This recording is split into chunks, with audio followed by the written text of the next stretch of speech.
Chapter 1. The beginning of a slap to the protagonists. If there are any typos, please notify me, and I will correct them. I sincerely apologize for any negative impact on your reading experience.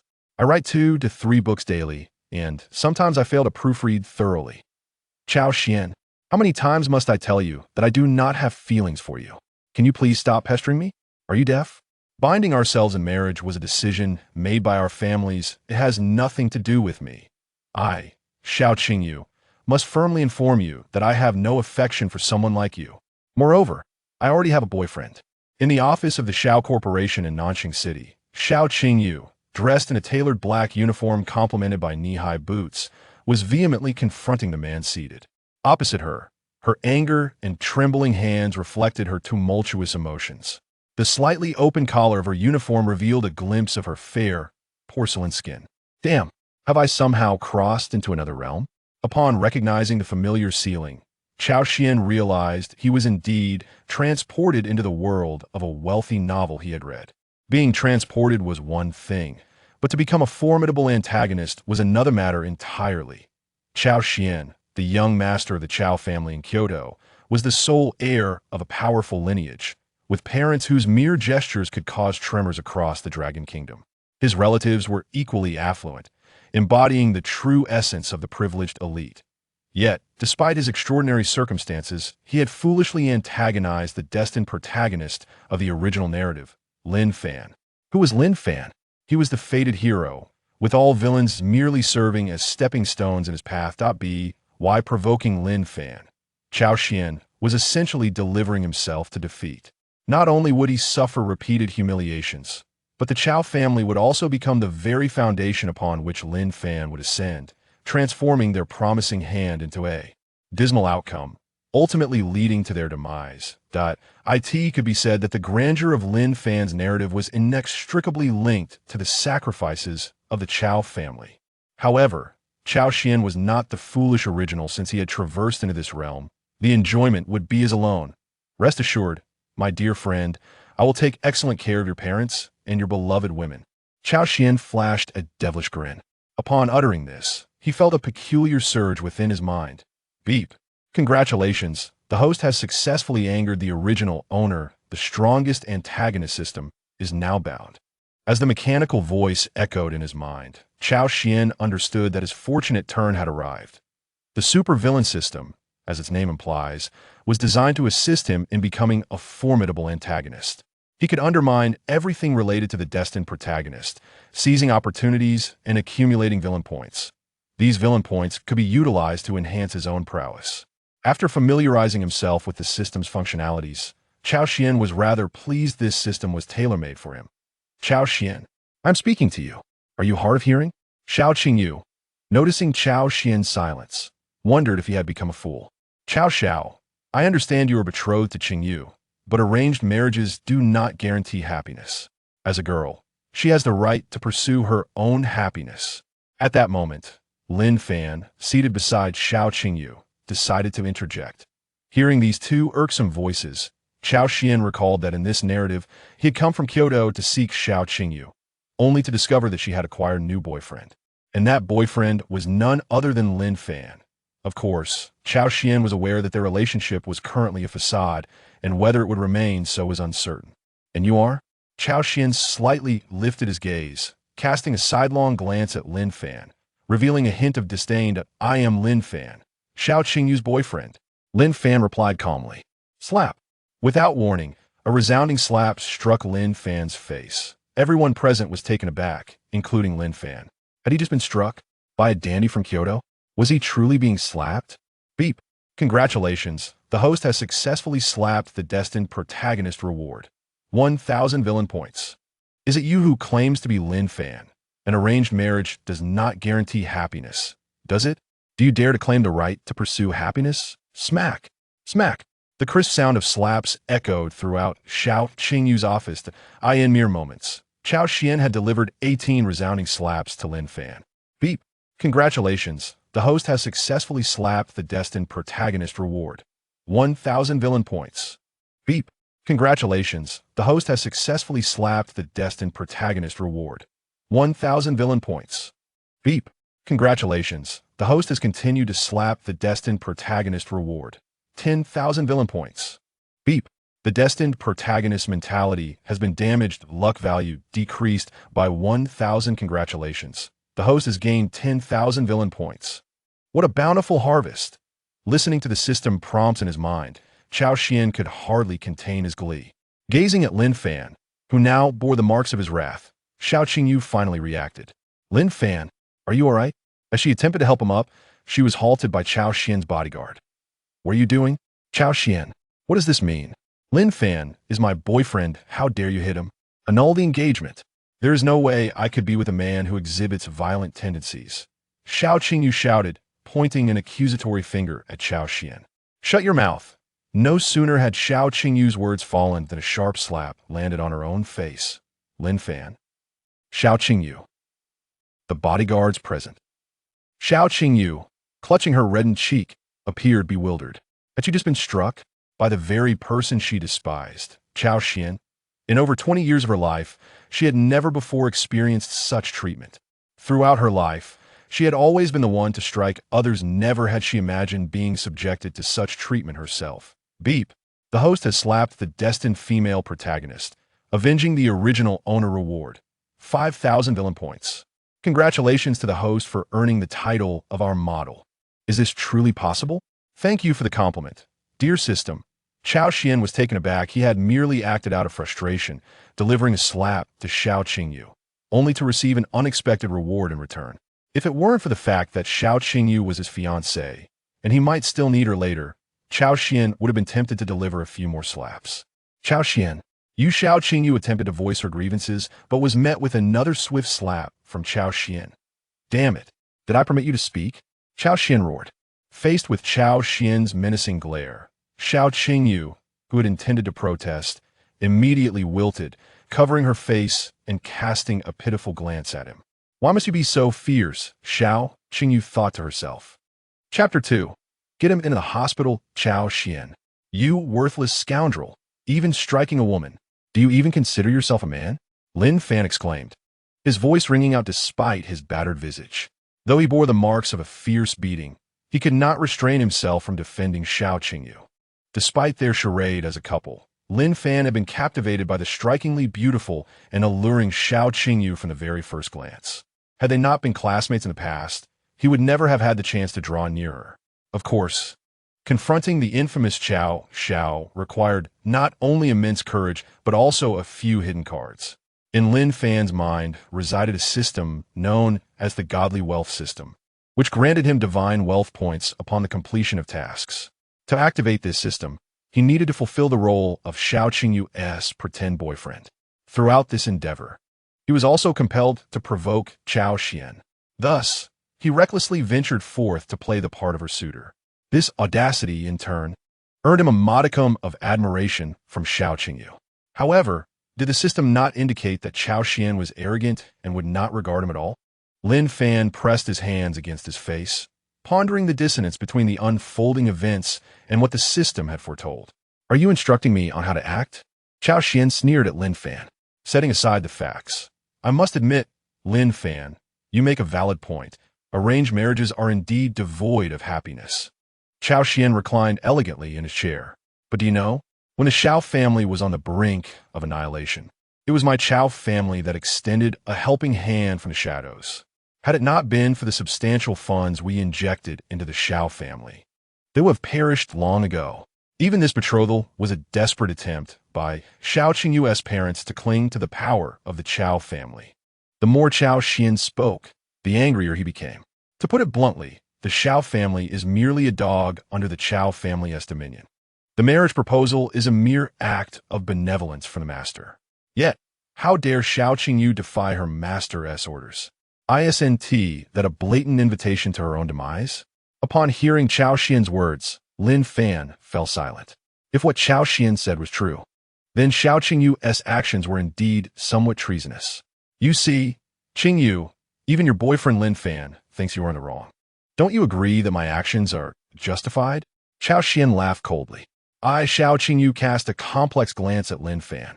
After all, Lin Fan had once assured her that no matter her choices, they were always right, and any missteps lay with Cao Xuan. No, that is not how I see it. Qingyu, please don't listen to his nonsense. Lin Fan hastily interjected. Yet, the glimmer in Xiao Qingyu's eyes betrayed her, revealing a growing disappointment in him. Ding! Xiao Qingyu's perception of Lin Fan has diminished. Lin Fan's luck value decreases by 500.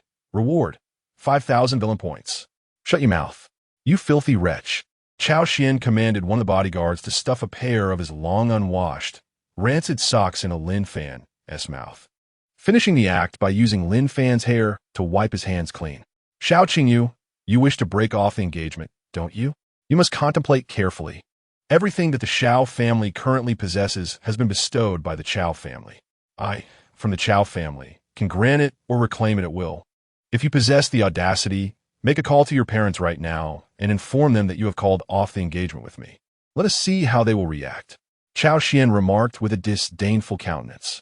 Upon hearing Cao Xuan's words, Xiao Qingyu was instantly engulfed in fear. Although she was not intimidated by Cao Xuan, she did harbor concerns regarding her parents. They had always wished for her to marry Cao Xuan and had persistently inundated her with such notions. Ironically, this very pressure was what made her detest Cao Xuan. Moreover, in the past, Cao Xuan had indulged her entirely. No matter what she said or did, he would never show anger. However, he now appeared to have changed, displaying a demeanor that was markedly different. Previously, he would not dare to scold her, let alone resort to violence. After receiving a sharp slap, Xiao Qingyu's gaze became considerably clearer.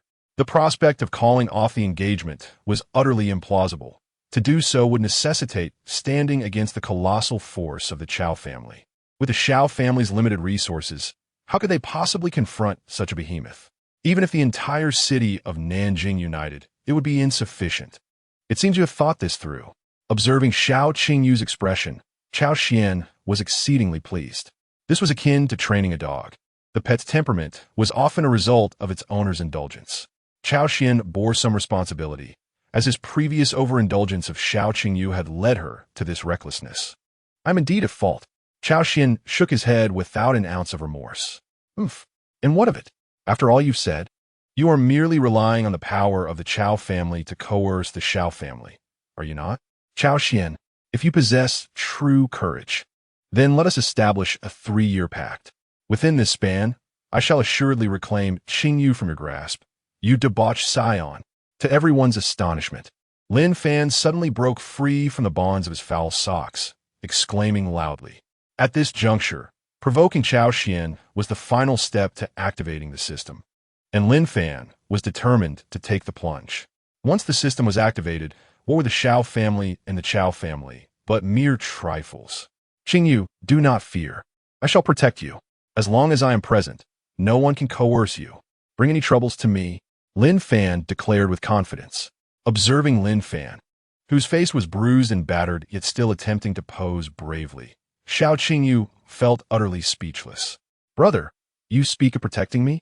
Look at your own swollen visage. Are you not aware of your condition? Faced with Lin Fan's words, Xiao Qingyu dared not respond, fearing that Cao Xuan would direct his ire towards her. Presently, the pressing concern was to ponder how to mend her relationship with Cao Xuan. Ding! Xiao Qingyu's perception of Lin Fan has diminished. Lin Fan's fortune value has decreased by 500, while he is rewarded with 5,000 villain points. Oh, quite audacious, are we? Cao Xuan never anticipated that Lin Fan would, at this moment, foolishly provoke him. A sure sign of courting death.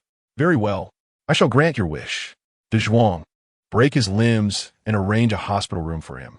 No one is to treat him, and I want someone watching over him at all times. Understood, young master. At Cao Xuan's command, a burly man stepped forward.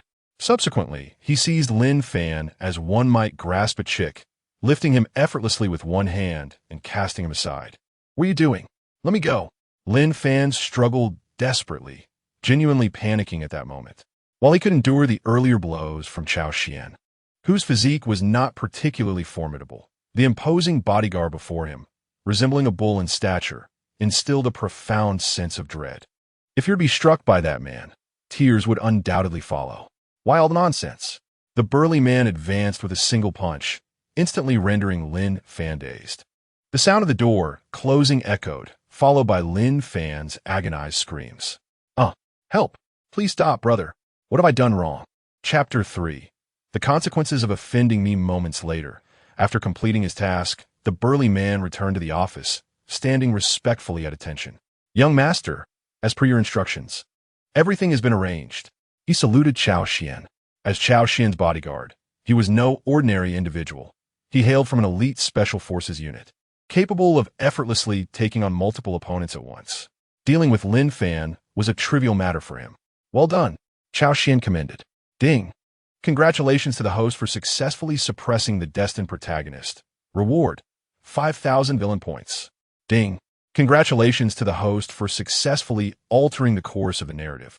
Lin Fan's fortune value, 1,000. Reward, 10,000 villain points. Now, it is time to address matters between us.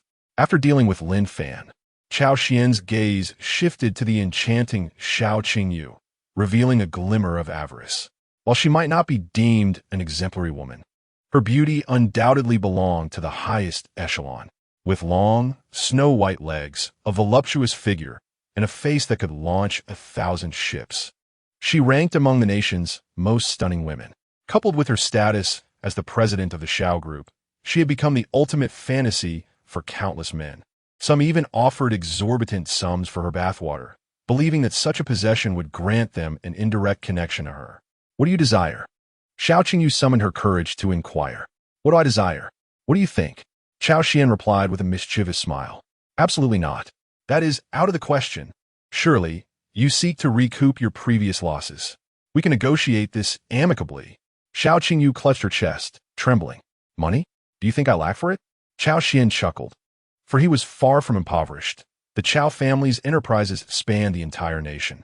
Even if he were to spend 1 billion today, it would return to his account by tomorrow. To someone of Cao Xuan's stature, money was merely a numerical representation. However, a destined woman like Xiao Qingyu was a rare and precious find. Please no, I do not wish for this.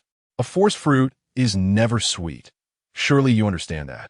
Cao Xuan, I believe it would be wiser for us to cultivate a connection first before proceeding. Faced with Xiao Qingyu's words, Cao Xuan remained utterly unfazed, instead opting to press forward relentlessly. A forcibly picked fruit may not be sweet, yet it quenches thirst. A slight smirk graced Cao Xuan's lips. Da Zhuang, come here. Bind her hands and feet.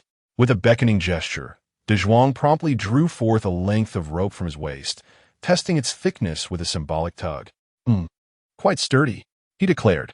Miss Xiao, I sincerely apologize for the offense. With deliberate steps, De Zhuang approached, his imposing physique instilling great fear in Xiao Qingyu. As she beheld the bull-like bulk of De Zhuang, retreat was her only option. The saying goes, she flees, I pursue, and with De Zhuang's relentless advance, Xiao Qingyu found herself with no further escape. When there was truly no way to retreat, the proud president of the Xiao Corporation, renowned as a paragon of excellence, unexpectedly succumbed to tears. Whoa, Cao Xuan, you scoundrel. I despise you. I loathe you. The innate femininity of Xiao Qingyu surfaced, and one must ponder. What ordinary person would not feel fear in such a scenario? Young master, she is crying. What should we do? De Zhuang, encountering such a situation for the first time, was perplexed. Typically, women did not react this way. Were they not all quite eager before? Why the need for such lamentations? Does her weeping soften your resolve? Bind her as instructed. As a man of unwavering resolve, Cao Xuan would not indulge Xiao Qingyu's whims. As you command, young master. Upon hearing Cao Xuan's directive, De Zhuang dared not utter another word, swiftly binding Xiao Qingyu and tossing her unceremoniously onto a nearby chair. All done. You may leave now. With a grand gesture, Cao Xuan dismissed De Zhuang, who, along with a cadre of bodyguards, exited the office. Woman, do you comprehend the consequences of incurring my wrath? Cao Xuan loomed over Xiao Qingyu. Ding. Congratulations to the host for successfully altering the plot, earning 20,000 villain points. Ding. Congratulations to the host for deftly manipulating the destined female lead. Lin Fan's fortune value has decreased by 2,000. and the host has acquired an additional 20,000 villain points. Not too shabby. Xiao Qingyu alone yielded 40,000 villain points, truly deserving of her title as the fated female lead. Most importantly, Xiao Qingyu Cao Xuan Ni Min Xin, sweeping aside sycophants and reclaiming the essence of true masculinity, felt splendid. After a moment of reflection, Cao Xuan opened the system's attribute panel. Name: Cao Xuan. Age: 23. Physique: 5, a mere trifle, lacking vigor. Charm value: 90 villain points, 83,000 skills, none. Title: Model of Our Generation, enhancing attack power against female characters. System store: Open system backpack, beginner's gift pack. What the heck? Who dares to say I'm lacking vigor? You wretched system, if you have the audacity, transform into a woman and face me in combat. Glancing at the words lacking vigor on the system panel, Cao Xuan felt a surge of indignation, ready to challenge the system to a duel. How infuriating! When has anyone from the Cao family ever been devoid of vigor? Each one of us embodies valor and nobility. The system's voice was devoid of any emotion, prompting Cao Xuan to nearly lose his composure and wish to obliterate it. Never mind. My family adheres to the legacy of Wei Wu. I shall not dwell on this triviality. He proceeded to open the beginner's gift pack. Ding! Congratulations, host. You have acquired a physique of 10. Ding! Congratulations, host. You have attained perfect beauty. Ding! Congratulations, host. You have gained the skill of a martial arts master. Not too shabby. The average human physique is rated at 10 points. And with his original 5 points, Cao Xuan had finally shed the label of being frail. Furthermore, the perfect beauty he acquired was nothing short of miraculous. It is well known that human aesthetics are ever-changing and subjective. What one may deem unattractive, another may regard as divine. However, perfect beauty is unequivocal. In this moment, regardless of the opposite gender, upon seeing Cao Xuan, they would inevitably envision him as their ideal, and with an innate filter, no less. Incredible. With this, am I not akin to a humanoid succubus? Chapter 4. How Can You Forgive Me? Cao Xuan was acutely aware that we live in an era that prioritizes appearances. Possessing perfect beauty would undoubtedly facilitate many endeavors. The martial arts master skill, in layman's terms, transformed Cao Xuan into a professional fighter. He had become well-versed in most of the folk martial arts prevalent on Blue Star, effortlessly mastering styles such as Hanyuan Taiji and the Lightning 5-chain whip. Additionally, the martial arts master skill had further augmented his physique by an extra 10 points. Presently, Cao Xuan could likely fend off 5 or 6 ordinary individuals without breaking a sweat. I am no longer frail. I am a true man, Cao Xuan exclaimed with uncontainable delight. Name: Cao Xuan. Age: 23. Physique: 15. Charm: perfect. Villain value: 83,000 skills. Martial arts master. Physique: 10. Title: Model of Our Generation, enhancing attack power against female characters. System store: Now open system backpack.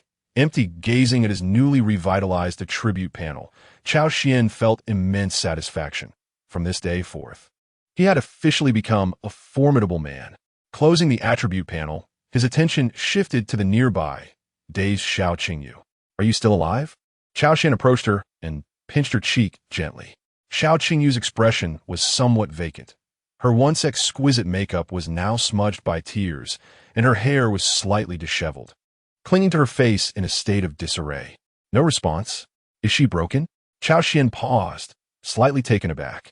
Was the destined female lead so fragile? It had only been a short while, and she was already in disrepair. If you keep pretending, the entire Xiao group might as well cease to exist. Upon hearing Cao Xuan's words, Xiao Qingyu's demeanor shifted to one of sheer terror. Her previously vacant expression was replaced with a look of urgency. No, please, don't. The Xiao group was the lifeblood of her family. Should Cao Xuan follow through with such a threat, Xiao Qingyu would rather perish than endure that fate. Isn't everything just fine? Why the pretense? Cao Xuan was engulfed in fury. There was nothing he despised more than those who deceived him. Thus, he approached Xiao Qingyu and unleashed a barrage of punches. Alas, Xiao Qingyu had grown accustomed to his onslaughts, and no matter how hard he struck, She would no longer incur the wrath of the villain. Oh, please stop. Stop, Cao Xiao. I realize my mistake. I truly do. She sobbed, her tears cascading like rain on a fragile flower. How could Cao Xuan be so lacking in compassion? She had merely desired a moment of respite, and instead, he subjected her to this torment. Mistake? You acknowledge your error? Cao Xuan grasped Xiao Qingyu's hair, compelling her to meet his gaze. Look into my eyes and tell me, where have you erred? He demanded. I should not have hired someone to impersonate my boyfriend to deceive you. Cao Xuan, I recognize my fault. I truly do. I have no relationship whatsoever with that Lin fan. Xiao Qingyu trembled, a mixture of indignation and fear coursing through her. Is that truly the case? Yet, I observe that Lin fan appears quite fond of you. Cao Xuan sne gun li. His affection for me is of no consequence. I do not reciprocate his feelings. I merely used him as a shield, Xiao Qingyu explained. You truly are a heartless woman. Others dote on you, even daring to offend me.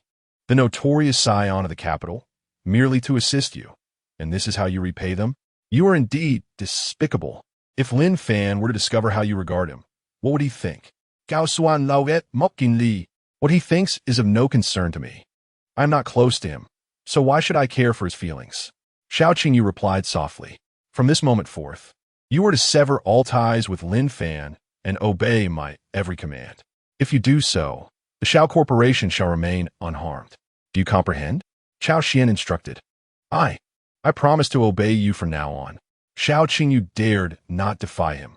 The consequences of refusal were too perilous to contemplate. Now, that is a good girl. This is how a proper woman should behave. Come now, call me Cao Xiao, let me hear it. A wicked grin spread across Cao Xuan's face.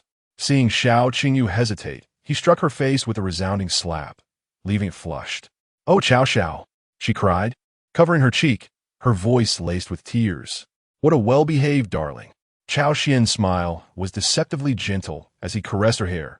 To Xiao Qingyu, it resembled the smile of a devil. This time, I sought you out not only to see you, but also because I heard that the Xiao family is facing some financial difficulties. Initially, I intended to extend a helping hand to the Xiao family out of consideration for you. But given your recent behavior, I find myself exceedingly displeased. It seems this assistance is unnecessary. Xiao Qingyu's eyes, which had once sparkled with hope, now dimmed with despair upon hearing Cao Xuan's words. Recently, the Xiao Corporation had invested heavily in the research of a new product, yet progress had stalled, resulting in a financial crisis as funds continued to dwindle. At this critical juncture, Cao Xuan surprisingly severed the financial ties with the Xiao family. What should be done?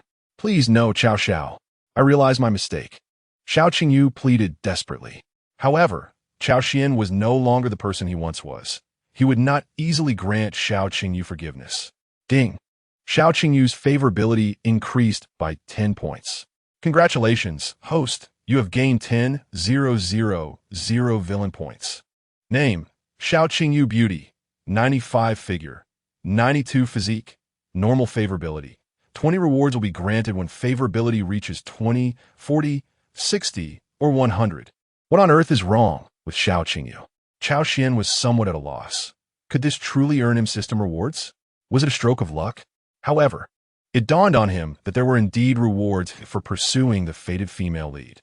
To his surprise, despite his recent treatment of Xiao Qingyu, her favorability had not plummeted. This was unexpected, could it be? As a thought crossed his mind, a faint smile graced Cao Xuan's lips. Acknowledging one's fault does not simply resolve matters with a mere apology. Have you considered how you would feel if you were in my position? Discovering that your fiancé, he inexplicably had another suitor?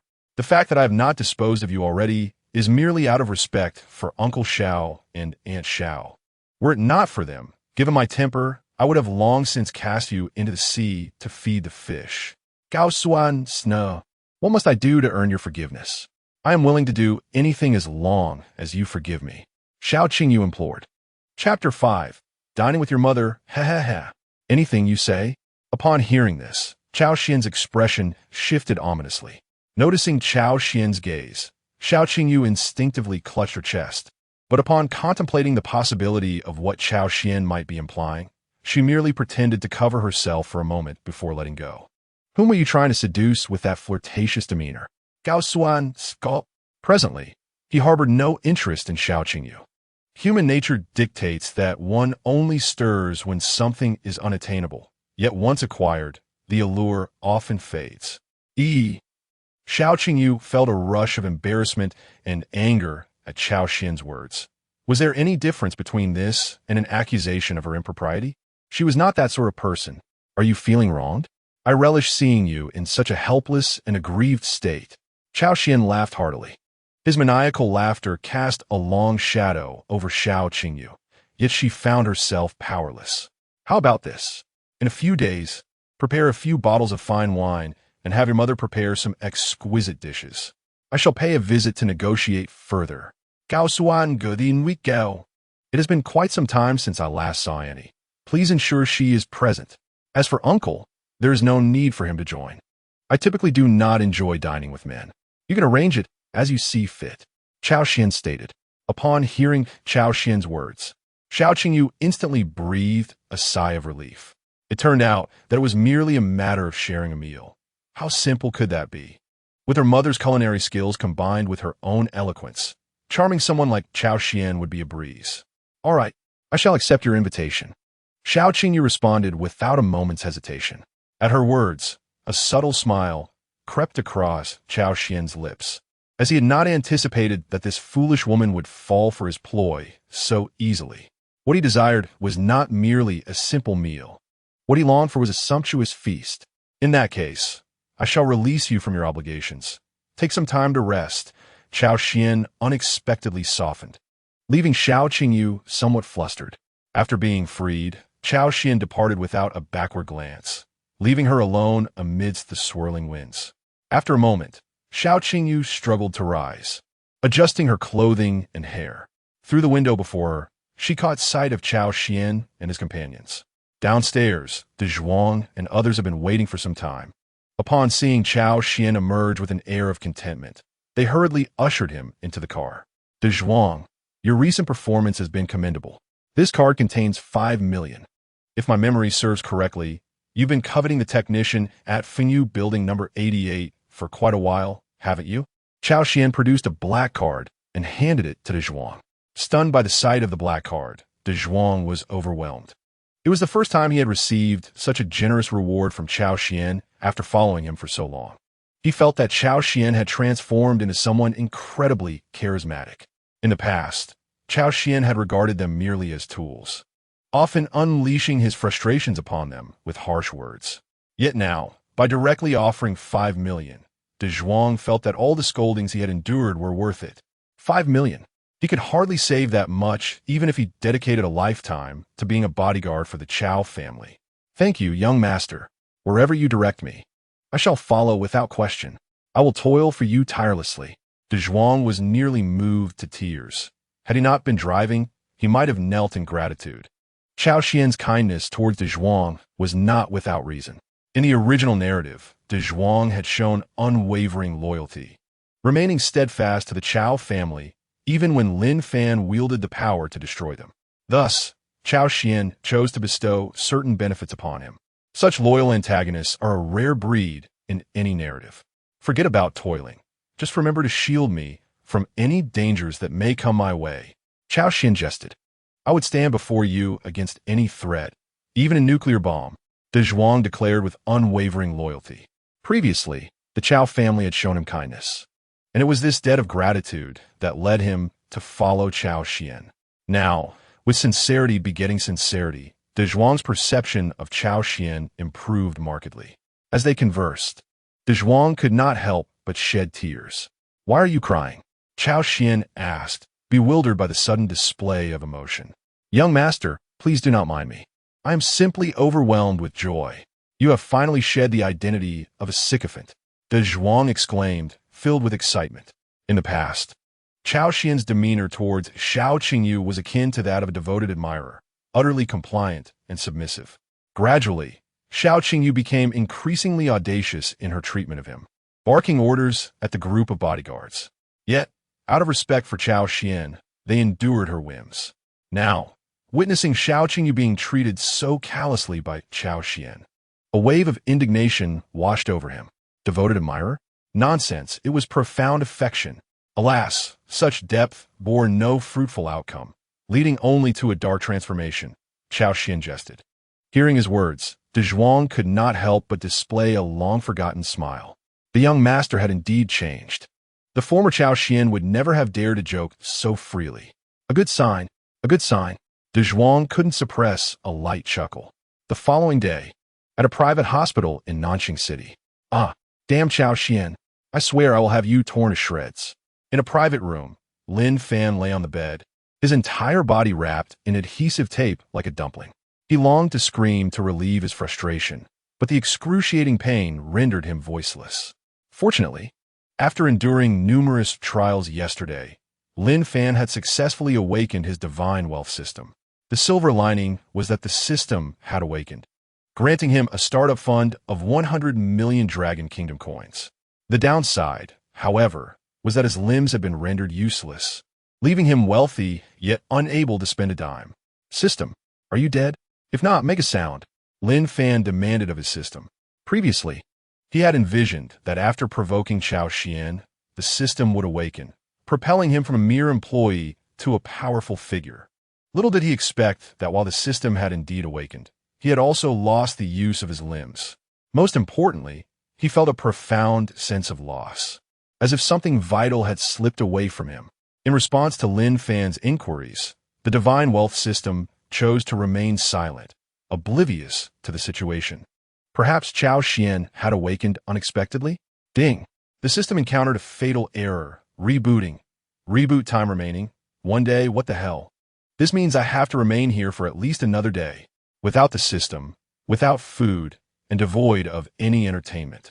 At that moment, his phone rang, but the unfortunate Lin Fan found himself unable to answer. Chapter 6. Lin Rower with no other recourse. He had to swallow his pride and seek assistance from Cao Xuan's subordinates, as it was his boss calling. After enduring some humiliation, they finally agreed to help him answer the call. Once connected, the voice on the other end simply stated, Lin Fan, you are fired. Offending young Master Cao means you have no place to stand in all of Nanjing City. Just right away. With that, the caller abruptly hung up. Damn Cao Xuan. Why is it always you? Lin Fan seethed with rage, as he had envisioned returning to the company in triumph after awakening his system, only to find himself summarily dismissed. Was this also the handiwork of Cao Xuan? Ultimately, Lin Fan's defenses were breached. Ding! It has been detected that the fated protagonist Lin Fan has experienced a critical failure, resulting in a significant decline of 5,000 fortune points and a reward of 50,000 villain points. Mother, something terrible has happened. Upon returning home, Xiao Qingyu, filled with anxiety, called her mother Lin Rower to explain the situation in detail. Of course, Xiao Qingyu had her own ulterior motives.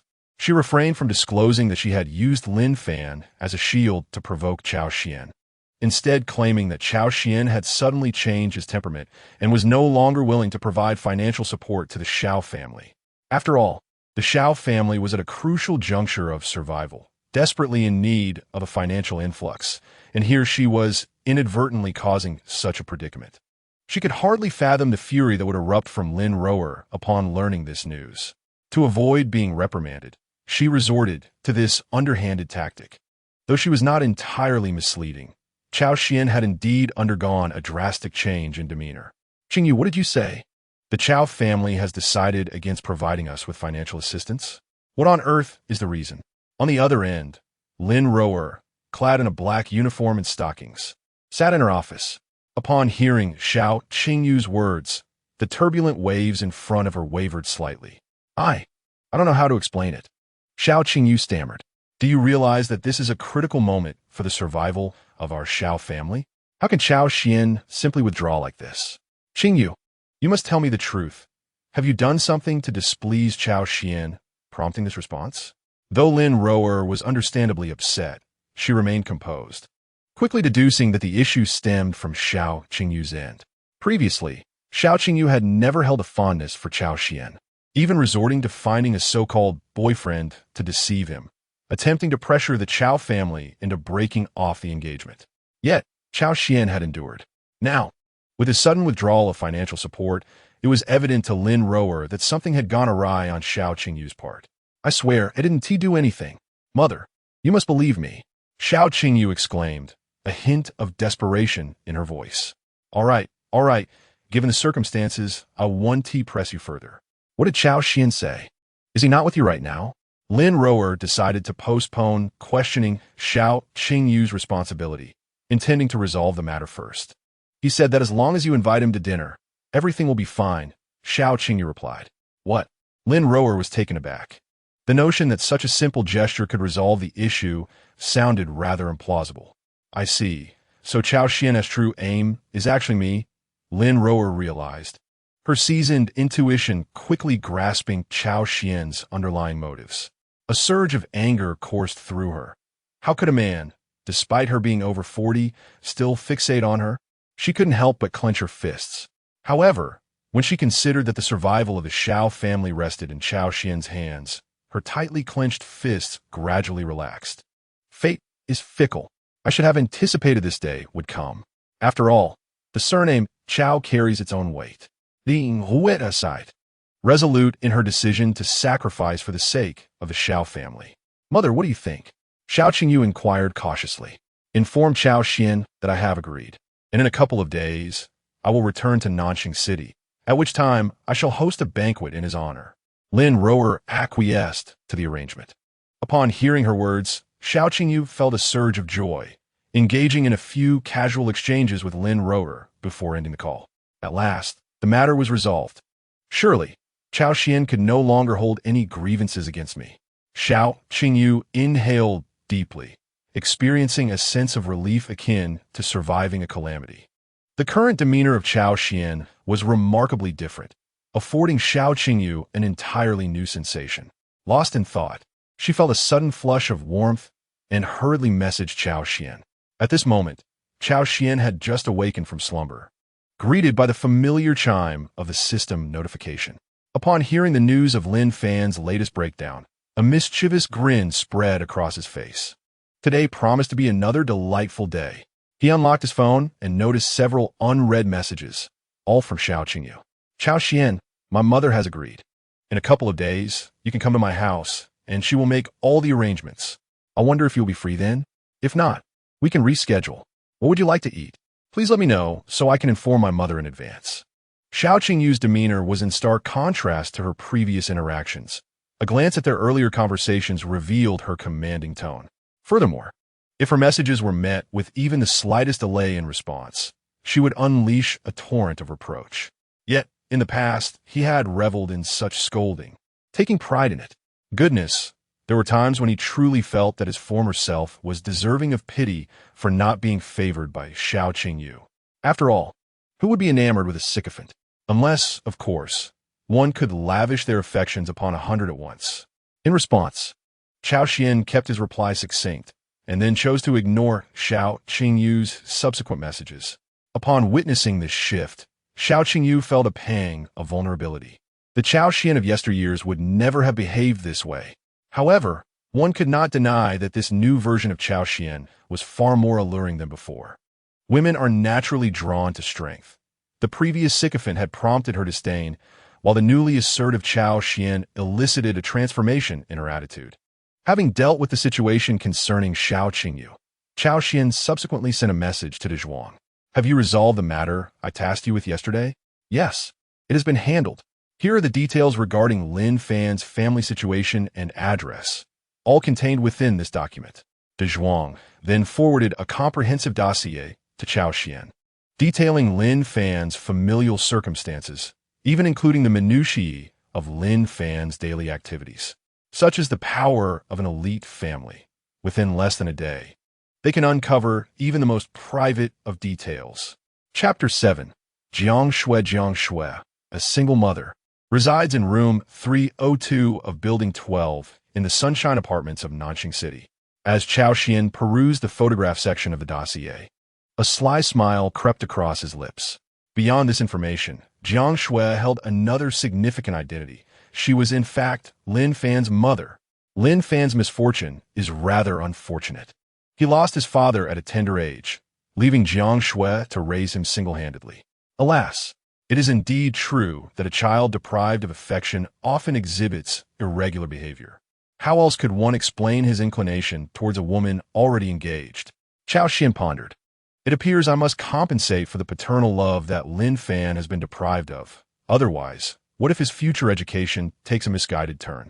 I certainly do not wish for Lin Fan to revert to his former self. A mischievous smile crept across Cao Xuan's face. De Zhuang, prepare my car and take me to meet this single mother. At your command, young master. De Zhuang felt a surge of excitement. The notorious scion of Beijing was finally making a comeback. He recalled vividly the past, when Cao Xuan was known for his unbridled mischief and notorious deeds, embodying the essence of the Cao family spirit. Yet, after encountering Xiao Qingyu, he had transformed from a ruffian into a champion of pure love. This transformation was something De Zhuang could hardly accept. Fortunately, from the changes observed in Cao Xuan over the past couple of days, De Zhuang understood that the old Cao Xuan was indeed returning. Soon, a multi-million-dollar Bugatti Veyron emerged from the garage, speeding towards Sunshine Apartment. I think I will begin to miss you, even though I have only just met you. I suspect this strange encounter is merely a jest.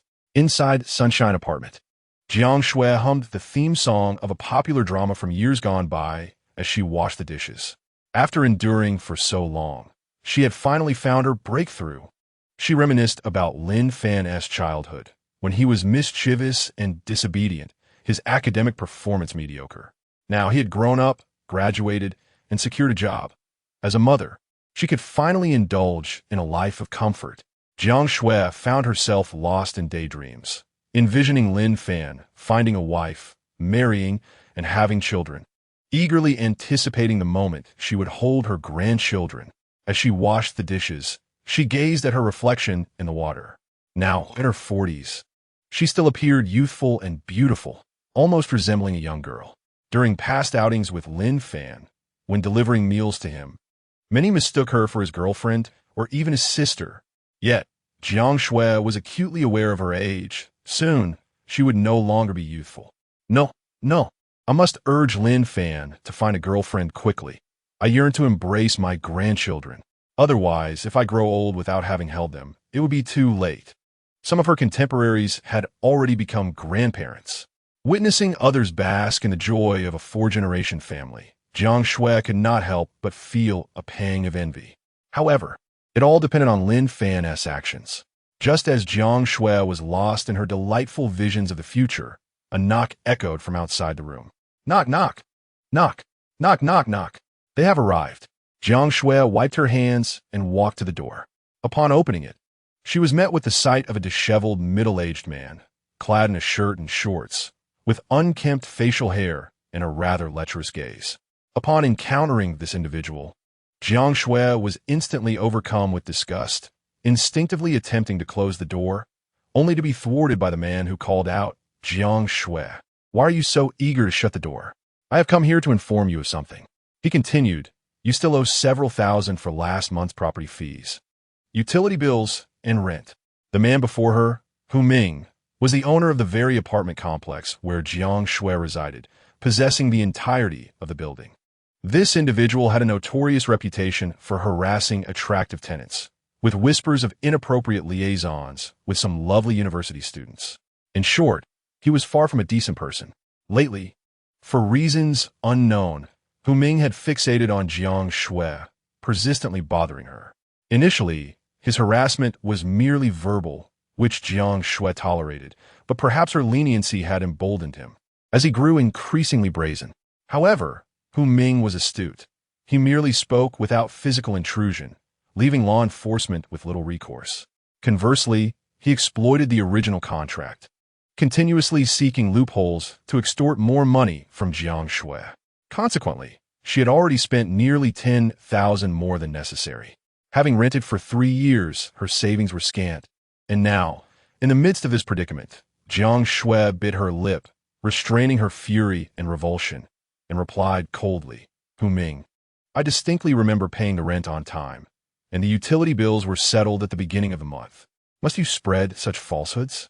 A malicious grin crept across Hu Ming's face as he leaned closer, propping himself against the door. Oh, Cao Xuan, do not deny it. The contract clearly states your obligations in black and white. If you doubt me, I can show you. With that, he produced the contract, and, upon glancing at it, Cao Xuan was taken aback. How could this be? She never anticipated that she truly owed anything. Seeing the shock on her face, Hu Ming smirked. For this was his usual tactic, crafting loopholes within the contract to apply pressure. By initially feigning warmth and offering minor favors, he ensured that tenants, in their eagerness to sign, would overlook the details, granting him the opportunity to exploit their naivety. Cao Xuan was precisely such a person. She had fallen for Hu Ming's deception and even felt guilty for judging him based on appearances. Now, however, it seemed her initial instincts had been correct. Well, did I not speak the truth? Pay the owed amount immediately, or you shall be out on the street, Hu Ming declared coldly. Cao Xuan trembled with rage. She loathed herself for not having scrutinized the details more thoroughly. I do not have that much money at present. Could you possibly grant me a few days' grace? She replied through clenched teeth. Recently graduated and having just secured her first job, her salary had yet to arrive. She had planned to endure this month and then move out. But it appeared Hu Ming had no intention of granting her that reprieve. Huh, no money? Then what right do you have to stay here? If you are broke, you should pack your things and leave tonight. Hu Ming snarled viciously. I implore you for a few days' grace. Chapter 8. Surely, you do not wish for Lin Fan to lose his job, do you? Cao Xuan knelt before Hu Ming. Yet he remained utterly unmoved. Miss Jiang, it is not my intention to put you in a difficult position. I see that raising a child alone is quite the challenge. How about this? If you agree to spend one night with me, I can grant you a few extra days. Of course, your companionship will be rewarded. Let us say, 1,000 yuan for the evening? Hu Ming remarked with a wicked grin. No, absolutely not. I refuse to comply. Leave my presence at once. Upon hearing Hu Ming's proposition, Cao Xuan comprehended his true intentions. Leave? You expect me to vacate? This is my home, and you dare to command me to leave? How brazen of you! Hu Ming laughed heartily.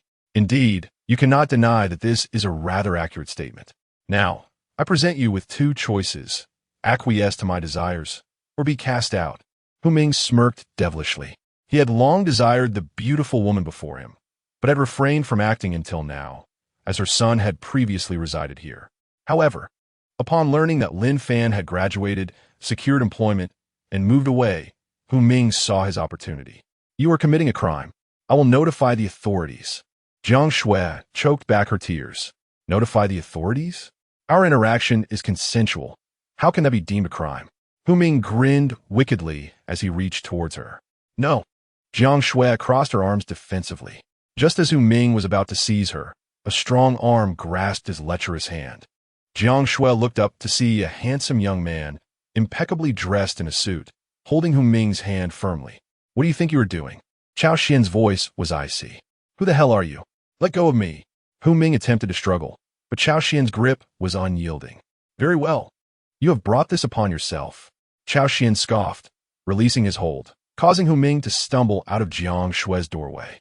Zhuang, I give you 10 minutes. After that, I do not wish to see this man in Nanqing City. Young master, 10 minutes is scarcely enough time. Even throwing him into the sea to feed the fish would be too late. How foolish. Could you not think of incinerating him on the spot? Use your brain. Upon hearing Cao Xian's words, Zhuang suddenly understood, realizing how clever his master was. Understood, young master. Zhuang grinned mischievously, pulling out a pink rope. My apologies. Wrong one. For a man, this will do. He then produced a nylon rope and swiftly bound Hu Ming. What are you doing? Stop this at once. Do you have any idea who I am? How dare you tie me up? Hu Ming shouted in frustration, but against the might of the robust Zhuang. His struggles were utterly futile. Silence. With a resounding slap, Zhuang struck Hu Ming, knocking out several of his teeth, causing Hu Ming to collapse into unconsciousness. Upon regaining consciousness, Hu Ming found himself ensnared within a dark iron cage, the air thick with the acrid scent of gasoline. Farewell, child. Zhuang tossed a cigarette into the cage, igniting it instantaneously. Ah, help! Shari Lang, save me. The aroma of roasting meat wafted through the air, bringing a sense of delight to Cao Xuan, who felt relieved that a troublesome individual had finally been dealt with. Ding! Congratulations, host, for successfully altering the plot. Reward: 1,000 villain points. Lin Fan's fortune diminished by 100. Thank you for your assistance. Jiang Shui finally regained her composure. Had it not been for the young man before her, she would have fallen victim to Hu Ming's treachery. She scrutinized Cao Xuan, her eyes gleaming with admiration. Not only was Cao Xuan handsome, but he also donned expensive designer attire, with his shoes alone worth a fortune. What captivated her the most were his well-defined, muscular arms and the hint of abs beneath his shirt. Heavens! What woman could resist such temptation? Jiang Shui thought, involuntarily swallowing hard, her regard for Cao Xuan deepening. Not all, madam. It was a mere trifle. I happen to have an urgent matter to discuss with you. Cao Xuan replied with a smile. You came to see me? Jiang Shui's instinct sharpened, yet if Cao Xuan were indeed a villain, she would have been overpowered by now. It was evident that he had no such intentions. Please come in. Jiang Shui invited him, marking the first time an individual other than Lin Fan had entered her room. Cao Xuan settled into a chair, and as Jiang Shui offered him a glass of water, their hands brushed inadvertently, causing her face to flush crimson, reaching even to her ears. Pardon me. Please enjoy your tea, Jiang Shui stammered, nervously misnaming the water. Thank you, madam. Cao Xuan noted Jiang Shui's graceful demeanor and her bashful reaction with keen interest. A widow who has been single for so long cannot resist a man like me. He mused inwardly. Allow me to introduce myself. I am Cao Xuan, a friend of your son Lin Fan. May I inquire if you are Jiang Shui? Ah, so you are Fan's friend. I am indeed Jiang Shui. Please, feel free to speak your mind. Hearing Cao Xuan's words eased Jiang Shui's wariness, for he was a friend of Lin Fan. In that case, I shall speak candidly. Regrettably, your son Lin Fan has encountered some difficulties at work and has been dismissed, Cao Xuan stated, taking a sip of water. What? That's impossible, Jiang Shui exclaimed in disbelief. Lin Fan has only just graduated and found a job. How could he be fired so soon? The truth is, your son has offended the wrong person, which led to his dismissal, Cao Xuan clarified. How could this happen? What should we do, Mr. Cao? It took Fanner a great deal of effort to find such a relaxed job.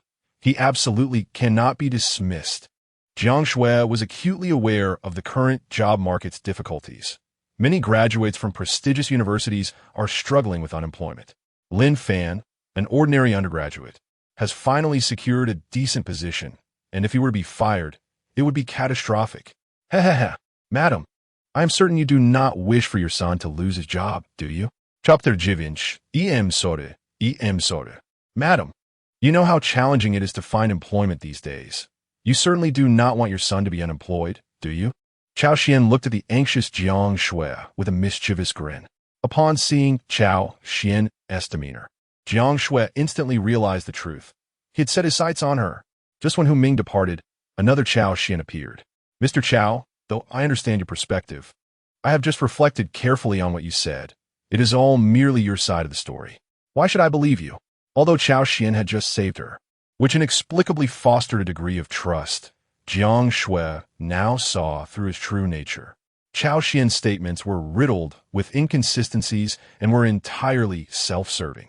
Do you not believe me? If you doubt my words, why not call your precious son to verify? Surely, you must have his contact information, right? At this, Jiang Shui suddenly realized that she could indeed verify the truth by contacting Lin Fan. Thus, she directly made a call. The subordinates on the other end had already been primed by Cao Xuan. As soon as Jiang Shui called, they promptly connected her to Lin Fan. Why were these people suddenly so benevolent? Something felt off, profoundly off, yet she still took the call. Hello. Hearing Lin Fan's voice, Jiang Shui breathed a sigh of relief. At least his tone remained normal. Fanner, I have a question for you. How is your work going there? Is your boss treating you well? Jiang Shui inquired with concern. It's fine, the boss is okay. Okay, my foot. That wretched skinflint, colluding with Cao Xuan, actually forced himself to resign. However, in order to spare Jiang Shui from worry, he had to respond this way. Sigh. Jiang Shui sighed. instantly knowing that Lin Fan had not spoken the truth. Who would ever say their company's boss was good? Wouldn't they typically vent their frustrations instead? Lin Fan's behavior was exceedingly unusual. Be honest with me, what is truly happening over there? Cao Xuan insisted. Oh, Mom, I've told you I'm doing well. You need to worry about me. Lin Fan dared not disclose his dismissal or the incident that landed him in the hospital to Jiang Shui. He knew she could not assist him and would only fret. All right, I understand. Just remember to eat well and sleep on time. After uttering these words, Jiang Shui hung up the phone. Heh. Madam, I believe you are now quite aware of the situation with Lin Fan. Are you not? If you still doubt my words, I can show you Lin Fan's resignation letter. Moreover, it is not as if information about their company cannot be found online. Cao Xuan Duke. No need, Mr. Cao. I have completely come to believe what you said. Jiang Shui's eyes reddened. Through their recent conversation, she had discerned that Lin Fan was likely in trouble. While it wasn't necessarily a dismissal from the company, something had undoubtedly transpired. Mr. Cao, is there anything you can do? Could I implore you to assist Lin Fan? He has only just secured this position. Jiang Shui gazed imploringly at Cao Xuan, as if he were her savior. I am kneeling before you. Jiang Shui abruptly sank to her knees. Well, it's not entirely hopeless. I do know someone at their company with whom I can communicate. However, there is a price to be paid. After all, if I desire them to act on my behalf, it cannot be without compensation, can it? Cao Xuan, Snow. What exactly do you require me to do? Though Jiang Shui had already surmised the outcome, she retained a flicker of hope. Surely, someone as dashing as Cao Xuan would not impose anything excessively outrageous upon her. Would he? Cao Xuan approached Jiang Shui, lifting her chin to carefully admire her visage. Her skin was soft and fair, akin to being coated in milk. It was hard to believe that the woman before him was in her 40s and had a son in his 20s. In any other circumstance, one might mistake her for an older sister or even a girlfriend. What precisely must be done depends on your choice, madam. Cao Xuan teased, leaving her in suspense. Without further elaboration, Jiang Shui comprehended his insinuation entirely. Ultimately, there was no escaping this, was there? Her eyes brimmed with tears as a single drop escaped. Indeed, as she had feared, Cao Xuan's intentions were directed towards her.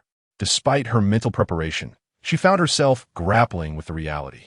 After all, she had not been close to any man for many years, and what was more, the handsome Cao Xuan was nearly the same age as her son. Mr. Cao, I implore you to maintain decorum. Is there no other alternative? I can work for you. I am adept at washing dishes and cooking. This was my profession before. Even if it takes 3, 5, or even 10 years, I only ask that you assist Lin Fan. Jiang Shui continued to make her final stand. Madam, do you believe you still have a choice? Beyond these mundane offerings, what else do you possess that warrants my attention? Of course, if you choose not to accept, so be it. I, Cao Xuan, have never been one to force the unwilling. Should Jiang Shui decline, he would resort to harsher methods.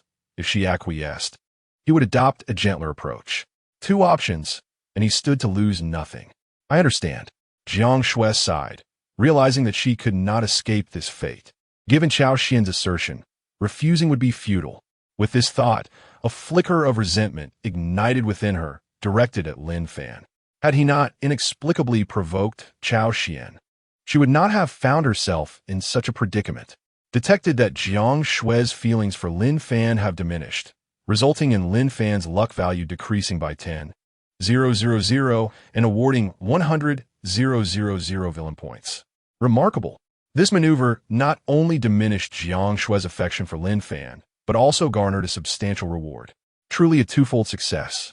Thought Cao Xuan. Have you come to a realization? Please do not force yourself. I have no fondness for deceitful women. I shall agree to your request. I only hope, Mr. Cao, that you will keep your word and assist Lin Fan once this is over. He is merely in his 20s, and his beautiful life has just begun. I do not wish for it to be ruined.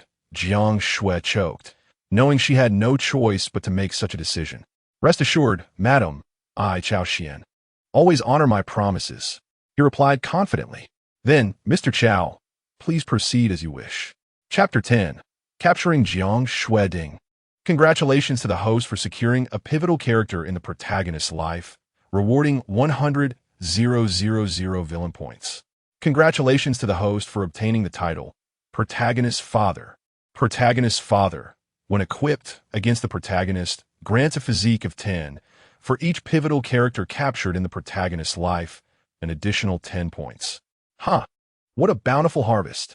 I never imagined Cao Xuan could be worth so many villain points. What a thrill. Cao Xuan chuckled with glee. Not only that, but Cao Xuan is indeed quite inexperienced. Her gaming skills are commendable, although somewhat unrefined. She initially struggled to adapt.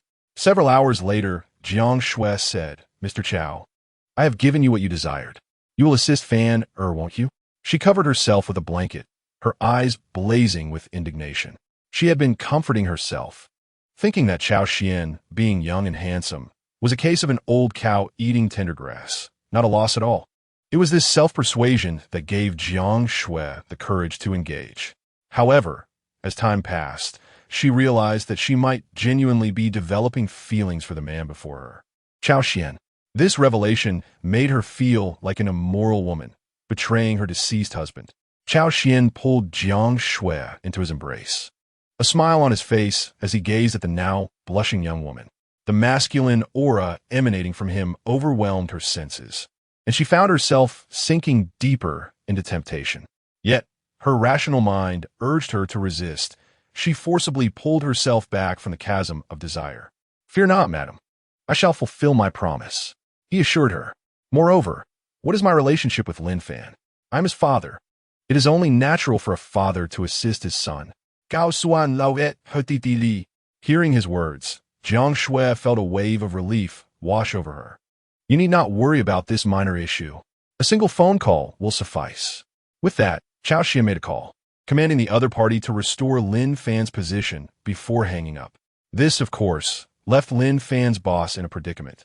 Just half an hour earlier, he had ordered Lin Fan to leave, and now he was forced to bring him back. What a dilemma. However, Cao Xuan was unconcerned. If matters could not be resolved, he would simply take care of it himself.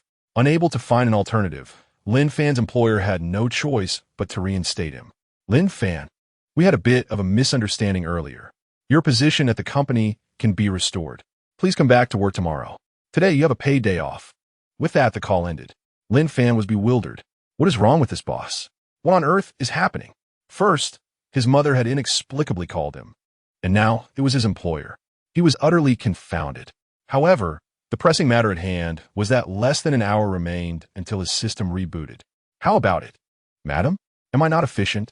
Cao Xuan had observed the entire scene. "Now that the matter is resolved, you may leave. Mr. Cao, I hope you keep this to yourself." With Cao Xuan having completed his task, Cao Xuan's demeanor shifted, and she casually pushed him away. Seeing Cao Xuan's attitude, Cao Xuan was not surprised. After all, he had treated her in a similar manner. It would have been strange if she had shown him any kindness. This was not a romance novel, and it was implausible for a woman to fall for a man so mindlessly. "Madam, I must say, I'm quite displeased with your attitude. I just helped you, and this is how you repay me?" Cao Xuan sneered. "Help? This is clearly a threat." Cao Xuan's anger flared at the mention of help, feeling both furious and humiliated. She contemplated calling the police, but given the mutual consent between them just moments ago, it would be futile. Moreover, Cao Xuan had not given her any money. Even if she were to report him, there was no basis for it. Threaten you? And what of it? Do you believe that with a single call, Lin Fan could find himself unemployed again? Cao Xuan's tone was chillingly candid. "To be frank, the person your son offended is me. Do you know why he crossed me? You have truly raised a remarkable son. As a man, he dared to pursue my fiancée, and pretended to be her boyfriend to challenge me. Tell me, is there any issue with me punishing your son?" Cao Xuan tuka daka. "This cannot be. How could my son possibly do such a thing?" Cao Xuan could hardly believe her ears. "Don't believe it? Just look at the video content and you'll know the truth." Cao Xuan promptly played the footage, and upon hearing Lin Fan's conversation with him, as well as witnessing Cao Xuan's grim expression, Cao Xuan realized the gravity of the situation. How could this happen? Cao Xuan felt as if the sky had fallen. After years of nurturing her son, he had chosen to meddle in someone else's relationship. Frankly, what difference was there between this and being a mistress? It was even more tragic than that. At least a mistress might find some pleasure in the affair. Lin Fan, however, had been brutally beaten and lost his job to boot. The evidence shows that your parenting has been a failure. Since your guidance has proven inadequate, I must intervene. That is why I sought you out, madam. Ha ha! Your current predicament is entirely the result of your son's actions. Cao Xuan laughed heartily. The sensation of being threatened by a villain is undeniably exhilarating, especially in the presence of such a captivating woman. One word, delightful. Jiang Shui fell silent, unsure of what to say. The collapse of one's beliefs often occurs in a fleeting moment. Well, madam, I do not wish to make things difficult for you. My punishment for your son is far from over. It is often said that a child's misdeeds reflect the shortcomings of their parents. With his father gone, the responsibility now falls upon you, his mother. What do you intend to do? Jiang Shui trembled, a chill running down her spine at the thought of falling into Cao Xuan's clutches. It is quite simple. Beginning today, I shall visit you every Saturday and Sunday. During that time, you will don the attire I specify and obediently await my presence. Should I discover any disobedient behavior on your part, do not blame me for taking action against your son. You are well aware of my capabilities. You must understand the plight Hu Ming currently faces, correct? Chapter 11. A secret to last a lifetime. Upon hearing Cao Xuan's words, Jiang Shui was suddenly reminded of the true nature of the man before her. Although he had helped her rid herself of Hu Ming, his methods were undeniably ruthless. That was a living, breathing individual, and he had been incinerated in broad daylight. What kind of power does one possess to act so brazenly? Lin Fan, oh Lin Fan, why did you provoke this demon? Cao Xuan. Jiang Shui managed a bitter smile. You may have found enjoyment in your provocation, but the agony, alas, falls solely upon me as a mother. With this thought, Jiang Shui felt her defenses begin to crumble. I understand. As long as you do not harm Lin Fan, I shall comply with your every demand. You may play as you wish, and I will acquiesce to your desires. However, Jiang Shui hesitated. However, what? Could you at least disclose how long you plan to engage in this game? It would be prudent to prepare myself mentally, wouldn't it? Gathering her courage, Jiang Shui spoke. Madam, as for that question, it shall depend on my mood. Once I grow weary, I will naturally release you. Release? Such a notion is impossible. He has recorded everything that transpired just moments ago. Should Jiang Shui dare to resist, he would use this against her. This secret is one he intends to savor for a lifetime. You, Jiang Shui's eyes reddened. If Cao Xuan's words held true, did that not mean she would forever be under his thumb? A lifetime of subjugation to Cao Xuan? Madam, spare yourself the struggle. I am determined to enjoy you for a lifetime. Do you believe you possess any other options? Or do you truly think that your son's decade of arduous study could possibly shake the foundations of the Cao family's millennia-old legacy? Cao Xuan laughed heartily. The Cao family, a distinguished clan existing since ancient times, even shares ties with that notorious figure known for his cunning spirit. The depth and secrets of such a family are only superficially known, even to me, its young master.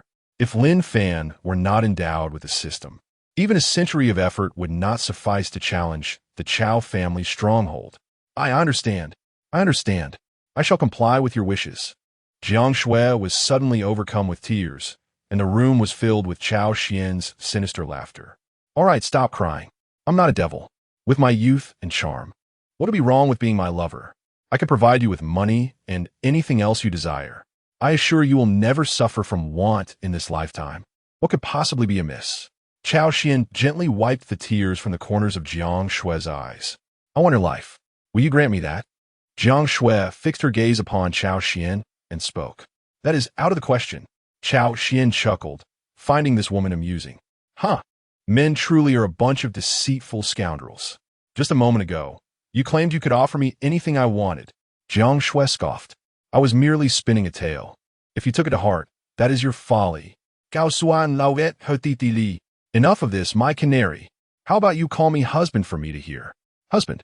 Though inwardly reluctant, Jiang Shui complied for the sake of Lin Fan's safety.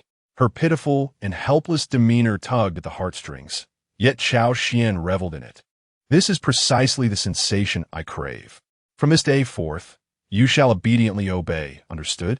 Do not engage in any foolishness, or you shall face dire consequences, Cao Xuan said with a chilling smile. Upon hearing this, Jiang Shui, though deeply aggrieved, had no choice but to acquiesce. She was, after all, at his mercy, and he held the knife. How utterly mundane. Observing Jiang Shui's submission, Cao Xuan found it all rather dull.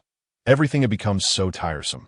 Were it not for some insidious force at play, he would have relished conversing with Jiang Shui about matters of interest. But alas, his abilities were limited. Help me with my clothing. Having lingered here long enough, Cao Xuan felt a sense of ennui. Reluctantly, Jiang Shui complied, her gaze falling upon Cao Xuan's handsome visage and his sculpted abs. She could hardly fathom that this striking young man was, in secret, such a character. One must not judge by appearances. The wisdom of our ancestors should be heeded. Be good. I shall return home first. You must wait here obediently and not wander. Cao Xuan tousled Jiang Shui's hair, indulging in a moment of intimacy before departing. Oh, by the way, there are several thousand in this car for you to use on some good food. It's not that I'm stingy, but since Jiang Shui isn't entirely under my control yet, giving her a fortune might result in her fleeing with the money. Jiang Shui was taken aback by Cao Xuan's generosity. The amount was greater than her salary from the past 6 months. And remember to purchase some supplements. The gifts I left with you require replenishment.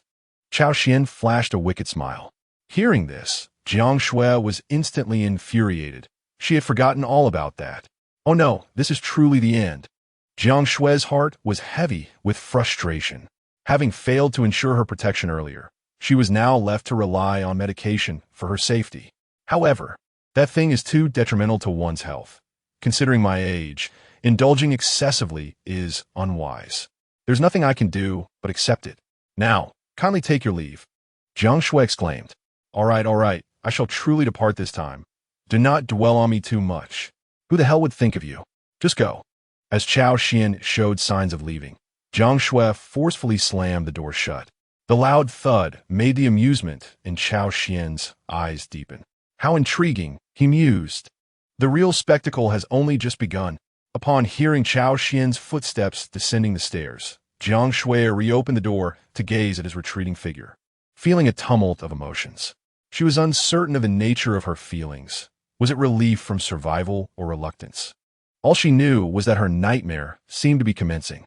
Yet, was it truly a nightmare? In the late hours of the night, within the hospital room, a mechanical voice resonated. Ding. System reboot successful. Your system has returned. Lin Fan, deep in slumber, was abruptly awakened by this unexpected announcement, and the excitement caused his wound to split open. Damn, that hurts. Yet it mattered not. The system had finally rebooted. Lin Fan was overwhelmed with exhilaration. Chapter 12. Lin Fan's mission system. May I inquire if there's a way for you to liberate me? He pleaded earnestly. I beseech you, dear system. I am willing to offer anything to escape this place. Lin Fan could no longer endure the indignity of his existence. Not only was he fed like a pig, but there was also no proper place to attend to his basic needs. It was an unbearable existence. Were it not for the immense resentment he harbored towards Cao Xuan, he might have already resorted to self-destruction. To Lin Fan's astonishment, the previously silent system finally responded. Host, are you truly willing to give everything? The voice echoed in Lin Fan's mind. Finally it speaks. I thought I was conversing with an artificial imbecile. Lin Fan couldn't help but express his frustration. This wretched system had remained mute until he professed his willingness to sacrifice anything, and now it seems suddenly responsive. Please, dear system, I implore you, just grant me the means to leave this place, and I shall offer anything. Lin Fan was on the verge of begging. Very well, then I shall not be courteous, cackled the system. To Lin Fan's astonishment, he felt the strength returning to his severed limbs. Given his previous condition, he had thought he would be doomed to a life as a mere vegetable. Yet, unexpectedly, the system had restored him. Was this the power of a cheat? Lin Fan found it immensely gratifying. Before long, Lin Fan was completely revitalized, and he discovered that his physical prowess seemed even more formidable than before. He felt an overwhelming surge of strength coursing through him. With a single punch, he could likely fell 2 bulls. Armed with this newfound vigor, Lin Fan quickly freed himself from his restraints. Ha ha ha! I am free. I am finally free. After breaking free from his constraints, Lin Fan couldn't help but burst into laughter, ascending to the pinnacle of his life from this very moment. Father Tongzi, you are truly remarkable. It's at crucial times like these that your strength shines. Lin Fan was ecstatic, yet he suddenly recalled his earlier words about the necessity of sacrifice to obtain such power, which left him a bit apprehensive. However, on the other hand, Father Tongzi, would you be so kind as to disclose what exactly you have taken from me? Lin Fan felt a twinge of fear. Rest assured, I haven't removed any of your organs, the system reassured him. I've administered an intermediate enhancement serum to you, elevating your physical capabilities to approximately 10 times that of an ordinary person. In other words, you now resemble a superhero. Taking on a dozen adversaries should pose no challenge. Upon hearing the system's words, Lin Fan was overjoyed. Did that mean that if he encountered Cao Xuan again, he could effortlessly send him flying?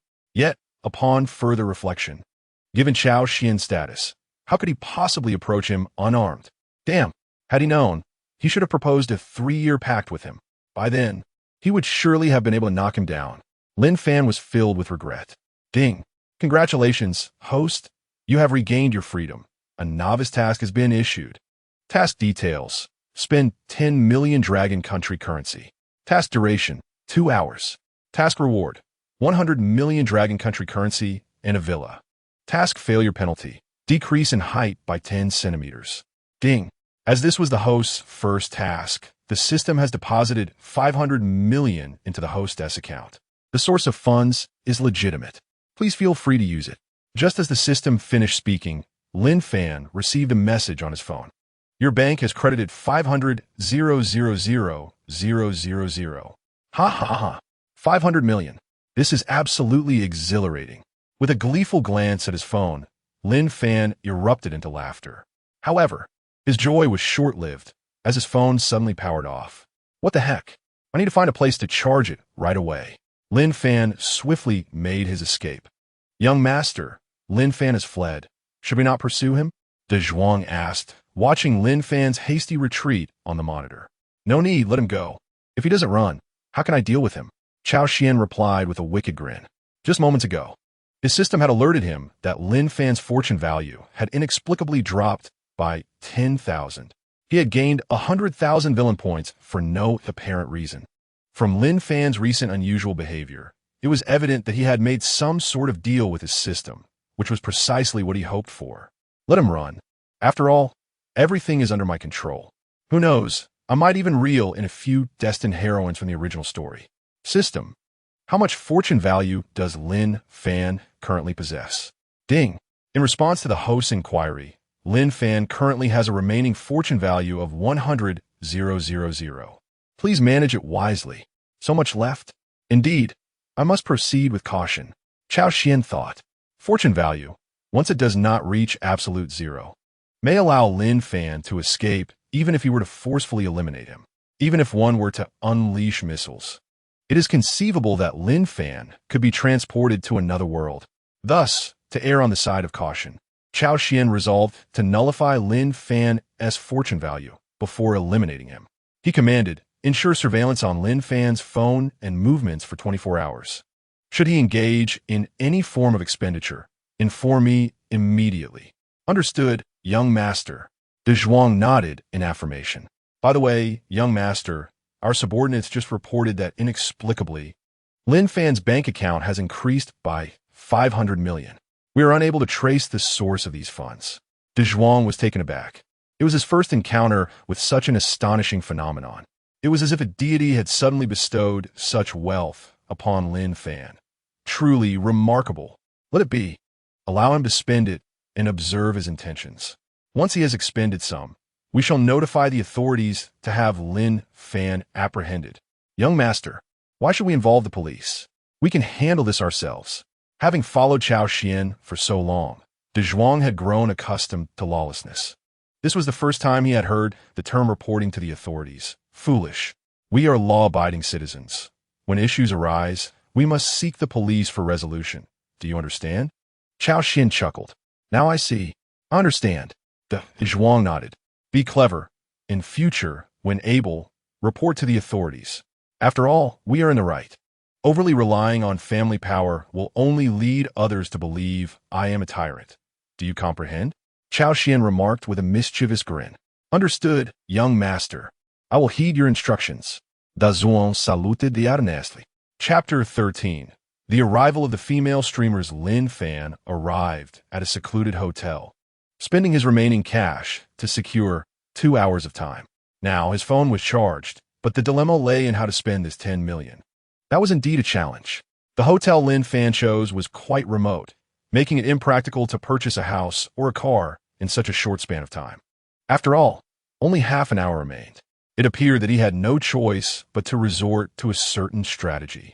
Lin Fan then opened a live streaming platform and swiftly found 2 beautiful streamers. System, can you enlighten me regarding the true appearances of these 2 streamers? Lin Fan smirked charmingly. He had been following these 2 for quite a while. They were hidden gems with only a few thousand followers. During moments of boredom or solitude, Lin Fan would often engage in conversation with them, and the chat room was sparsely populated, ensuring that whatever he commented would elicit a response, providing him with unprecedented satisfaction. After all, with larger streamers, unless one's comments were particularly eye-catching, there would be no chance of receiving a reply. Rest assured, host, this system has already verified that both streamers possess appearances rated above 90. 90? What does that signify? How do they compare to Xiao Qingyu? You cannot forget his Xiao Qingyu. Somewhat inferior in appearance, yet they far surpass her in figure, graceful to the point that one cannot see their toes. With skin as fair as snow. Upon hearing the system's voice, Lin Fan's heart fluttered. He had long admired these 2 streamers, and finally, an opportunity to showcase his affections had arrived. He began to daydream, envisioning himself showering his beloved streamers with millions in donations, subsequently embarking on an offline venture. Hurry, host. Only 20 minutes remain. Hesitate, and you may find yourself diminished by 10 centimeters. The urgency in the system's words jolted Lin Fan, nearly causing him to forget the impending consequence. Failure to accomplish the task would indeed result in a 10-centimeter reduction. This was dire. I must act swiftly. In a frenzy, Lin Fan began to spend recklessly, bestowing upon the 2 beautiful streamers virtual gifts worth millions. In an instant, the live stream erupted with dazzling special effects. A vibrant display of lights and a flurry of gift animations left both streamers in a state of shock. Thank you, the invincible war god Lin Fan, for the spectacular rain of rockets, exclaimed one streamer, named Xiao Tian, her voice trembling, her eyes wide in disbelief. The other streamer, Yu, was so overwhelmed that she became incoherent, her excitement causing her to roll her eyes back in astonishment. Oh my goodness, Yu has fainted. Quick, call an ambulance. It appeared that Yu was a university student, and her roommate promptly assisted in shutting down the live stream. Observing the streamer's reactions and the flood of adoring comments in the chat, Lin Fan's vanity was immensely gratified. Haha, don't be too excited. If anything were to happen, I would be quite saddened, Lin Fan chuckled. Before long, he had exchanged contact information with both streamers, and during their conversation, he sent his location. Without hesitation, the streamer named Tian agreed to meet, while Yu, after a moment of hesitation, also acquiesced. Delightful. Lin Fan reveled in the chat history, a wicked grin spreading across his face. Ding! Congratulations, host, for successfully completing the task. You have earned 100 million Longwa coins and a villa. Ding! Congratulations, host, for successfully spending 10 million Longwa coins. You have gained 100 wealth points. Currently, Lin Fan resided in a hotel named Parking Love in the Maple Forest, where he had just extended his stay for 2 more days. Not only that, he had recently lavished over 10 million on the 2 streamers, which had already made headlines. Simultaneously, we discovered that Lin Fan had arranged to meet the 2 streamers, who had already purchased their tickets and were expected to arrive at the hotel tomorrow. Zhuang reported every detail of Lin Fan's actions to Cao Xuan, who nodded in approval after hearing the news. Very good, continue the surveillance. Once the 2 streamers arrive tomorrow, Change the room number at the hotel. You understand my intentions, correct? Cao Xuan flashed a sly smile. I understand, young master. You are truly brilliant. Da Zhuang grinned mischievously, impressed by Cao Xuan's swift cunning. Truly a worthy master. The following day, Lin Fan had gone to bed early the night before, completing the tasks assigned by the system, and finally had the chance to rest properly after several days of relentless activity. Oh, Cao Xuan! Lin Fan awoke abruptly from a nightmare, in which he found himself being pursued by Cao Xuan, ultimately forced to leap from a building. Thankfully, it was merely a dream. A sigh of relief escaped Lin Fan's lips. Now that he possessed the system, individuals like Cao Xuan were nothing but inconsequential. As he gradually developed his abilities, Cao Xuan would soon meet his demise, Lin Fan mused. However, he was puzzled as to why, after his escape, Cao Xuan had not dispatched anyone to pursue him. It appeared that the system's earlier assertion about Cao Xuan's arrogance was indeed accurate. The time was drawing near. In just a few minutes, they should arrive. Lin Fan glanced at the clock and then at his phone, where he saw that Xiao Tian and Yu had sent him photos from the plane and videos of them en route. Quite impressive. They were indeed two beautiful women. Gazing at the pictures sent by Yu and Xiao Tian, Lin Fan felt a surge of excitement. Soon, both would be his women. Now, he merely had to await their arrival. He began to fantasize about ending his 2-decade-long celibacy, envisioning himself ascending to the pinnacle of his life. Knock, knock, knock. Is the invincible warrior Lin Fan in there? I am Yu, and I have arrived at your room. Outside the door stood a sweet-looking girl, clad in a uniform with black stockings and a bow adorning her hair, nervously fidgeting with her fingers. Her real name was Lin Yu, a university student who had only been live-streaming for a year or two. With her charming appearance and melodious voice, she had garnered a modest following of devoted fans. However, apart from these attributes, she had little else to offer, which kept her from achieving greater fame. Nevertheless, she managed to earn nearly 1,000 yuan each month as pocket money. Yet, just the night before, a typically unenthusiastic fan had suddenly gone wild, showering her with millions in gifts. Lin Yu was taken aback, incredulously relaying the news to her roommate, who was equally astonished. Ultimately, spurred on by her roommate's encouragement, she mustered the courage to add the fan's contact information and even suggested meeting in person. After all, this was a life-changing opportunity, especially since she had a sick mother and a gambling father to support. Soon, the door swung open, and Lin Yu nervously glanced at the figure before her, only to be met with the striking face of Cao Xuan. Chapter 14. Adding another person, Lin Yu could hardly believe her eyes. Taking a step back as she checked the room number once more, 1106, indeed correct. Hello, are you Mr. Lin? She nervously played with her hair, gazing incredulously at Cao Xuan. The disparity between Lin Fan's photograph and reality was astonishing. In the pictures, Lin Fan appeared to score merely in the 80s, but in real life, he was a perfect 10. Indeed, that's me.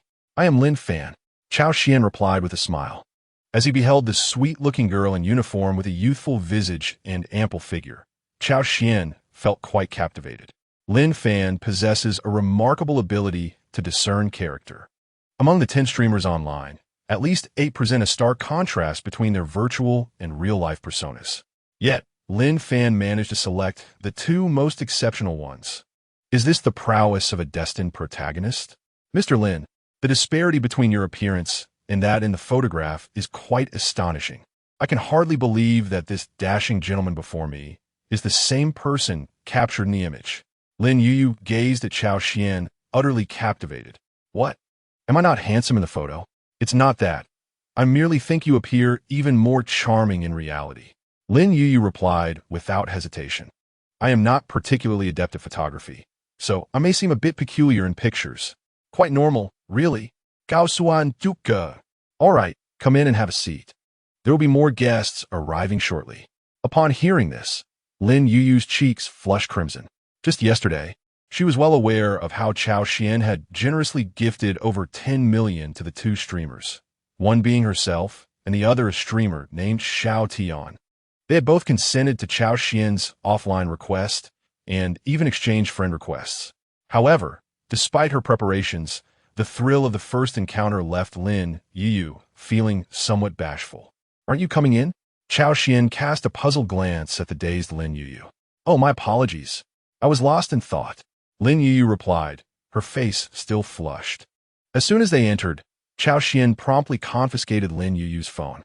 To prevent any inappropriate calls from intruding upon our time, I've turned it off. You have no objections, do you? I defer to your judgment. Lin Yu nodded. You should shower first. You've arrived all sweaty. It would be best to clean up a bit. With that, Cao Xuan gently pushed Lin Yu into the bathroom. But you mustn't peek. Lin Yu shyly protested. Rest assured, I shall not. Cao Xuan assured her, embodying the essence of a gentleman. Peeking? Unthinkable. Just then, the sound of water flowing from the bathroom accompanied the rustling of something slipping. Cao Xuan felt a stir of emotions within him. At that moment, there was a knock at the door. Cao Xuan opened it to find a long-legged girl wearing a mask, her flowing hair cascading down her shoulders. Clad in a cropped white top and an exceedingly short denim skirt. Are you the invincible warrior, Mr. Lin Fan? Pan Tian shyly uttered the name. Indeed, that is I. Are you Xiao Tian Tian? Cao Xuan replied with a smile. Yes, I am Xiao Tian Tian. As she spoke, Pan Tian removed her mask. The moment the mask came off, Cao Xuan was left speechless. Wow, Fan Tian Tian. Staring at the woman before him, who bore an uncanny resemblance to a certain teacher, Cao Xuan's eyes widened in disbelief. It's uncanny. They appeared to have emerged from the same mold, especially with her clad in a cropped white top and a very short denim skirt. I am not her. My name is Pan Tian. Although many people mistakenly believe that I am the same person as she, let us not forget that she is currently serving time in prison, Pan Tian shyly remarked. Due to my appearance, many have linked me to that teacher. Some even have the audacity to approach and harass me, inquiring about my worth. After enduring such harassment repeatedly, I became fearful and resolved to stay indoors, embracing a life as a live streamer. In truth, I am somewhat older than I appear, yet my sweet visage evokes a sense of first love. Are you Mr. Lin? Pan Tian stepped back to glance at the room number, confirming that it was indeed 1106. Much like Lin Yu, Pan Tian rendered an assessment of Cao Xuan that diverged from the reality of his photographs. After all, Lin Fan and Cao Xuan were not the same individual. Indeed, that is I, Cao Xuan replied with a smile. You are far more handsome than in your pictures. Pan Tian found herself momentarily infatuated. Kumin, someone has already arrived before you. Has Yu come? Pan Tian murmured to herself before entering the room. Upon hearing the sound of running water from the bathroom, she took the initiative to walk in. Before departing, she entrusted her phone and bag to Cao Xuan for safekeeping. Very considerate. Cao Xuan chuckled. Of course, Pan Tian blushed, acknowledging that these were the ideas of her close friends. Otherwise, she would have been at a loss. Who are you? Lin Yu exclaimed, startled by the sudden entrance of Pan Tian. Upon realizing the intruder was a woman, she managed to regain her composure. Who are you? How did you get in? The steam obscured Lin Yu's view of Pan Tian's face. Fool, don't you recognize me? I am Pan Tian. We were just chatting yesterday. Oh, so it's Sister Tian Tian. You startled me. I'm so glad you finally arrived. Recognizing Pan Tian, Lin Yu relaxed her guard and leapt toward her. Oh dear, I haven't even changed yet. And you pounced on me. I'm only in this outfit. It's all right. I brought more than one outfit. If worst comes to worst, I can lend you one, or we can go out shopping. Lin Yu laughed. By the way, Sister Tian Tian, your figure is stunning. Your waist is so slender. How do you achieve such impressive curves? Lin Yu was genuinely curious and even reached out to touch. What are you doing? Though it was their first meeting, there was no sense of unfamiliarity between them. I wanted to ask you, is all your nourishment concentrated in that area? Pan Tian teased. She simply could not fathom how Lin Yu, with such a petite stature, could possess such ample assets. She was a living embodiment of the legendary Kai Wenji, small in stature, yet astonishingly ample. Hearing the exchange between the two women, Cao Xuan could hardly contain himself. Ladies, would you care to add another participant? Chapter 15. Lin Fan's defenses were breached. What's going on with them? Could it be that my dove has suddenly taken flight? At this very moment, Lin Fan next door is enduring the passage of time as if it were an eternity. Little Lin Fan has looked up several times. it still sees no sign of anyone.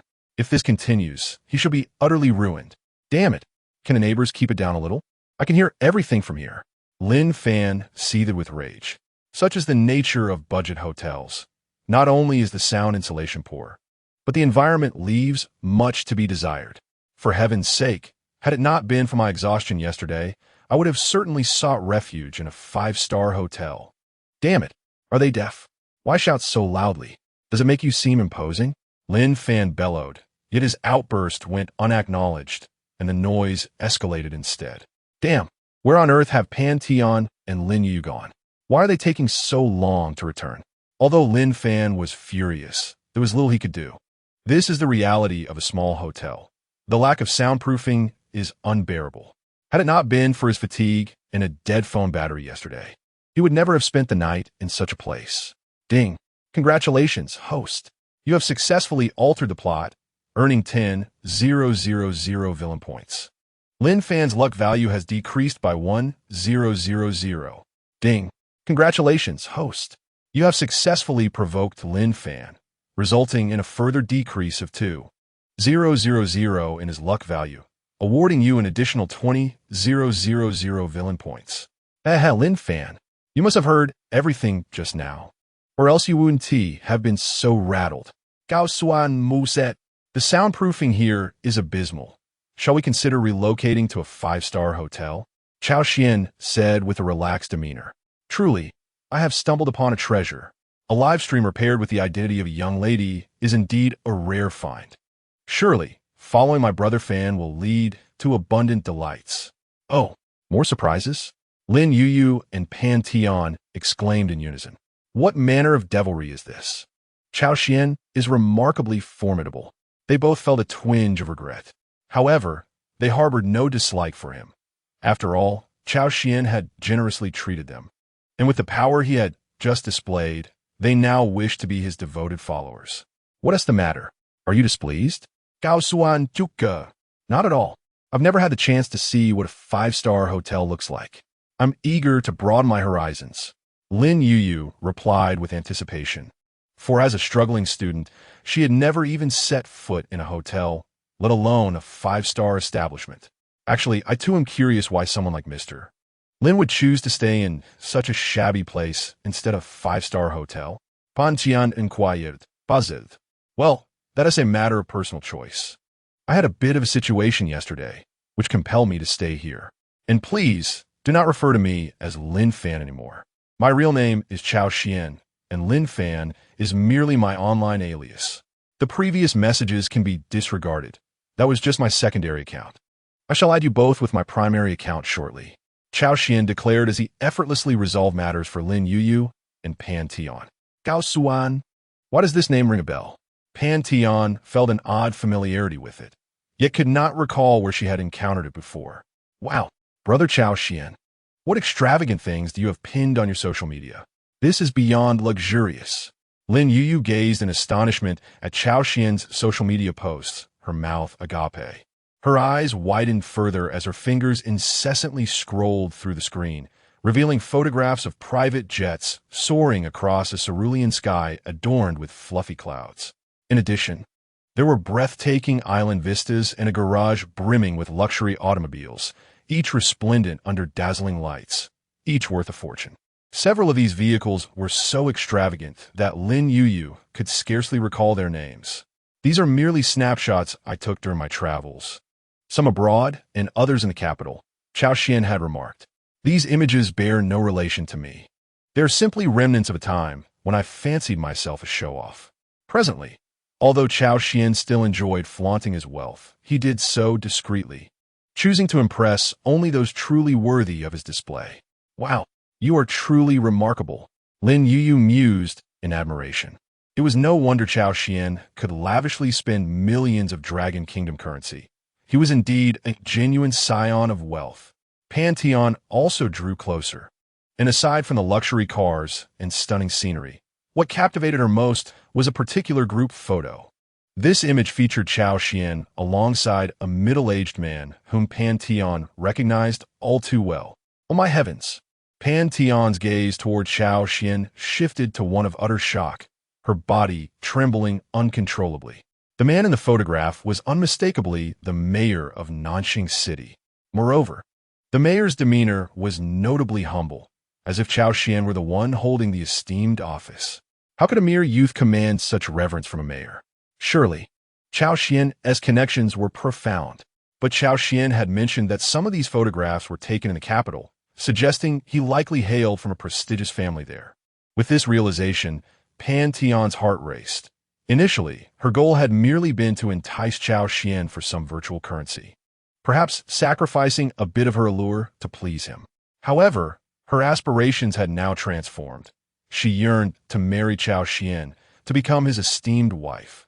"What is the matter?" Cao Xuan inquired, puzzled by Pan Tian's reaction. "Why is this woman behaving so dramatically? She is not nearly as amusing as Lin Yuyu." He shook his head, preferring Lin Yuyu's simplicity over Pan Tian's cunning. Lin Yuyu embodied a certain naivete, a charming innocence, whereas Pan Tian exhibited more calculated intentions. Yet Cao Xuan remained unfazed. "It's nothing. You've worked so hard. Allow me to assist you in putting on your clothes." Pan Tian offered eagerly. "Is that so? How considerate," Cao Xuan replied, pleasantly surprised. He had yet to experience the thrill of a beautiful woman dressing him. As this was her first attempt, Pan Tian fumbled a bit, making several mistakes that only heightened Cao Xuan's desire. "Are you doing this on purpose?" he teased, lifting her chin gently. "Not at all," Pan Tian replied with a flirtatious glance. As it was her inaugural experience dressing someone, she felt a tad clumsy. However, since Cao Xuan has said so, she naturally went along with it. "Soon, I shall be the first to deal with you," Cao Xuan said with a wicked smile. "All right," Pan Tian replied with a grin. "Are you all not ready yet? Let me lend a hand as well." Chapter 16. The furious Lin Fan, the naive Lin Yu, finally realized that Pan Tian was assisting Cao Xuan with changing outfits, while she merely stood by and watched. This would surely diminish Cao Xuan's impression. With Lin Yu's help, Cao Xuan successfully donned the attire. "Ah, Yu, I have no clothes left to change into. Could you possibly lend me yours?" Pan Tian suddenly remembered this matter. "Sure," Lin Yu nodded. However, her stature was relatively petite, while on the other hand, Pan Tian was quite the opposite, standing over 170 centimeters tall, her figure somewhat modest. Lin Yu retrieved a white dress for Pan Tian. After changing, the upper part was somewhat loose, almost transforming her, while the skirt was a tad small. "Hee, my apologies, Sister Tian. My clothes are simply like this. Please bear with it," Lin Yu said apologetically. After a playful bout of teasing, the three of them headed out, just as Lin Fan happened to open his door at that moment. Thus, the two groups collided directly. "Cao Xuan, what are you doing here?" Upon seeing Cao Xuan, Lin Fan was filled with terror and instinctively glanced behind him. Fortunately, that brawny man was not present. Lin Fan felt that even with his enhanced physique, he would not be a match for the giant. The reason Lin Fan opened the door was primarily due to the fact that he had just messaged Pan Tian and Lin Yu, only to find that they had blacklisted him. How outrageous! After investing millions, they dared to block him after agreeing to meet in person. Exposure. We must expose them. "Is there a problem with my presence here?" Cao Xuan sneered. It seems there truly was no issue. Noticing that the brawny man was absent from beside Cao Xuan, Lin Fan summoned the courage to straighten his back and speak to him. It was at that moment that Lin Fan noticed Pan Tian and Lin Yu behind Cao Xuan. Fixating his gaze upon them, his eyes seemed to blaze. "Little Tian, Yu, you two wretches, do you have any idea how difficult it has been for me to find you? We agreed to meet at noon, and now it is already past 2 in the afternoon. Why have you only just arrived? Moreover, what does blocking me mean? You took my millions and planned to run off, right?" Lin Fan was somewhat agitated. Nevertheless, despite his anger, Lin Fan could not help but be captivated by their beauty. After all, they were acknowledged by the system as beauties. Pan Tian and Lin Yu appeared even more stunning than during the live broadcast. At this moment, Pan Tian, due to the brevity of her skirt, displayed her long, fair legs in all their glory, causing Lin Fan to nearly drool at the sight. As for Lin Yu, her youthful beauty and voluptuous figure were a direct hit to his senses. Should Pan Tian and Lin Yuyu offer him an apology? He would not hesitate to shower them with virtual gold coins. After all, he had ample funds, and spending money could earn him prestige points. It seemed a win-win proposition. If memory served him correctly, Lin Yuyu's family was in a rather difficult position, and the several million he had previously given her might not suffice. Who are you? What do you mean you've been looking for us? When did I ever block you? I don't see anyone like you in my friends list.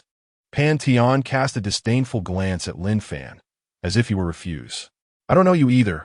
What nonsense are you spouting? And why do you come here hurling insults? Have I wronged you in any way? Lin Yuyu was equally incensed. The first impression that Pan Tian and Lin Yuyu had of Lin Fan was utterly abysmal. He had approached them with derogatory remarks and continued to babble nonsensically, as if he were unhinged. Were it not for Cao Xuan's presence, they might have resorted to physical confrontation to uphold their dignity. Damn it, what are you pretending for? Just yesterday, I gifted you both millions. Didn't you agree to come offline and play with me? Why then have you blocked me? Lin Fan exclaimed loudly. So you two vile creatures are turning your backs on me, is that it? I distinctly remember gifting each of you several million yesterday. You see that once I get in, I'll make sure you regret it. Huh, a few million? You? Do you even have the semblance of someone who could afford that? Pan Tian retorted with disdain. Just look at yourself. Not only do you dress poorly, but your appearance is also far from appealing. Sharp ears and a gaunt face. Try to masquerade as a billionaire? Pan Tian had long been captivated by Cao Xuan's handsome visage, hardly recalling Lin Fan at all, although she felt a vague sense of familiarity with this Lin Fan. She dismissed it as mere coincidence. Exactly. What are you pretending for? You didn't even gift me a few million. It was clearly Cao Xuan who did that. You're just trying to fool the gullible, Lin Yuyu added without reservation. Upon hearing this, Lin Fan suddenly grasped the situation. It was all a ruse orchestrated by Cao Xuan. He had wondered why he had been living peacefully these past few days, even after his escape, without Cao Xuan sending anyone after him. It became clear that Cao Xuan had been manipulating events from the shadows, not only attributing Lin Fan's actions to him, but also deceiving Lin Yuyu and Pan Tian in the process. Yuyu Xiaotian, you have both been duped. He is nothing but a charlatan. I am the invincible warrior Lin Fan. He is the one deceiving you. I have an account to prove it, Lin Fan declared as he produced his account for all to see. At this revelation, Lin Yuyu stood dumbfounded. For the account in Lin Fan's hands was indeed that of the generous benefactor who had showered her with gifts. Moreover, Lin Yuyu stumbled upon her past private messages with him. What on earth is happening? Lin Yuyu felt overwhelmed. If the Lin Fan before her was indeed real, then what about Cao Xuan? If that were the case, had she not been deceived and scolded her true benefactor? I find your words utterly nonsensical. How dare you flaunt something so absurd? Pan Tian, seizing the moment while Lin Fan was distracted, hurled his phone to the ground. My sacred device. This is my only phone. Lin Fan was distraught. His faithful Xiaomi, which had accompanied him for so many years, lay shattered by Pan Tian's actions. How would he manage to use credit payments now? Chapter 17. Tang Eweya. Flaunting a mere image. How utterly ridiculous. Do you even know who I am? Pan Tian scoffed. She was acutely aware that the Lin Fan before her was indeed the genuine article, and that she had been duped by Cao Xuan. Yet, what did it matter?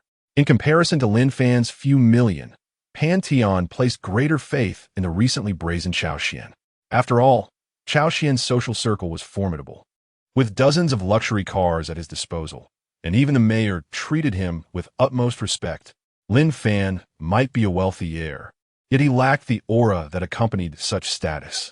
His attire was meager, a stark contrast to Cao Xuan's impeccable suit and leather shoes. Cao Xuan was likely a scion from the capital, far more formidable than Lin Fan. Thus, Pan Tian chose to trust Cao Xuan. Lin Fan, oh Lin Fan, if there is blame to be had, it lies with your lack of capability. Although you have gifted me millions, you still pale in comparison to Cao Xuan. Pan Tian mused. Moreover, the foolish Lin Fan remained oblivious to the fact that they had been switched by Cao Xuan, illustrating the vast disparity between them. So that was it. You cunning rogue, I wondered how you possessed that account. It was fabricated, with Pan Tian's assertion. Lin Yu naturally believed her and spat disdainfully at Lin Fan. "You absolute fool."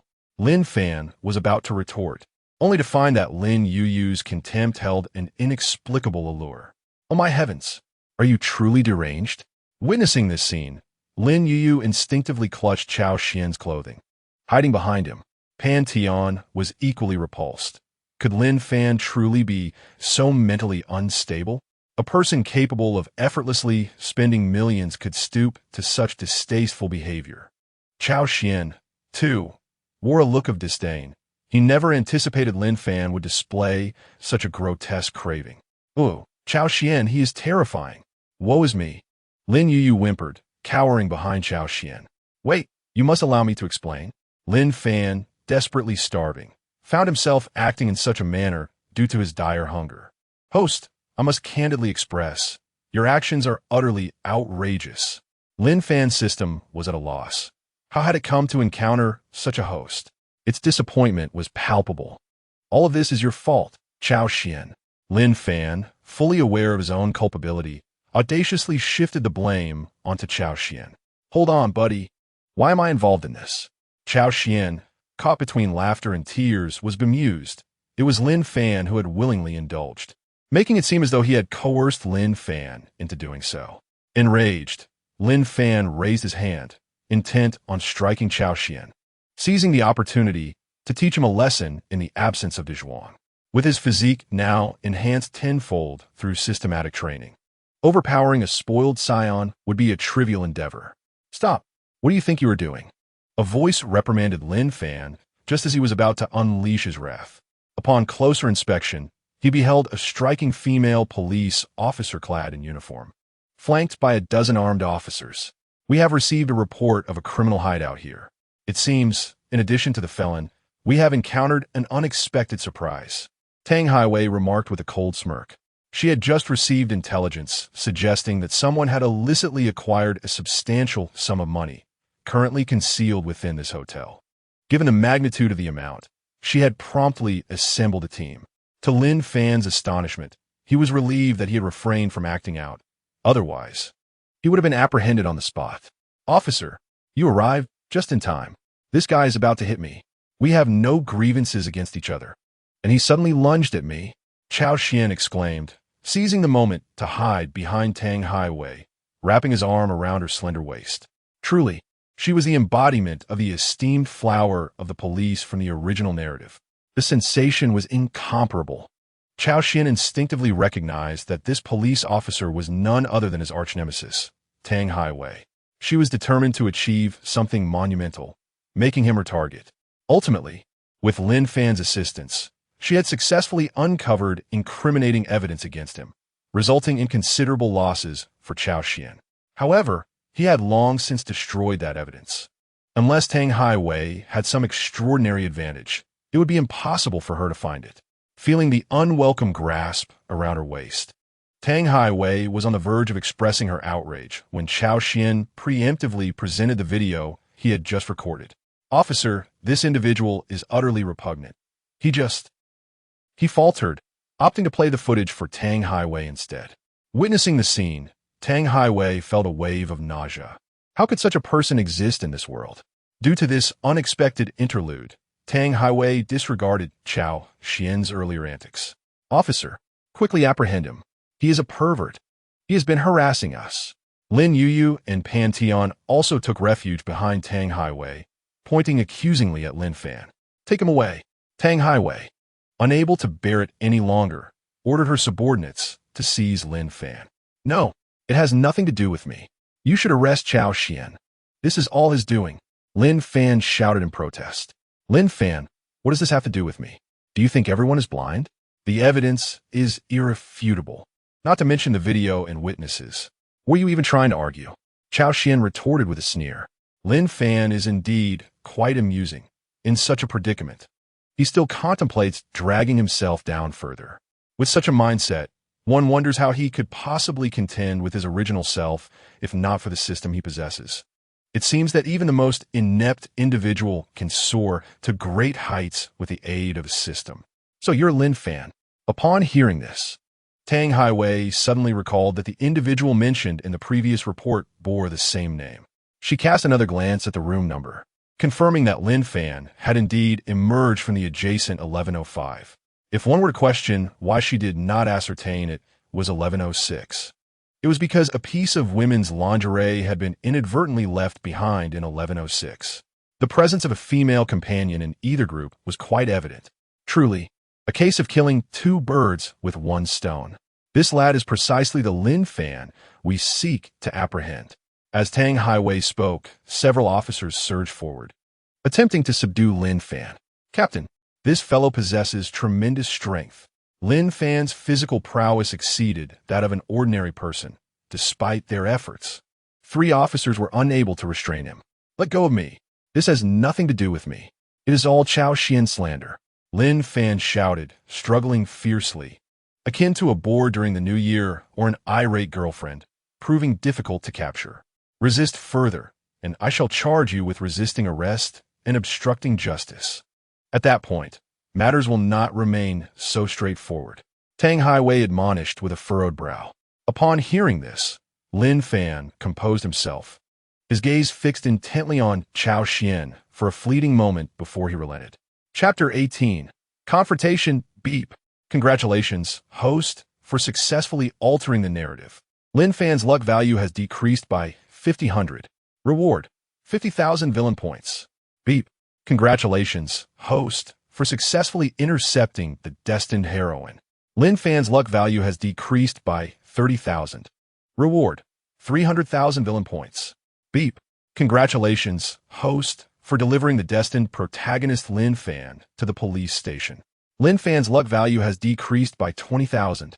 Reward: 200,000 villain points. What a troublesome system. Only now settling the rewards. Cao Xuan Muset Inwali, as Lin Fan was led away in handcuffs. This farcical episode finally reached a temporary conclusion. Mr. Cao, may I be released now? Tang Highway had endured for quite some time. Had it not been for the multitude of onlookers, she might have taken matters into her own hands. Oh dear, my apologies, Officer Tang. I inadvertently grew accustomed to this. Please forgive me. I mean no harm. Cao Xuan offered an awkward yet polite smile. You recognize me? Tang Highway inquired, somewhat taken aback. She had been observing Cao Xuan for quite a while, yet she hadn't anticipated he would be aware of her. Is it not quite normal for Officer Tang to be acquainted with Cao? It stands to reason that Cao would know Officer Tang as well. Cao Xuan replied with a grin. Do not smirk so. Do not presume I am unaware of your dubious dealings. I assure you, one day I shall bring you to justice. Tang Highway glared at Cao Xuan and declared, what a fiery woman. I find her intriguing. Tang Highway's demeanor mirrored that of the original narrative, confronting him with the intent to apprehend. Officer Tang, what do you mean by that? Cao Xuan is indeed a model citizen. How could he possibly engage in malfeasance? Pan Tian stepped forward in defense. I also believe that Lin Yuyu, being a student, harbors an inexplicable trepidation upon encountering law enforcement. Yet she mustered the courage to speak up. I advise you not to be deceived by him. Tang Highway cast a sidelong glance at Pan Tian and Lin Yuyu, noting that there were far too many women vying for Cao Xuan's attention. Rest assured, Officer Tang, as a law-abiding citizen, how could I ever commit a wrongful act? You need not worry. Such a day shall never come. Cao Xuan Tuka. Such a smooth talker. In that case, prepare to be observed. Tang Highway understood that further discourse with Cao Xuan was futile. Until evidence emerged, she had no means to confront him. With that, she turned on her heel and sauntered away, leaving behind the alluring silhouette of a peach. Cao Xuan's gaze was fixated on Tang Highway's retreating figure. The woman possessed an extraordinary physique. No wonder she was hailed as the flower of Nanjing City. Such stature and beauty. Goodness, she surpassed Xiao Qingyu by countless degrees. Ahem. Stop staring. She's already far away. Ban dia nuet Cao Xuan. Indeed, be cautious. She might just pluck your eyes out. The latter remark was aimed at Tang Highway, though Lin Yu lacked the audacity to utter such a thing. Ahem. What are you all discussing? When did I ever gaze at someone? I was merely admiring my food. Cao Xuan feigned innocence. Who would believe you? Lin Yuyu and Pan Tian chorused. By the way, Cao Xuan, Why does Officer Tang seem so antagonistic towards you? Have you perhaps deceived someone in matters of the heart? Lin Yuyu inquired with curiosity. Upon hearing this, Pan Tian felt somewhat speechless. Lin Yuyu appeared rather naive. It was rather normal for someone of Cao Xuan's status to possess a murky past. You are overthinking it. Am I the type to deceive others emotionally? Cao Xuan Lauget. That does seem true. With your looks and wealth, there would be no need for such deceit. So why then? Lin Yuyu pressed on with her curiosity. You ask this? Well, it is simply because she harbors feelings for me. However, her love remains unrequited, prompting her to employ such tactics to draw closer to me. Cao Xuan asserted with a serious demeanor, spinning a fanciful tale. Really? Is that true? Lin Yuyu questioned, unable to fully believe it. Officer Tang appears so serious. Yet she is actually quite flirtatious? Of course it is true. Think back to your school days, when you had a crush. Didn't you also engage in little antics to capture their attention? Officer Tang is doing precisely that. Cao Xuan elucidat. Now that you mention it, I believe I understand.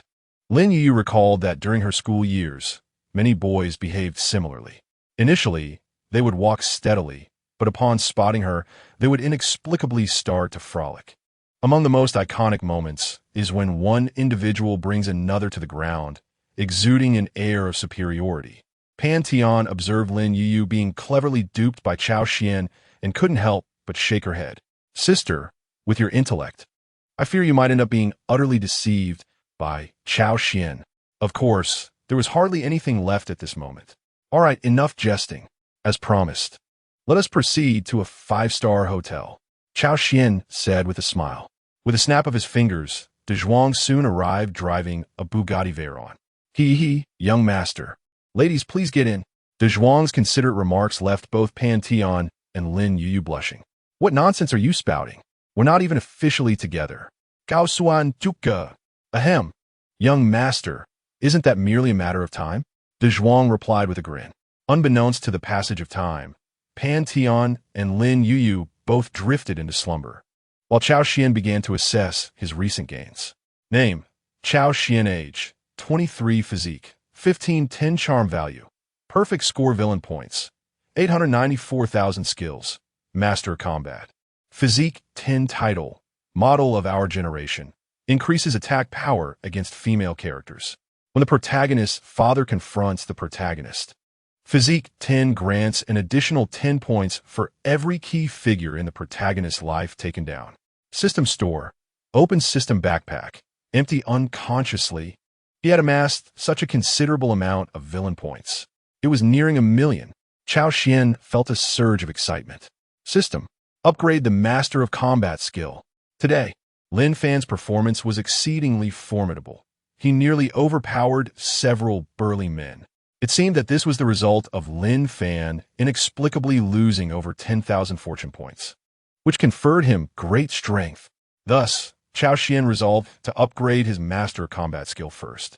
Beep. This upgrade requires 500,000 villain points. Does the host wish to proceed? Spend it. Cao Xuan note that. Chapter 19. Collaboration. Beep. Upgrade successful. The Master of Combat skill has been successfully elevated to Combat Grandmaster. Combat Grandmaster. Physique 50, proficient in any fighting technique in the world and capable of skilled application. Adept at countering moves. Upon completion of the upgrade, Cao Xuan felt an immense enhancement in his physical condition. His muscles bulged, and his physique was flawless. With just a slight exertion, it felt as though he could obliterate anything. Furthermore, his mind was now filled with countless combat techniques, likely surpassing even those masters who had dedicated decades to martial arts. Excellent. This skill is remarkable. Cao Xuan was too lazy to examine the subsequent details. The most crucial aspect was the 50 in physique. A physique of 50 implied that his current physical prowess was approximately 10 times that of an ordinary person, coupled with his base physique and the bonus against the protagonist. When facing Lin Fan, he would wield a strength at least tenfold that of an average expert. With the Combat Grandmaster skill, dispatching Lin Fan would likely require only a few blows. System, what are my odds of victory against Lin Fan now? Cao Xuan's satisfaction was palpable as he responded. Given your current state, your odds against Lin Fan are roughly 70-30 in your favor. You have the advantage. Name: Cao Xuan. Age: 23. Physical strength: 1550. Charisma: maximum villain points: 394,000. Skills: Master of Combat. Physical constitution: 50. Title: Model of our generation. Enhances attack power against female characters. When facing the protagonist's father, his physical strength is reduced to 10, gaining an additional 10 points for each key figure in the protagonist's life he defeats. System Mall: Open system backpack. Empty currently. Cao Xuan retained over 300,000 villain points for contingencies. Confess. Why has your account suddenly swelled with such an immense sum? The data indicated that he was merely a struggling university graduate, fresh out of school. Moreover, he harbored a secret affection for the president of the Shao Corporation, Shao Qingyu. Tang Haiwei scrutinized the information in her hands, struggling to reconcile the image of the seemingly pathetic Lin Fan before her with that of a billionaire whose assets exceeded 100 million. The most astonishing aspect was that there were no discrepancies in his financial sources. Even attempts to pin a crime on him would falter. It was utterly remarkable. It was as though an invisible hand had conjured wealth out of thin air for him. Captain, we have just discovered that within Yinlu Manor, there exists a villa registered under Lin Fan's name. It appears to have been transferred just yesterday. Furthermore, an additional 100 million has mysteriously appeared in his account. This is exceedingly peculiar. Tang Haiwei's subordinates were left in a state of confusion, perplexed by the unfolding events. Officer Tang, my financial sources are legitimate. You inquire how I acquired this wealth? I cannot say. I can only assert that it is as you see. Lin Fan remained unfazed, recognizing that his extraordinary fortune could not be curtailed by any means. Officer Tang, unless you have further inquiries, I believe I am entitled to leave. According to our regulations, you cannot detain an innocent person for such an extended period, Lin Fan provocatively stated. Oh, you believe you can evade this? Are you certain? I possess evidence of your harassment towards those two young women. Tang Haiwei chuckled, relishing the upper hand. While I may not know the origins of your wealth, with this evidence alone, I can accuse you of sexual harassment. At that point, you won't be released in 10 days or even 8. It will be a while before you step outside. Tang Haiwei leisurely remarked, having firmly grasped the situation. After all, there are always more solutions than difficulties. If this approach fails, she could easily plant illicit substances in Lin Fan's villa to secure his confinement for some time. Lin Fan nearly forgot this precarious situation until Tang Haiwei's words darkened his expression. Everyone leave. Disable the cameras. Tang Haiwei Gongman. Now, with just the two of them, it was time to discuss their mutual interests. A sly smile crept across Tang Haiwei's lips. Lin Fan, I can extend to you an opportunity, a chance for collaboration.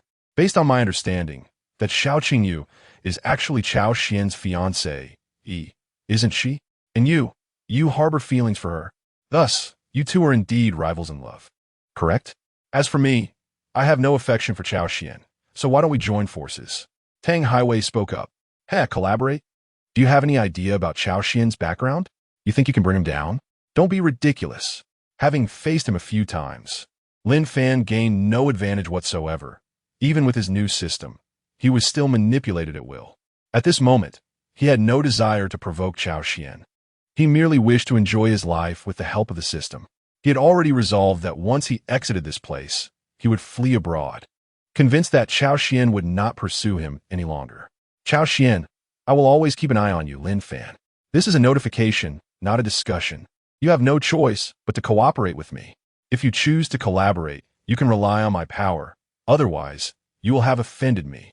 I will send someone to watch you every day. I imagine your life will not be pleasant, will it? The choice is yours. Offend both me and Cao Xuan, or cooperate obediently. Tang Haiwei issued her ultimatum, believing that Lin Fan, being a clever individual, would make the right decision. Upon hearing this, Lin Fan gritted his teeth in anger. He was being threatened by this large-breasted, brainless policewoman. He was a man with a system. Yet here he was being intimidated by a mere officer, and a woman at that. Host, I suggest you agree to her. Tang Highway is a crucial tool to bring down Cao Xuan. Moreover, her background is far more complex than you perceive. I have arranged something for you that is sufficient for you to collaborate with Tang Highway against Cao Xuan. The system interjected. This was its final attempt, as Lin Fan's luck points were dwindling. If he could not turn his fortunes around, it would have to escape. Is this for real? System? You are indeed impressive. Hearing the system's assurance, Lin Fan felt emboldened. After all, if the system was involved, how could it possibly fail? Rest assured, this item is in your home, within a locked safe in your drawer. Inside, there is a disc. Once you hand this to Tang Highway, she will know exactly what to do. Chapter 20. Collaborating against Cao Xuan. I see. The system truly is formidable. With this revelation, Lin Fan felt a sense of relief. After all, the system had spoken. Very well. Since Officer Tang has stated it so, I have no grounds to refuse. I agree to cooperate against Cao Xuan. Lin Fan acquiesced. Lin Fan, you are indeed a straightforward individual. I appreciate that. Upon hearing Lin Fan's agreement, Tang Highway beamed with delight. Now, let us exchange information. Share with me what you know about Cao Xuan, and in return, I shall disclose what I know to you. Tang Highway smile. Agreed. Lin Fan spoke those words. Yet he remained oblivious to the matters concerning Cao Xuan, merely listening as Tang Highway enlightened him. Upon absorbing Cao Xuan's background, Lin Fan belatedly realized the magnitude of the behemoth he had inadvertently provoked. It was none other than the Cao family of the capital, a formidable entity that had stood for over a millennium. One could say that a mere tremor from the Cao family would send ripples throughout the entirety of the Dragon Kingdom, even across the vast expanse of Blue Star. The Cao family wielded an extraordinary influence against such a formidable force. Had he not possessed a system, he would have been utterly powerless. How reckless I was to have agreed to pretend to be Xiao Qingyu's boyfriend. Such folly. If I wished for self-destruction, that would be one matter. But dragging me into it was utterly outrageous. Ah, who is speaking of me? At that moment, Xiao Qingyu was engrossed in her tablet, watching videos, when she suddenly sneezed. Glancing at the content on her screen, she couldn't help but think of Cao Xuan. It was noteworthy that the tablet had been a gift from him, costing several tens of thousands. Tomorrow, she would finally see Cao Xuan, and she must extend a proper apology. Since that fateful day, she had not seen him again, and her messages had been met with indifference, leaving her feeling both angry and helpless, for Cao Xuan had never treated her this way before. Yet, she was aware of her own culpability. After all, she had once treated him in a similar manner. What a wonderful person Cao Xuan was. How could she have treated him so poorly? Just then, the door to Xiao Qingyu's home swung open. A wave of intoxicating perfume wafted in, and soon after, a stunning woman clad in a fitted, form-hugging dress entered. This was none other than Lin Rower. Truly, she embodied the essence of a wealthy matriarch, despite her age. Lin Rower still resembled a youthful maiden. With skin as fair as snow and a tall, slender figure, her dress fell to mid-thigh, revealing her long, shapely legs. "Mom, you're back." Upon seeing Lin Rower, Xiao Qingyu exclaimed eagerly. "Yes, I'm back." Having received Xiao Qingyu's message, Lin Rower had hurried home without delay. She had even prepared an outfit for the following day, a purple bodycon dress. "Please remind young Master Cao to come tomorrow. I'm feeling a bit tired now, so I shall rest for a while." With that, Lin Rower retreated into her room.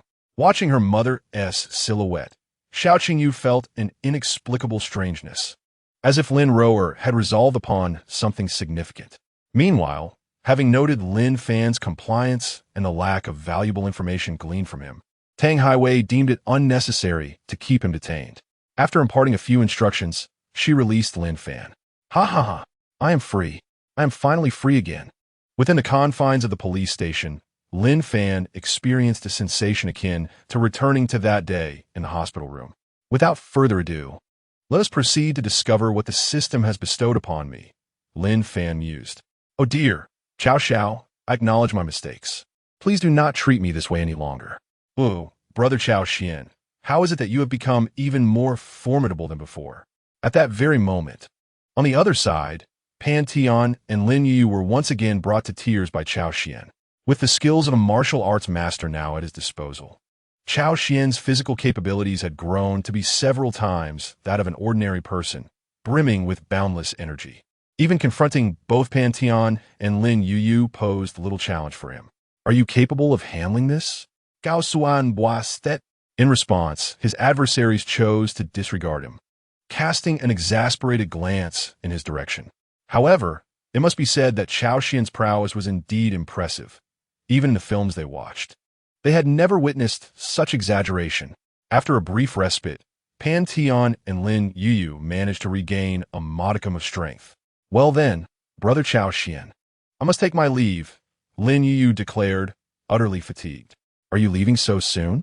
Cao Xuan felt a lingering desire for more interaction. "Yes, I've only taken a day's leave, and I have already overstayed. However, the counselor assured me there would be no repercussions," Lin Yu explained.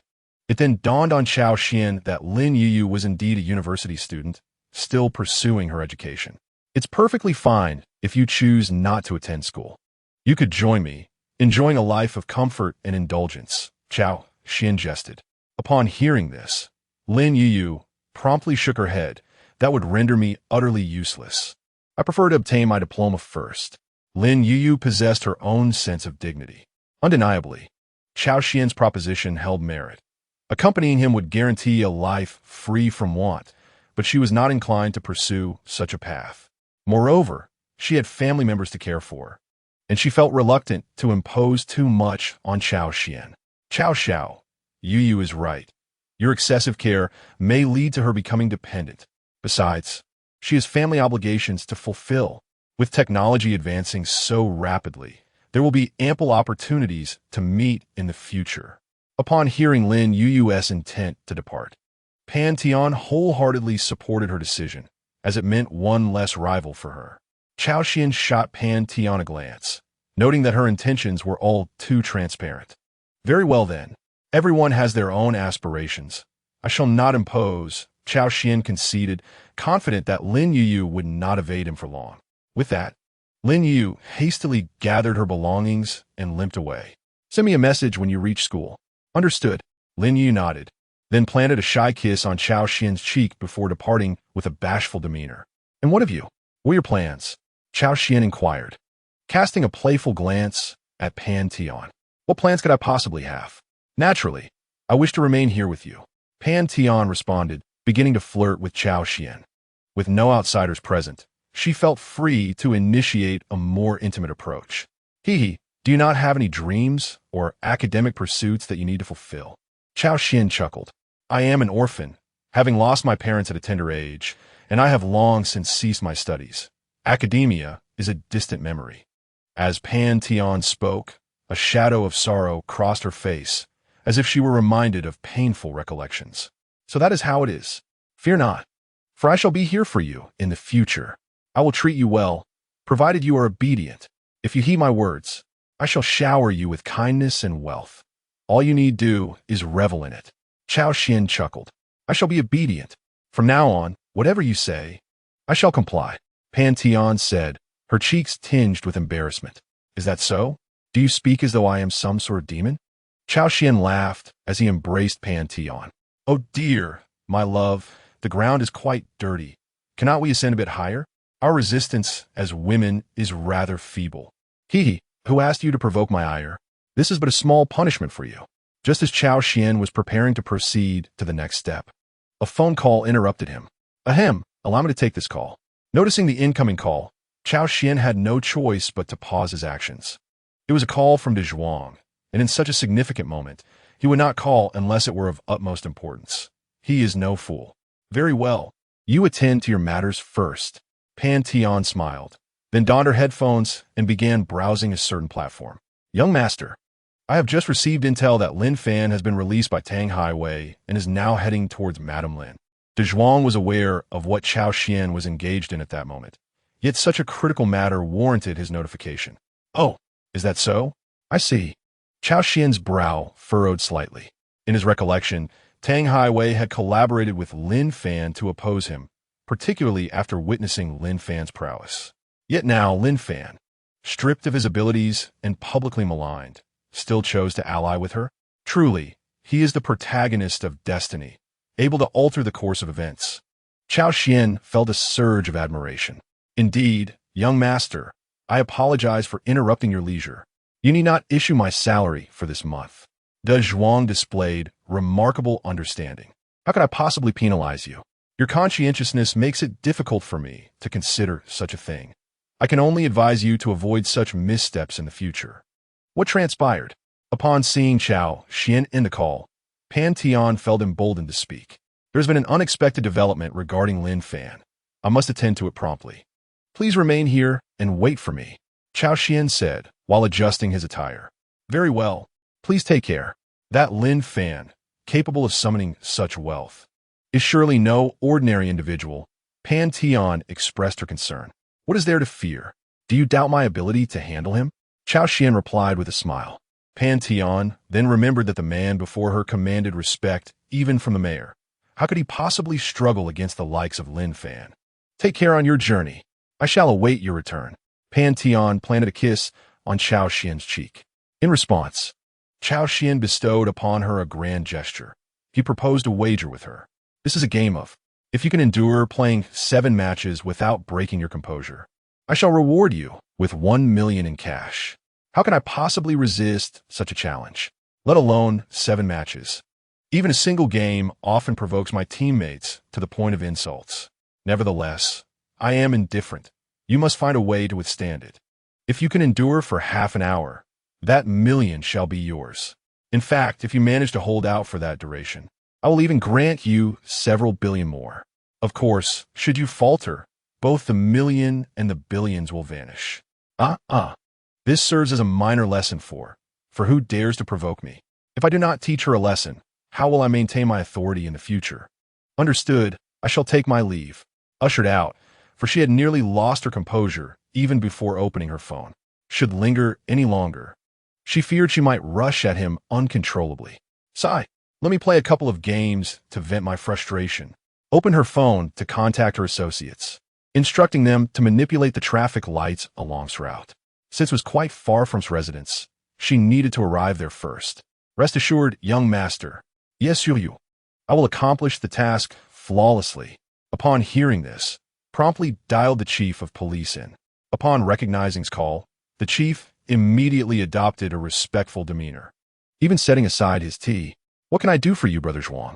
I heard that your station recently released a person named, correct? Upon hearing's inquiry, hastily consulted an officer and, after confirming the information, responded. Indeed, Brother Zhuang, I just inquired, and it appears that from our team has indeed released someone named, but left not long ago. This individual has offended our young master. I want you to detain him for another day. Understood, Brother Zhuang. Upon hearing this, swiftly ended the call and immediately contacted his subordinates. A person named has just escaped. He should still be nearby. You must apprehend him at once. I grant you 15 minutes. Should he elude you, advancement will be out of the question. Understood, Chief. Upon hearing's orders, the officers present dared not delay and quickly mobilized. Meanwhile, was still waiting for a vehicle outside the police station. The taxi's number ends with 9527. As reported the number, the driver opened the door. Just as was about to enter, a towering officer suddenly tackled him to the ground. What are you all standing there for? Quickly, help me restrain him. This guy's incredibly strong. This officer, clearly familiar with extraordinary strength from a previous encounter, immediately called for assistance after ambushing him. What the hell are you doing? Wasn't I supposed to be released? What is the meaning of this? Struggled vehemently, but when a gun was pressed against his forehead, he ceased his resistance altogether. The bewildered driver had never encountered such a ferocious scene before. Firearms were even involved. Chapter 22, Owing a Debt. Goodness.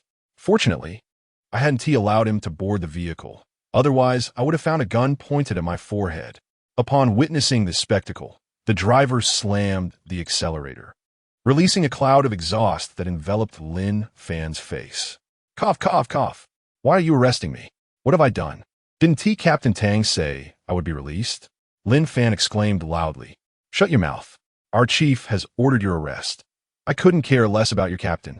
The leader approached and slapped Lin Fan, for this brat had nearly jeopardized his promotion. As Lin Fan was once again handcuffed, he was thrust back into a life devoid of light. Meanwhile, in another room, Cao Xuan's eyes were sunken, her complexion pale, resembling someone who hadn't slept well. Ever since that fateful day, she had been plagued by nightmares, and every time she closed her eyes, the image of Cao Xuan haunted her thoughts. The shadow left by Cao Xuan lingered in her mind like an unyielding nail. No, this isn't how it should be. How did I become like this? This isn't me. She resolved to pull herself together, vowing that she would not capitulate to such minor setbacks. Cao Xuan buried her face in her hands, tears streaming down her cheeks. Upon closer inspection, one could see the numerous tear stains on her face, a clear indication that she had wept profusely in recent days. What? Fana, where are you? At that moment, Cao Xuan appeared as fragile as a child, desperately needing someone to protect her. As for Lin Fan, her child, he had vanished amidst this turmoil. Despite her attempts to reach him through messages and calls, Lin Fan remained unresponsive, which only deepened Cao Xuan's anxiety and even resentment toward him. If only Lin Fan were here, perhaps she would not have been harassed by Hu Ming, nor tormented by Cao Xuan. Knock, knock, knock. The familiar sound of knocking jolted Cao Xuan from her thoughts, making her restless. Who is it? She inquired cautiously. Who else could it be? Of course, it's your dear husband. Cao Xuan's taunting voice echoed from outside the door. Why are you here so soon? Isn't it too early? Cao Xuan stammered in fear. What does that matter? Open the door. I have urgent business. Upon hearing the words urgent business, Cao Xuan bristled, well aware of the implications. No, I want tea. I'm not ready. She braced herself against the door, refusing to let him in. Seeing her resistance, Cao Xuan wasted no time and broke through the window. Why you? You're trespassing. I can call the police on you. Cao Xuan clutched her chest in fright, casting a fearful glance at Cao Xuan. Call the police? Go ahead. Let us see if the person answering the phone will be me. Cao Xuan laughed heartily. I'm not here to waste time with you. I have no interest in your nonsense. Step aside. Cao Xuan forcefully pushed Cao Xuan aside. Aren't you here to find me? Cao Xuan quickly grasped the situation. Cao Xuan had come to trouble Lin Fan. She had to intervene. No, you cannot do this in my home before the designated time. Cao Xuan summoned her courage and stood in front of Cao Xuan. I think you truly deserve a beating. Cao Xuan simply scooped Cao Xuan up, fully aware that Lin Fan was still in the police station, giving him ample time to manage this affair. Let me go. Release me, you pervert. I swear I will kill you. Cao Xuan, caught in Cao Xuan's grasp, desperately struck his back, her hands reddening, yet failing to inflict any harm on him. It was absurd, with a physique surpassing ordinary men by several times. How could Cao Xuan be deterred by a mere woman? Realizing her futile attempts, Cao Xuan succumbed to despair. Why are you treating me this way? What I done wrong? Overwhelmed, she began to cry. What are you crying for? Cao Xuan, somewhat exasperated, noted that despite his clear warnings to stay out of his way, she seemed unable to comprehend. Yet, with the situation having escalated to this point, he felt compelled to press on. After all, a Sigma male never falls into a woman's trap. Her tears could not hinder his advance. Rather, they spurred him onward with greater determination. However, Cao Xuan's reaction caught Cao Xuan off guard. She appeared numb, gazing vacantly at the ceiling, embodying a sense of surrender. In the past, she had always complied with Lin Fan's wishes, even if she feigned indifference. But now, she resembled a vegetative state. Cao Xuan was puzzled until, in a sudden outburst, Cao Xuan launched a more frenzied assault against him. An hour later, she lay staring blankly at the ceiling. Enough of this. I came here merely to retrieve something I lost. I certainly did not come to trouble you or Lin Fan. So why are you so agitated? Having encountered countless individuals, Cao Xuan immediately recognized that Cao Xuan's earlier resistance stemmed from her concern. And Lin Fan is perfectly fine. I have honored our agreement. The reason he didn't respond to your calls was that his phone was broken. Upon hearing this, Cao Xuan's previously listless body began to stir. She adjusted her slipping strap and, after a moment's hesitation, asked, "Is that true?" "Indeed. Why would I deceive you? I had no interest in you until you placed yourself in my line of fire." Cao Xuan duke. "So, does that mean I misunderstood you?" Jiang Shui felt her cheeks flush, realizing that she had been overly sentimental. She hadn't anticipated that Cao Xuan would genuinely uphold his promise. Had she misjudged him? Whether it was a misunderstanding, you'll find out soon enough. Cao Xuan was acutely aware that the police station could not contain Lin Fan, especially with Tang Highway lurking like a ticking time bomb. It would be long before Lin Fan arrived. System. Is Lin Fan in such a hurry to return because I left something behind? Ding. Answering this question will cost 50,000 villain points. Does the host wish to spend? Spend. A mere 50,000 villain points was of no concern to Cao Xuan. In response to the host's inquiry, you merely need to unlock the secret box in Lin Fan's room. So that was it. The realization dawned upon Cao Xuan as he listened to the system's reply. All right, you should rest well for now. I initially planned to come over on Saturdays to ensure you could manage, so I intended to visit on the weekend. I'll have someone prepare some nourishing medicine for you. Otherwise, you might find yourself in a predicament by the time the weekend arrives. Cao Xuan said with a smile. MHM. Jiang Shui nodded slightly. Her cheeks flushed. It seemed that Cao Xuan was indeed a conscientious person, mindful enough to prepare some restorative medicine for her. This thought brought warmth to Jiang Shui's heart.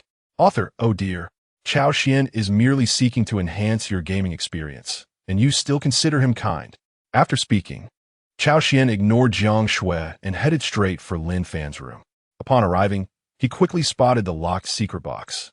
As for the code, it was of no concern to him. With his current abilities, forcefully opening the box was a trivial matter. With a bit of violent dismantling, Cao Xuan swiftly forced the box open. How could this be here? I thought I had already destroyed it. Staring at the disc that tumbled out of the box, Cao Xuan was astonished. He recognized it as the very disc he had previously destroyed. This disc contained all of his criminal evidence. Although, given the Cao family's capabilities, the contents posed little threat to him. The real issue lay with Tang Highway's influence. Tang Highway, despite being inferior to the Cao family, had a substantial background. Possessing this criminal evidence could indeed provide her with leverage. After all, in the original storyline, it was this very disc that led to Cao Xuan's downfall at her hands. Ha ha ha. This must surely be a creation of the system behind Lin Fan. It was no surprise that a protagonist blessed with a system would be so formidable. Were it not for Cao Xuan possessing his own system, he might not stand a chance against Lin Fan. Lin Fan had not spent money or completed any tasks, meaning he lacked the so-called wealthy points to acquire such an item. Thus, this disc must have been obtained through Lin Fan's overextension of his fortune. Considering Lin Fan's sudden surge of power, Cao Xuan speculated that Lin Fan had indeed overdrawn his luck or perhaps made a deal with the system. Regardless of the circumstances, the disc had returned to his possession. Cao Xuan, as he spoke, casually crushed the plate in his hand. Ding! Congratulations, host, for successfully destroying crucial evidence. Lin Fan's luck value decreased by 10,000. Reward, 100,000 villain points. He thought to himself, exchanging 50,000 villain points for 100,000 is a guaranteed profit. Have you found what you lost? Jiang Shui limped towards Cao Xuan. She had just heard him smashing things and thought he had suddenly lost his mind. I found it, thank you. I will need your help to tidy up this place. Cao Xuan affectionately ruffled Jiang Shui's hair, then left with a cheerful demeanor. Director, what do you mean by this? Lin Fan is someone I specifically requested to be released. I had already promised others that he would be set free. Why have you ordered him to be brought back? Now, they had come knocking at my door. How am I to save face? Inside the Nancheng police station, Tang Highway confronted Director Huang. She had initially been in high spirits, planning to enjoy an afternoon tea. But shortly after arriving, she was informed that Lin Fan had been apprehended again. Fuming, Tang Highway had not even changed out of her police uniform as she stormed into the precinct to confront the director. Captain Tang, I understand your urgency, but please, do not rush. This matter is quite complex, Huang said with a smile. Very well, I am eager to hear your explanation. Tang Highway sat across from Huang, her face ablaze with anger, her chest rising and falling in agitation. According to our investigation, while Lin Fan is not involved in money laundering, he has indeed been harassing women. According to our regulations, even if someone vouches for him, he must be detained for several hours. How am I to account for this to everyone present? How can I justify this to the public? Your actions are tantamount to favoritism. If the public were to learn of this, it would tarnish your reputation. True to form, Huang, a seasoned director, deftly countered Tang Highway's arguments with just a few words, leaving her momentarily speechless. Tang Highway wanted to say more, but the weight of Huang's accusations left her at a loss. Captain Tang, in the future, do not act impulsively. There are some individuals you cannot afford to offend. And look at your current attire. Does it reflect the image of a police officer? At that moment, Tang Highway was wearing a fitted dress that accentuated her figure, revealing her fair skin, and her long legs were not in keeping with a professional posture. Had she not been wearing safety shorts, she might have faced an embarrassing wardrobe malfunction.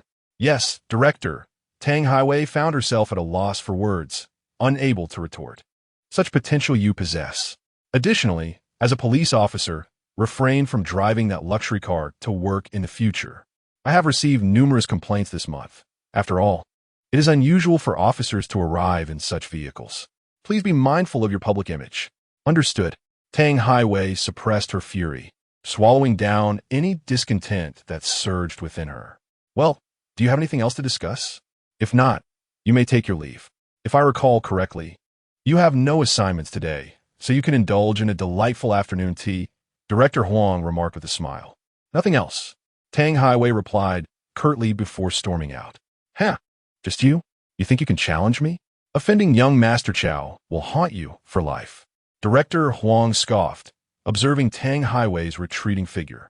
Had it not been for her connections, she might have found herself in young Master Chao's bed by now. Chapter 24. Lin Fan returns home. Hello? Zhuang Ge. Ha, it's me, Huang. That matter you instructed me about has been taken care of. I've also dealt with Tang Highway, as she wished. Could you perhaps say a few flattering words on my behalf to young Master Cao? Huang's face was awash with flattery. He yearned for a promotion and a raise. Rest assured, you shall reap the rewards in due time. Zhuang replied, clearly pleased with Huang's call. Thank you, Zhuang Ge. I'll treat you to dinner another day and even find you a couple of lovely companions. Huang intended to say more, but Zhuang had already hung up. Young master, the task is complete. Zhuang sent a text to Cao Xuan. Well done. Your salary will be doubled this month. Cao Xuan replied casually. Meanwhile, after several hours of torment, Lin Fan was finally released. Officer Tang, you must provide me with an explanation. We had agreed on my release, so why was I detained again? Lin Fan demanded. Tang Highway, already irate, found Lin Fan's audacity infuriating. Ask your mother. How would I know? She shot Lin Fan a glare before departing without a backward glance. What's with the hostility? If you don't want to explain, that's fine. Why are you yelling at me? I haven't done anything to provoke you, Lin Fan retorted, rolling his eyes. Women have a way of unleashing their ire indiscriminately. Even a passing dog would likely incur their wrath. Damn it, I must hurry home. If I return late, who knows what calamity might ensue. Lin Fan dashed, his phone broken, leaving him unable to hail a cab. Unfamiliar with the area, he ran while asking passers-by for directions, which led many to regard him as a lunatic. After considerable effort, he finally arrived at his home. By the time Lin Fan reached home, night had fallen. Despite his disheveled appearance, he eagerly knocked on the door. Mom, I'm back. Open up. It's me, Lin Fan. Jiang Shui, on the verge of resting due to pain in her abdomen, found her chance for repose interrupted by Lin Fan's arrival. Wait, is that not the voice of Fanner? Upon hearing Lin Fan's voice, Jiang Shui immediately perked up, struggling to rise and limping towards the door to greet him. Upon seeing Lin Fan's familiar face again, she felt a surge of emotion and yearned to embrace him. However, to her astonishment, Lin Fan completely disregarded her, striding directly into her room. Where is it? Where's my locked password box? Lin Fan frantically rummaged through her belongings, oblivious to Jiang Shui's presence, which caused her heart to ache. Mom, have you seen my locked password box? Where did it go? Lin Fan inquired urgently. What password box? I haven't seen it. Jiang Shui retorted angrily. Mom, I'm not joking. That item is very important to me. If you see it, please let me know immediately. Lin Fan implored, clearly anxious. Do you think I'm jesting? I told you I haven't seen it. Jiang Shui snapped defiantly. In truth, she had seen it, but it had been shattered by Cao Xuan, and even if something remained, Lin Fan would likely never find it. Jiang Shui was reluctant to provoke Cao Xuan and preferred to silently bear the consequences rather than allowing Lin Fan to seek out this so-called important item and invite further trouble. How could this be? You really haven't seen it? Lin Fan pressed again. No. What is it anyway? Is it truly that significant? Can it possibly be more important than me? Jiang Shui asked. Mom, what do you mean by that? In my heart, you are undoubtedly the most important. Me? Most important? Then why did you completely ignore me when you entered? That's because I had an urgent matter. Lin Fan explained. He was perplexed by Jiang Shui's sudden change in behavior. She had inexplicably called him a few days ago, and now was acting strangely again, which was not like the Jiang Shui he remembered. Oh, what urgent matter? What have you been doing these past few days? I have been engaged in a significant endeavor. Mom, it won't be long before we can leave this place, Lin Fan declared proudly. He had no intention of revealing to Jiang Shui that he now possessed several billion and a house. He planned to surprise her when the time was right. Oh, what significant endeavor? What about your job? What job? I quit that ages ago. I don't know what that incompetent boss was thinking. He inexplicably fired me, and then inexplicably called me back. How could I tolerate such humiliation? I gave him a piece of my mind and told him to get lost. As he recounted this, Lin Fan appeared quite pleased with himself, as if he had accomplished something remarkable. You said you quit? Jiang Shui exclaimed, her eyes wide with disbelief. Yes, I quit. What good was that job? Soon enough, we will live a better life.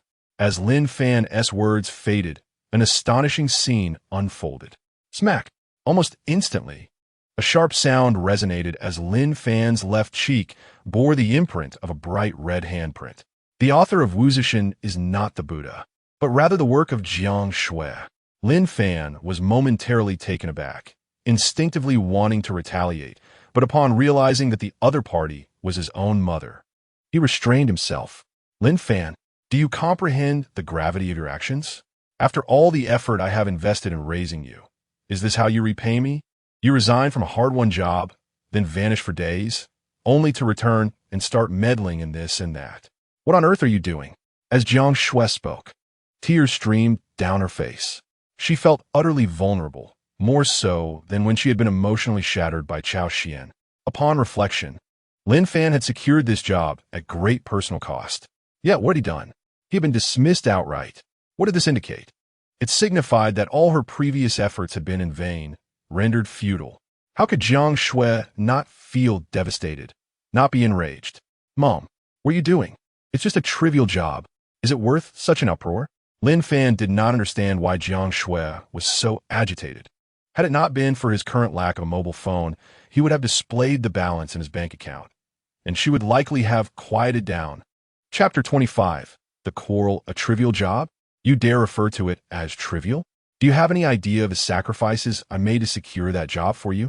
Jiang Shui's agitation escalated, her neck flushing with emotion. What do you mean by that, Mom? What sacrifices? What have you done? Lin Fan was perplexed by the implications of Jiang Shui's words. To ensure you kept that job, I even sacrificed my own body. The moment Jiang Shui uttered this, regret washed over her, as if she had revealed an astonishing secret. Mom, what do you mean by that? Who did you give your body to? Was it Hu Ming? Lin Fan instinctively thought of the lecherous landlord. Previously, Hu Ming had shown interest in Jiang Shui, yet had restrained himself due to Lin Fan's presence. Now that he had graduated and found employment, had Hu Ming finally revealed his true nature? Damn it, I'm going to kill him, Lin Fan shouted, grabbing a nearby kitchen knife, intent on ending Hu Ming's life. No, don't go after him. He is not someone you can afford to offend. Hu Ming is merely someone who could crush you with ease. Jiang Shui quickly restrained Lin Fan. What do you mean? ISNT at Hu Ming? At this moment, a figure flashed through Lin Fan's mind. It was none other than Cao Xuan. It was Cao Xuan, wasn't it? It was him, wasn't it? Is it Cao Xuan? Lin Fan seized Jiang Shui, his voice rising in fervor, eyes burning with a wild intensity. Yes, it is he, Jiang Shui stammered. Mom, you. Upon hearing this, Lin Fan felt as though the sky had collapsed. A stabbing pain surged through his heart. It hurt. The anguish was indescribable. Ah, no. Lin Fan's anguished cries illuminated the entire apartment, prompting numerous residents to peek out and gaze towards him. Observing this, Jiang Shui hastily shut the door, feigning indifference. I understand you are furious, but that Cao Xuan is not someone we can afford to offend. She pleaded, please, just find a stable job, and he will not bother us. Witnessing Lin Fan's distress, Jiang Shui felt a deep pang of sympathy. Anyone would wear such a face upon discovering their mother entangled with another. This sensation was far more excruciating than personal suffering. It felt as though one were being overwhelmed by an insurmountable force. You wretched person, you are not my mother. Lin Fan's eyes glowed with a fierce intensity, startling Jiang Shui with his terrifying expression.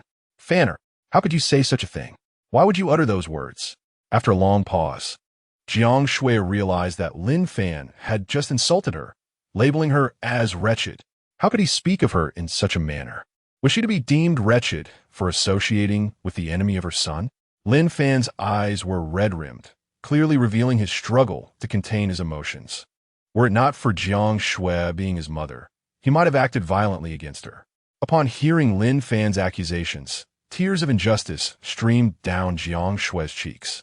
How could you say such things about me? Everything I do is for your benefit, she cried. Consider this. Had you not provoked that Xiao Qingyu, how could Cao Xuan have targeted us? Everything transpired because of Lin Fan's reckless actions towards another's fiancée. I taught you to respect boundaries. If it isn't yours, do not take it. You are aware of this. Jiang Shui felt her composure shatter. She had made sacrifices for Lin Fan, yet he had the audacity to insult her over this matter.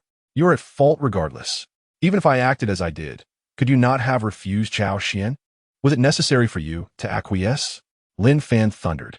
He saw himself as the protagonist, the chosen one, believing he had committed no wrong. His intentions in engaging with Xiao Qingyu were noble, aimed at rescuing her from dire circumstances. He felt justified in his actions, questioning Jiang Shui's basis for her accusations. Have you lost your mind? You are not Lin Fan. You are not my dear Fanner. Return my son to me. Jiang Shui repeatedly struck Lin Fan. And you are not my mother. In a fit of rage, Lin Fan shoved Jiang Shui to the ground. Startled by this abrupt action, she nearly collided with the sharp edge of a nearby table, staring incredulously at the Lin Fan before her. It is hard to fathom that the man before me is the very person I have nurtured for over 20 years, my own son. Lin Fan, you have truly changed. Since you have labeled me a wretch and declared that I am not your mother, let our mother-son relationship be severed from this day forth. From now on, should you find yourself in need, do not seek me out. Otherwise, I shall fight you to the bitter end. Jiang Shui proclaimed loudly. Very well, you have spoken. If we are to sever ties, then so be it. Do you think I am keen on maintaining a connection with someone like you? Had you possessed the resolve to confront Cao Xuan back then, he would not have dared to challenge you. Ultimately, you are nothing but a wretched being, Lin Fan declared, slamming the door behind him. You have courage. Once you step out that door, do not think of returning. I have no son like you. Jiang Shui shouted at Lin Fan's retreating figure. Thus, the encounter between Lin Fan and Jiang Shui concluded in such a tragic manner. Host, do not forget about that disc. Shortly after Lin Fan exited, his system reminded him. Disc? What disc? It is rather evident that Cao Xuan has taken it. Lin Fan, filled with rage, unleashed his fury upon his system. Were it not for the system's meddling, I would not have become aware of these matters, nor would my relationship with Jiang Shui have deteriorated. Chapter 26. A reunion with Lin Fan. Where's that disc? Clearly, it has been taken by that Cao Xuan. We cannot compete with him. He knows my every move. Lin Fan lamented, on the verge of tears, pondering how he had been ensnared by such a demon. Isn't the typical protagonist supposed to start by battling minor foes? Why must I confront the ultimate adversary right from the beginning? The Cao family. A lineage that has endured for millennia, is far beyond the capabilities of a recent graduate like myself. Even with the system, I am at a loss. Host, you truly are a failure. If that is the case, there is no reason for me to remain here. Upon hearing Lin Fan's words, the system became infuriated, quite literally. System, what do you mean by that? Before Lin Fan could process the situation, a familiar mechanical voice echoed in his mind. Ding! Due to the host's incompetence, the divine wealth system has been detonated by the host, and the system has been deactivated. As the words resonated, an explosion sounded in Lin Fan's mind, leaving him utterly bewildered. What? My system is gone? Stupefied, Lin Fan realized for the first time, after years of reading web novels, that a system could also explode. What about my golden finger? Lin Fan was furious. Fortunately, before the explosion, the system had left him with a considerable fortune and a villa. With such wealth and property, Lin Fan could live a carefree life. Since the system has exploded, what is there left to play for? I shall first withdraw my money from the bank, and then indulge in my splendid life. Lin Fan has come to terms with his situation. He no longer harbors thoughts of seeking revenge on Cao Xuan through the system. The Cao family is beyond his capacity to confront. Even when he had the system, he was at Cao Xuan's mercy. Now that the system is gone, what can he possibly do? After destroying the evidence, Cao Xuan returned to the hotel, somewhat surprised. He had not anticipated that Pan Tian could endure so much, holding out for that 1 million reward. Impressive, isn't it? Pan Tian remarked, seeking acknowledgement. Indeed, quite remarkable. Just for this, my investment of 1 million is well justified. Accepting defeat graciously, Cao Xuan promptly transferred 1 million Dragon Kingdom coins to Pan Tian's account. Listening to the notification sound from her phone, Pan Tian was filled with exhilaration. It hadn't been long, yet she had earned 1 million. Following Cao Xuan proved to be a wise decision. Don't forget there's still a reward, she reminded him. Indeed, it is time to grant that reward. Cao Xuan felt as if Pan Tian was turning him into a fool, yet he remained lucid. I have been eagerly awaiting this. Hours later, the system chimed. Ding! Lin Fan has severed ties with Jiang Shui. Luck value decreased by 10,000. Congratulations, host. You have gained 100,000 villain points. Ding! System explosion detected for Lin Fan. Luck value decreased by 15,000. Congratulations, host. You have gained 150,000 villain points. Ding! Lin Fan's current luck value is 0. Please eliminate him promptly, or he will lose his destiny as the main character. Unexpected surprises indeed. Just after rewarding Pan Tian, Cao Xuan received a notification from the system. He had thought Pan Tian had merely celebrated his victory. What? Lin Fan's system exploded. Is that even possible? Hearing the system's announcement, Cao Xuan nearly burst into laughter. Lin Fan's system had indeed detonated. He wondered what Lin Fan had done to cause such an event. Meanwhile, on the other side, Lin Fan was stunned upon arriving at the bank. He intended to withdraw money, but discovered that his bank card had been frozen. What is going on? Are you serious? Lin Fan exclaimed in disbelief. A young lady in a black uniform smiled politely at him. Sir, according to our instructions, your account has been temporarily frozen due to a series of abnormal financial risk assessments. Do you have any questions? Upon hearing this, Lin Fan felt as if the world was spinning around him, filled with rage and helplessness. It was evident who was behind this. Cao Xuan.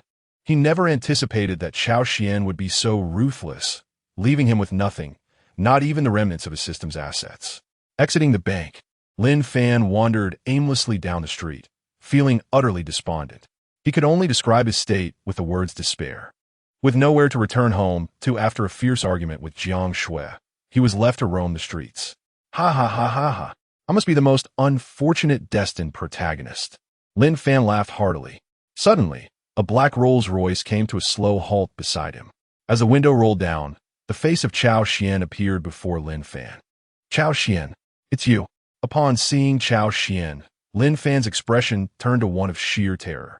Indeed, it is I. Find him. With Cao Xuan's command. Da Zhuang swiftly captured Lin Fan.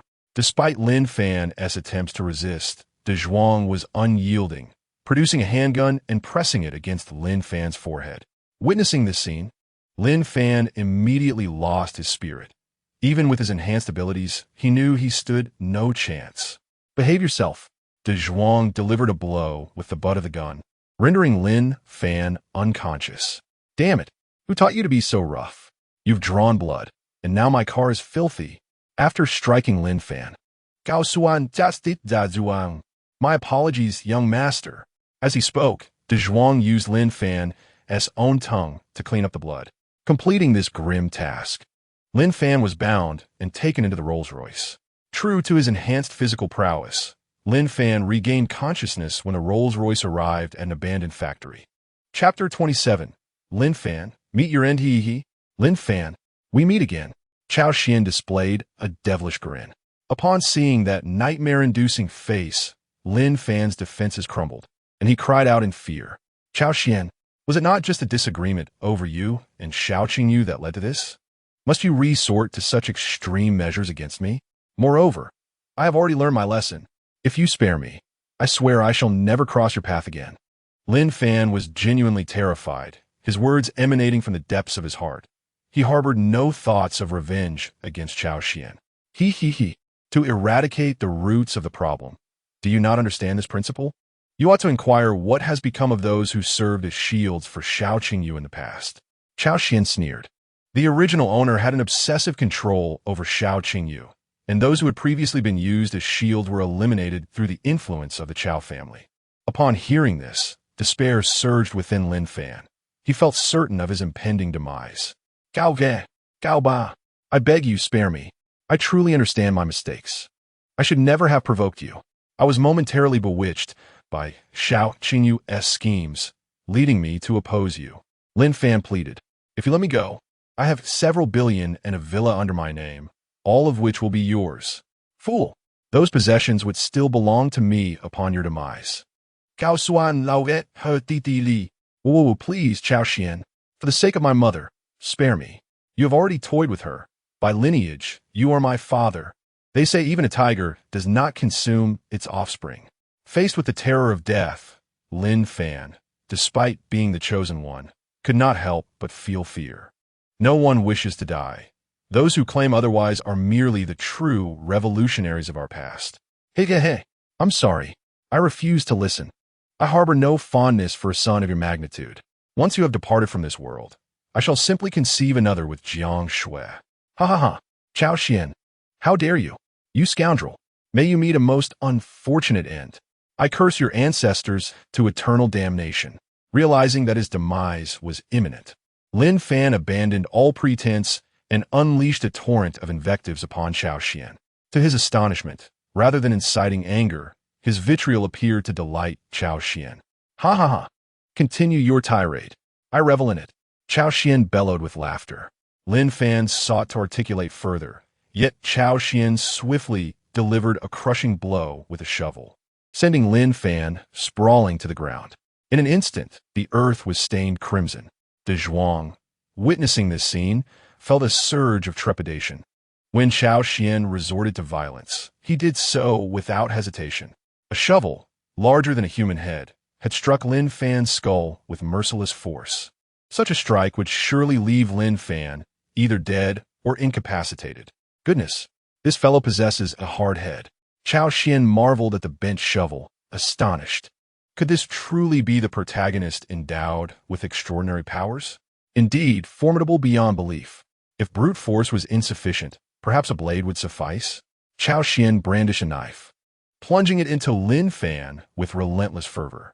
In that moment, Lin Fan could only draw breath, yet he remained defiantly upright. How could he endure so much? Was this the essence of a destined protagonist? Today, Cao Xuan bore witness to a man as resilient as a cockroach. Since physical harm was ineffective, he resolved to inflict psychological torment instead. Lin Fan, you may rest easy. I shall take good care of Jiang Shui. Upon hearing these words, a wave of warmth surged through Lin Fan's mouth and nose. He coughed up a mouthful of blood, yet still clung to life. Was he truly not dead yet? If so, then one more thrust was warranted. Oh, I forgot to mention, Schwer is truly quite alluring. Upon hearing this statement, Lin Fan could no longer withstand the onslaught. His body trembled violently in fury before falling silent. From that moment on, the essence of Lin Fan vanished entirely. Our destined protagonist, Lin Fan, was thus driven to his demise by Cao Xuan's words. Let us bid farewell to Lin Fan with applause. Ding! Congratulations to the host for successfully slaying the destined protagonist Lin Fan. Reward: 500,000 villain points. Ding! Congratulations to the host for successfully slaying the destined protagonist Lin Fan. Reward: Intermediate Body Enhancement Agent. Ding! Congratulations to the host for successfully slaying the destined protagonist Lin Fan. Martial Arts Master Skill has been upgraded. Congratulations to the host for acquiring the National Martial Arts Master Skill. Ding! Congratulations to the host for successfully slaying the destined protagonist Lin Fan.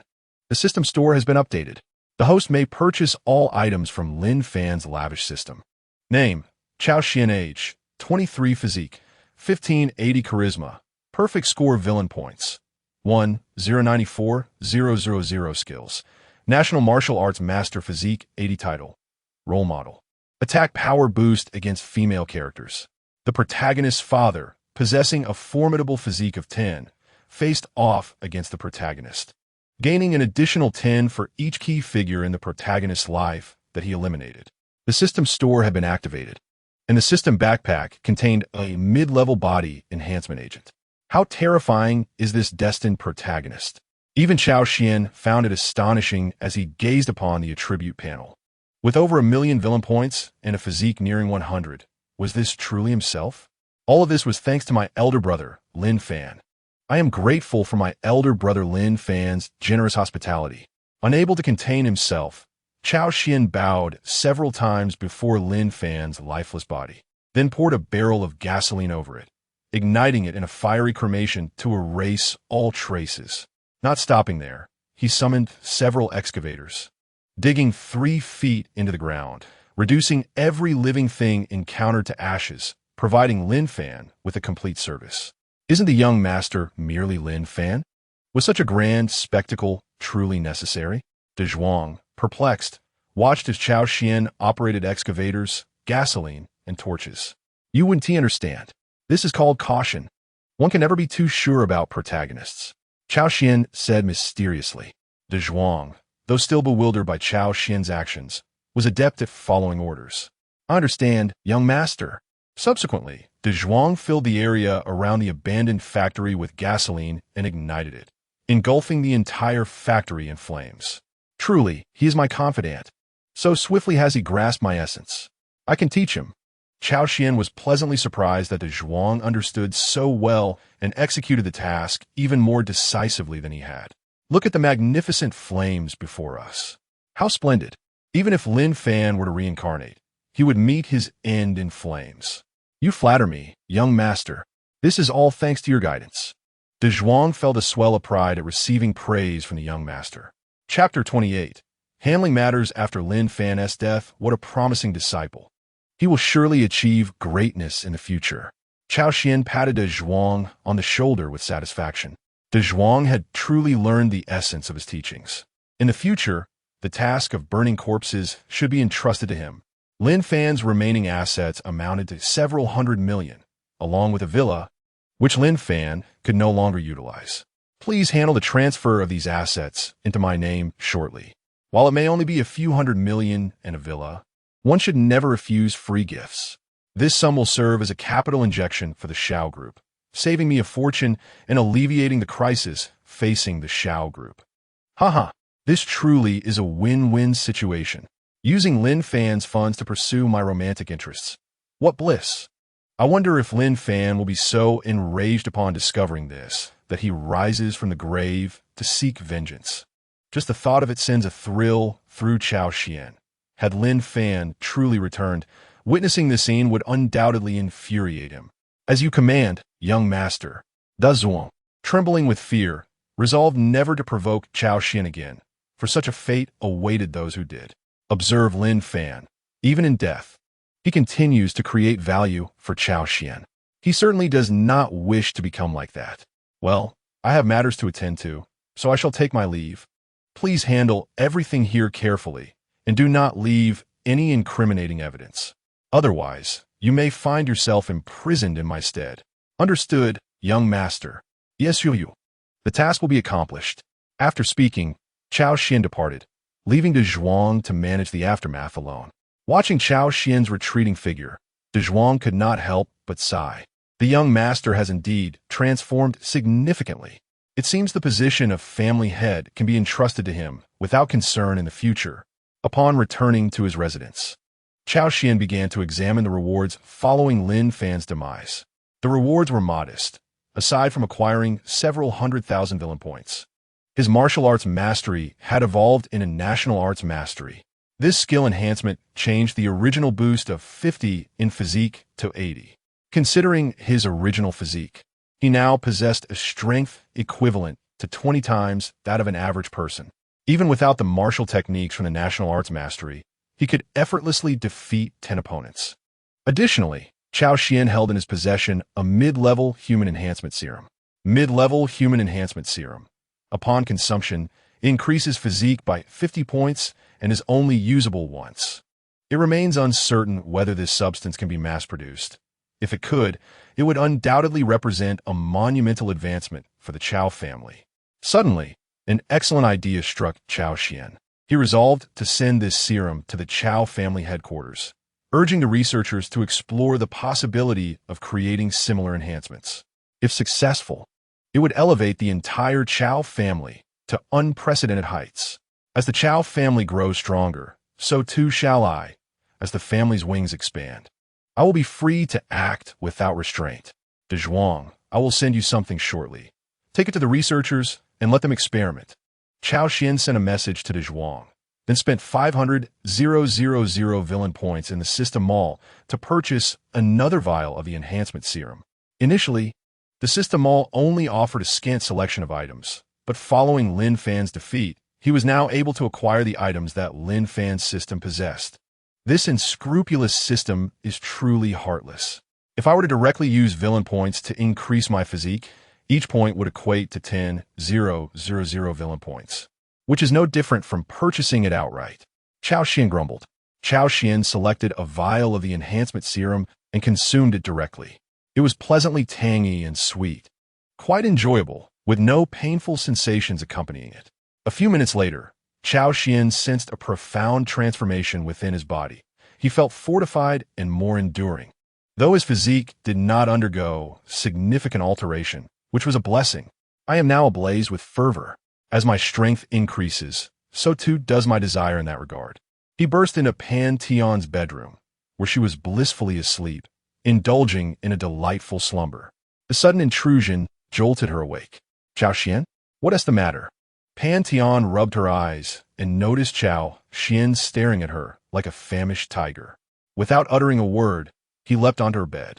Pan Tian was taken aback by this unexpected advance, and just as she opened her mouth to speak, Cao Xuan silenced her with a fervent kiss.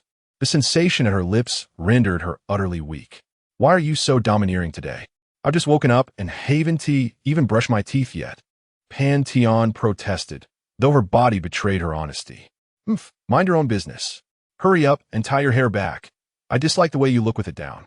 Hearing this, Pan Tian obediently picked up a hair tie and began to fashion a lovely ponytail. A few hours later, Pan Tian was trembling uncontrollably. What kind of monster is this? How can such a terrifying person exist in this world? Regret washed over her. She lamented not having kept Lin Yu around. Had she known, she would not have been so greedy for trivial advantages. She should have anticipated that Cao Xuan could easily handle both her and Lin Yu back then, let alone now that she stood alone. Just when Pan Tian thought Cao Xuan had finally finished, he once again pinned her against the wall. Ooh, Gao Sao, am scared. Please, don't come any closer. I feel as if I've been stung by a swarm of bees. Can you let me rest for a moment? If it's absolutely necessary, I can go fetch a few attractive college students for you. Just spare me. Pan Tian was in a state of panic. If this continued, she feared she might meet her end right there. Life was meant for enjoyment, and having finally climbed the lofty tree that was Cao Xuan, she couldn't afford to perish now. Pathetic. You once claimed you would stay, and look at you now. though Cao Xuan felt a twinge of annoyance. Seeing Pan Tian in such a state made him wary of her actually passing out. Losing her would mean losing his source of amusement. "I'm sorry. I didn't realize you were this formidable," Pan Tian said, her tone tinged with grievance. All right, you take a good rest. I'm going to take a shower," Cao Xuan said as he retreated into the bathroom. At that moment, his phone rang, and a familiar voice echoed from the other end. "Cao Xuan, dinner is ready at my place. When will you come over?" Upon hearing that familiar voice, Cao Xuan instanti peket u.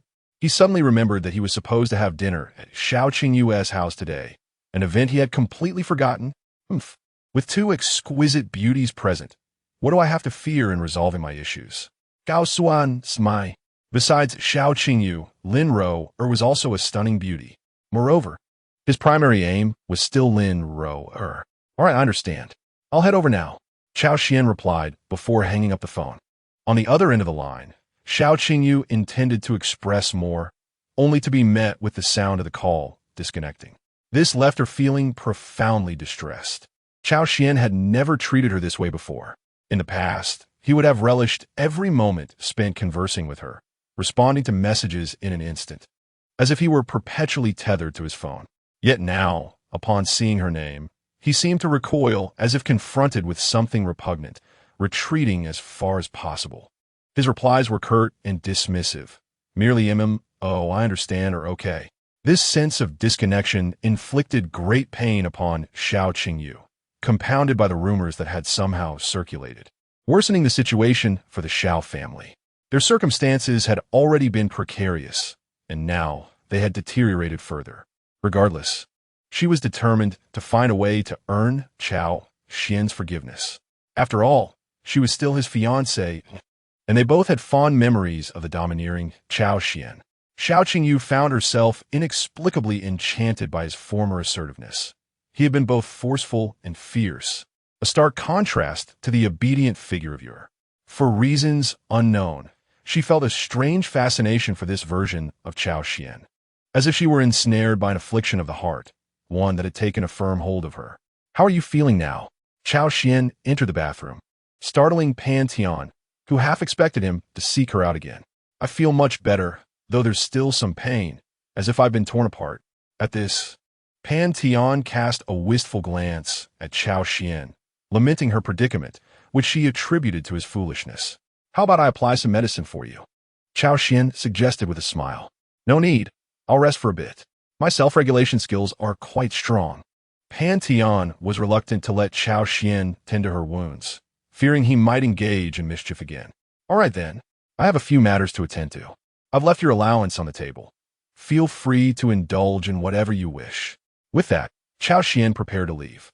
"Wait," Pan Tian suddenly called out to him. "What is it?"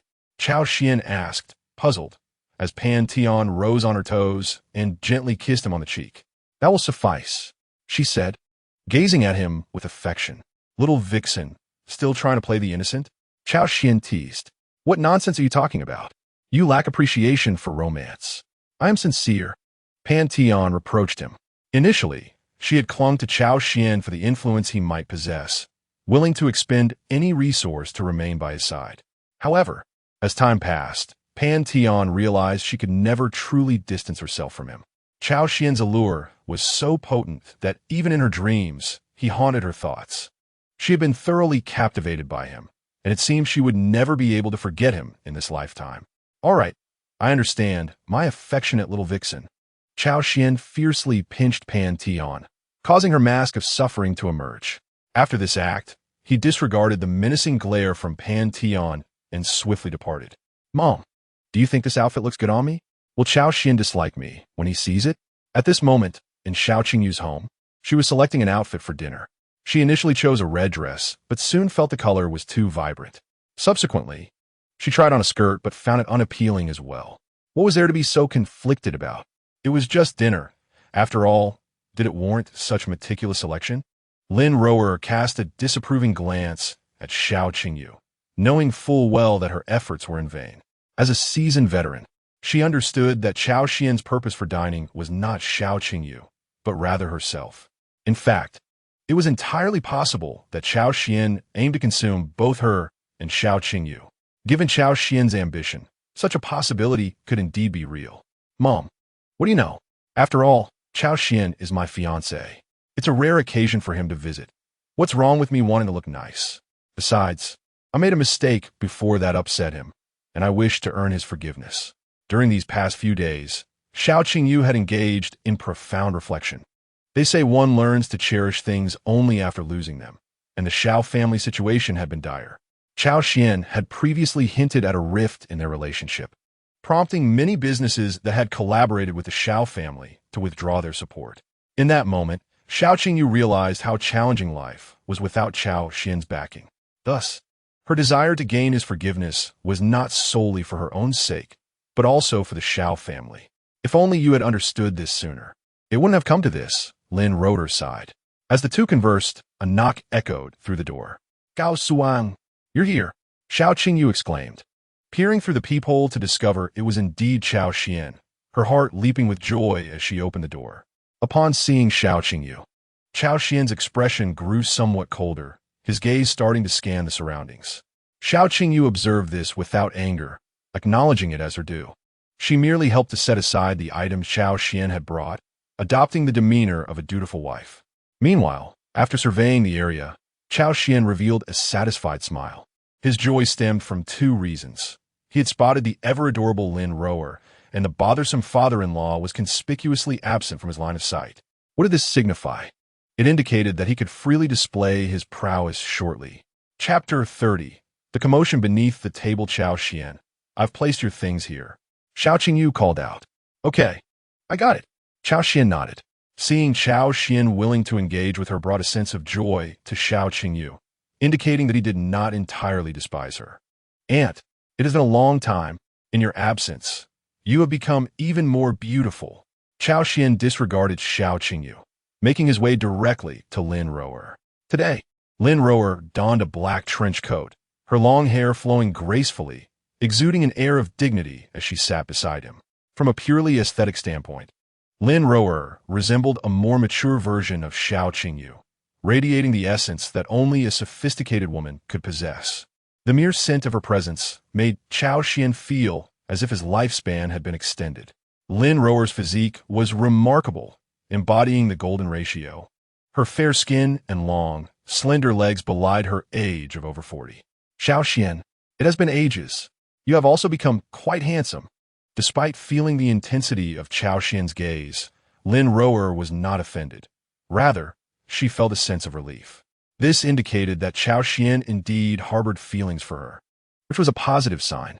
The Xiao family was currently facing a critical moment, and the sudden withdrawal of investment from the Cao family was undoubtedly a devastating blow. Furthermore, under the threat posed by the Cao family, no one dared to risk offending them by providing financial support to the Xiao family at such a crucial juncture. 10 billion. For the once thriving Xiao family, this amount was inconsequential. However, it had now become the proverbial last straw that could break the camel's back. In the face of Cao Xuan's scrutiny, Lin Roeder felt no aversion. Instead, she welcomed his gaze, their eyes locking in mutual understanding. How perceptive. It seems Lin Roeder is well prepared psychologically, Cao Xuan mused, casting a discerning glance at her trench coat, sensing that it concealed hidden depths. After all, who would wear such a coat in this context? Lin Roeder was indeed more audacious than he had anticipated. No wonder she shamelessly proposed a union with the Cao family. If her status were not so elevated, it was conceivable that she herself might have been the one to propose a union with him. Cao Xuan, shall we have something to eat first? The dishes have been sitting for quite a while. They will get cold. For some reason, Xiao Qingyu felt an undercurrent of tension between Cao Xuan and Lin Roeder, akin to a couple in love who, due to circumstances, had to live apart and were finally reunited. This sensation left her feeling quite uncomfortable. Yet, she was at a loss for words and could only suggest that they commence their meal. All right, let's eat first, Cao Xuan replied with a smile. One must be well-fed to have the strength to work. If possible, he would even like to take a bath, as he still bore the lingering scent of Pantheon. He worried that Lin Roeder might feel displeased if she caught a whiff of it. Very well, let us eat then. Lin Roeder was in no rush. After all, Xiao Qingyu was present as a third wheel. Only once her plans were set in motion could she proceed. During the meal, the three engaged in a casual conversation, with Xiao Qingyu, like a devoted admirer, desperately seeking topics to discuss with Cao Xuan, even in the absence of any. This dynamic felt eerily reminiscent of the old days with Cao Xuan. As they were dining, Cao Xuan suddenly furrowed his brow, as if he had bitten into a bone. "What's wrong, Cao Xuan? Did you encounter a bone?" Xiao Qingyu inquired with concern. "Not at all. I merely stumbled upon something delectable, which took me by surprise." Cao Xuan replied with a smile. Looking down, he noticed that Lin Ruer had accidentally brushed against him with her foot. From Lin Ruer's embarrassed demeanor, it was evident that she had intended to kick her shoe back, but had inadvertently struck herself instead. However, Cao Xuan discerned that beneath Lin Ruer's trench coat lay something intriguing, something meant for moments shared between just the two of them. "Ah, so this is your game, is it?" Cao Xuan thought, feeling unperturbed. After all, it was merely a matter of whose legs were longer. He, standing an impressive height of 1.8 meters, certainly had his own advantages. Lin Ruer, sensing Cao Xuan's retort, exhibited a subtle shift in her expression. The counterattack had commenced, and it was clear that Cao Xuan held the upper hand. Xiao Qingyu's father was aging and lacked the advantages of a system, which meant a man's prime lasted but a few fleeting years. Moreover, Lin Ruer had reached a stage of intense yearning, while Cao Xuan was at his most vigorous. Bolstered by the power of a remarkable system, long deprived of affection and attention, Lin Ruer now found herself the recipient of genuine care, akin to a dam bursting forth with water. "So that is how it is. I am relieved." Xiao Qingyu breathed a sigh of relief. Simultaneously, she noticed a change in Lin Ruer's expression and perceived movement beneath the table. Could it be a mouse? A mixture of fear and curiosity gripped her. Just as she prepared to lean down to investigate, Lin Ruer called out to her. "Qingyu, could you please fetch me a glass of water? I'm feeling rather parched." Lin Ruer was drenched in sweat, with beads glistening on her forehead. "Oh, certainly," Xiao Qingyu replied, setting aside her earlier curiosity. "Mother, are you all right? Why are you sweating so much? Is it too hot for you? I told you not to wear that trench coat in this sweltering heat, but you wouldn't listen." Xiao Qingyu expressed her concern. "I'm fine. Just turn on the air conditioning shortly. Right now, I'm more in need of water. Could you please hurry with that?" Lin Ruer insisted, suppressing her discomfort. "Yes, I'll go right now," Xiao Qingyu declared, promptly leaving the dining table. Once Xiao Qingyu had departed, Lin Ruer swiftly kicked Cao Xuan's foot away. "Madam, that seems rather unfair. You were the one who instigated this, and now you appear to be intimidated?" Cao Xuan remarked with a cold smirk. It was amusing to see how Lin Ruer, who had initiated the playful banter, now seemed to retreat. "Intimidated? When have I ever been afraid? I merely allowed you a few exchanges because Qingyu was present," Lin Ruer stubbornly declared. Chapter 31. The water has arrived. "May I have a couple of moves? How intriguing. I shall eagerly anticipate witnessing your true prowess." Cao Xuan wore a smile that hinted at amusement. Lin Ruer was panting heavily, having felt as though she might be transported to paradise. This Cao Xuan was indeed astonishing, displaying an extraordinary stamina that surpassed that of the average person. It was her first encounter with someone of such remarkable strength. Upon closer inspection, she noticed a significant transformation in Cao Xuan. Not only was he considerably more handsome than before, but, most importantly, he had developed muscles. Lin Ruer keenly observed the elegant contours of the muscles concealed beneath his exterior, with hints of defined abs subtly visible. Witnessing this sight, she couldn't help but swallow hard, finding these attributes somewhat enticing. At that moment, as tensions rose between the two, Xiao Qingyu approached with 2 glasses of water in hand. Sensing an unusual atmosphere at the dining table, she noted Cao Xuan's faint smile and Lin Ruer's labored breathing, drenched in sweat. It seemed her mother was truly overheated. Her face was flushed, prompting her to think it best to turn on the air conditioning. "Mother, the water has arrived." Xiao Qingyu placed 1 glass before Lin Ruer and handed the other to Cao Xuan. While passing the glass to Cao Xuan, she inadvertently brushed against his fingertips. Upon feeling the touch, Cao Xuan glanced up at Xiao Qingyu, who feigned ignorance of the moment. Do have a sip. It's quite warm. Lin Huya Wugit. Taking a drink to calm her racing heart. Mother, I'm not thirsty. I can drink later. Xiao Qingyu responded. Listen to me. Just drink when I say so. Why all this back and forth? I'm merely concerned for you. Lin Rower insisted, her tone leaving no room for objection. With no alternative, Xiao Qingyu reluctantly drank from the glass Lin Rower had just used. Why do I feel so lightheaded? After finishing the glass, Xiao Qingyu felt an unexpected sensation of weightlessness, as if she had been drugged. Instinctively, she leaned towards Cao Xuan's direction. Noticing this, Cao Xuan caught her in his arms, yet he remained discreet about the contact. Madam, you truly possess a heart of stone. Even your own daughter is not spared from your schemes? Cao Xuan chuckled.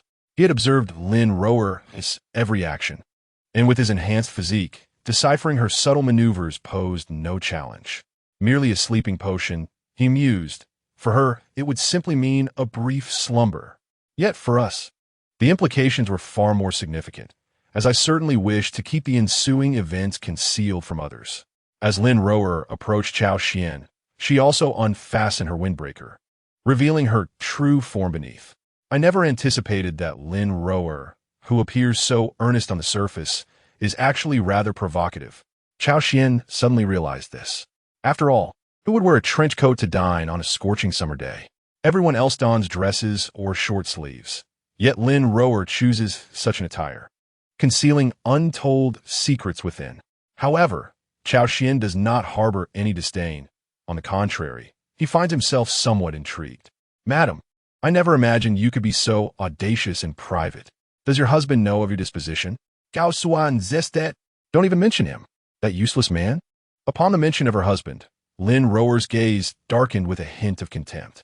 Her husband, aging and increasingly ineffectual, consistently evaded her desires.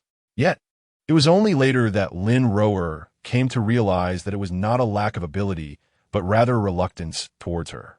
Lin Rower discovered that Xiao Qingyu's father had taken mistresses, even a third and a fourth, perhaps a fifth. This revelation shattered her composure. Indeed, after a prolonged period together, even the most handsome face can become tiresome. Once a campus beauty, she found it disheartening that he sought others and did so repeatedly. Bound by her connection to Xiao Qingyu, Lin Rower had to feign ignorance regarding this matter. However, recently, his transgressions had become increasingly outrageous. Just then, Cao Xuan made a provocative suggestion, and Lin Rower contemplated a form of retaliation. You enjoy placing a hat on me, don't you? Well, I shall return the favor. Adorned with your son-in-law. How does that please you? Oh, what about my father-in-law? Aren't you two quite affectionate? Cao Xuan was taken aback, as he was not well versed in Lin Rower's personal affairs. In the narrative surrounding Lin Fan, this enchanting mother-in-law held little significance. The focus was primarily on Lin Fan's exploits and various women. If Lin Rower, as husband, were to die, perhaps Lin Fan might entertain thoughts of her. But he was still alive. Lin Rower recounted everything to Cao Xuan, who felt a wave of melancholy wash over him. It seemed that appearances could indeed be deceiving. Since you voiced your thoughts so openly, may I assume you are prepared? Cao Xuan Juke. As adults, such matters require no lengthy discourse. A mere glance or a word suffices for understanding. I am dressed as such and have captivated Qingyu. Do I need to elaborate further? Lin Rower feigned calmness, though she felt a flutter of nerves, as this was her first foray into such endeavors, and she was somewhat inexperienced. She sensed a twinge of guilt. Yet when she recalled how Xiao Qingyu's father treated her, her feelings of remorse seemed to diminish. With this thought, Lin Rower straightened her posture, despite being in her 40s. She remained quite alluring. Were it not for the disclosure of her true age, many would likely assume upon first glance that she was merely in her 20s. This was all for the Xiao family, and to exact revenge on that old fool. Once the matter is settled, we shall part ways without any lingering ties. You must uphold your promise, Lin Rower declared. A gentleman's word is a bond that even a team of horses cannot pursue. Cao Xuan chuckled. As for parting ways, that is simply impossible. He was confident that a woman like Lin Rower, after savoring the sweetness he offered, would never let go of him. Chapter 32. Then let it be. Lin Rower resolved her determination. As Cao Xuan drew nearer, her heart raced, thumping in excitement. Was it anxiety? No. Lin Rower felt it was exhilaration. No wonder Xiao Qingyu's father indulged in such affairs. It was due to this very sensation. Now, as Lin Rower immersed herself in the moment, she began to understand why Xiao Qingyu's father was so persistent. Ding! Congratulations, host, on unlocking a special achievement, earning 100,000 villain points. Ding! Congratulations, host, on receiving the title Widow Slayer. Widow Slayer. When your opponent is a widow, your physique increases by 10, augmenting your allure towards her. Quite impressive indeed. Another skill acquired, though it may not be particularly advantageous against the protagonist. Hearing the system's notification, Cao Xuan was delighted and then shifted his gaze back to Lin Rower. Thank you for your hospitality, my lady. Cao Xuan beamed at Lin Rower, who appeared somewhat dazed.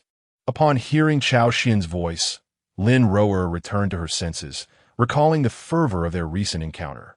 Regret washed over her. She could scarcely fathom that beneath Cao Xuan's seemingly frail exterior lay such immense strength. Was this what they meant by looking slim in clothes, yet having substance beneath? Cao Xuan's physique was indeed commendable, boasting 8 distinct abdominal muscles and well-defined muscle lines, the kind that effortlessly attracts the opposite sex. What's wrong with me? Cao Xuan smiled warmly.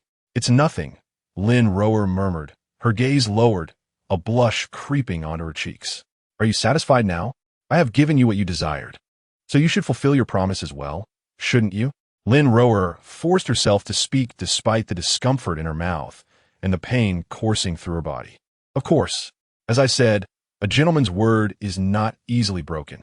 My lady, with your resolve, I shall transfer the funds promptly. As he spoke, Cao Xuan sent a message to De Zhuang. Transfer 10 billion to the Shao Corporation, deducting it from the funds left by Lin Fan, and I shall cover the remainder. Upon receiving the message, De Zhuang was taken aback. Hadn't he, the young master, just declared he would sever ties with the Shao family as finances? Had he changed his mind? That simply would not do. Young master, please do not be swayed by those women. Wait, something is amiss. De Zhuang pondered for a moment. Now I see. The young master must have indulged. No wonder he made such a decision. Truly, De Zhuang was astute, quickly discerning Cao Xuan's current situation, and promptly transferred 10 billion to the Shao Corporation's account. Chairman, we have a serious problem. You must come quickly. The Shao Group's chief financial officer rushed into the chairman's office, clutching a report, his face a canvas of barely concealed excitement and astonishment. What is the commotion? What has transpired? Xiao Qingtian, the father of Xiao Qingyu, set aside his documents, his brow furrowed with a hint of displeasure. He had been engaged in a conversation with his young lover when this individual burst in, causing quite the disturbance. Chairman, please take a look. The CFO handed the report to Xiao Qingtian, his fingers trembling as they pointed to the column indicating the influx of funds. Just now, our account received an unexpected addition of 1 billion. Our research has been salvaged, he exclaimed with fervor. What, 1 billion? Upon hearing this news, Xiao Qingtian was instantly filled with exhilaration. 1 billion. That was precisely the amount his research had been lacking. Who could be so generous as to provide such timely support? Have we determined who transferred the funds? He inquired. This individual must be our benefactor. I must ascertain their identity to express my gratitude. We've traced one account to young Master Cao and another to someone named Lin Fan. However, both transfers occurred simultaneously, the CFO replied. It turns out to be my esteemed son-in-law. That explains everything. I knew he would not abandon me. It must be Qingyu working her magic. Xiao Qingtian rejoiced, knowing that with this 1 billion, his research could continue. Inform the company that we shall host a gala this evening. I intend to celebrate this momentous occasion.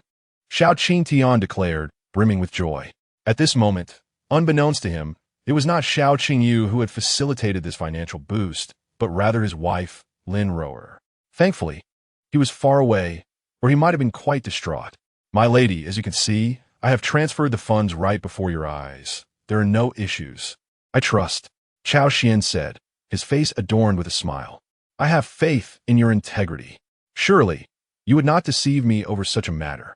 Lin Hui replied, though she discreetly sent a message to a trusted confidant within the company. Only after confirming the funds had indeed been injected did her heart finally ease. Cao Xuan observed this exchange, noting that Lin Rower was more cautious than he had anticipated. It seemed she still harbored some doubt regarding his intentions. How disheartening. He shook his head in mock sorrow. What do you mean by that? I have expressed my trust in you. Lin Rower could scarcely believe that her subtle actions had been noted by Cao Xuan. You confirmed the transfer right in front of me, yet you claim to trust me? Do you take me for a fool? Cao Xuan Feigen and apologies. I merely wished to verify. I meant no offense. Realizing her ruse had been uncovered, Lin Rower lowered her head in apology. Given the circumstances, surely Cao Xuan would not hold it against her. Apologies? If apologies were effective, what need would there be for the police? Do you think me easily trifled with? Cao Xuan's fury was palpable, nearly leading him to shatter a cup in his outrage. And what would you have me do? Lin Rower was acutely aware that Cao Xuan was deliberately making things difficult for her, yet she felt utterly powerless. The pain inflicted on her body and mind dissuaded her from engaging in any argument with him. All she desired was for this matter to conclude swiftly so she could succumb to slumber. What do I want? Is it not abundantly clear? All I ask is for you, dear lady, to keep me company.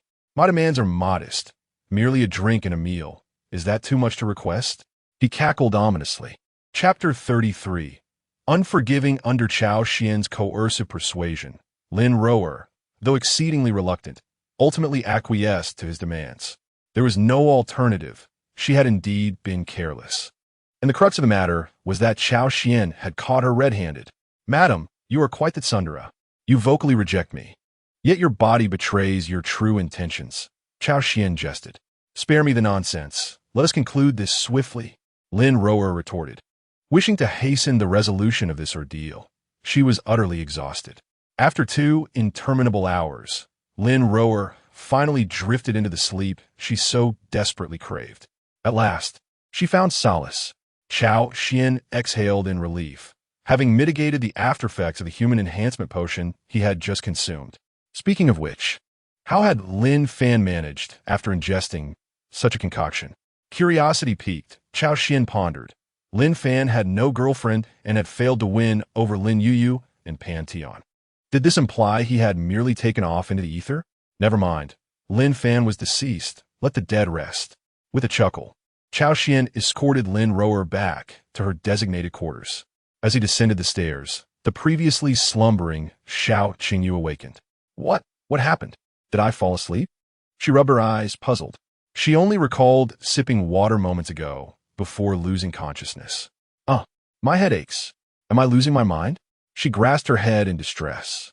You're awake, Qingyu. Upon seeing her alert, Cao Xuan beamed, almost forgetting that Xiao Qingyu had yet to partake in her meal. Although she had been somewhat unkind to him previously, it was evident that she was undergoing a transformation. For a child capable of recognizing her errors and amending her ways, Cao Xuan held a fondness. Xiao Qingyu was filled with regret. She had summoned Cao Xuan to apologize, yet she had inadvertently dozed off. How utterly ridiculous. Fortunately, Cao Xuan bore her no ill will. Could it be that Lin Rower had been subtly influencing the situation behind the scenes? Truly, she was an impressive matriarch. Even a difficult character like Cao Xuan had been subdued by her. You suddenly fainted. The doctor stated that you have been overexerting yourself lately, which led to this episode. A good rest should suffice. Cao Xuan fabricated with a nonchalant demeanor. Is that so? How long have I been asleep? Xiao Qingyu inquired. Cao Xuan glanced at his watch and replied, You have been in slumber for approximately 12 hours. It was already midnight, approaching dawn. He had arrived in the morning, and time had flown by. Had I truly slept for so long? Xiao Qingyu was astonished to realize she had slumbered for 12 hours. How exhausted she must have been. You must be hungry. Why not have something to eat first? After all, one must be well fed to have the strength to work. Cao Xuan merely reheated some leftover food. Xiao Qingyu nodded, feeling her stomach rumble, and obediently began to eat. Observing her eat like a little chick pecking at grains, Cao Xuan couldn't help but smile. One cannot deny that, setting aside her earlier behavior influenced by the protagonist's halo, Xiao Qingyu was undeniably beautiful. With ethereal long hair, skin so tender it seemed capable of yielding water, and a face that exuded an air of sophistication, complemented by her alluring figure, she epitomized a top-tier beauty. No wonder she was destined to be the heroine. Watching her eat was a delight in itself. Cao Xuan felt as though the food she consumed was entering his own stomach. "Why are you staring at me like that?" Xiao Qingyu, feeling shy under Cao Xuan's gaze, recalled how he used to look at her in the same manner before. Back then, she found his gaze repulsive, as if he were trying to disgust her. Yet now, free from the influence of that dimming halo, she felt a blush creeping upon her. After all, disregarding their identities, Cao Xuan was indeed an exceptionally handsome man. Before the system's interference, he possessed a star-like visage, coupled with an aura befitting someone of high status. It was hard not to be drawn to him. Moreover, as the scion of the Cao family, even if he were unattractive, countless women would still vie for his attention. Not to mention, he was far from ugly. He was, in fact, a strikingly handsome man. How fortunate was she to be bound by an engagement to such a remarkable individual? The more Xiao Qingyu reflected, the more she regarded her past self as foolish for rejecting such a perfect man and for constantly finding fault with him. How much Cao Xuan must have cherished her. If he didn't care for her, how could he have offered 10 billion to support the Xiao group? Infuriated by her own thoughts, she slapped herself twice, leaving Cao Xuan bewildered. "Qingyu, what is wrong with you?" Cao Xuan was taken aback as she had just been eating. Had she suddenly lost her mind? I just felt that I had been too unkind to you in the past. The more I think about it, the angrier I get, Xiao Qingyu confessed, feeling a bit embarrassed. Fortunately, it was just the two of them. Otherwise, others might have mistaken her for mentally unstable. "It's all right, it's all in the past. I bear no ill will towards you. Besides, I've already obtained what I needed," Cao Xuan reassured her, observing her profound sense of remorse. "Really? You don't blame me?" Xiao Qingyu was taken aback. "Those are bygone matters. I trust you are well aware of the kind of person I am." Cao Xuan replied with a smile. His smile, reminiscent of a gentle spring breeze, imbued Cao Xuan with an aura of brilliance, akin to a protagonist from a two-dimensional realm. With a hint of grievance, Xiao Qingyu, who had previously ignored him, expressed her feelings. Yet, she was acutely aware of the resentment he harbored towards her, and thus, despite her past actions, she believed she could seek his forgiveness. Just as Cao Xuan was about to offer an explanation, she had already engaged in a self-dialogue, demonstrating her newfound awareness. "Forgive me, Cao Xuan," Xiao Qingyu implored, her voice tinged with emotion as she gazed at him with tear-filled eyes. Observing the redness around her eyes, Cao Xuan felt an undeniable pang of sympathy. What a wonderful girl she was, reduced to such a state because of him. "Of course, I cannot forgive you," he replied with a sinister smile. How could he possibly grant her forgiveness? Although Xiao Qingyu had shown remorse, the past still lingered like an indelible scar upon his soul. Neither he nor his former self would ever absolve her actions. Upon hearing Cao Xuan's response, Xiao Qingyu felt a wave of despondency wash over her. To claim she was unaffected would be a lie, for his earlier display of gentleness had led her to harbor a fleeting illusion that perhaps he might forgive her. In retrospect, how could she expect forgiveness? What right did she possess to demand it from him? Could her multitude of wrongdoings be resolved merely by a confrontation with Cao Xuan? Forgive you? How can I ever do so? My anger from your past actions still simmers within me. Do not mistake my kindness for absolution, Cao Xuan retorted coldly, his gaze fixed firmly on her. He intended to assert his dominance over her, to make her his subordinate. My previous actions were merely in deference to your mother. I did not wish for her to overhear our quarrel. That is why I appeared gentle. Now that she is asleep, there is no longer a need for pretense. Xiao Qingyu, listen carefully. I shall never forgive you. Your past transgressions render any apology, no matter how frequent, utterly futile. As his frustration mounted, Cao Xuan approached her, lifting her chin and capturing her lips with his own. The unexpected gesture left Xiao Qingyu bewildered. Soon, her heart raced, as though something within her was igniting. Initially hesitant, she quickly succumbed to the moment, nearly collapsing before him. I can hardly breathe, she gasped as time passed, her breath growing shallow. She pleaded with Cao Xuan to release her, but he remained relentless. It was only when she teetered on the brink of unconsciousness that he finally relinquished his hold. At the moment of release, Xiao Qingyu instantly began to gasp for breath, her body trembling uncontrollably. The sensation of surviving a calamity sent her emotions soaring like a roller coaster. Have you ever experienced such a feeling? It is akin to my past sensations when you were on the verge of taking my life, yet left me a glimmer of hope. This was my reality when I faced you. Do you understand? Cao Xian sneered as he gazed at Xiao Qingyu, who merely lowered her head, too timid to speak. It dawned on her that her previous experiences with Cao Xian had been imbued with such sentiments. She felt like a beast. Xiao Qingyu believed she had acted in a most ungrateful manner toward Xiao Xian. Xiao Qingyu, remember this. I shall never forgive you, neither now nor in the future. Do you know why I refuse to annul our engagement? It is because I wish to control you for a lifetime. I want you to be my loyal servant forever. Do you understand? As he spoke, Cao Xian's hands moved with surprising gentleness, tenderly stroking Xiao Qingyu's hair as though she were a pet. His domineering presence compelled her to acquiesce to his touch. Of course, her compliance stemmed largely from her guilt. She felt she owed Cao Xian everything he had done. Unwilling? Cao Xian inquired. No, it's not like that. If this could earn your forgiveness, I would willingly accept it. Xiao Qingyu replied obediently. Very well. You possess a commendable self-awareness. Congratulations, you have made the right choice. This is your reward, as long as you satisfy me. The financial issues of the Xiao Corporation will naturally resolve themselves. Cao Xuan, smai. The scene before Xiao Qingyu made her swallow hard. What? Are you unwilling? What lies before you is the hope for the future of the Xiao Corporation. Now, the fate of the entire company rests in your hands. It all depends on whether you can seize this opportunity. You certainly do not wish for the Xiao Corporation to face bankruptcy, do you? Cao Xian's tone turned icy, gazing down at her with a look devoid of any emotion, save for pure vengeance. I understand, Xiao Qingyu responded, quickly solidifying her resolve. Ding! Congratulations to the destined heroine Xiao Qingyu. Your favorability has reached 40, reward, 20,000 villain points. Ding! Congratulations to the destined heroine Xiao Qingyu. Your favorability has reached 60, reward, 30,000 villain points. With a series of developments and Cao Xian's influence, Xiao Qingyu's favorability towards him surged dramatically, nearly reaching 90. Very good, very good. Cao Xian looked at her with a doting expression, as if her previous hysteria had been a mere facade. Have I taken the first step towards atonement? Xiao Qingyu said wearily. Despite her youth and vigor, she could not withstand the relentless pressure from Cao Xian, the formidable overlord. Ah, indeed. Congratulations.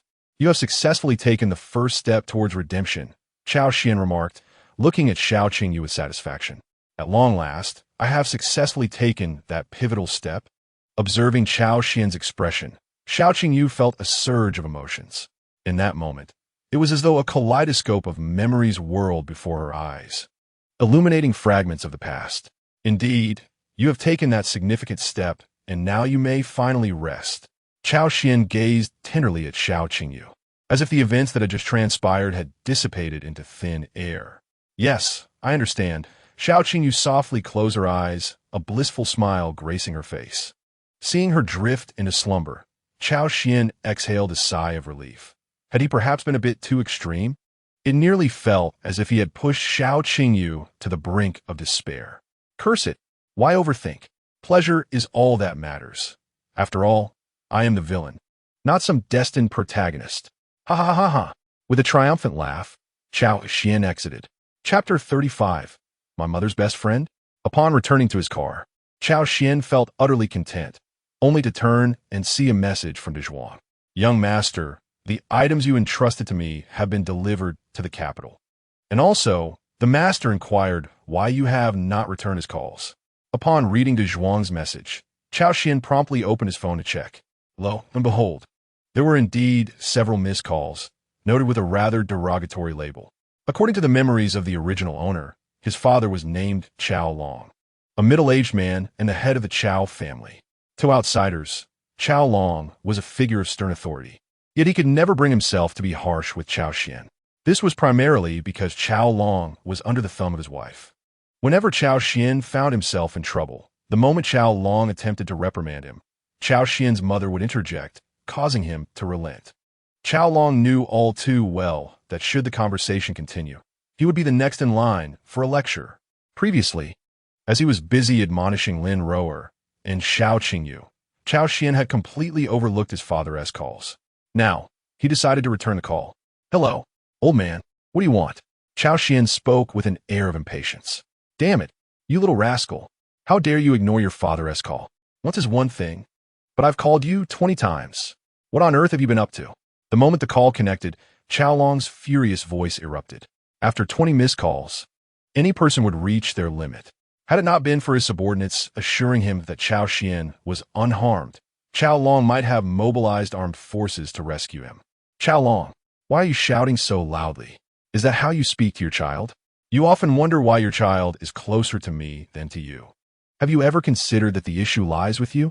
Before Cao Long could finish, Jiang Yunshi, Cao Xuan's mother, retorted with an even louder voice. Jiang Yunshi, known for her fiery temperament, showed no leniency towards Cao Long, who had often been at the receiving end of her ire. Moreover, Jiang Yunshi hailed from the esteemed Jiang family, a powerful clan in its own right. "My dear wife, please calm down. I merely wish to check on our son." Cao Long was instantly drenched in sweat, speaking as he began to wipe his brow with a towel. The aura of Jiang Yunshi was truly formidable, reminiscent of a fierce tigress. "Is everything all right with your son over there? I'm just worried about you." Under the warmth of Jiang Yunshi's affection, Cao Long's tone softened to that of a delicate girl. "What could possibly go wrong? I'm perfectly fine. I was merely trying to find a daughter-in-law for you." Cao Xuan suppressed his laughter. "So that's what you were up to? I thought something was amiss. This is indeed a significant matter." Just as Cao Long finished speaking, Jiang Yunshi snatched the phone away. "Son, how does the new daughter-in-law look? How does she compare to the previous one, Xiao Qingyu? She won't be as ungrateful as her, will she?" Naturally, Cao Long and his wife were well aware of the news Cao Xuan had shared earlier. Their prior attitude towards Xiao Qingyu had not been favorable. If it hadn't been for Lin Rower's silver tongue persuading Jiang Yunshi, coupled with Cao Xuan's genuine affection, this marriage proposal might never have materialized. "Mom, who else could the daughter-in-law be?" "It's certainly Xiao Qingyu," Cao Xuan replied with a smile. "What? Didn't you say before that you no longer wanted to be with Xiao Qingyu?" Jiang Yunshi expressed her surprise. "Rest assured, that was merely a tactic to deal with her. Now she is utterly obedient to me. When I say go east, she wouldn't dare go west. So there's no issue." Upon hearing Cao Xuan's words, Jiang Yunshi's face lit up with satisfaction. She knew her son was capable, and that taming Xiao Qingyu was no challenge for him. "Then I can rest easy. I knew you could do it, my son," Jiang Yunshi said with great contentment. "Dear, may I have a moment to speak with our son? I have something important to discuss," Cao Long said timidly. Seeing this, Jiang Yunshi reluctantly returned the phone to Cao Long's son. "The package you sent has arrived. The Research Institute mentioned that it's a groundbreaking product, and they're quite curious about how you acquired it. I stumbled upon it by chance. Is it really that impressive?" Cao Xuan feigned ignorance. "Of course it is. This item can enhance the human physique and has numerous applications.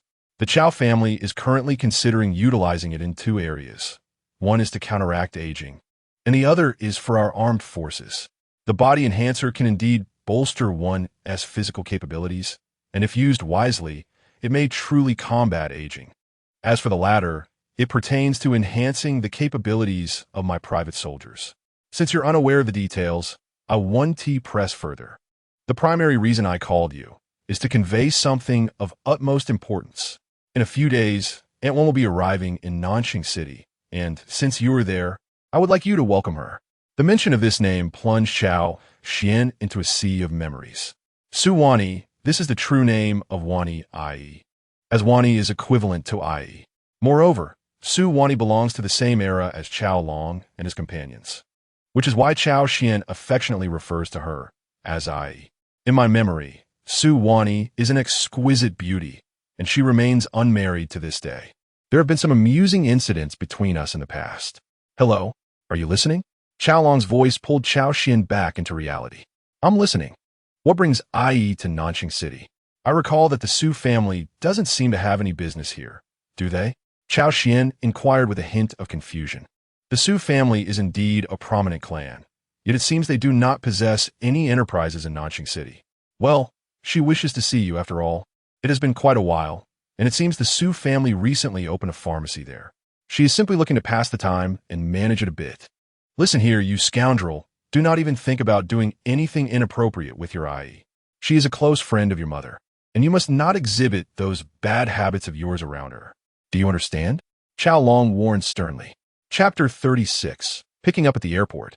Su Wani speaking of this matter. Cao Long felt a tinge of embarrassment. At that time, he and Jiang Yinshi were not home. So they asked Su Wani to come to the Cao family to help look after Cao Xuan. Su Wani readily agreed. Initially, there was nothing out of the ordinary about it. However, a scandalous scene unfolded with 5 fingers and a photograph. Su Wani intended to bring Cao Xuan dinner, only to stumble upon an utterly embarrassing sight. Upon witnessing this, Cao Long was beside himself with rage and immediately smacked Cao Xuan's bottom several times, causing him to wail uncontrollably. Naturally, in the aftermath, Cao Long spent several days unable to share a bed with Jiang Yinshi, even resorting to sleeping on the sofa or the floor. Since that day, Su Wani's visits to the Cao household dwindled, and even when she did come, she would deliberately avoid Cao Xuan. Furthermore, upon seeing him, her expression would change to one of discomfort. Cough, cough, Dad, what are you talking about? Do you see me as such a person? Am I really like that? Cao Xuan recalled that day and found it hard to believe that he had once been so uninhibited. In the 1st grade, he was still engaged in a battle of wits with his parents, pondering how to sneak in some computer time. What's wrong with that? Isn't it quite splendid? After all, Wani is of an age where she has no boyfriend. My friend can no longer stand it. What is wrong with our Cao Xuan? Isn't it just a matter of age? If there is love, what does age matter? Jiang Yinshi teased. But Su Wani is already in her 40s, and Cao Xuan has a fiancée now. Cao Long found it hard to believe that Jiang Yinshi would entertain such an outrageous notion. What if she is in her 40s? Can't she find a young and handsome companion? I'm also in my 40s, and I have not grown weary of you yet. What, do you find me distasteful? Jiang Yinshi replied with a hint of indignation. Wani has been single for so many years while all of us friends are either married or raising children. I am merely anxious for her. Our dear Xuan is young, handsome, and affluent. Rather than bestowing favors upon others, why not extend them to Wani? Cao Long, taken aback by Jiang Yinshi's rebuttal, found himself at a loss for words. Yet upon reflection, he deemed her reasoning quite sensible. Moreover, despite Su Wani being in her 40s, her appearance belies any such notion, as she resembles a youthful maiden of 20. Should she truly become entangled with Cao Xuan, would that not provide the Cao family with yet another ally? A double blessing indeed. However, one must consider that Xiao Qingyu is our daughter-in-law. Such a development may not be entirely appropriate. As for Xiao Qingyu, if a union is to occur, it shall do so, whether she consents or not. Our Cao Xuan is so exceptional. What harm is there in having multiple wives? Of course, this does not apply to you. Should I discover that you are entertaining other women, well, prepare for dire consequences. Listening to his parents' animated discussion over the phone, Cao Xuan found himself somewhat speechless, as it seemed they were contemplating the addition of yet another future wife for him. This simply would not do. The call must be terminated.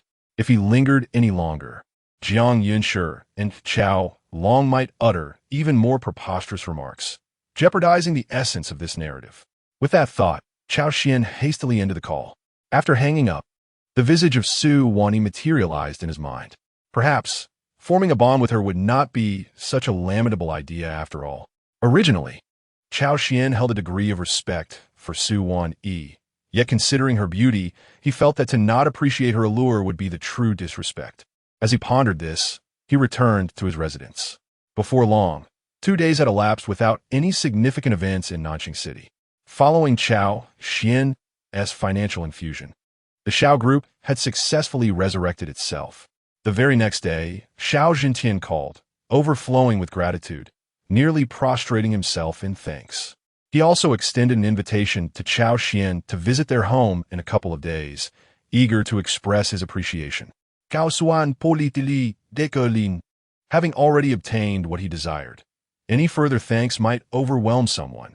Although Xiao Zhentian was somewhat puzzled, he refrained from pressing the matter, recognizing that Cao Xuan's wishes should be respected. Life without the fate of a protagonist turned out to be quite simple and unadorned. Cao Xuan sighed. During these 2 days, aside from engaging in games with Pantheon, he visited Xiao Qingyu's home occasionally, leading to a rather monotonous existence. As for Tang Highway, she had remained conspicuously silent, allowing Cao Xuan a tranquil respite. In his recollections of Lin Fan's narrative, Tang Highway would frequently seek him out for trouble. Now that Lin Fan was no longer, this pesky fly had also ceased to buzz around him. Presently, it was merely a matter of when Cao Xuan, the great frog, would find the opportunity to devour Tang Highway. While Cao Xuan's thoughts wandered, his phone rang, displaying an unfamiliar number. Hello? This was his private number, known to very few, thus eliminating the possibility of a scam call. Hello? Is this Cao Xuan? Can you not recognize my voice? A melodious voice resonated from the other end. Aunt Juan, is that you? Upon hearing that familiar voice, Cao Xuan felt a surge of joy. Haha, you little rascal. You haven't forgotten me. I've just arrived at the airport. When will you come to pick me up? Perhaps it was the long absence that ignited a newfound warmth in Su Wani's tone, a stark contrast to the previous distance she maintained. Gulme, hurry up. Wani, I'll be there soon. Cao Xuan quickly rose to his feet. Ahem, I dislike being called Annie. I'm not old yet. From now on, you must address me as Wani Jia. Do you understand? Su Wani said with a hint of annoyance. I'm sorry, Wani Jia. I'm on my way. Cao Xuan promptly altered his address. Now, that is more like it. Su Wani's face brightened at his words. I'll hang up now. You must come quickly. It's not polite to keep a lady waiting. With that, she ended the call. Cao Xuan, where are you going? Fan Tian stayed awake, sensing movement on the bed. I'm going to the airport to pick someone up. You stay here and wait for me. Cao Xuan gently stroked Pan Tian's hair, smiling. I just heard you mention Wani. Is it the same Wani I know? Pan Tian suddenly inquired with curiosity. Wani? What about her? Cao Xuan asked, a bit perplexed. You may not know this, but Su Wani is a major celebrity. She recently starred in a national idol drama. Pan Tian exclaimed, her eyes sparkling with enthusiasm, as she was an ardent fan of Su Wani. Oh, is that so? Cao Xuan curiously searched on his phone and found that indeed, Pan Tian's words were accurate. I never realized that Aunt Wani is such a big star. Moreover, she debuted quite late, only in the past 2 years. No wonder I was unaware of her background. It turns out she only started her career recently. Since his engagement to Xiao Qingyu, he had steered clear of romantic pursuits, a consequence of his commitment. Indeed, I'm going to pick up such a prominent figure. Cao Xuan chuckled. Upon hearing this, Pan Tian's eyes lit up with excitement. That's wonderful. Could you possibly get me an autograph? I adore her. Her eyes gleamed with dreams of acquiring Su Wani's signature, which was still rare on the market. If she obtained it, not only would it be a source of pride, but it could also fetch a handsome price if sold.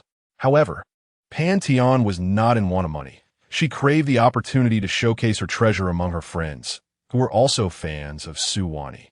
The thought of possessing that signature filled her with glee. Sure, I will ask for an autograph for you. Cao Xuan replied with a smile, amused by Pan Tian's excitement.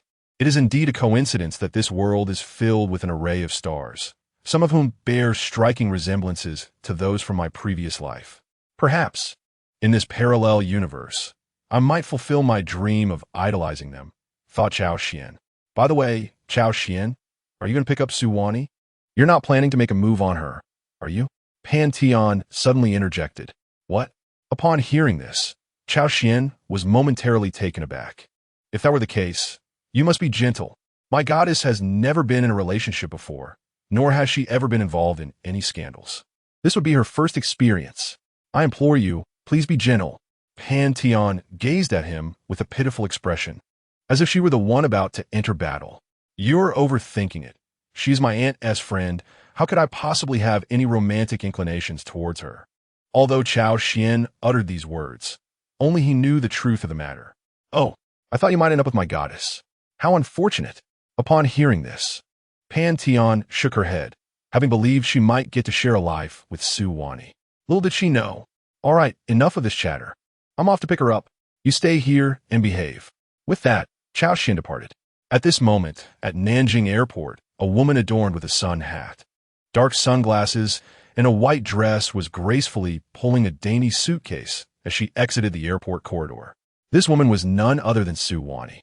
Despite her efforts to conceal herself, even donning a mask, her captivating curves and the innate elegance she exuded were still strikingly evident. How beautiful! Look at that figure. Could she be a celebrity? She's simply stunning. Some onlookers expressed their admiration. Who knows? Just because she has a good figure doesn't guarantee a pretty face. Who knows what she looks like without her mask and makeup? I think you're just envious of her beauty. Some even began to argue over this matter. Excuse me, are you Su Wani?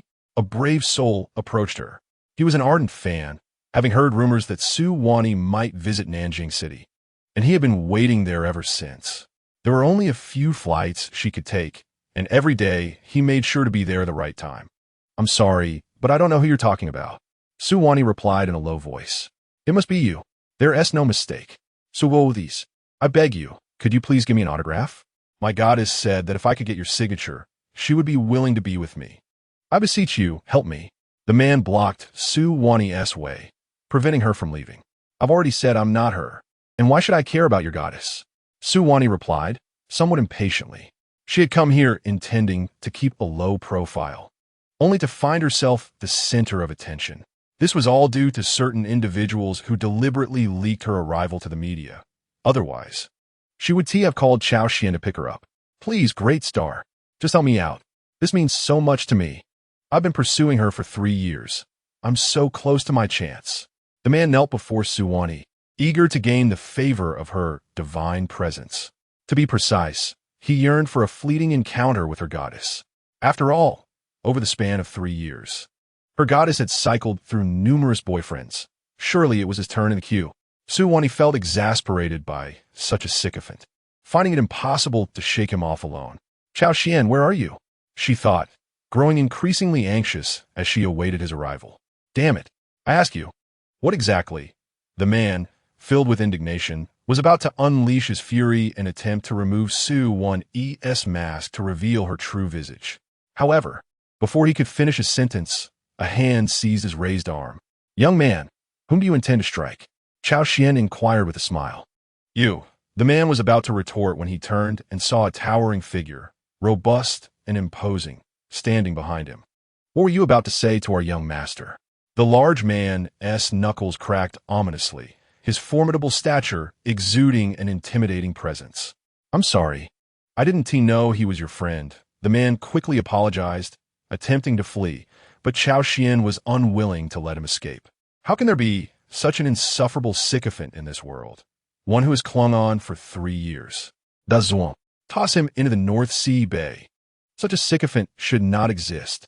Cao Xuan loathed such individuals above all else and had vowed to eliminate them whenever encountered. Now, that vow was finally being fulfilled. Chapter 38.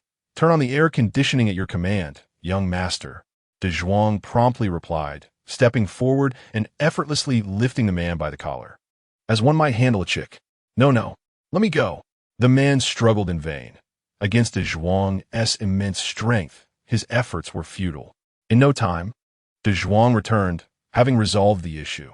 Jiawan Yi, the trouble has been dealt with, Cao Xuan announced as he approached Su Wani. Who are you? Su Wani gazed at the striking figure of Cao Xuan, who stood an impressive 6 feet tall, momentarily taken aback. The Cao Xuan she remembered bore no resemblance to this handsome version before her. Jiawani, do you not recognize me? I am Cao Xuan. I came specifically to pick you up, he said, feeling slightly embarrassed at her lack of recognition. Yet, upon reflection, it was understandable. He had undergone significant changes due to system modifications, and it had been quite some time since they last met. It's you, Cao Xuan. Su Wani gasped. realization dawning upon her. She was astonished that the striking young man before her was indeed Cao Xuan. How he had transformed. Though he had always been handsome, he was now beyond comparison. Previously, he had appeared somewhat frail, but now he possessed a muscular physique, his form robust and well-defined. Have you been secretly working out? You've changed so rapidly that I almost failed to recognize you. Su Wan smiled, and even behind her mask, Cao Xuan could perceive the warmth in her expression. Thank you, Cao Xuan. You've already helped me resolve a significant issue upon our first meeting. Su Wani beamed at him. Regarding the fate of the man, Su Wani remained indifferent. For her, the act of killing was merely a nod of acknowledgement, something she had grown accustomed to. Moreover, the individual had already attempted to offend her. Even if Cao Xuan refrained from taking action, she would have compelled him to do so. It was her prerogative. Cao Xuan Juka Sopti. Sister Wani, let us get into the car. Although the area had been cleared by Cao Xuan, standing under the blazing sun was far from pleasant. All right. Su Wani nodded and subsequently settled into the luxurious Rolls-Royce Phantom. It's been quite a while, Sister Wani. Upon reflection, it has nearly been 7 or 8 years. Hasn't it? Cao Xuan remarked with a smile. Indeed, it has been 7 or 8 years since our last encounter, and you have changed quite a bit. I hardly recognized you just now. Su Wani responded, beginning to remove her disguise. First, she removed her sun hat, revealing a cascade of long hair akin to a waterfall. Then, she took off her sunglasses, unveiling her brown eyes adorned with lovely eyelashes before removing her mask to reveal a face reminiscent of a celestial being. Su Wani's skin was remarkably fair. Even in her 40s, it appeared so tender that one might imagine it to be capable of yielding moisture. Furthermore, her visage possessed an innocence akin to that of a young girl just entering society, exuding a pure beauty. Coupled with her captivating eyes and eyelashes, she evoked a sense of first love. Indeed, as both his muse and a national goddess, her beauty could only be rivaled by a destiny-laden heroine of unparalleled caliber. Sister Wani, you are still as stunning as ever, Cao Xuan remarked, unable to contain his admiration. Really? I'm in my 40s, and you still say I'm beautiful? Su Wani chuckled. Without a doubt. In my eyes, Sister Wani, you are the second most beautiful woman in the world. Cao Xuan replied with a grin. Second most beautiful? Who holds the first position? Su Wani could not resist inquiring, a competitive spirit igniting within her. Of course, that would be my mother. No question about it. Cao Xuan burst into hearty laughter, prompting Su Wani to join in. Your tongue has become increasingly cheeky. You truly need to be taught a lesson, she teased. That said, you must refrain from speaking to me in such a manner in the future. Without requiring further elaboration from Su Wani, Cao Xuan understood her implication. Sister Wani, I am now in my 20s. How could I possibly engage in such actions? What a jest. I have matured, he asserted confidently. With so many women around me, it would be impossible to act in such a manner. If it were to occur, it would certainly involve my women assisting me. I was merely jesting. After all, you are an adult now. If you were to continue addressing me as you did, I would find it quite perplexing. Su Wani smiled sweetly. That smile held an overwhelming allure. Despite having encountered beauties like Shao Qingyu, Jiang Shui, and Tang Haiwei, Cao Xuan remained utterly captivated by Su Wani. Was this the formidable nature of a beauty revered by the previous generation? It was evident why so many were enamored by Su Wani. Cao Xuan could not help but exclaim in admiration, "It's so hot. Cao Xuan, could you please turn on the air conditioning?" It was only then that Cao Xuan realized he had forgotten to switch it on, while Su Wani was already sweating profusely. Through the rearview mirror, Cao Xuan unexpectedly noticed that under the dampness of her top, the white inner garment of Su Wani subtly revealed itself. He thought to himself, how impolite it would be to gaze. Yet, if he refrained from looking, it might lead Su Wani to feel devoid of allure. Thus, Cao Xuan chose to gaze unabashedly. What are you staring at, Cao Xuan? Su Wani had also sensed his gaze, and upon realizing what he had been observing, she shyly raised her hand to cover herself. How could this happen on the very first day of her arrival, to be so exposed before Cao Xuan? Embarrassed, she fumbled with her clothing, chastising herself for such a blunder. Surely, he couldn't have seen clearly, she reassured herself. Seeing Su Wani cover herself, Cao Xuan felt a pang of disappointment as the unexpected pleasure vanished. You little pervert. No peeking. Su Wani playfully smacked his arm, nearly causing him to swerve the steering wheel, but fortunately, he was an experienced driver. My apologies, Sister Wani, it was unintentional. Unintentional? So, it was deliberate? Cao Xuan found himself at a loss for words in response to her retort. Ha ha ha, just teasing you. What hasn't my Sister Wani encountered? When you were little, you even treated me like a mother. It's nothing, I'm accustomed to it. Su Wani masked her embarrassment with laughter. Chapter 39, Arriving at the Destination Ahem. Sister Wani, we have arrived. Cao Xuan's residence was quite near the airport, and in just a few casual exchanges, they had reached their destination. Was that so quick? Upon hearing this, Su Wani let out a sigh of relief, grateful they had arrived. Otherwise, she would have been at a loss for words. The two entered the grand villa together, where at that moment, Pan Tian was lazily lounging on the sofa, scrolling through her phone. Honey, you're back. Upon hearing the familiar sound of the door, Pan Tian hurried over eagerly. Oh my, Goudi Su. At first glance, Pan Tian instantly recognized Su Wani standing behind Cao Xuan. Who are you? Su Wani was somewhat bewildered, as Pan Tian bore a striking resemblance to a certain teacher she knew, but hadn't that teacher already entered? I am. Pan Tian glanced at Cao Xuan. She is my little mistress, a devoted fan of yours. She was just asking me for your autograph. Cao Xuan remarked nonchalantly. Is that so? She is indeed quite beautiful. Su Wani nodded in acknowledgement. The notion of keeping a mistress was hardly scandalous among individuals of their background. Even her father had maintained several in his youth, though he ceased after being discovered. You speak so openly about it. It makes me a bit bashful. Pan Tian blushed profusely, astonished at Cao Xuan's shamelessness and forthrightness. Such matters are quite common where we come from. What is there to be concerned about? Cao Xuan chuckled. Hee, may I ask for your autograph, Goddess Su? Pan Tian gazed at Su Wani with starry eyes. Well, considering Cao Xuan. Su Wani picked up a pen and signed her name on the back of Pan Tian's phone case. Throughout this process, Pan Tian recorded everything, intending to prove that this signature was indeed penned by Su Wani. After all, there was currently no other authentic autograph of Su Wani in existence. Hers would be the very first. Hee, Goddess Su, could you please face my camera? Otherwise, I want to be able to prove that this is your signature. Pan Tian said somewhat shyly. Is this all right? Su Wani smiled at Pan Tian's camera. Yes, exactly like that.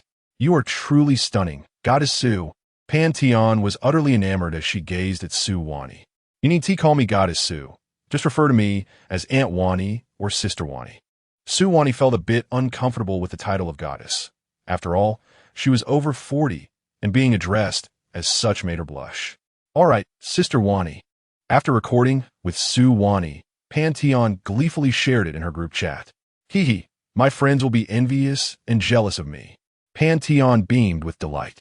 Seeing Pan Tian like this, Su Wani felt a sense of nostalgia, as if she had returned to her younger days. Youth is truly wonderful. I envy it. Su Wani thought to herself. Well, you've got your autograph and recorded the video, so you may return to your room and play on your phone. Cao Xuan urged Pan Tian inside, finding her presence somewhat bothersome. Pan Tian shot Cao Xuan a glare before swaying her hips and leaving with an air of charm. Have a glass of water, Sister Wani. Cao Xuan, smiling, placed a glass of water before Su Wani. Upon seeing the glass, Su Wani's expression shifted, prompting Cao Xuan to recall something.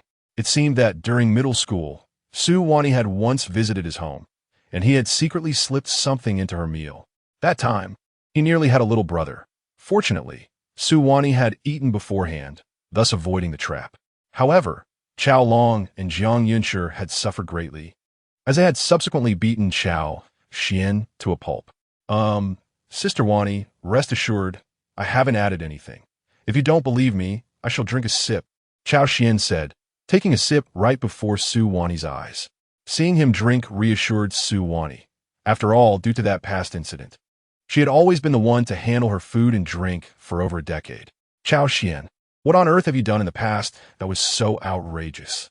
Cao Xuan felt a bit speechless. No wonder the villain system had taken notice of him. He was truly deserving of it.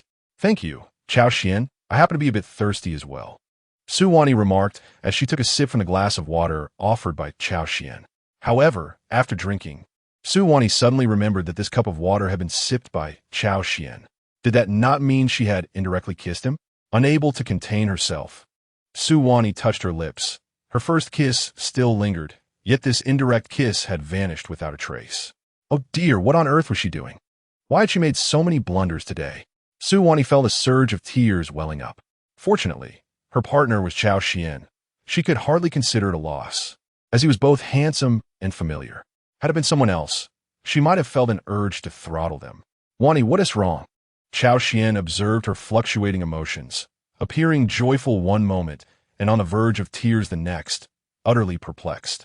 Oh, it's nothing. I'm fine. I just got off the car, and it was a bit warm earlier, so my thoughts are a little muddled. My apologies. Su Wani hastily concocted an excuse. Then let me turn on the air conditioning. Xiao AI, please turn on the air conditioning. Understood, master. As Cao Xuan's words fell, the air conditioning whirred to life. With the cool breeze enveloping her, Su Wani gradually calmed her emotions. By the way, Wani, I haven't asked you yet, what brings you to Nanjing City? Cao Xuan inquired with curiosity. The Su family has opened a pharmacy here. I have some free time, so I came to help manage it. In truth, Su Wani had little to do at the Su family estate. Her foray into stardom was merely a means to occupy her time. Unintentionally, she had become a major celebrity. Coincidentally, the Su family was looking to develop their pharmacy here, so they had sent Su Wani to oversee it. With her current fame, she might very well bring substantial success to the newly opened pharmacy. Oh, so that's the case. If you need any help, just let me know. Cao Xuan smiled faintly, sensing the aura of a destined protagonist. After all, there exists a trope in novels about a protagonist known as the divine doctor descending a mountain. Chapter 40.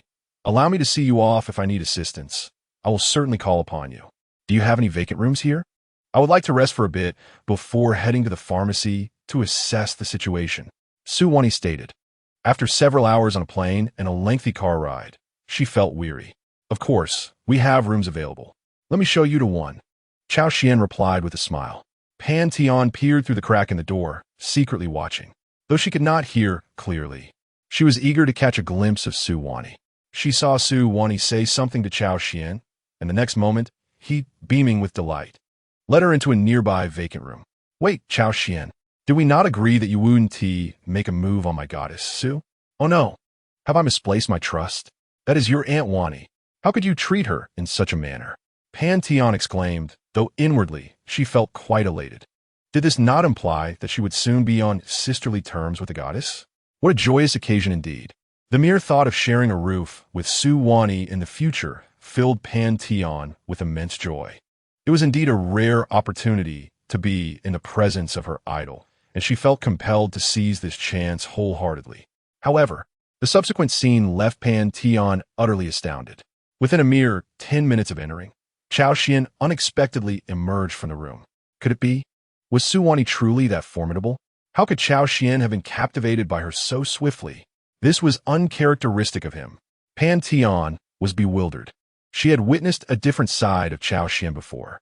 Was it her own inadequacy, or was Su Wani exceptionally remarkable? One could only marvel at her prowess. She was indeed an idol worthy of admiration, and Pan Tian resolved to learn from her. Ouch, my nose. Just as Pan Tian pondered these thoughts, Cao Xuan unexpectedly pushed the door open, and she collided with the threshold. What are you doing? Cao Xuan asked, somewhat speechless. Was Pan Tian eavesdropping? Yet, the soundproofing here was quite effective. With Pan Tian's hearing, it was unlikely she would overhear anything. Darling, did you manage to win over Su Wani? Pan Tian, disregarding her reddened nose, gazed at Cao Xuan with a curious expression. Cao Xuan replied, no, not at all. What do you mean? Wani is my mother's close friend. How could I possibly have any intentions toward her? He scratched his head in bewilderment. Well, I just saw you lead Su Wani into an empty room, I thought. Pan Tian's cheeks flushed with embarrassment, realizing that her assumptions were merely products of her imagination. It was all a misunderstanding. She remembered that Su Wani was Cao Xuan's aunt, a dear friend of his mother. It was inconceivable for him to harbor any such thoughts. Ah, so you were peeking, huh? Wani was merely tired, and I took her to rest. You're overthinking things. Cao Xuan Tuka. It was not yet the time to pursue Su Wani. A woman like her could not be won over through coercion or allure, especially considering the Su family was not to be trifled with. Moreover, the Su family and his own were friends. Any malfeasance towards them could jeopardize alliances throughout the entire Dragon Kingdom. All right, I see how it is. Pan Tian felt a tinge of disappointment. What a failure. A man. You brought a woman into a room meant for just the two of you, and you didn't do anything. You are truly disappointing. Pan Tian provocatively glared at Cao Xuan. All right, feeling a bit cheeky, are we? It seems like you haven't been disciplined in a while. Cao Xuan flashed a charming smile. However, unbeknownst to him, he had neglected to close the door, and the same was true for Su Wani's room. At that moment, as Su Wani prepared to close her eyes, she heard voices from afar. Upon hearing them, her face flushed. Was Cao Xuan truly that impressive? Although she was unaware of the specifics, she grasped the gravity of the situation. To be young. At such an age, one could freely engage in these pursuits, while she felt she had already aged. Su Wani couldn't help but lament. In her youth, she too yearned for romance, but her status had caused everyone to keep their distance from her. Gradually, Su Wani relinquished her aspirations. Subsequently, out of sheer boredom, she contemplated a career as a celebrity. The allure of acting, coupled with the opportunity to participate in variety shows and travel extensively, enticed her. Su Wani realized that at her age, if she did not venture out, she would truly grow old. It had been mentioned before by Yunshu that she intended to matchmake Su Wani with Cao Xuan, but the thought made her recoil. What on earth are you thinking? Su Wani, you are over 40. How can you possibly jeopardize a young man's future? Moreover, setting aside the issue of age, Cao Xuan was already engaged and had a beautiful, young mistress. Even if she were to pursue a relationship with him, how many years could she truly accompany him? Eventually, she would grow old and lose her youth. Would Cao Xuan still hold affection for her then? Certainly, he would not. This line of thinking left Su Wani in turmoil. She dreaded aging and yearned to experience the sweetness of love. After several hours of intense internal struggle, she found herself unable to sleep well. Hey, Sister Wani, you're up so soon? Cao Xuan remarked upon seeing her awake. You seem rather lacking in spirit. Is the bed uncomfortable? Did you not sleep well? He asked with genuine concern. Did Cao Xuan truly believe he was unaware of the reason for her restless night? He certainly knew, despite the poor soundproofing of the house. He had deliberately left the door ajar, and his intentions were all too clear. With the racket you were making earlier, how could I possibly sleep well? Su Wani longed to express this sentiment, but felt it too embarrassing to voice. Instead, she opted for a different explanation. It's not the bed. It's quite comfortable. I simply had trouble sleeping. It's not the bed's fault. She replied. Is that so? Are you heading out now? Let me see you off. Cao Xuan offered with a smile. No, it's fine. I'll drive myself in a bit. There is no need to trouble you. Su Wani hesitated to be alone with Cao Xuan, fearful that her thoughts would wander to inappropriate places. That is not safe at all, Sister Wani. Let me accompany you. Cao Xuan insisted. My parents have entrusted me with your care, and if anything were to happen to you, how would I explain it to them? He invoked the names of Chao Long and Jiang Yunshu as an excuse. All right then, if it's like that, I suppose I'll need your assistance. Su Wani conceded, understanding that it was unwise to argue, knowing Chao Long's temperament. If he learned that Cao Xuan did not fulfill his obligations, he would certainly face reprimand. Then it is my honor to oblige, Sister Wani, Cao Xuan exclaimed with delight. This also afforded him the chance to scout out where Su Wani would be, and he couldn't help but feel amused at the thought. Thank you for your help, Su Wani nodded. Once again, seated in Cao Xuan's Rolls-Royce Phantom, a wave of drowsiness washed over her. It was not that he had slipped her anything. Rather, she simply had not rested well that day.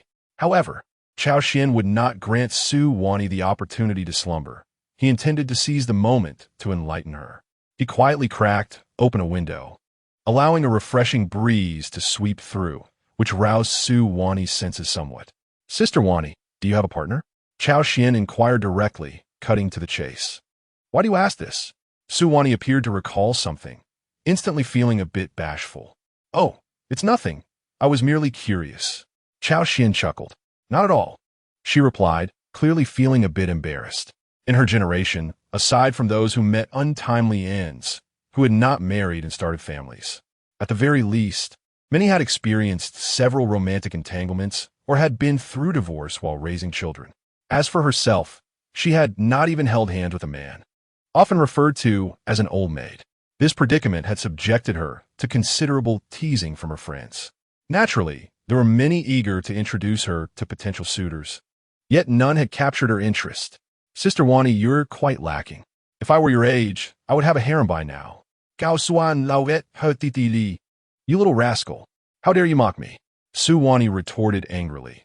It was audacious for such a young lad to jest at her expense. However, given Cao Xuan's achievements, he indeed had the standing to jest about her situation. In his early 20s, he already had a fiancée and a lover. In just a year or two, Jiang Yunshi might even be a grandmother. Meanwhile, she remained a solitary soul. "Ha ha ha. I was merely jesting, seeing you were a bit drowsy. I thought to invigorate you." Undeniably, Cao Xuan's tactic proved effective. His playful banter had indeed enlivened Su Wani.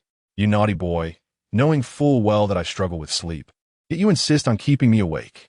Su Wani expressed her discontent. At this juncture, a sorrowful expression crossed Cao Xuan's face, resembling that of a deeply sentimental person. "Sister Wani, I simply wish to converse with you more.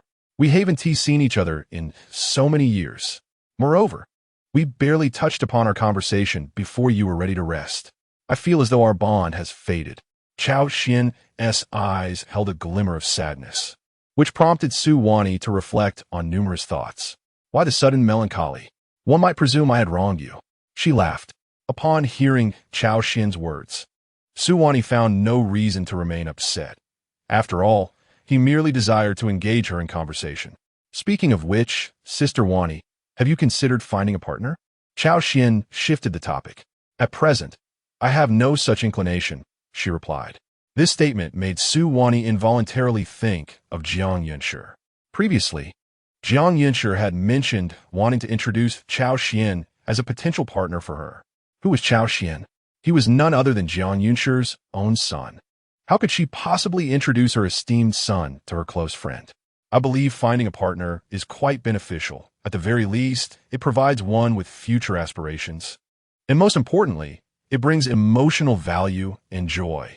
Cao Xuan deliberately emphasized the word happiness, which left Su Wani somewhat perplexed. However, she soon grasped the underlying meaning. Ahem, happiness is one thing, but Cao Xuan, as a young man, should exercise restraint and not behave as he just did. Su Wani felt embarrassed and hesitated to continue. "What'd I just do?" Cao Xuan feigned ignorance. "It's just the happiness you mentioned." Su Wani dared not voice her thoughts. "Wani Jia, to speak candidly, I actually find you quite beautiful. If you were single, would you consider me?" Cao Xuan sudeli intazet. "W, what do you mean by that?" Upon hearing his words, Su Wani's face instantly flushed. Cao Xuan's declaration felt akin to a confession. What else could it mean but the literal interpretation? Cao Xuan chuckled. At that moment, Cao Xuan abruptly brought the car to a halt, which left Su Wani even more flustered. She felt a mix of anxiety and excitement, uncertain of Cao Xuan's next move. "Wani Jia." After stopping the car, Cao Xuan's gaze and body gradually drew closer to Su Wani, causing her to nervously shut her eyes. However, the anticipated moment did not unfold. Instead, Cao Xuan reached out to open her car door. "What are you doing, Wani Jia?" "We've arrived." Cao Xuan beamed at Su Wani. "What?" Upon hearing this, Su Wani's face turned beet red, reflecting on her earlier thoughts. How could she have felt a twinge of anticipation? "How dare you tease me?" Cao Xuan. Enraged, Su Wani delivered a light punch to Cao Xuan's chest. Fortunately, the blow lacked force, resulting only in a gentle tap. "Ha ha, Wani Jia. I have no idea what you're talking about. I have matters to attend to. I'll be leaving now." Cao Xuan laughed heartily, and with that, he pressed the accelerator and drove away. Watching Cao Xuan's retreating figure, Su Wani's mind was a whirlwind of thoughts, her expression growing increasingly complex. "Su Wandi, you must regain your composure. Cao Xuan is the son of your close friend. How can you entertain such thoughts about him? Isn't that akin to bestiality? Su Wani forced herself to calm down. Moments ago, she had nearly lost control, but thankfully, she regained her composure. Had Cao Xuan come even slightly closer, Su Wani would have undoubtedly unleashed her full strength and kicked him away. Despite her delicate appearance, Su Wani possessed considerable strength. Coming from a prominent family, she had practiced various forms of self-defense since childhood, becoming adept in karate and jiu-jitsu. She could easily handle 1 or 2 adults without much trouble. Chapter 42. Tang Highway seeks Jiang Shui. Damn it. That little brat is becoming increasingly bold. What if he truly acts on his whims in the future? Right now, it's merely teasing, but who knows what might happen later? What'll I do then? For reasons unknown, Su Wani felt a flicker of anticipation within her heart. Yet she was also apprehensive of the gazes of the world, leaving her in a state of inner turmoil. What am I contemplating? Perhaps I should first address the matters at hand before succumbing to such conflicts. With a measured effort, Su Wani composed herself, and with a gaze as frigid as ice, she stepped into the shop before her.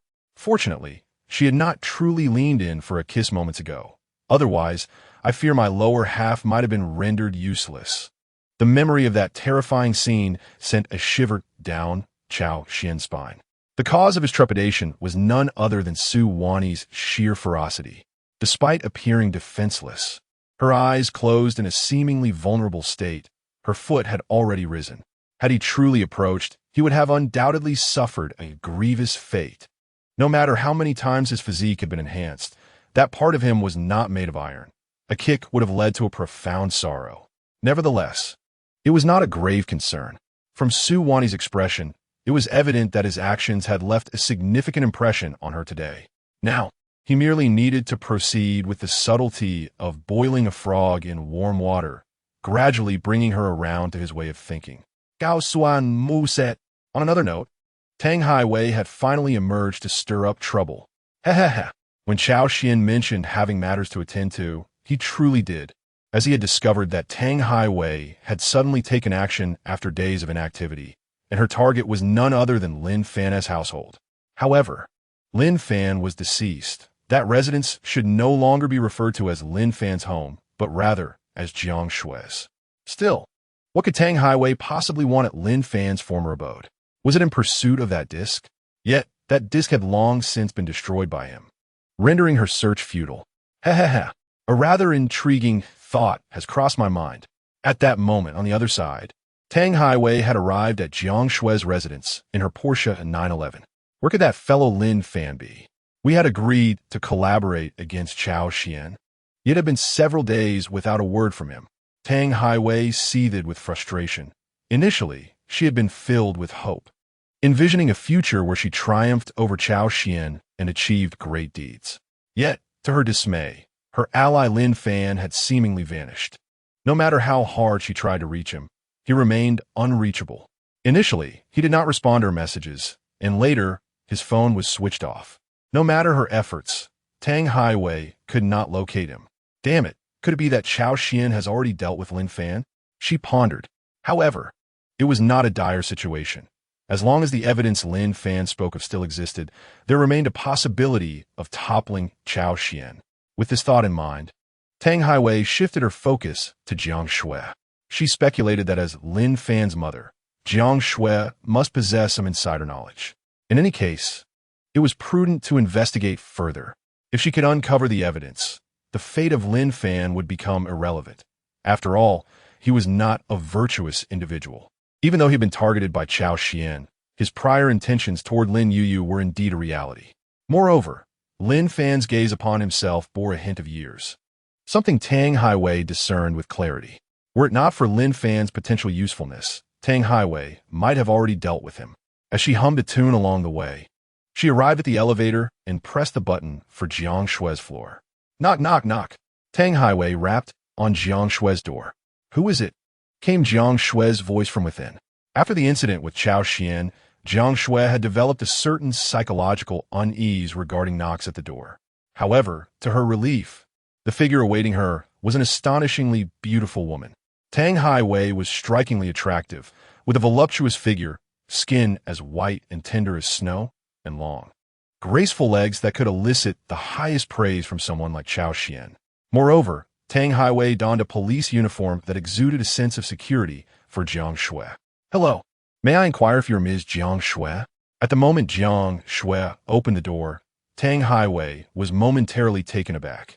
For Jiang Shui appeared far younger than her years suggested. If memory served correctly, Lin Fan was indeed Jiang Shui's biological son. Given that Lin Fan was now in his 20s, Jiang Shui must be nearing her 40s. Yet the woman before her bore no resemblance to someone of that age, instead resembling a youthful girl. Her skin was not only supple, but her figure also adhered to an enchanting golden ratio. Even a beauty like Tang Highway could not help but compliment her. An observer might easily mistake Jiang Shui for Lin Fan's sister. The affirmation from fellow woman held far more weight than that from a man. "I am Jiang Shui. Officer, do you require something?" Jiang Shui regarded Tang Highway's astonished expression with some perplexity. This officer appeared somewhat unprofessional, her reactions exaggerated. Realizing this, Jiang Shui became alert. Hearing this, Tang Highway took a slight step back, glancing at the door number to ensure she had not made a mistake. Confirming her location, she could not help but inquire further. "Are you truly Jiang Shui?" Tang Highway asked incredulously. "I am Jiang Shui. What of it?" Jiang Shui now regarded Tang Highway with a look akin to that one might reserve for a thief. What was this person's issue? "And no, it's nothing, Ms. Jiang. I was merely surprised at how youthful you appear. It took me aback. Tang Highway wadili. Am I supposed to look old?" Jiang Shui shot a disapproving glance at Tang Highway. "Not all," Tang Highway replied, equally embarrassed. "Ahem, allow me to introduce myself, Ms. Jiang Shui. My name is Tang Highway, and I am the captain of the first squad of the Naxing City Police Department. I am here primarily regarding your son, Lin Fan." Tang Highway composed herself and began speaking. "Lin Fan?" Upon hearing this, Jiang Shui's expression shifted to one of anger. She recalled vividly how Lin Fan had treated her. "Lin Fan is not here. I have severed ties with him. If you are here to find Lin Fan, I kindly ask you to leave," Jiang Shui stated coldly. No, Sister Jiang, you misunderstand. I am not here to find Lin Fan. I am here to see you." Tang Highway smiled. It appears that Lin Fan is indeed not a commendable individual. Jiang Shui has nurtured him for so many years, yet he so easily severed ties. Such a person, if killed by Cao Xuan, will be doing society a favor. Tang Highway contemplated. Chapter 43. Stating the intentions. "Are you here to see me? What brings you here?" Upon realizing that the visit was for her, Jiang Shui's expression grew somber. She wished to avoid any trouble. "Please, allow me to enter first." "Come in, Officer Tang." Not wanting to say much, Jiang Shui ushered Tang Highway into the room. "I will be brief, Ms. Jiang. I am here to inquire whether your son, Lin Fan, left anything behind?" Tang Highway got straight to the point. "I don't know. Moreover, Lin Fan is not my son. We have severed all ties," Jiang Shui replied, her anger flaring as she mentioned Lin Fan.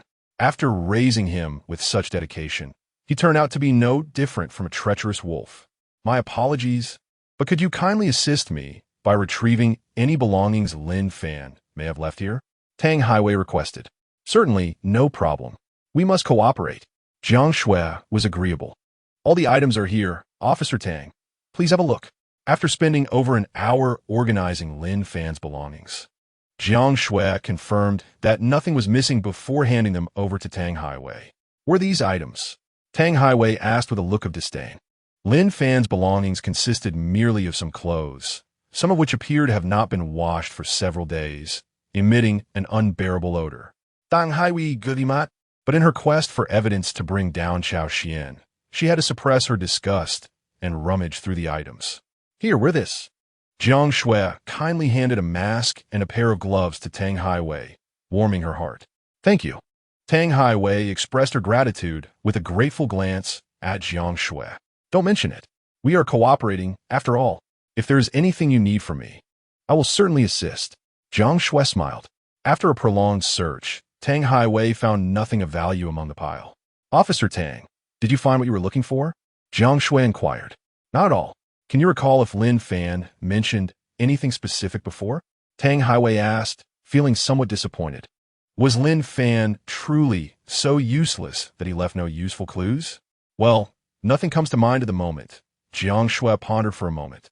In that case, please leave your contact information. If you think of anything, do not hesitate to reach out. After exchanging contact details, Jiang Shui readily agreed. Watching Tang Highway depart, Jiang Shui did not dwell on it. She was still fuming and had no concern for Lin Fan's fate. Hey, don't be so hasty in closing the door. Darling, I haven't even entered yet. Just as Jiang Shui was about to shut the door, a strong hand blocked her. It's you. What are you doing here? Jiang Shui exclaimed, surprised to see the handsome man before her. This man was none other than Cao Xuan. As Tang Highway departed, Cao Xuan arrived almost immediately, leaving one to ponder the peculiar timing. Isn't it quite normal for me to be here on a weekend? Cao Xuan Juke. Indeed, it's about time, Jiang Shui replied shyly, her gaze lingering on Cao Xuan. After the altercation with Lin Fan a couple of days prior, her eyes now reflected less resistance and more anticipation and joy towards Cao Xuan. She harbored a sense of vindictiveness within her. After all, Lin Fan had labeled her a shameless woman. If that is how he sees me, then I shall embrace that identity.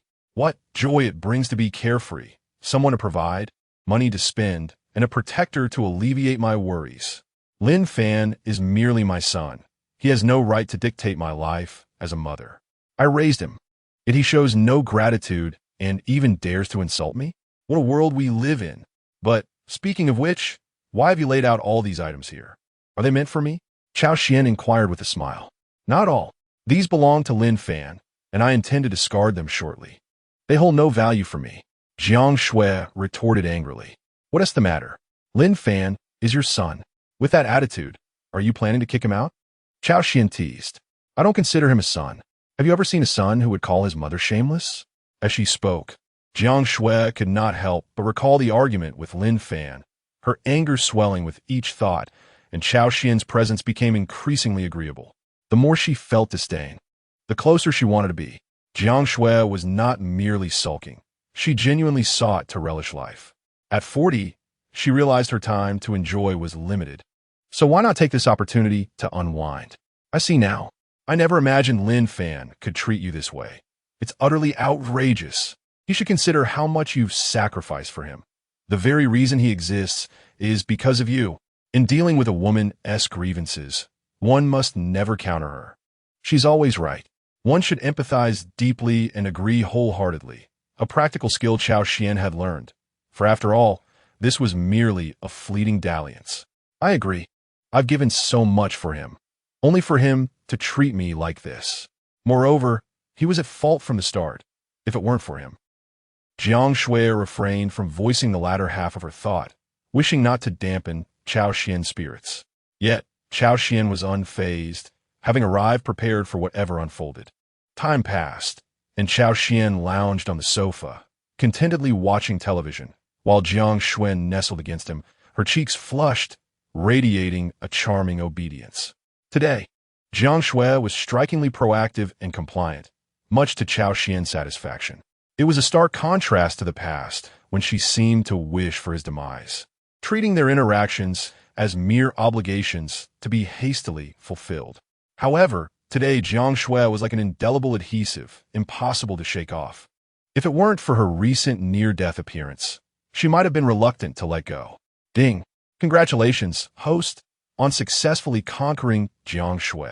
Reward: 200,000 villain points. Yet another profitable acquisition of villain points. Upon hearing the system's voice, Cao Xuan displayed a satisfied smile.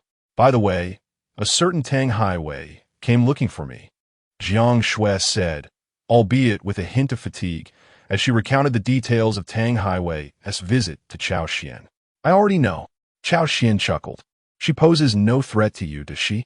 Jiang Shui inquired with a touch of concern. After all, she was now unequivocally Cao Xuan's woman, willingly bound to him in a way that was not easily severed. If Cao Xuan were to encounter danger, she would undoubtedly confront Tang Highway fiercely. Of course, there's a threat. She came here to deal with me. Your good son left behind evidence, and I suspect she is here to retrieve it. Cao Xuan Loget. What? Lin Fan left evidence?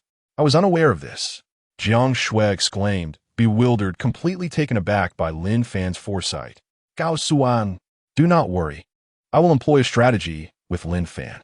Perhaps I can extract valuable information from him, Jiang Shui declared without hesitation. Seeing Jiang Shui's determination to confront Lin Fan on his behalf, Cao Xuan could not help but smile. This was the transformation of a woman who had been conquered, a stark contrast to her former self. You still find this amusing? What if the evidence Lin Fan left affects you? What if you're caught? What shall I do then? Jiang Shui said, her voice trembling as tears began to fall. Do not cry. There is no need for tears. Be good. Cao Xuan quickly consoled her, and her emotions began to stabilize. You need not worry. I have already destroyed the so-called evidence. Her visit here is futile. Cao Xuan exuding an air of control. That is a relief. I fear for your safety. Upon hearing this, Jiang Shui let out a sigh of relief and nestled into Cao Xuan's embrace. You know that I have severed ties with Lin Fan. You are the only one by my side now, and I do not wish for you to encounter any misfortune. Regardless of your actions, your identity, or the adversaries you face, I will always stand by your side. Jiang Shui gazed at Cao Xuan with deep affection, feeling an increased sense of dependence on him, longing to remain close. Rest assured, I will be fine. However, I do require your assistance with a certain matter. Observing Jiang Shui's obedient demeanor, Cao Xuan felt quite pleased. It seemed he ought to visit her more frequently. Whatever you need, just say the word. Jiang Shui responded earnestly. This matter involves Lin Fan. As a mother, will you assist an outsider in dealing with your own son? Cao Xuan teased. I have nothing to do with him anymore. It was his choice. Just let me know. As long as it does not cost him his life, I will agree to anything. Jiang Shui stated resolutely. Although they had severed ties, Lin Fan remained her son. In the absence of any intention to harm Lin Fan, Jiang Shui would comply with any request made by Cao Xuan. Ha ha, what you say is amusing. I am no heartless devil. How could I possibly desire his life? The reason I sought your assistance is solely to deal with that Tang Highway. Cao Xuan remarked with a chuckle. I see. No problem. That woman is clearly a seductress, lacking any semblance of a police officer. She even dared to call me old. At first glance, Jiang Shui perceived Tang Highway as anything but a virtuous individual. A police officer so elegantly adorned, decked in makeup and perfume. Furthermore, Tang Highway's recent demeanor was unprofessional at best. In summary, Jiang Shui found herself rather displeased with Tang Highway. Thus, she was inclined to assist Cao Xuan in his scheme against her. How would you like me to assist you? Jiang Shui inquired. Quite simply, at this time tomorrow. Summon Tang Highway here and have her drink this. Cao Xuan revealed a pouch of powder, specifically prepared for Tang Highway. What is this? Am I going to get caught? Upon seeing the powder, Jiang Shui instinctively felt a surge of fear as she identified herself merely as an ordinary citizen. This is nothing nefarious, merely a health supplement. Once you offer it to Tang Highway, she will not hold you accountable. Cao Xuan reassured with a smile. Moreover, with me by your side, what is there to fear? You are now my woman, and in Longhua, no one can harm you. Cao Xuan spoke with unwavering confidence. Hearing Cao Xuan's words, Jiang Shui exhaled in relief.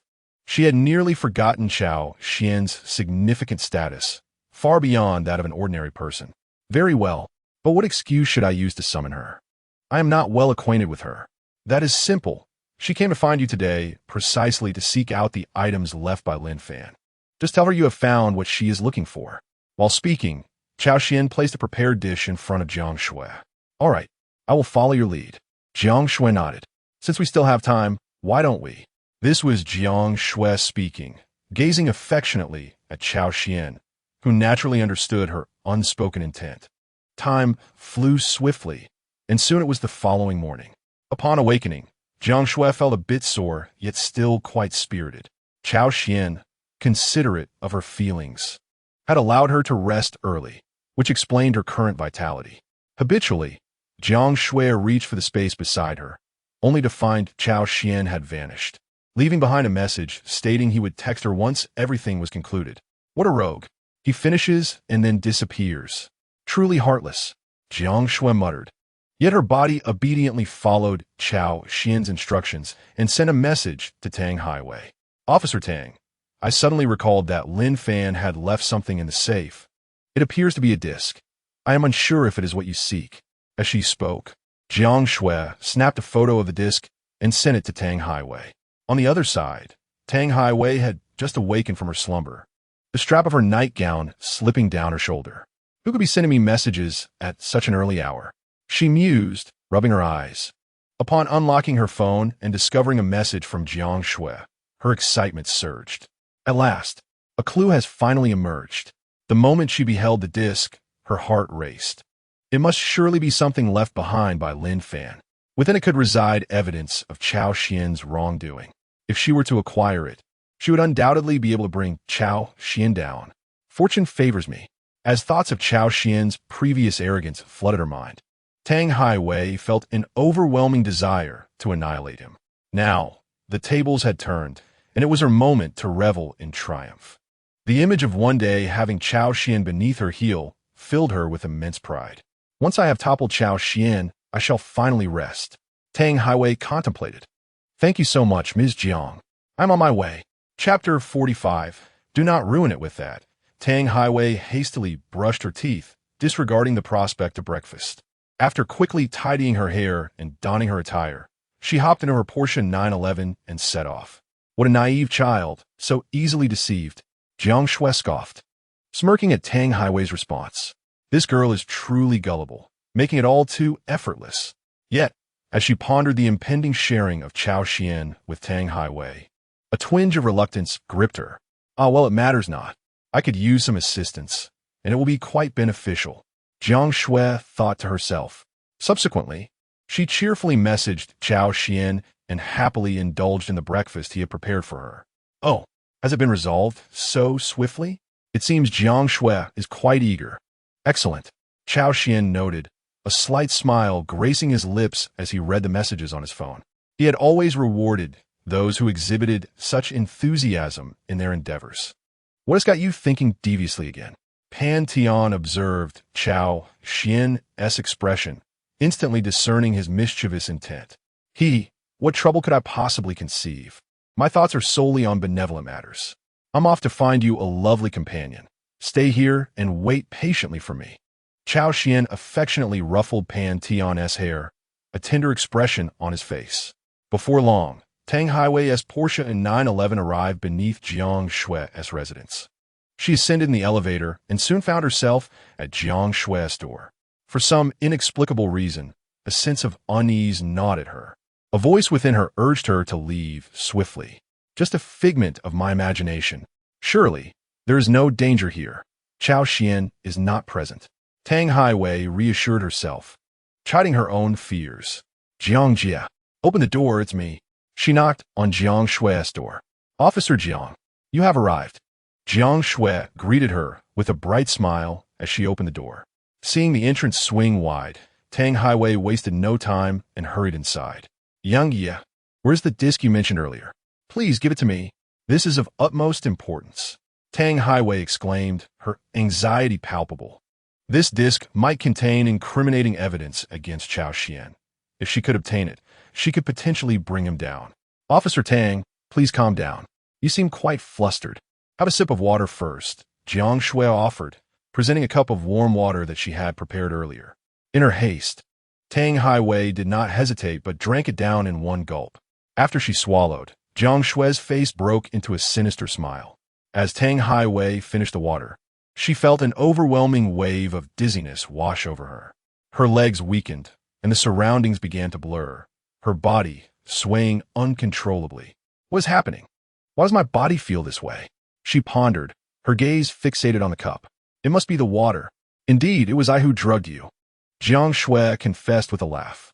Oh, Officer Tang, you are far too naive. As the saying goes, haste makes waste. You were simply too eager. Jiang Shui beamed with satisfaction as she assisted Tang Highway onto the sofa.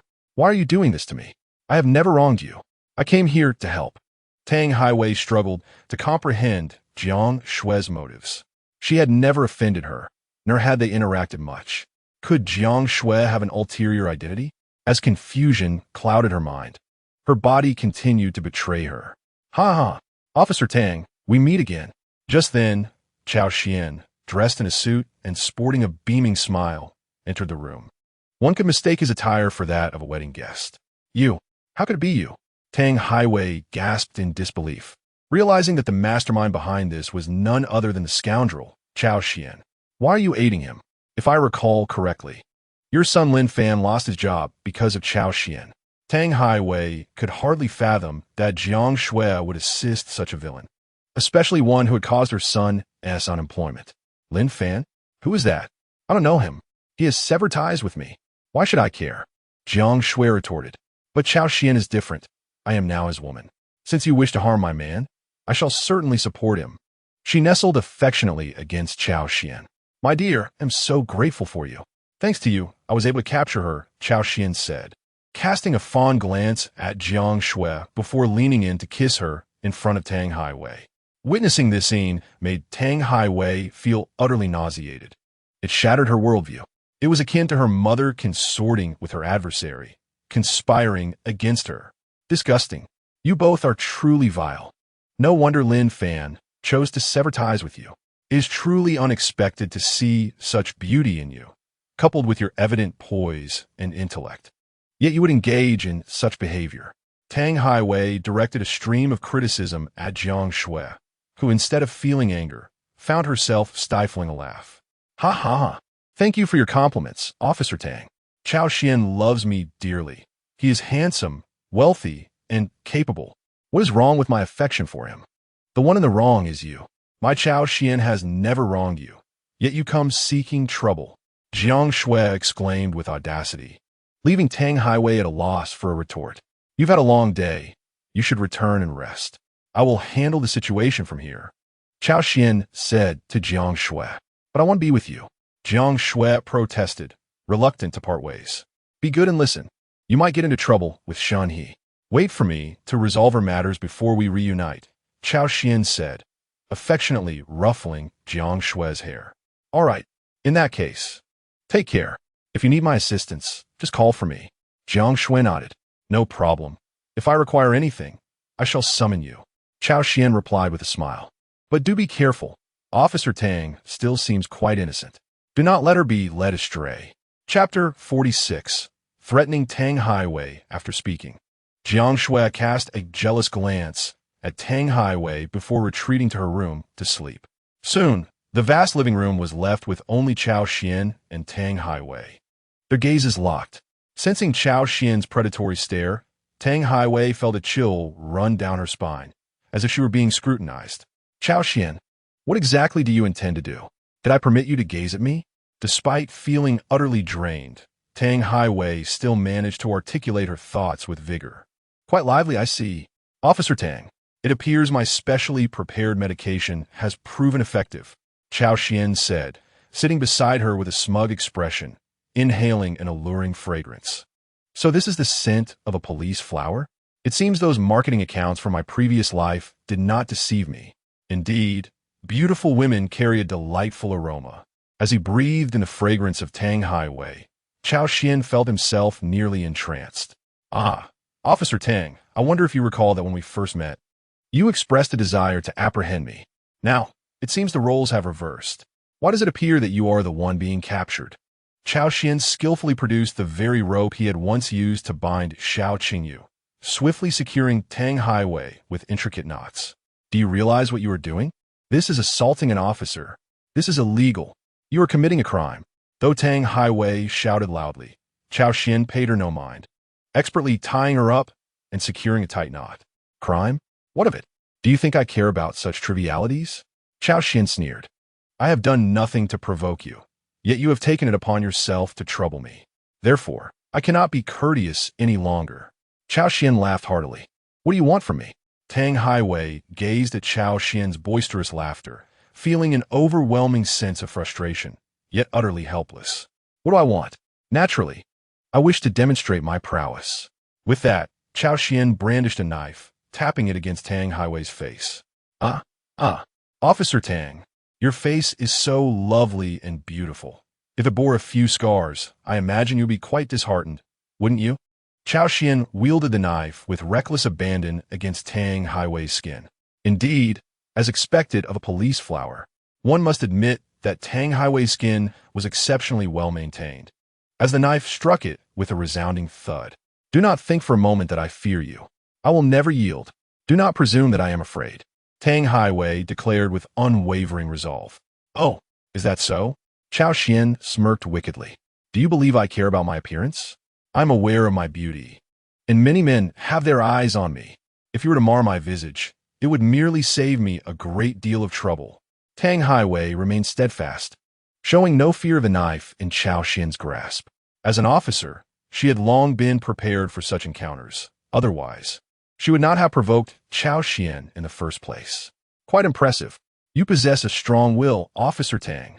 It seems I have underestimated you. But what if I were to present this photograph? How would you respond then?" Cao Xuan placed a photograph before Tang Haiwei, and upon seeing it, her eyes widened in shock. The image depicted a man in a suit standing beside a smiling beauty. This so-called beauty was none other than Tang Haiwei herself. And beside her stood her boyfriend, with whom she had maintained a clandestine and long-distance relationship since graduation, leading to their infrequent meetings. "How do you know him?" Tang Haiwei was filled with terror upon witnessing this scene. She had underestimated Cao Xuan's capabilities, not realizing he was privy to such intimate details. Is this the power of the Cao family in Kyoto, capable of such feats? Ha ha ha. Tell me, if one day he were to suffer an unfortunate accident, what would you do? Cao Xuan Tang Haiwei. Dealing with a destined heroine requires more than gentle persuasion. To ensure her complete submission, one must resort to these extreme measures. Otherwise, one risks endless repercussions. "No, please do not harm Ming. I beg you. I will do anything you ask of me." Tang Haiwei was genuinely frightened. She was truly afraid. No matter how Cao Xuan treated her, she could accept it, even if he were to force himself upon her right here. She would not fear it. A gentleman's revenge is best served cold, and Tang Haiwei understood this principle well. For the sake of justice in her heart, she would sacrifice her own body if necessary. However, Cao Xuan had now entangled her loved ones, her family, in this web of threats. And it was this that truly terrified Tang Haiwei. Tang Haiwei was not afraid of Cao Xuan confronting her. Rather, she dreaded the prospect of him turning his attention to her friends and family. Hee. So, you finally feel fear, do you? I thought Officer Tang was impervious to such emotions. It appears you possess a vulnerability after all. I had assumed you were truly fearless. Cao Xuan lauet hetitili. Relishing the look of terror on Tang Haiwei's face, feeling an inexplicable sense of satisfaction that surpassed the mere act of possessing her. "Please, Cao Xuan, all the blame lies with me. I should never have provoked you. Whatever grievances you have, direct them at me, but spare Amin and my family," Tang Haiwei pleaded, her voice tinged with desperation. "And why should I heed your words? Who are you to command me? How utterly ludicrous!" Cao Xuan retorted with a cold sneer, feigning a call to his associate to issue orders. "No, you mustn't," Tang Haiwei cried out, panic rising within her. At that moment, she regained some sensation in her body and seized the opportunity to collapse into Cao Xuan's embrace. "Officer Tang, with your position, how can you commit such acts? Do you not honor the badge you wear?" Cao Xuan mocked. "You, do as you wish, as long as you do not harm him. I am yours. You may do with me as you please," Tang Haiwei uttered, her face flushed with shame. "Very well. Since you have made such a declaration, I cannot refuse," Cao Xuan replied, a smirk playing on his lips. "In all my years, I have encountered countless women, yet I have never engaged with a police flower like you. Hee. Now let the performance commence, Officer Tang." Cao Xuan untied her restraints. "You are to remain silent. Close your mouth." Chapter 47. Capturing Tang Haiwei, Cao Xuan administered a special drug to Tang Haiwei, one that initially rendered her limbs powerless. When that effect wore off, another would ensue, one that would amplify desire to an alarming degree, leading to an inevitable surrender. Ding! Congratulations, host, for successfully subduing the fated heroine Tang Haiwei. Reward, 200. 000 villain points. Ding! Congratulations, host, for bringing tears to the fated heroine Tang Highway. Reward: 50,000 villain points. Ding. The host's actions align with system preferences. Reward: 50,000 villain points. You have acquired what you sought. Surely, you're satisfied now? Tang Highway glared at Cao Xuan, her heart ablaze with fury. Her hair was disheveled, and traces of tears lingered at the corners of her eyes, a clear indication of her recent distress. Additionally, an unusual odor clung to her. Content: quite the contrary. I did not anticipate that Officer Tang was still a maiden. How fortunate for me. Cao Xuan lauet hertitili, reveling in his triumph. He was exceedingly pleased. It was his first encounter with someone like Tang Highway, especially adorned in uniform. Then you won't harm me, will you? Tang Highway observed Cao Xuan's smug demeanor, her fists clenched in frustration, yet feeling powerless. Of course not. From this moment onward, he should be my good brother. I must express my gratitude for his diligent care of you, ensuring that he did not engage with you. Otherwise, how could I have benefited from such a bargain? I should be expressing my gratitude, not harboring any ill will. Cao Xuan laughed heartily, delivering a speech befitting a victor. Tang Highway was eager to chastise him, yet she found herself utterly drained, devoid of any energy for rebuke. Officer Tang, your boyfriend is quite lacking. How could he remain indifferent to such a stunning beauty for so long? I dare say he simply does not care for you. Otherwise, how could a man remain unmoved by such allure? Cao Xuan sneered. His words were not baseless. According to Lin Fan's narrative, Tang Highway's boyfriend indeed lacked affection for her. Tang Highway, with her assertive nature and her refusal to engage in premarital intimacy, had made even the simplest gestures, like holding hands, impossible, as they might interfere with her career. Gradually, their relationship had grown cold, and she had become a mere tool for his ascent. However, Tang Highway viewed things differently. She believed she simply was not yet prepared for such a commitment. Do not speak nonsense. Do you think everyone is as vile as you? Tang Highway retorted coldly, regarding Cao Xuan as a scoundrel who could never comprehend the greatness of love. To her, a Ming's willingness to wait until marriage to be with her was a noble and sacred choice. Is that what you call vile? I merely call it seizing the moment. By your reasoning, Officer Tang, aren't you becoming just as tainted as I am? What do you think your boyfriend would think if he knew? Do you believe he would still hold you in high regard? Cao Xuan, sly we go. At this juncture, Tang Highway felt a wave of insecurity wash over her. She realized that she had lost her purity and had become like Cao Xuan, tainted. Feeling uncertain, are we? It seems your resolve is rather feeble. Love is but a fleeting notion. The moment you face a little doubt, you falter. Cao Xuan mocked without reservation. Tang Highway found herself at a loss for words, forced to endure the humiliation. Can I leave now? I no longer wish to engage with you, she declared loudly. Arguing with Cao Xuan was merely a drain on her time, and she was determined to part ways.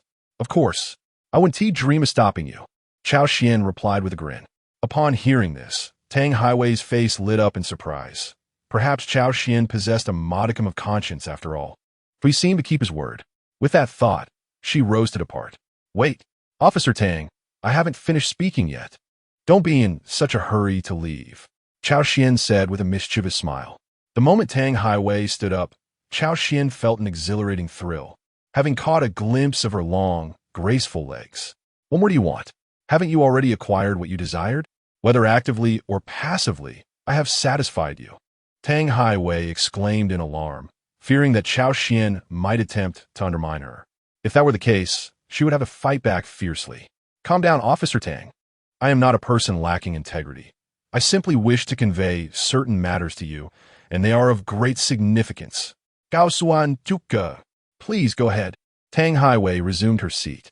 Firstly, from this day forth, you are forbidden from conducting any investigations into my affairs or meddling in any matters concerning me. Secondly, you must leave your contact information with me, always available at my beck and call, and you are to comply unconditionally with my words.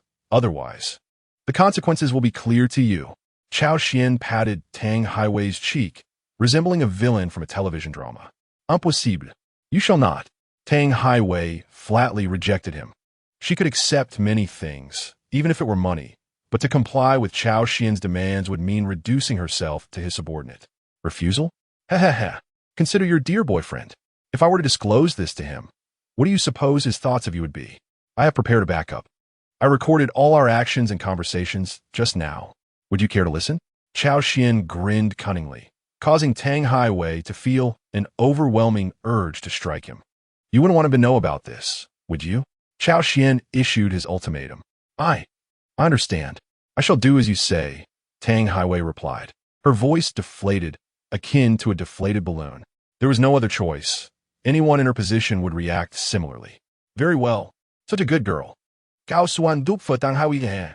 The moment his hand made contact, she instinctively desired to resist, yet recalling their recent agreement and Cao Xuan's actions, she could only endure in silence.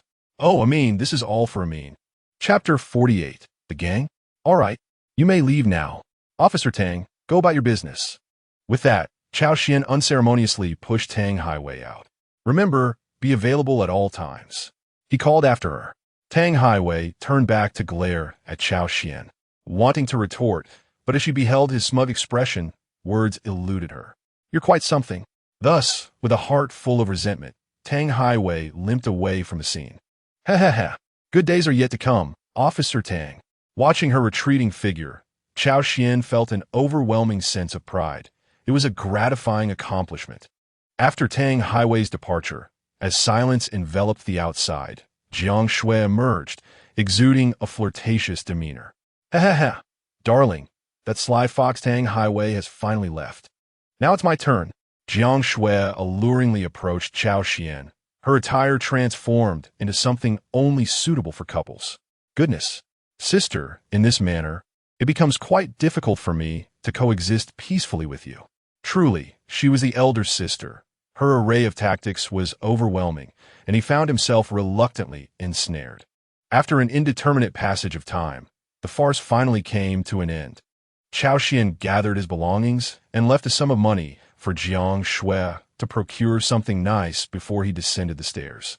Upon reaching the ground floor, he was met by a cohort of menacing thugs approaching with an air of intimidation. Hey, you there. Are you a resident here?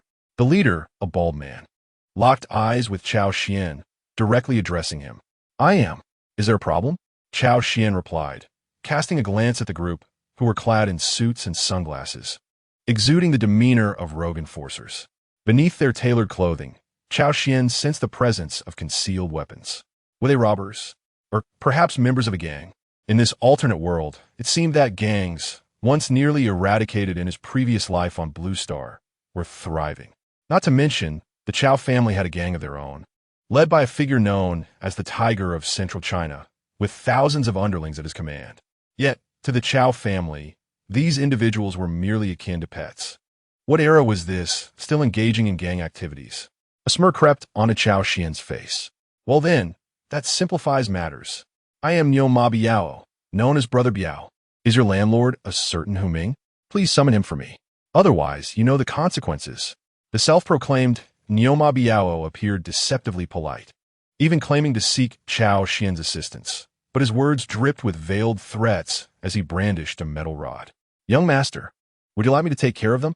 De Zhuang texted Cao Xuan. As Niu Ma Biao and his gang spoke, several laser sights had already zeroed in on them, yet Cao Xuan had yet to give the order, leaving De Zhuang hesitant to fire. No need. This is a perfect opportunity for me to stretch my limbs. Cao Xuan adjusted his tie and loosened his joints. It dawned on him that despite his time here, he had yet to engage in any physical confrontations beyond his skirmishes with women. While he could easily bully De Zhuang, that held no appeal. Now, with such an opportunity at hand, he was eager to test his own strength. Hey, are you deaf or what? Our boss is asking you a question. One of the underlings piped up. Apologies, but Hu Ming is indeed the landlord here. However, he was cremated a few days ago. Literally. If you're looking for him, I'm afraid it might be a tad difficult unless you, too, have departed this world.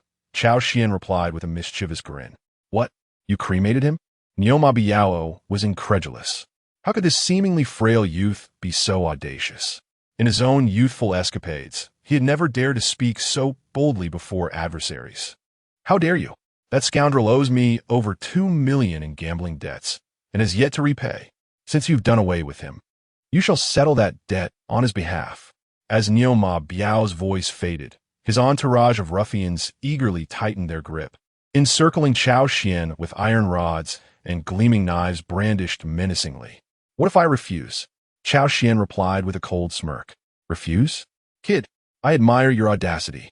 In Nancheng, I have roamed for years, and even a police chief would never dare adopt such a tone with me. Today, you will part with those 2 million. whether you like it or not. After all, you killed Hu Ming, and he still owed me money." Nioma Biao sneered, signaling his subordinates to take action. "Break this brat's limbs, then call his family to gather the funds." After issuing his orders, Nioma Biao turned away, quietly lighting a cigarette as memories of the past flooded back. Once in his student days, he had clashed with a group of local bullies, and in a fierce confrontation, he had decisively subdued them. From that day forth, he had gained a few underlings, bidding farewell to the label of good student. Subsequently, he had ventured into debt collection, watching his cadre grow from a mere handful to dozens. In time, a powerful gang called the Qinglong Society emerged in Nancheng, seemingly backed by a prominent local family, swiftly consolidating the scattered gangs into a formidable collective. Although he had never met the leader, rumored to be a strikingly beautiful woman, he often fantasized about the opportunity to meet her. Alas, only those of the hall master rank could gain such an audience, and after a decade of toil, he had only ascended to the status of a big brother.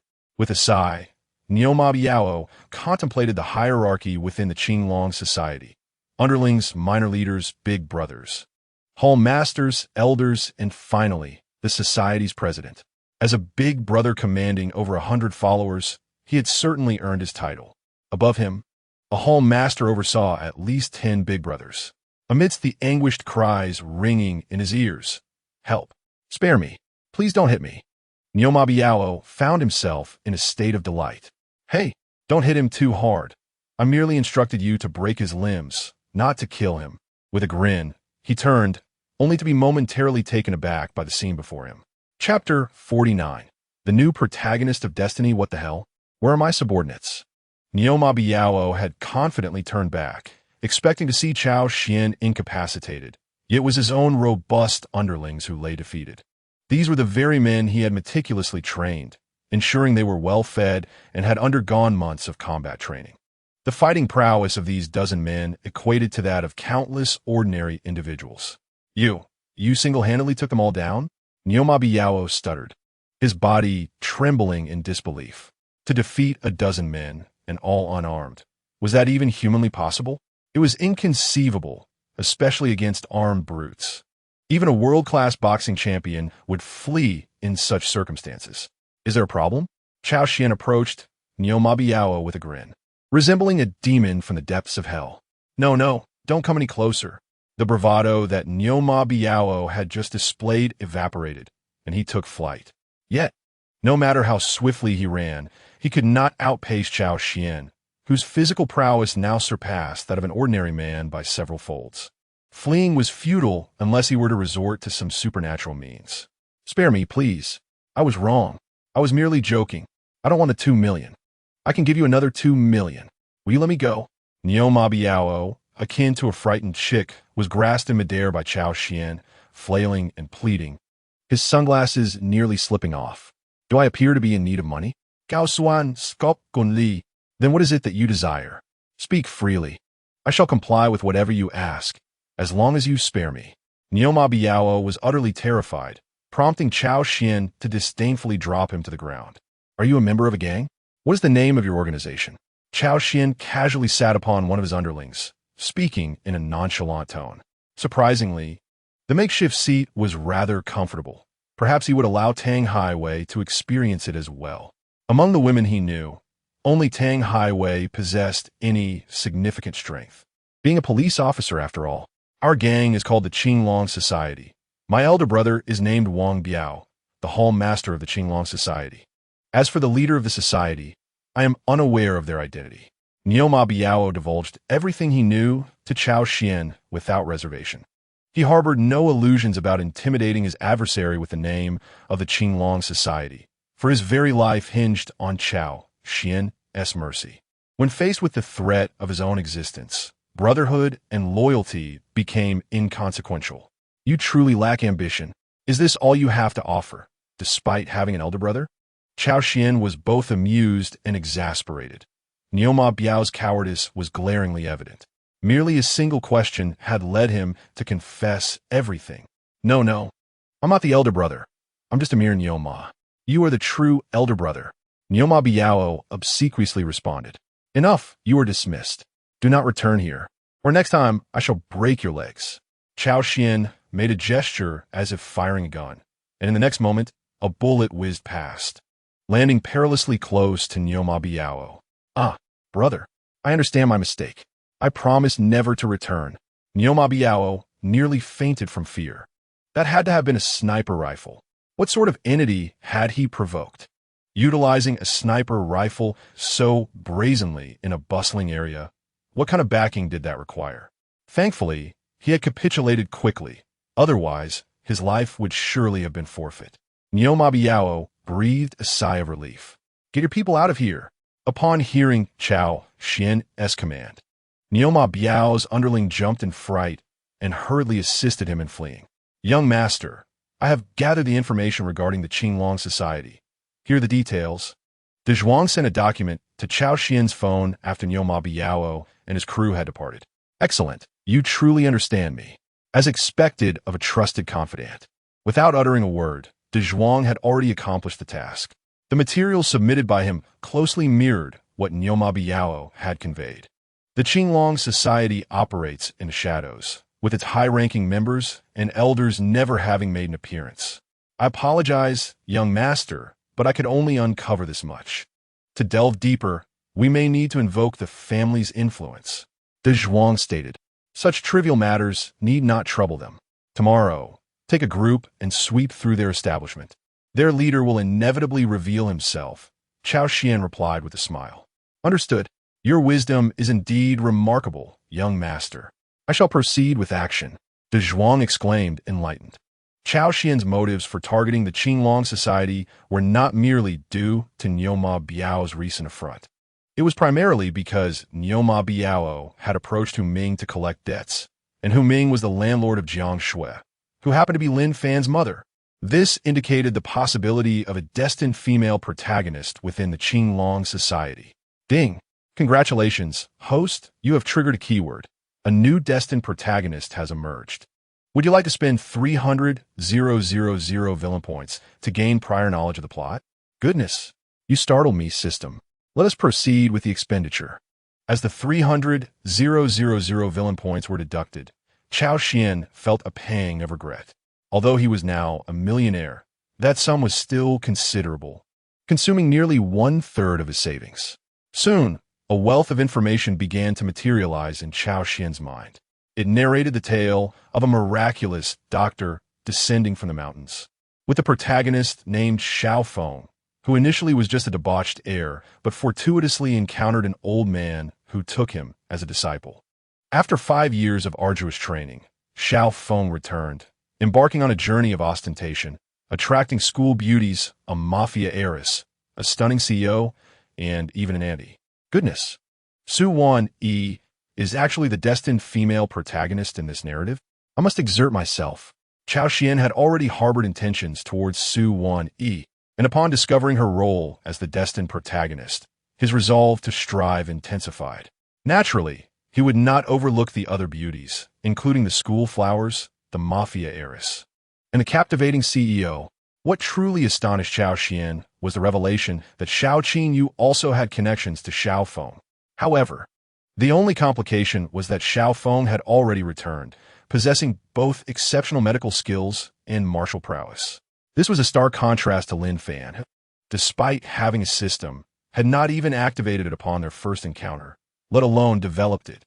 In the later stages, Lin Fan's system had been utterly obliterated, rendering it incomparable to Xiao Feng's capabilities. Nevertheless, this posed little concern. In this world, there was hardly any problem that money could not resolve. And if there were, one could simply throw more money at it. Chapter 50. The Miraculous Doctor Descends. only to find his master deceased within the grand villa. Cao Xuan, cradling Pan Tian, began contemplating strategies to contend with Xiao Feng. To outmaneuver a destined protagonist like Xiao Feng, one must triumph in the realm of medicine. Fortunately, his system had previously acquired all the assets possessed by Lin Fan's system. Within this narrative lies a wealth of medical knowledge.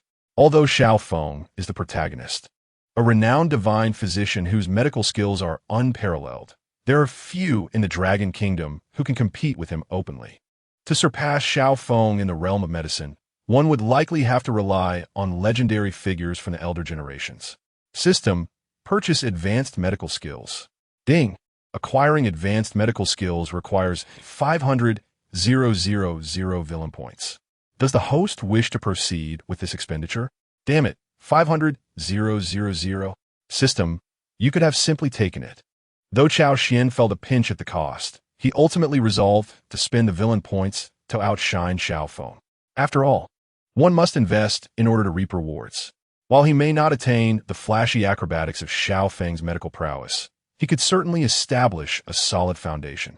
The theories, medical knowledge, and treatment techniques contained within were undeniably beyond what Xiao Feng currently possessed. As the saying goes, something that looks good may not be functional. It must also serve a purpose. With the 500,000 villain points expended, a torrent of theoretical knowledge, medical insights, and treatment methods surged into his mind. The sudden influx of such vast knowledge overwhelmed even Cao Xuan, whose physique exceeded human limits. Darling, what's wrong? Pan Tian glanced at Cao Xuan with concern. When he returned, he appeared troubled, leading Pan Tian to assume he faced some significant issue. I'm fine, sweetheart, Cao Xuan replied with a smile.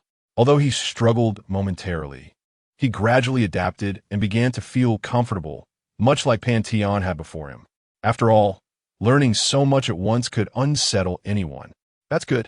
I thought you were in trouble. Pan Tian sighed in relief and then nestled into Cao Xuan's embrace while scrolling through her phone. With the acquisition of advanced medical skills complete, Cao Xuan's attributes transformed significantly. Name: Cao Xuan. Age: 23. Physique: 65/80. Charm value: full score villain points: 444,000. Skills: Master of National Martial Arts, Physique 80. Advanced Medical Skills title: Model for our generation. Increases attack power against female characters. When dealing with the protagonist's biological father, the physique is 10, with an additional 10 for each key figure in the protagonist's life that is subdued. Widow Slayer: when your opponent is a widow, your physique is 10, and your allure towards her increases. System Store: open system inventory. None at this point. Further discussion would be futile. It was time to sleep. Cao Xuan cheerfully carried the still engrossed Pan Tian into the room. Master, do you truly wish to forsake me? At the dilapidated Taoist temple on Tianqing Peak, a ragged yet strikingly handsome young man conversed with a venerable elder with flowing white hair. This young man was Xiao Feng, and at this moment, he gazed at his master, Qing Xuanzi, with reddened eyes, filled with an array of emotions. Fenger, you have completed your training. It is time to descend the mountain and seek experience. In this world, numerous challenges await your resolution. I have imparted all that I can. The rest must be discerned through your own understanding. King Xuanzi sighed softly, gently patting Xiao Feng's shoulder. 5 years prior, due to an unforeseen incident, King Xuanzi rescued the gravely injured Xiao Feng, thus commencing a tumultuous bond. Xiao Feng's tenacity was nothing short of extraordinary. He restored his peak condition within a mere year. Subsequently, he dedicated 3 years to mastering the arts of healing, martial prowess, and divination. In the final year, King Xuanzi guided Xiao Feng in refining his character, marking the completion of his education. Here, take this marriage certificate and ring. This certificate represents a betrothal I arranged with the Luo family in Nanxing City over a decade ago. Remember to visit them when the time comes. This ring, a cherished possession of mine, symbolizes your identity. I possess a certain influence outside. With this ring, they will heed your command. Now, descend the mountain and do not look back. King Xuanzi entrusted the ring and certificate to Xiao Feng. Gazing at the slightly yellowed marriage certificate and ring, Xiao Feng was overwhelmed with emotion. 5 years had passed, he could finally leave the mountain and seek retribution for past grievances. 5 years ago, the Xiaofeng family was a prominent figure in Nanjing City. However, following the death of the elder Xiaofeng, the family fractured, culminating in a power struggle that ended with Zhai Henshin emerging victorious. Indeed, Zhai Henshin was the father of Zhai Qinjiu, making them relatives. By familial rank, Zhai Qinjiu should refer to Xiaofeng as cousin. Accepting the ring and certificate, Xiaofeng bowed deeply 3 times to King Xuanzi. "Take care, master. I shall not disappoint you." With that, he resolutely turned and made his way down the mountain. Observing Xiaofeng's retreating figure, King Xuanzi felt compelled to remind him once more, "Remember, a healer's heart is one of compassion. No matter the circumstances, never forget your true intentions." Hearing this, Xiaofeng paused, nodded in acknowledgement, and continued on without looking back. Soon, his silhouette diminished until King Xuanzi could no longer see him. "Ha ha ha! At last, I have bid farewell to this disciple. Spending even one more day with him would surely incite my envy." With Xiaofeng finally gone, King Xuanzi could not help but laugh heartily. The truth was, Xiaofeng's remarkable talent evoked a complex mix of admiration and irritation in King Xuanzi. Now that he has departed, I can finally roam freely. Just as King Xuanzi finished packing his belongings, a sudden whistling sound pierced the air. Upon closer inspection, he noticed several armed helicopters approaching with alarming speed. "What the hell?" Before he could finish his exclamation, missiles were launched toward the temple. Boom! With a thunderous explosion, the temple was instantly reduced to rubble. Subsequently, the machine guns mounted on the helicopters mercilessly unleashed a barrage upon the ruins until the entire structure was utterly obliterated. "Report to the boss. As per your instructions, we have successfully completed the task." The pilot began to report the situation. De Zhuang's voice came through from the other end. "Who authorized you to cease fire?" Chapter 51, Cleaning Up the Scene. "Who permitted you to halt your fire? Do you wish to forfeit this month's wages?" De Zhuang's voice echoed through the intercom. "But boss, that Taoist temple has already been reduced to ashes." The pilots inside the helicopter exchanged bewildered glances, struggling to comprehend. "You cannot cease fire until I instruct you to. No wonder you are merely a pilot, while I stand beside the young master. You're not to stop until every last elixir is expended, understand? Do we lack those few worthless fruits?" Da Zhuang proclaimed emphatically. "As you command, boss." Upon hearing De Zhuang's words, everyone present had no choice but to comply, despite their evident confusion. Soon, several helicopters unleashed their cannons and missiles. Not only was the temple obliterated, but even the mountains beneath it were significantly eroded. "Report, boss. As per your command, we have exhausted all ammunition." "Well done. The young master has stated that upon your return, each of you shall be rewarded 1 million. However, before that, you must descend and conduct an inspection. Remember, do not forget to set fire to everything surrounding the area before you leave. As a professional team, our duty is to be meticulous. Do you understand?" Although the pilots were puzzled as to why De Zhuang insisted on such precision. After all, under such a barrage, not even human beings, let alone any carbon-based life forms, could possibly survive. Nevertheless, the orders from above held paramount importance. Despite their myriad questions, they remained resolutely obedient. As 2 hours elapsed, the pilots successfully concluded their cleanup operations. "Report, boss. We found nothing but a heap of charred remains, which we have incinerated. There is nothing else to report." "Young master, shall we continue?" Faced with this situation, De Zhuang appeared somewhat at a loss and could only seek guidance from Cao Xuan. "Ding! Congratulations to the host for successfully eliminating the destined protagonist, Master Xiaofeng's mentor, Qing Xuanzi. Xiaofeng's fortune value has decreased by 50,000. Reward, 500,000 villain points." Upon hearing the system's notification, Cao Xuan was unable to contain his joy. A mere Qing Xuanzi was worth 500,000 villain points, instantly replenishing his previous losses. In the original narrative, Qing Xuanzi was a formidable figure, not only the pinnacle of Xiaofeng's narrative universe, but also an unparalleled physician, regarded as the foremost authority in the medical field of Long Country. although Qin Xuanzi did not appear frequently in the original work. Each of his appearances was akin to facing 1,000 adversaries simultaneously. Such terrifying combat prowess was comparable to an enhanced battalion. However, no matter how formidable Qin Xuanzi was, he could not withstand the might of his own aircraft and artillery. As the saying goes, no matter how skilled one is in martial arts, one still fears a kitchen knife, let alone one's own machine guns and missiles. Ha ha! The divine doctor descends from the mountain, and I let you descend, only to have your master die at the outset. Will you still come down? Cao Xuan laughed heartily. Relay my orders, clean up the site, and then we can head back. Transfer another 1,000,000 into their accounts, and let them enjoy a 2-day holiday. As you command, young master. With Cao Xuan's directive, De Zhuang echoed his words, and the atmosphere on the other side became invigorated.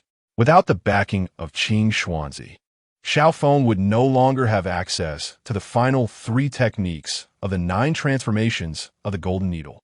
The 9 transformations of the Golden Needle is Qin Xuanzi's ultimate skill, and when it was first imparted to Xiao Feng, only the initial 6 techniques were taught. The remaining 3 were closely guarded secrets, which Qin Xuanzi would not readily disclose. Unfortunately, the moment for such lessons has passed. Perhaps it would be better to teach them once Xiao Feng finds himself in dire straits. Curiously, were all those explosive sounds and the whirring of helicopters coming from the mountain?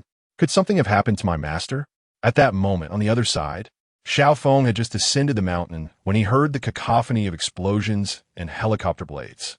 He understood that his master was formidable. Even now, he could barely withstand 10 moves from Qin Xuanzi. However, no matter how powerful Qin Xuanzi might be, he could not possibly contend against the might of aircraft and artillery. Xiao Feng was deeply concerned about Qin Xuanzi's safety and was about to turn back when the ensuing scene quelled his anxiety. Suddenly, dazzling lights illuminated the mountainside, followed by a series of clicking sounds. He stood frozen, watching as several crew members emerged from behind the trees, carrying cameras, while not far off. A prop vehicle emblazoned with 81 film stood parked. What on earth is happening? I thought something serious had occurred, but it turns out they're filming a movie. Xiao Feng chuckled lightly, having initially thought that troops had arrived. What a surprise that it was merely a film crew. Reflecting on his past, he recalled his youthful dreams of becoming a star, only to find himself mingling with various so-called celebrities instead. Those were the days of indulgence. The more he thought about it, the more his desire for vengeance intensified. If it weren't for Xiao Jintian's treacherous scheme that led to his father's demise, he would not have become the man he is today. With this realization, Xiao Feng's expression darkened with fierce determination. He must seek revenge on Xiao Jintian. While Xiao Feng's thoughts swirled, his master, Qin Xuanzi, had already succumbed to the onslaught of the helicopter's artillery, reduced to mere rubble. That old man, he couldn't even impart the last 3 techniques of the 9 transformations of the Golden Needle before departing, insisting that the time was not yet right. Oh well, I suppose I should first attend to the marriage contract issues with the Luo family before anything else. With a mix of frustration and resolve, Xiao Feng departed from Tianqing Peak, which had accompanied him for 5 long years. The scene shifted, and Xiao Feng found himself seated in a luxurious BMW. Beside him was a beautiful young woman, her appearance sweet and enchanting. She wore a white miniskirt paired with a short blouse, adorned with a camellia flower, which perfectly complemented her pure and captivating demeanor. One could easily mistake her for a mere teenager. The driver ahead is also a stunning beauty, resembling the young woman beside her, yet she exudes a more mature and composed aura. Clad in a form-fitting dress, her long, fair legs pressing on the accelerator left Xiao Feng, unable to suppress a gulp of admiration. These 2 women are extraordinarily beautiful, far surpassing the numerous stars he had encountered before, their allure magnified 100-fold.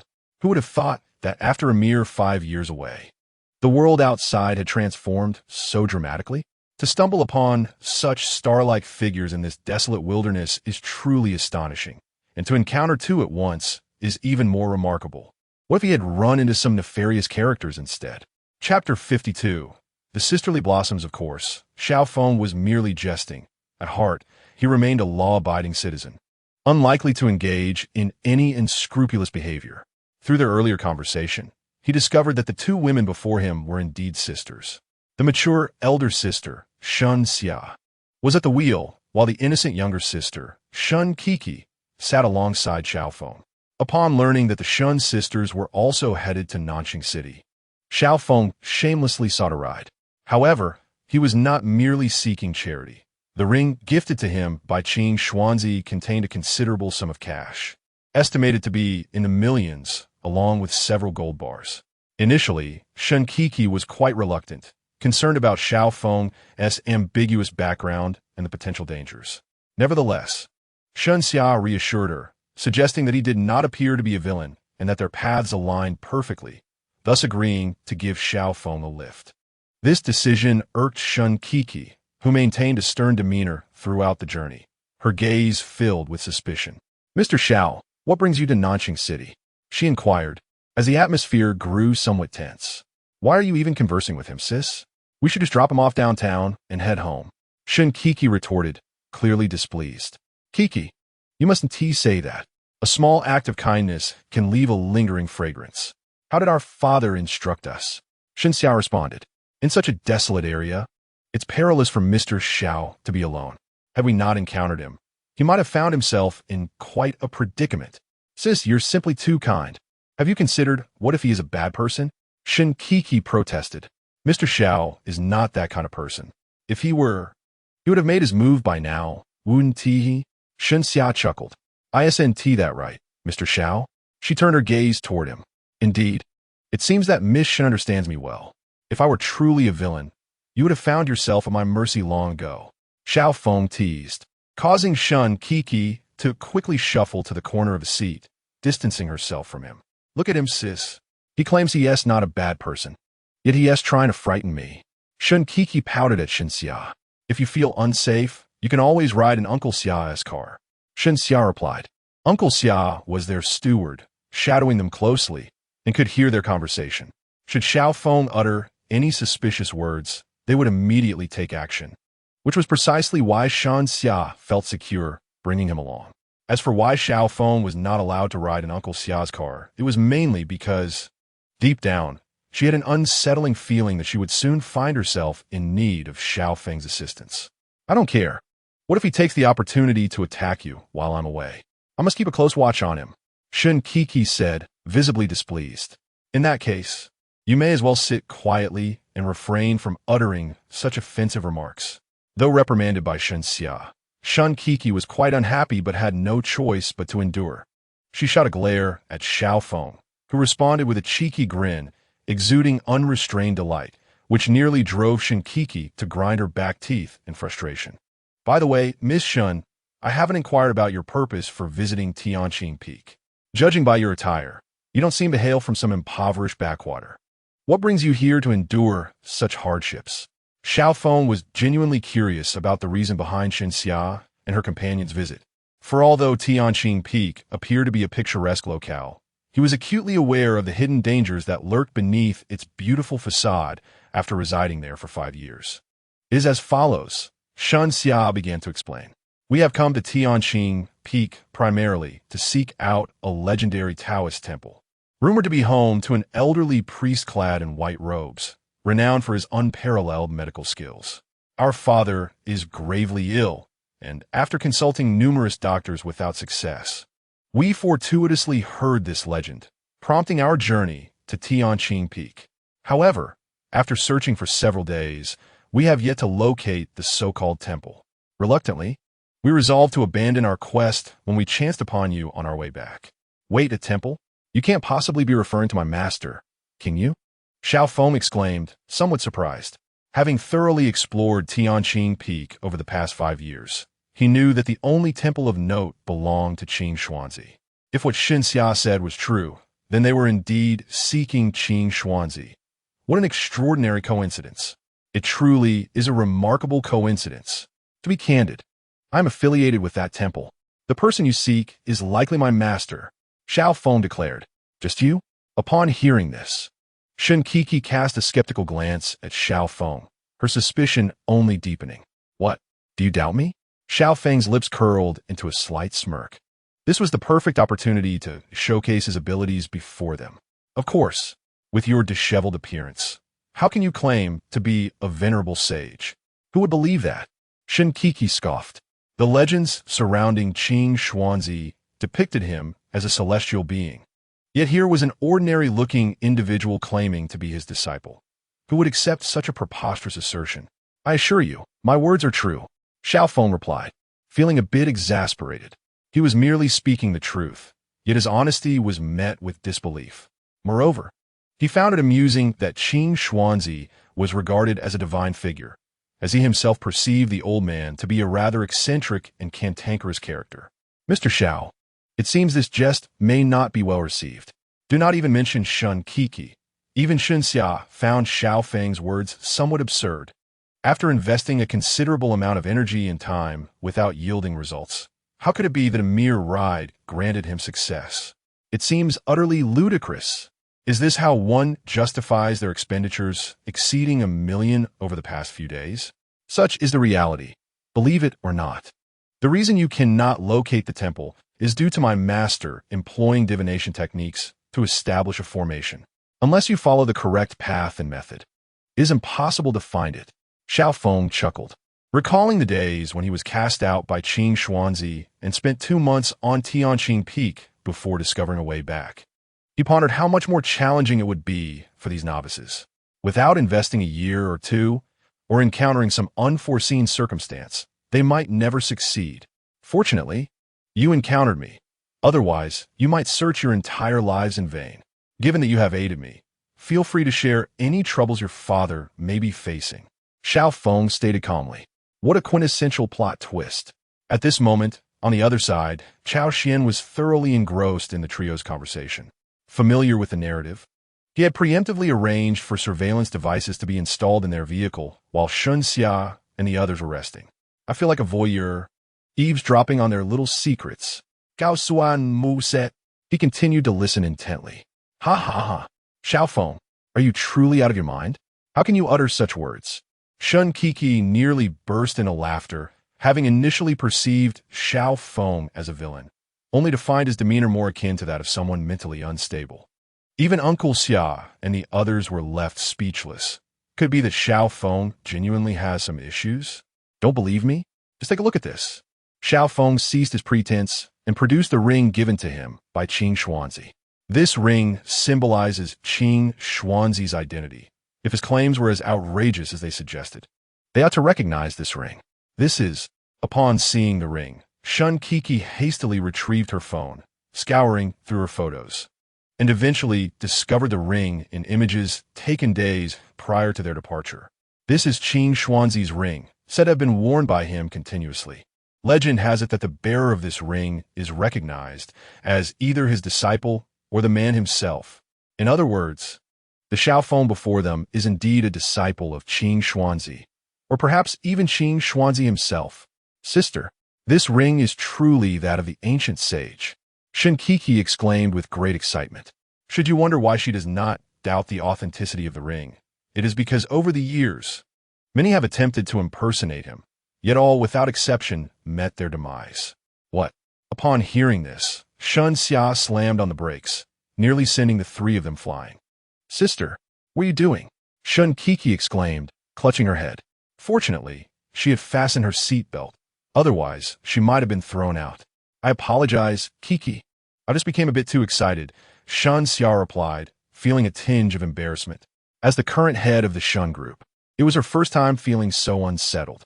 Mr. Xiao, the descendant of the immortal, I implore you, please save my father. As long as you are willing to help him, no matter what you request, we, the Shun family, will do our utmost to fulfill it. Shun Xia turned to gaze at Xiao Feng with a pitiful expression. Seeing this, Shun Kiki mimicked her sister, directing a similar pleading look at Xiao Feng. All right. You need not look at me with such eyes. I have already stated that I will assist you. Now, please explain your father's condition, Xiao Feng said confidently. The situation was as follows. Several years ago, the sister's father, Shun Long, had been assassinated, leaving him with a lingering ailment. The assassin's methods were remarkably sophisticated, and at the time, it went undetected. It was only recently that the severity of the issue became apparent. However, by the time it manifested, it was too late. The Shun family had sought numerous renowned doctors from both domestic and international backgrounds, yet their efforts were in vain, and they could only watch as Shun Long's condition deteriorated. Though there were skilled healers in the Dragon Nation, their elevated status rendered them inaccessible.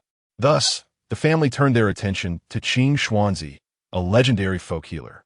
Unfortunately, Qing Xuanzi was elusive, and despite their extensive search, she remained unfound. Qing Xuanzi has likely turned to dust by now, Cao Xuan remarked with a charming smile. However, a mere hidden ailment is nothing I cannot resolve. Rest assured, this matter is in my capable hands. After hearing the sister's account, Xiao Feng's confidence surged. For Shenlong's case, the third technique of the 9 transformations of the Golden Needle would suffice. Once this technique was employed, all hidden ailments and injuries would be effortlessly addressed. Is that for real? Shen Kiki asked, somewhat incredulous. Xiao Feng, never speak idly. If I fail to cure the head of the Shun family, then I am but a dog, Xiao Feng declared. If you can heal my father, the Shun family is willing to offer any reward within our means. Shen Xia asserted. There is no need for rewards. I lack any desire for your mundane trinkets. Xiao Feng chuckled. Wealth is but an external possession, and besides, Qing Xuanzi left behind a considerable legacy. Furthermore, I am the heir of the Xiao family. Once I reclaim everything, money will be of no concern. What is it that you desire? Shun Xia inquired, her expression growing somewhat uneasy as a thought crossed her mind. My request is quite simple. When the time comes, I only ask that you bark like a dog 3 times in my presence. Xiao Feng pointed at Shun Kiki. He had been somewhat annoyed by her persistent troublemaking. And although he understood her change after learning of his identity, he still felt a bit irked. Shun Kiki was about to protest, asserting her status as the second young lady of the Shun family. And how could she possibly bark like a dog? However, it was not long before she recalled that her father was still lying on the hospital bed at that very moment. All right, I promise you, it doesn't matter if it takes 3 barks or even 300. As long as you can cure my father, I am willing, Shun Kiki declared. You possess a certain awareness. Xiao Feng began to regard Shun Kiki with a newfound respect, far surpassing the shallow female characters he had encountered in the tomato novels he previously read. Then, without further ado, shall we head to the Shun family now? Shen Xia said eagerly. Norus, your father's condition can hold for at least another month. Before that, I wish to resolve some personal matters first. Xiao Feng had not forgotten that he had brought a marriage contract with him, albeit yellowed with time. The inscriptions remained legible. What matters? Shen Xia inquired curiously. Did I not mention? My primary reason for descending the mountain this time is to fulfill my betrothal to the esteemed Luo Shui of the Luo family in Nanxing City. Xiao Feng chuckled. What? Upon hearing this, Shen Xia nearly slammed on the brakes again, but thankfully managed to regain control. Xiao Feng, you must be jesting. Luo Shui is notoriously proud. How could you possibly be betrothed to her? Shun Kiki expressed her disbelief. Though the Luo family was not as formidable as the Shun family, they were infamous for their snobbery in Nanxing City, and Luo Shui had undoubtedly inherited this tradition, eagerly fawning over those of power. It was said that she had ingratiated herself with no less than 8 prominent figures. Given Xiao Feng's status, there was no need for him to marry such a person. It would be an utter loss.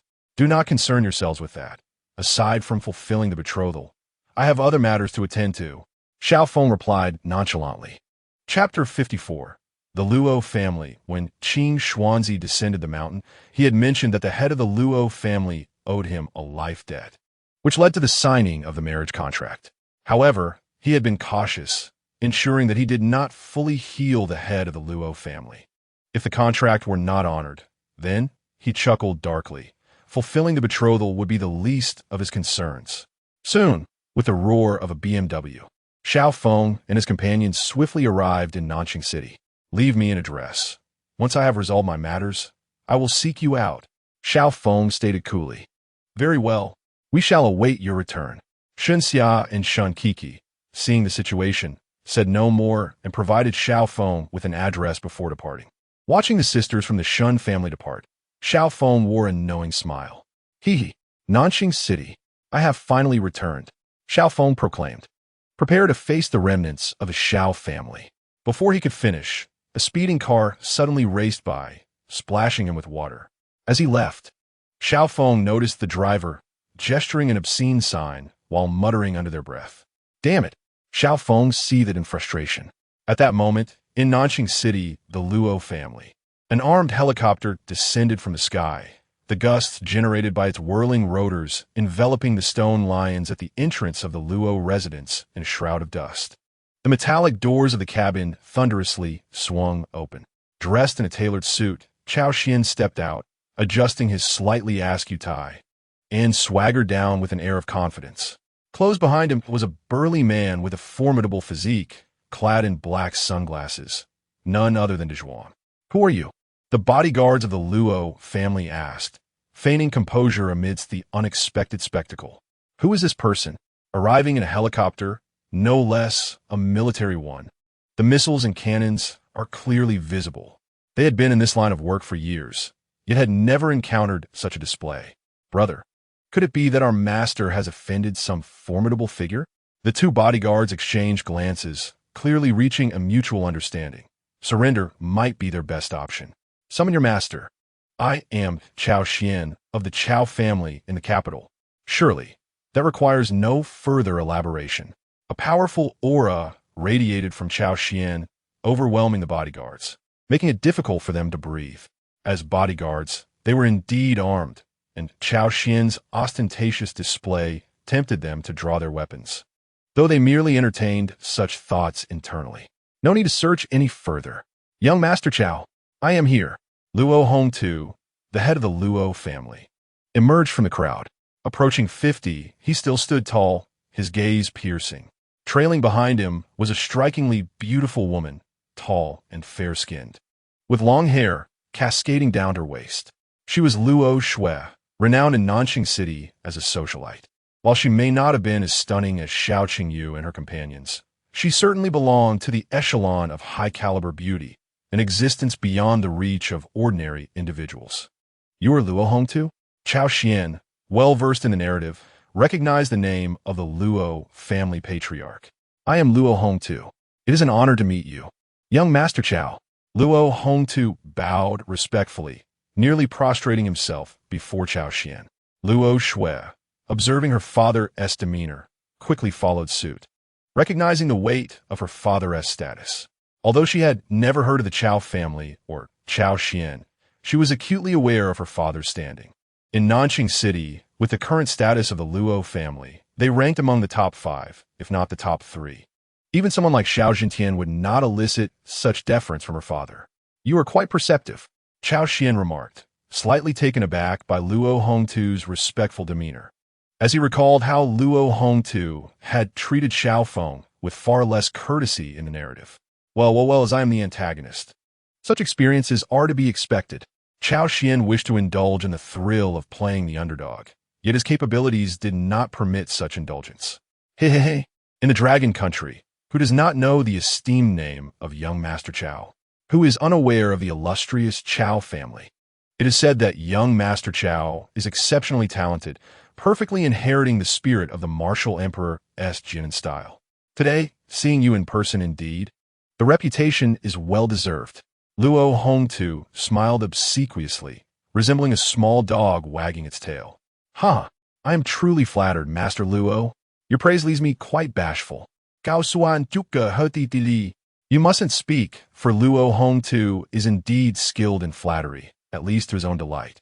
Clearing his throat, he added, Luo Shui, why are you still standing there? Hurry and escort young Master Cao inside to rest. Do you intend to leave him standing here indefinitely?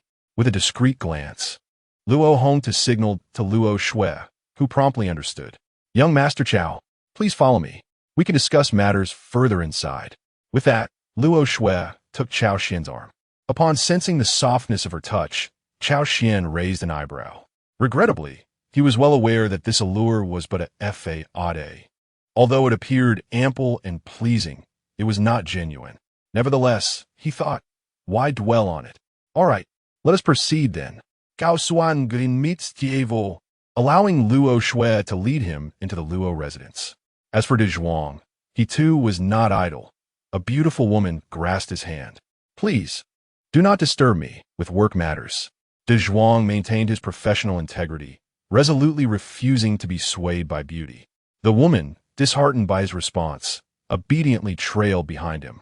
Soon, Cao Xuan and De Zhuang were led by Luo Hongtu to a picturesque courtyard. Young Master Cao, you traveled thousands of miles to visit the Luo family without prior notice. I had no opportunity to prepare adequately. He continued, these are merely some last-minute trinkets. I hope young Master Cao will not take offense or harbor resentment towards this old man. Luo Hongtu forced a smile, brimming with a desire for self-preservation. Despite Cao Xuan's harmless and striking appearance, Luo Hongtu was acutely aware of the true nature of the man before him. He knew of Cao Xuan's infamous reputation all too well. Master Luo, you exaggerate. Given your understanding, how could I possibly be upset with you? Cao Xuan glanced at Luo Shui, who immediately responded with a flirtatious glance, her skin subtly revealing, stirring a sense of restlessness within him. Chapter 55, I can heal you with my own hands. Truly, she was quite the temptress. Alas, her experience was far too extensive. Merely observing sufficed. Although Luo Shui was indeed alluring and perceptive, Cao Xuan had no desire for deeper interaction. In the original narrative, even Xiao Feng found her distasteful, indicating she was not the destined heroine, thus diminishing Cao Xuan's interest in her. Young Master Cao, please enjoy some tea. This is my father's cherished Dahong Pao, reserved solely for esteemed guests. Luo Shui presented a delicate porcelain teacup, her slender wrist gracefully lifting, the tea swirling to form fine golden rings at the rim. Undoubtedly, she was a refined socialite, exuding elegance in every gesture. That is splendid. I wonder what brings young Master Cao so far to seek me. Luo Hongtu was perplexed. Given his stature, he had no direct contact with the Cao family. Why had Cao Xuan come to seek him out? Could it be that some thoughtless individuals within his own household had offended Cao Xuan? Luo Hongtu was utterly bewildered. Upon hearing these thoughts, Cao Xuan exchanged a knowing glance, and Luo Hongtu promptly understood, hastily instructing Luo Shui and the others to vacate the premises. As for De Zhuang, he had remained outside the door, standing guard with utmost respect. Young Master Cao, now that there is no one else present, please do share your concerns, Luo Hongtu said with a smile, taking a sip of the Dahong Pao tea. To be frank, the head of the Luo family, your time is nearly up, Cao Xuan stated matter-of-factly. At this declaration, Luo Hongtu was taken by surprise, spraying the tea he had just sipped. He reacted swiftly, ensuring that none of it splattered onto Cao Xuan. Young Master Cao, please do not frighten me. At my age, I hardly have many years left. Such a jest is ill-timed. Luo Hongtu exclaimed, his survival instincts kicking in. He feared that someone from the Luo family had indeed crossed Cao Xuan, prompting a death sentence for himself. There is no need for such agitation, head Luo. When have I ever indicated an intention to harm you? Am I truly that fearsome? Cao Xuan Juke. Luo Hongtu's desperate desire for survival was palpable. At just over 40 years of age, he lamented that he had only a few years left to live. Setting aside everything else, given Luo Hongtu's position, barring unforeseen circumstances, reaching the age of 100 should not pose a challenge for him. My sincerest apologies, young Master Cao. It was my overactive imagination. You are far too kind to consider taking my life without cause, he said, wiping the perspiration from his brow, realizing his back was already damp with anxiety. Indeed, Cao Xuan's proclamation was terrifying. If he truly intended to kill him, Luo Hongtu could hardly bear such a fate. After all, he was merely a young man in his 40s, unprepared for the likes of Cao Xuan's intimidation. What could possibly be the matter? I, Luo Hongtu, have always strived to do good. Not to mention, I have established several charitable foundations and have committed no wrongdoing, he cautiously asserted, since a life-threatening illness 2 decades prior, from which he was saved by an enigmatic elder. He had dedicated himself to virtuous deeds, amassing a considerable number of good acts. Yet, it was also true that he had engaged in less than savory activities. After all, it was implausible to attain his current status without some unsavory secrets. The reason is simple. The affliction you bear will claim your life within a month. Cao Xuan recounted Luo Hongtu's former symptoms with meticulous detail. Upon hearing this, Luo Hongtu burst into laughter. "Young master, you have gone too far with your jest. That ailment was cured for me by an elder 2 decades ago. There is no possibility of any issue now," he confidently declared. While he had initially been unaware of Qing Xuanzai's true identity, subsequent investigations had led him to surmise that the individual was none other than the legendary Qing Xuanzai. There exists an ancient sage whose abilities render his ailments easily curable. Thus, he perceived Cao Xuan's words as mere jest. To be candid, I'm also aware of this venerable sage. He deliberately left a part of your condition untreated. If my memory serves me correctly, he even arranged a marriage contract with you, a commitment you seem disinclined to honor. This is the contingency he has put in place. Do you grasp my meaning? Cao Xuan zima non chalen. How do you know this? Luo Hongtu gasped in astonishment. My goodness, could it be that Cao Xuan is indeed a deity? How could he be so well-versed in events that transpired 2 decades ago? If memory serves, Cao Xuan was merely a young lad at that time. How could he possess such intricate knowledge? Luo Hongtu was utterly astounded, the notion crossing his mind. The reasoning was quite straightforward. When Qin Xuanzu had initially proposed a marriage, he had also mentioned that Luo's family assets were to be entrusted to him in due course. At that time, in a bid to safeguard his life, Luo Hongtu acquiesced, albeit with trepidation. Yet, as the years rolled on without incident or recurrence of his affliction, his courage had grown, leading him to contemplate reneging on the agreement. However, upon hearing Cao Xuan's insinuation, Luo Hongtu felt a sudden chill. He had not anticipated that Qing Xuanzu had devised such a contingency plan. Cao Xuan, thank goodness for your reminder.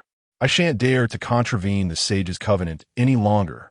Luo Hongtu wiped the sweat from his brow, grateful for Cao Xuan's admonition. Otherwise, he might have found himself in dire straits. He, Master Luo, you have been astute for a lifetime, yet how could you falter in this instance? Do you believe I traversed such a great distance from the capital merely to impart such trivial counsel? Cao Xuan chuckled. Cao Xuan, could it be that? Luo Hongtu was well aware of Cao Xuan's implication. He certainly understood that Cao Xuan had not journeyed such a distance solely for this purpose. However, as his superior, it was not his place to vocalize Cao Xuan's intent. Such matters were best conveyed by the leader himself. Indeed, Master Luo, your ailment is one I can remedy, Cao Xuan stated calmly. What? Upon hearing this, Luo Hongtu was genuinely unsettled. He had assumed that Cao Xuan intended to ally with him against Qing Xuanzu. Yet he claimed he could heal his malady? Cao Xuan, do you have an esteemed physician in mind? Luo Hongtu inquired cautiously, hopeful that Cao Xuan might know of a renowned healer capable of curing him, considering the Cao family's resources. No, Master Luo, you misunderstand. What I mean is, I can personally heal your ailment. Cao Xuan sipped his Dahong Pao and stated matter-of-factly. Chapter 56. Cao Xuan takes action, is that true? Upon hearing this, Luo Hongtu truly lost his composure. It is worth noting that in the past, he had summoned numerous distinguished physicians from the Dragon Kingdom, all of whom were rendered powerless against his affliction. As time progressed, he even summoned foreign experts, who studied the situation for half a month, even analyzing his excretions. Yet they found no solution. Had it not been for the chance encounter with Qing Xuanzi, he might have remained incurable for the rest of his life. Despite seeking numerous renowned physicians who were a loss, what did Cao Xuan claim? That he could cure this ailment? Surely this was a jest. Cao Xiao, do not jest with me. Such humor is far from amusing. While Luo Hongtu could tolerate previous jokes, the notion that Cao Xuan could remedy the situation was absurd.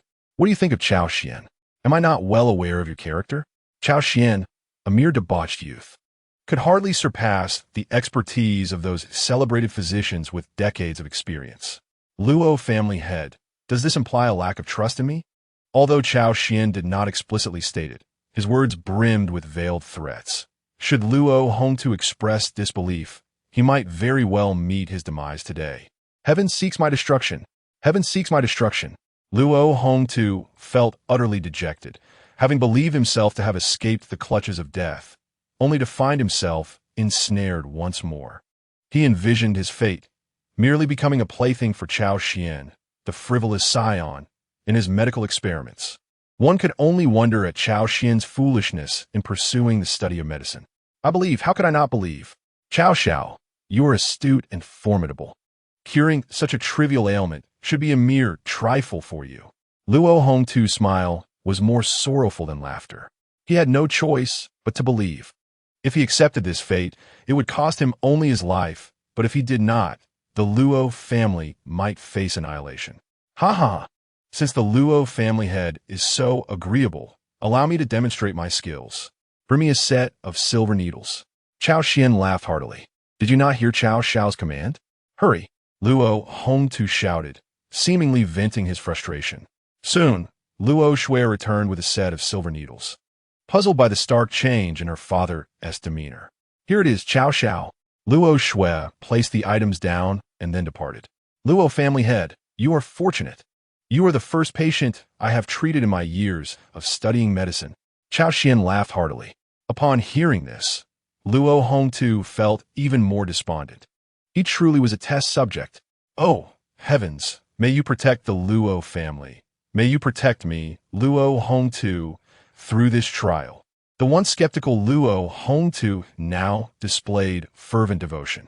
Luo family head, you do not suffer from any hidden illness. You have been cursed. Do you understand?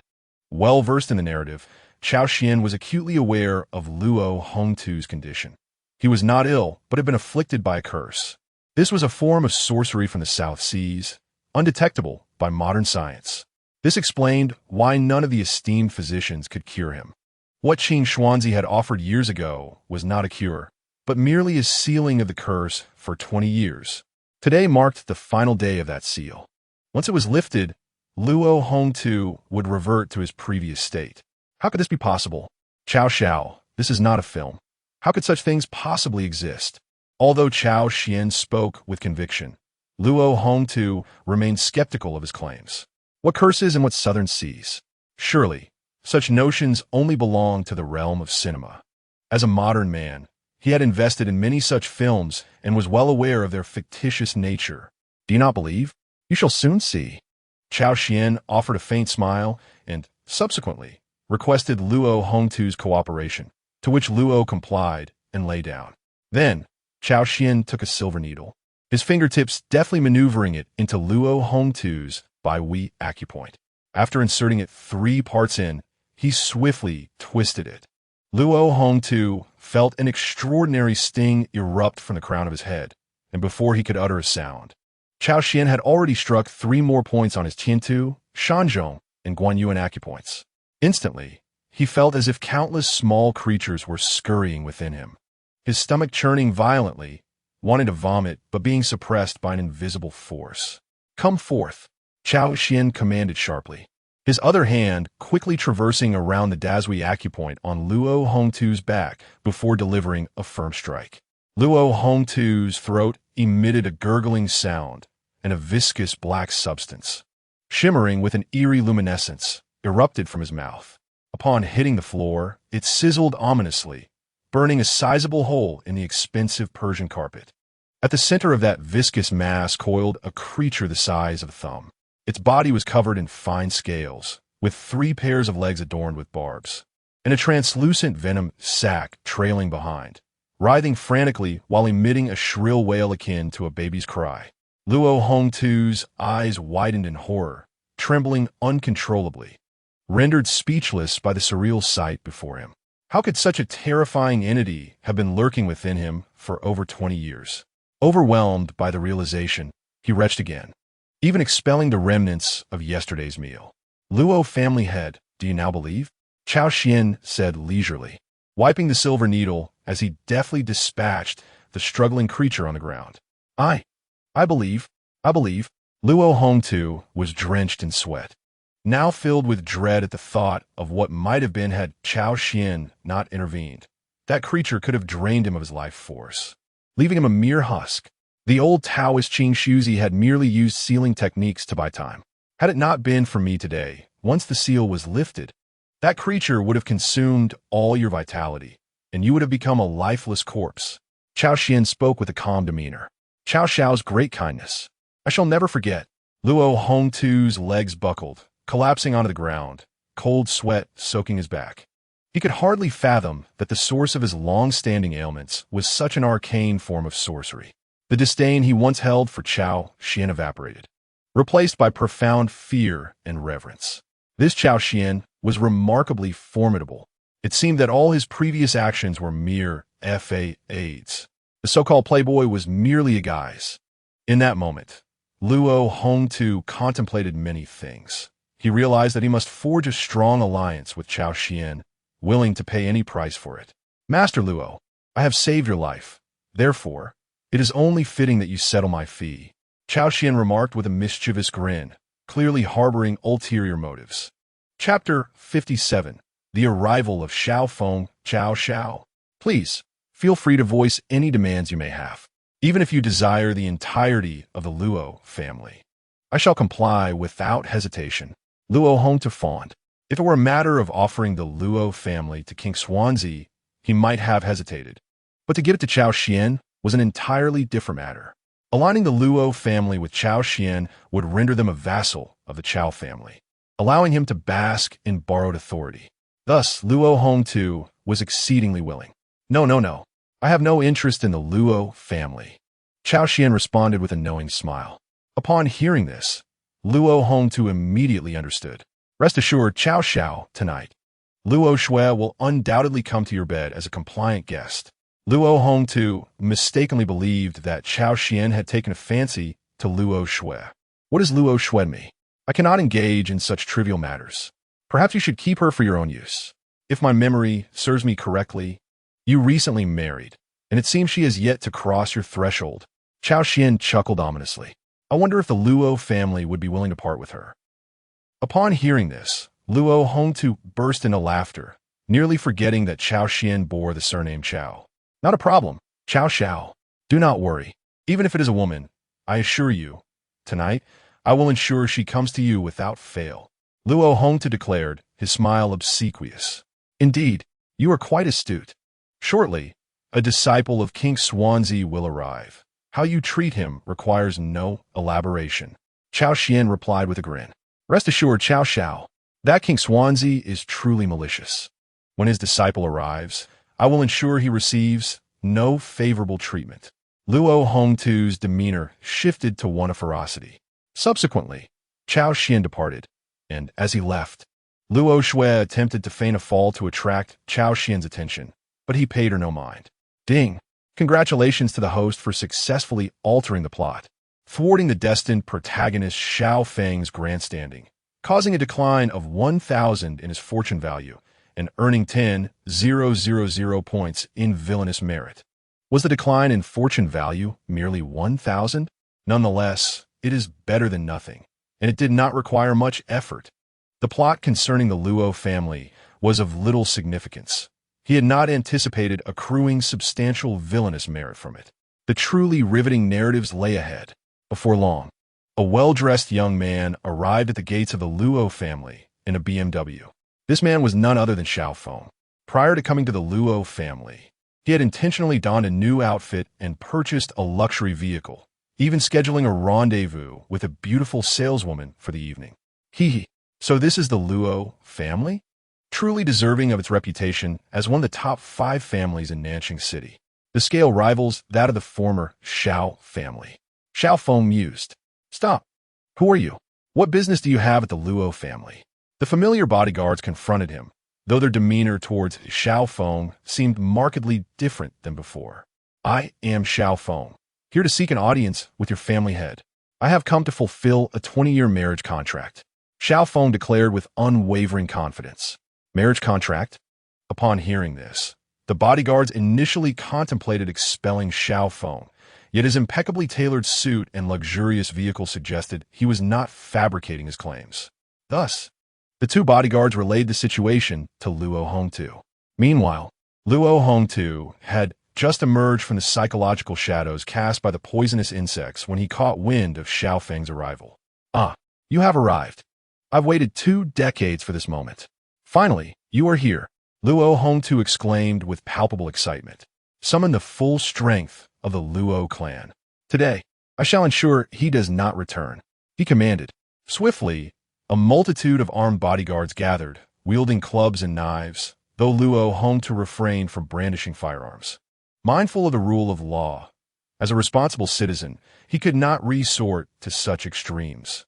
Before long, Luo Hongtu reached the entrance of the Luo residence, where he immediately spotted Xiao Feng standing calmly at the threshold. "Who are you?" Luo Hongtu inquired, perplexed, as Xiao Feng did not quite match his expectations. "I presume you are the head of the Luo family? I am Xiao Feng, here to honor the marriage contract established 20 years ago," Xiao Feng replied, a smile gracing his features as he presented the aged document. At this, the onlookers erupted into laughter. "Who is this fool barking at our doorstep?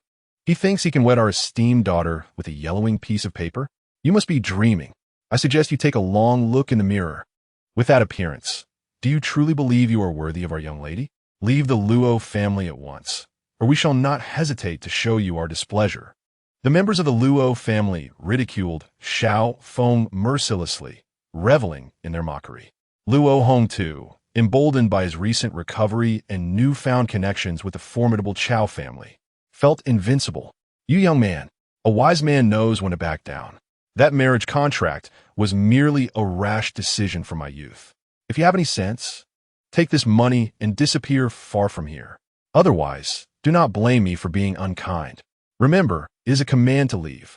With a casual flick of his wrist, Luo Hongtu tossed a sum of money in Xiao Feng's direction. "Ah, how delightful. You all truly are impressive. Especially you," Xiao Feng retorted. A mix of anger and incredulity etched across his face. The Luo family's reaction exceeded his expectations. While he anticipated their reluctance, he did not foresee their blatant disregard. "Luo family head, do not forget, had it not been for my master saving your life, you would not be standing here today. And now, you dare to renege on our agreement? Are you not afraid for your own life? My master who granted you life can just as easily reclaim it." Xiao Feng scoffed. "To hell with that. Your master, in his greed for the entirety of the Luo family's wealth, deceived me into signing this marriage contract. You think I would honor such an unequal arrangement? Keep dreaming." Luo Hongtu erupted in furious curses, recalling events from years past that ignited his anger. If Qing Zhuangzizi had cured him, it would have been a different matter, but the audacity of this individual to leave him unhealed was infuriating. Now, attempting to leverage this situation against him, Luo Hongtu would not hold back, particularly now that he had secured the favor of the powerful Cao Xuan. "Very well, listen closely. Master Luo, do not harbor regrets. I shall count down from 30 seconds. If you reconsider now, there may still be room for negotiation." Xiao Feng cast a glance at the time. Only 30 seconds remained before Luo Hongtu's seal would be lifted. Chapter 58. The Failed Pretense Once the Seal was broken. The parasitic insect within Luo Hongtu would reawaken, gradually draining his essence. After being sealed for 20 years, this parasite was exceedingly ravenous. Within a day, it could quench its thirst for Luo Hongtu's lifeblood entirely. "Very well, let us see what you are truly capable of," Luo Hongtu sneered, dismissing Xiao Feng entirely. "Huh, stubborn and unyielding. When the time comes, do not kneel and beg for mercy." With that, Xiao Feng began the countdown. 10, 9, 8. His voice was measured, each number echoing like a hammer, striking at Luo Hongtu's heart. The bodyguards exchanged anxious glances, their weapons tightening in their grips, while dark clouds loomed ominously over the Luo estate, creating an oppressive atmosphere. A thin sheen of sweat appeared on Luo Hongtu's forehead as he forced a laugh. "What a farce. I doubt you can." His words were abruptly cut off as he clutched his chest, coughing violently and spitting out a mouthful of blood. "Ha ha ha. I told you, my master could save your life, and he can also reclaim it. Regret it now, do you? If you're willing to surrender the entirety of the Luo family's assets, I can resolve the issues plaguing you. As for Luo Shui, Xiao Feng had heard whispers of her before. Merely a public figure, rumored to undergo frequent surgeries, she held little interest for him. What he sought was wealth. Money to confront the Xiao family, for the remnants left by Qing Zhuangzizi were insufficient. If he could acquire the Luo family's entire fortune, he would possess the means to stand against the Xiao family. Yeah. Xiao Xintian, I shall dismantle you in every conceivable way, be it in business or elsewhere. Xiao Feng's mind began to wander, envisioning himself vanquishing Xiao Xintian and winning the affections of the Shun sisters, thus ascending to the pinnacle of his life. Yeah. See, Master Luo, I told you, my master could save your life, and he can reclaim it. Xiao Feng reveled in his triumph, laughing heartily. Just as he basked in his perceived control, Luo Hongta chuckled, suddenly hurling a blood packet, intended for theatrical purposes, directly at Xiao Feng's face. Still caught in his self-satisfaction, Xiao Feng was utterly unprepared for this sudden assault. What on earth is this? He removed the blood packet from his face, and upon witnessing the scene before him, he was struck with disbelief. His gaze turned to Luo Hongtu, who, in stark contrast to his earlier feeble demeanor, now appeared vibrant and vigorous, as if he could take on 10 adversaries. How is this possible? Shouldn't you be collapsing to the ground right now? Why is it like this? Xiao Feng was bewildered. According to the plot, at this very moment, Luo Hongtu should already be lying down, and he should be accepting Luo Hongtu's plea for help. But why was Luo Hongtu still full of vigor? Could it be that the intel was flawed? Ha. You foolish creature. Just like your master, utterly dim-witted. Do you really think you can control me with a mere goo worm? To be frank, the goo worm within me has long been eradicated. What just transpired was merely a performance to accommodate your little act. You imbecile. Seeing Xiao Feng's dazed expression, Luo Hongtu burst into laughter. Having believed Xiao Feng to be formidable, little did he know such paltry skills. To think he could rely on the goo worm that Qing Xuanzi failed to dispose of to control him was utterly laughable. He. However, I am fortunate to have Cao Xiao's assistance. Otherwise, I might truly be lying on the ground, begging for mercy. The terrifying memory of that monstrous insect sent shivers down Luo Hongtu's spine. Without Cao Xian's intervention, he would have likely become Xiao Feng's plaything. Cao Xiao is truly brilliant and valiant. I must ensure I serve him well from now on, Luo Hongtu mused. How could this be possible? That is the South Sea's bizarre poison. In the entire Dragon Kingdom, aside from myself and my master, who else can resolve it? Xiao Feng was perplexed. He could not comprehend the situation. What had disrupted his plans? Damn it. Out of card to play, are you? Prepare to face my vengeance. Seize him. At Luo Hongtu's command, over 100 bodyguards surged forward. Damn. So many? I can't fight them all. I need to run, despite Xiao Feng's strength. He could not possibly contend against over 100 adversaries alone. He had no choice but to flee. Damn it. Don't let him escape. Disable his vehicle. The leading bodyguard swiftly thrust a dagger into the tire of Xiao Feng's BMW. Seeing this, Xiao Feng, who had just intended to get in the car, was forced to exit and began to flee on foot. Damn this suit. It feels like it's too small. In his attempt to appear impressive, Xiao Feng had chosen the most expensive suit without regard for size, and now it had become a hindrance to his escape. With no other option, he had to strip off his clothes and pants, sprinting away. This act quickly caught the attention of concerned citizens, and soon after, with their reports, the police in Nanxing City began to issue a wanted notice for Xiao Feng. As night fell after a day of evasion, Xiao Feng finally found a moment's respite. Damn it! How could this happen? Where did it go wrong? At that moment, he was hiding in a patch of grass, trembling with fear.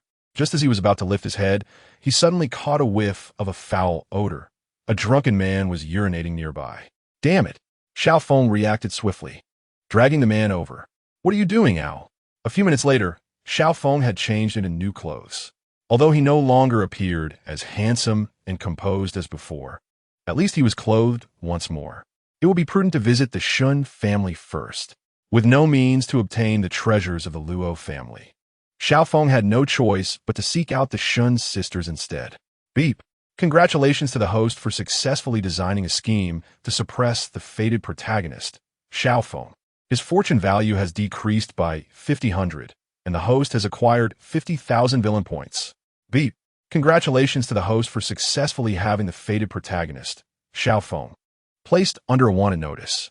His fortune value has decreased by another 5,000, and the host has gained an additional 100,000 villain points. Ha ha ha. Cao Xuan must be utterly bewildered, never imagining it would be me behind this. Watching the video sent by De Zhuang, Cao Xuan burst into uncontrollable laughter, astonished that Cao Xuan had become so utterly humiliated, reduced to running naked in his underwear down the street. With a grin plastered across his face, Cao Xuan posted the unedited video online. Typically, such content would not pass scrutiny, but who is Cao Xuan? He simply brushed it off. At that moment, a gentle voice interrupted his mirth. Cao Xiao. Just then, a soft and delicate voice broke through Cao Xuan's laughter. Turning around, he beheld a woman clad in a light purple silk nightgown, leaning shyly against the doorframe. She appeared bashful, hesitating to enter. Guoming, why be so shy? Do you think I might devour you? Cao Xuan smiled knowingly at the woman before him, realizing that Luo Hongtu had indeed kept his promise by sending his not-yet-wed wife to him. Please, introduce yourself. What is your name, and how old are you? Cao Xuan inquired with a smile.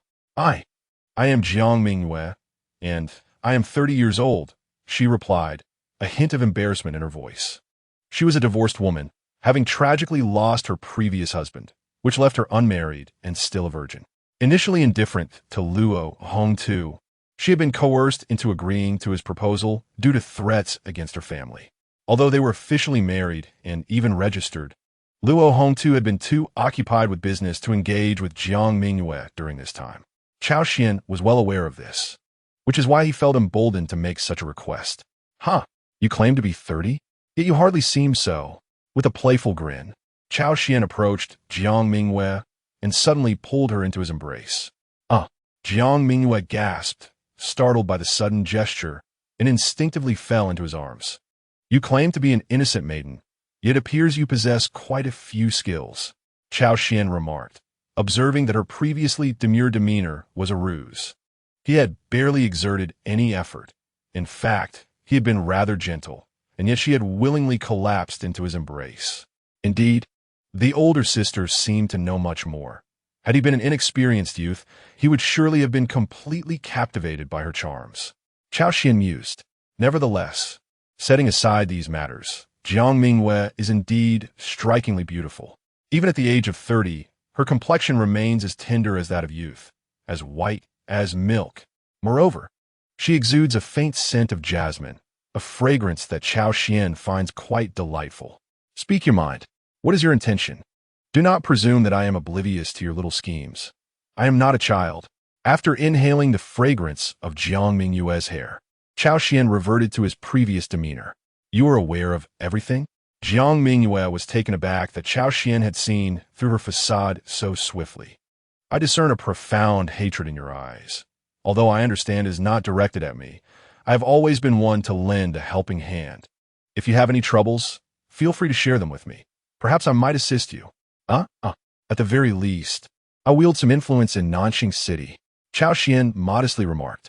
In that case, I shall speak plainly. Upon hearing this, Jiang Mingyue no longer concealed her feelings, her expression shifting from confusion to fury. I want you to help me eliminate Luo Hongtu. I am willing to pay any price, Jiang Mingyue declared with a fierce glint in her eyes. Miss Jiang, if memory serves me right, given your current status, I should refer to you as Madame Luo, correct?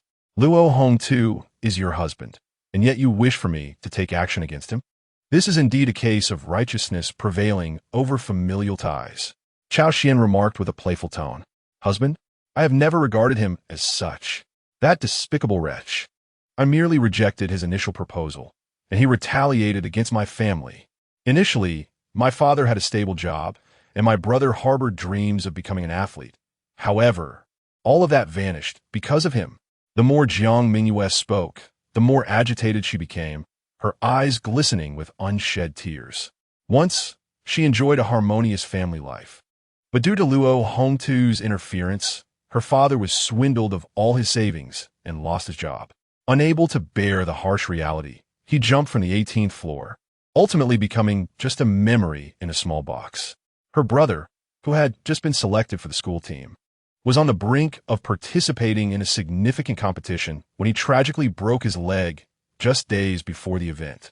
Moreover, he faced the scornful gazes of others, leading him to suffer from severe depression and confining him to their home. All of this calamity was brought upon them by Luo Hongtu. She had hoped that by acquiescing to Luo Hongtu's demands, he would cease his torment of her family. Yet, in the end, he did not relent. Jiang Mingyue felt despair, believing that her life would be forever altered, until just yesterday, when Luo Hongtu approached her with a demand to accompany someone. This only intensified her loathing for him, as he not only forcibly claimed her, but sought to turn her into his instrument.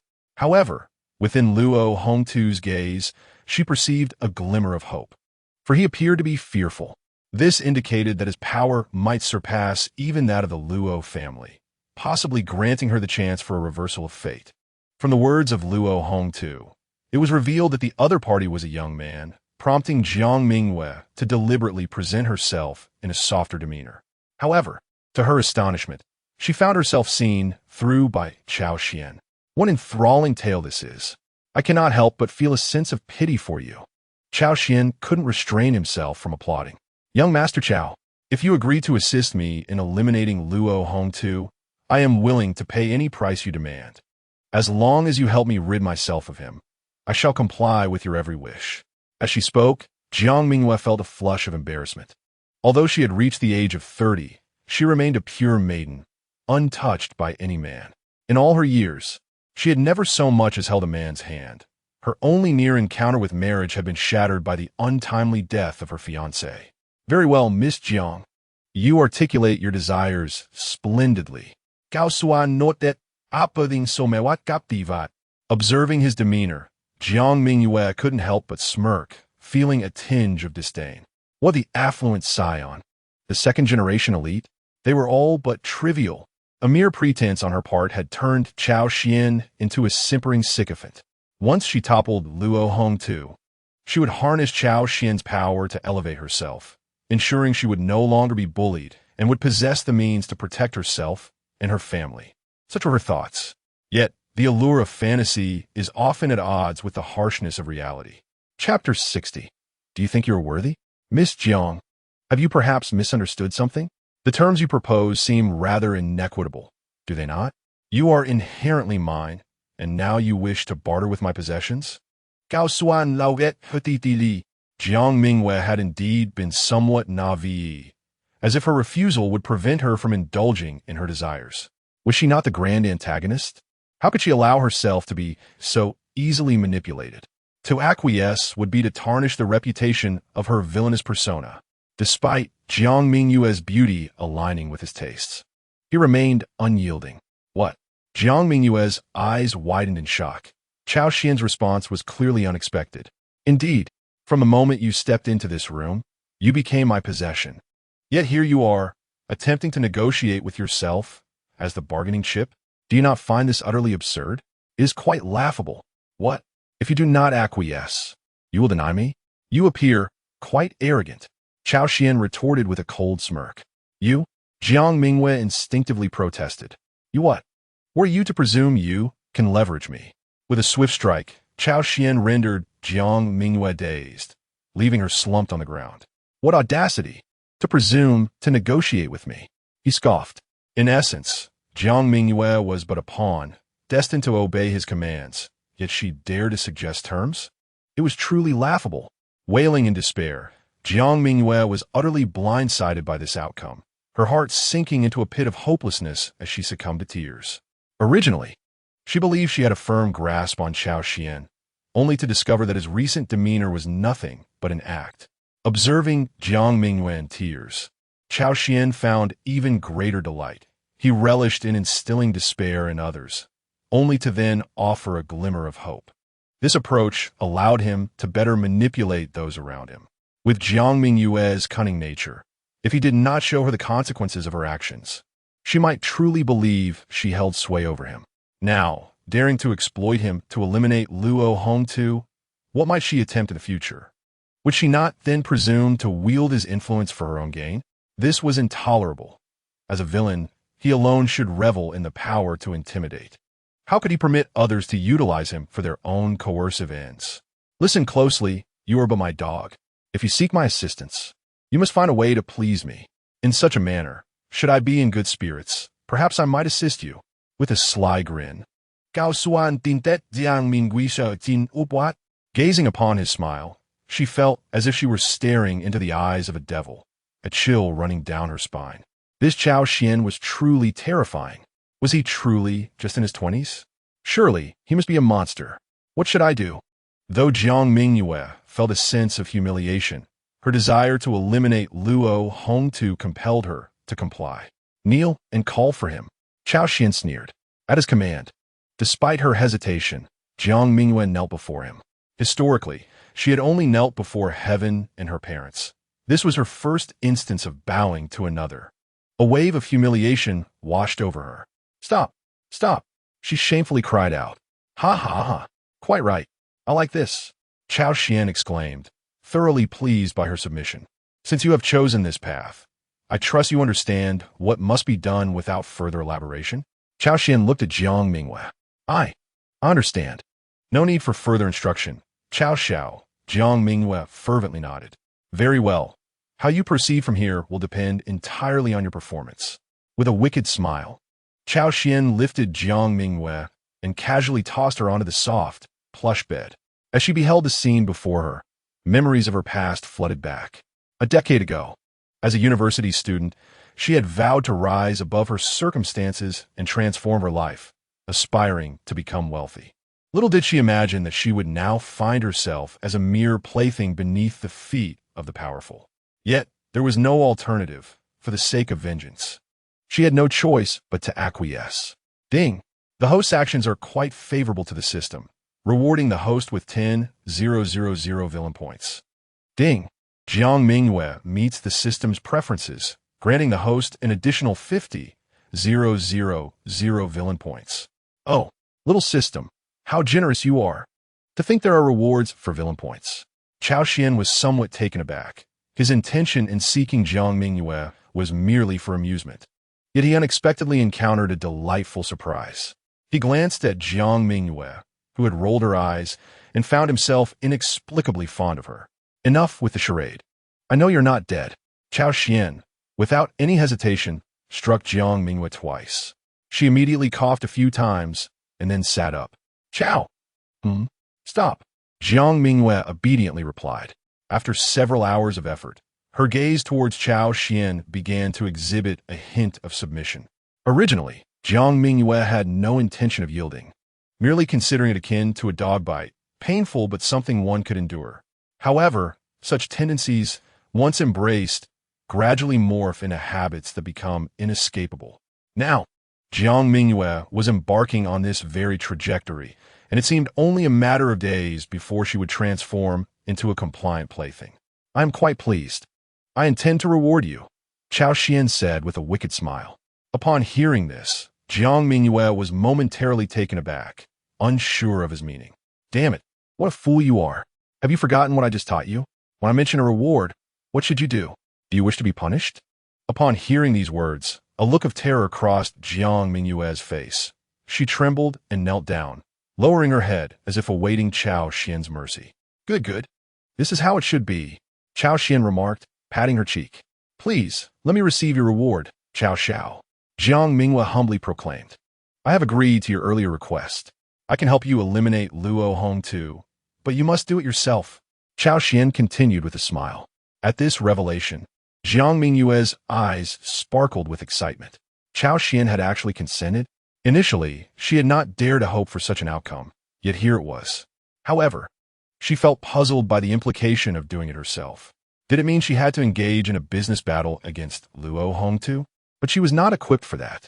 She could only seize the future. Chapter 61. The Embarrassment of Xiao Feng.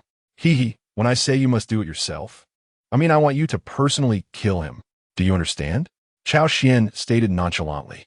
What? Upon hearing this, Jiang Mingyue was utterly bewildered. Cao Xuan, is it truly normal for someone to demand that another take a life? What's the matter? Can't you do it? It seems you are indeed a fool. Only fit to be my dog. Have you forgotten how Luo Hongtu treated you? He was responsible for your father's death and has caused your brother to end up like this. Don't you long to slay him with your own hands? Reflect on the resolve you had when you sought me out. You have truly disappointed me. I expected you to be formidable. But it appears you are nothing of the sort, Cao Xuan derided. Provoked by Cao Xuan's taunts, Jiang Mingyue's expression hardened. I will do it. It's just killing someone. It's nothing remarkable. From that moment, Jiang Mingyue's mindset underwent a profound transformation, gradually shifting towards an entirely different direction. Hee. Excellent, excellent. I am beginning to appreciate you. You will become a splendid plaything. Cao Xuan erupted into laughter, realizing that Jiang Mingyue had finally exhibited a semblance of being a plaything. Xiaofeng, how is it that after just a few hours apart, you have suddenly become so disheveled? In the Shun family estate, Shun Kiki couldn't help but laugh at Xiaofeng's disheveled appearance. There was no denying it. He was quite the sight, clad in ill-fitting garments, his hair a chaotic mess, and an odd odor emanating from him. Even Shun Xia, usually composed and mature, wore a subtly altered expression, desperately stifling her laughter. Don't mind me, Xiaofeng retorted, feeling a surge of annoyance. Were it not for the mischief wrought by the Luo family, he would never have sought the assistance of the Shin sisters. Let's set that aside for now. You should hurry and take a bath and change your clothes, Shun Xia suggested. I understand. Could you please lend me a bathroom? He replied. Upon hearing this, Shun Xia summoned a maid to escort Xiaofeng to the guest room for some rest.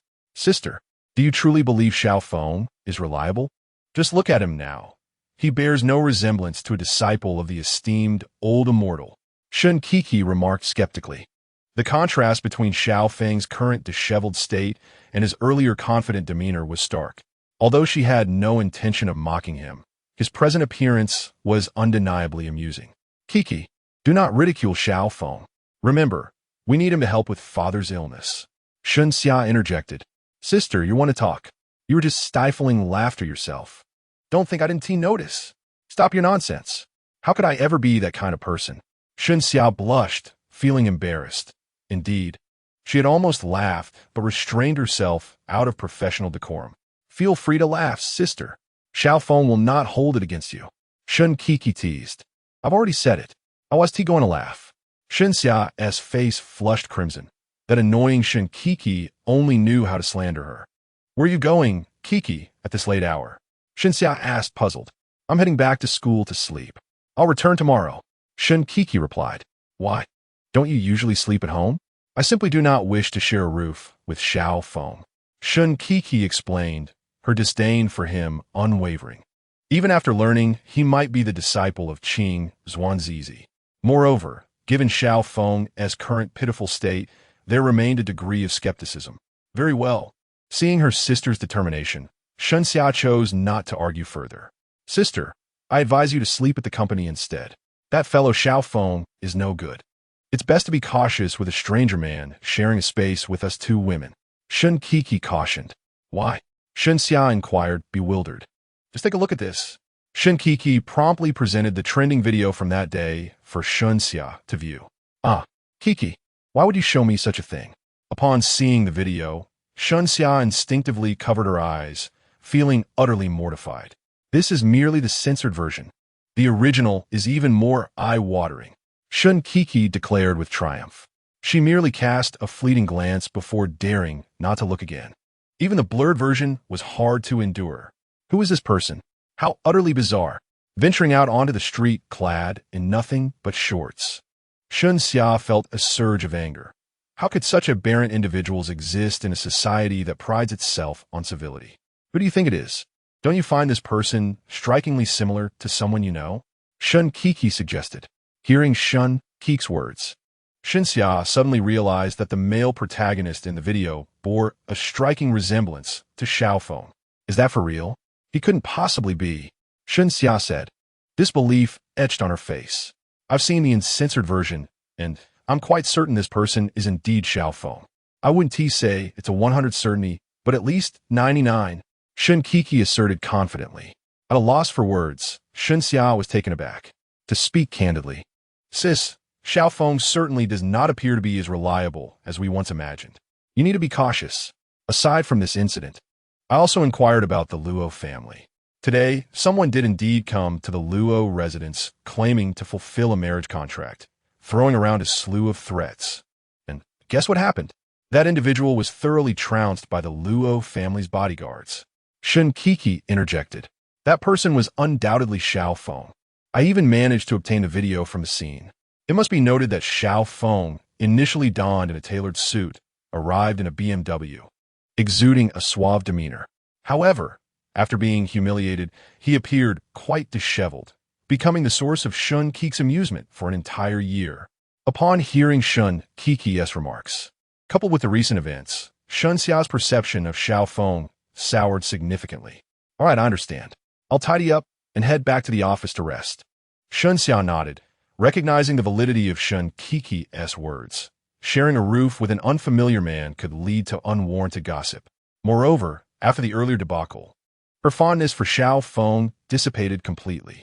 Subsequently, after giving the maid some instructions, she drove to her company. Shun Kiki, too, hitched a ride back to school with Shun Xia. Although it was late at night, the security guard recognized the Shun family's license plate and promptly granted them entry. As for dormitories, Shun Kiki resided in a luxurious single room, a private donation from the Shun family, to be accommodated there. One either had to excel academically or possess considerable wealth and influence. Xiao Feng, fresh from a shower and initially contemplating an encounter with the Shun sisters, found himself utterly alone. Damn it, why are they guarding against me so fiercely?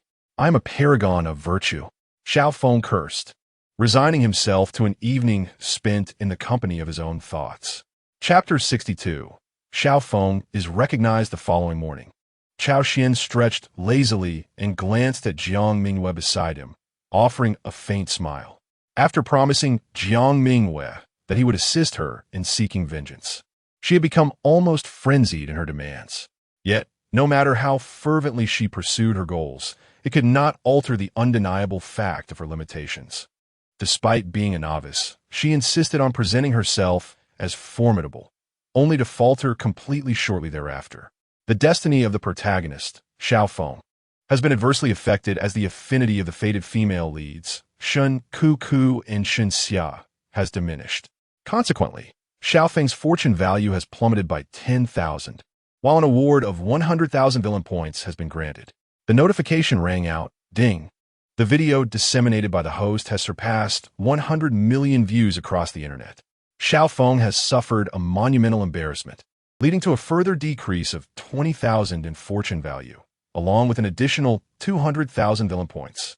This is utterly hilarious. It seems the Shin sisters must have stumbled upon my video. Otherwise, their reactions would not be so pronounced.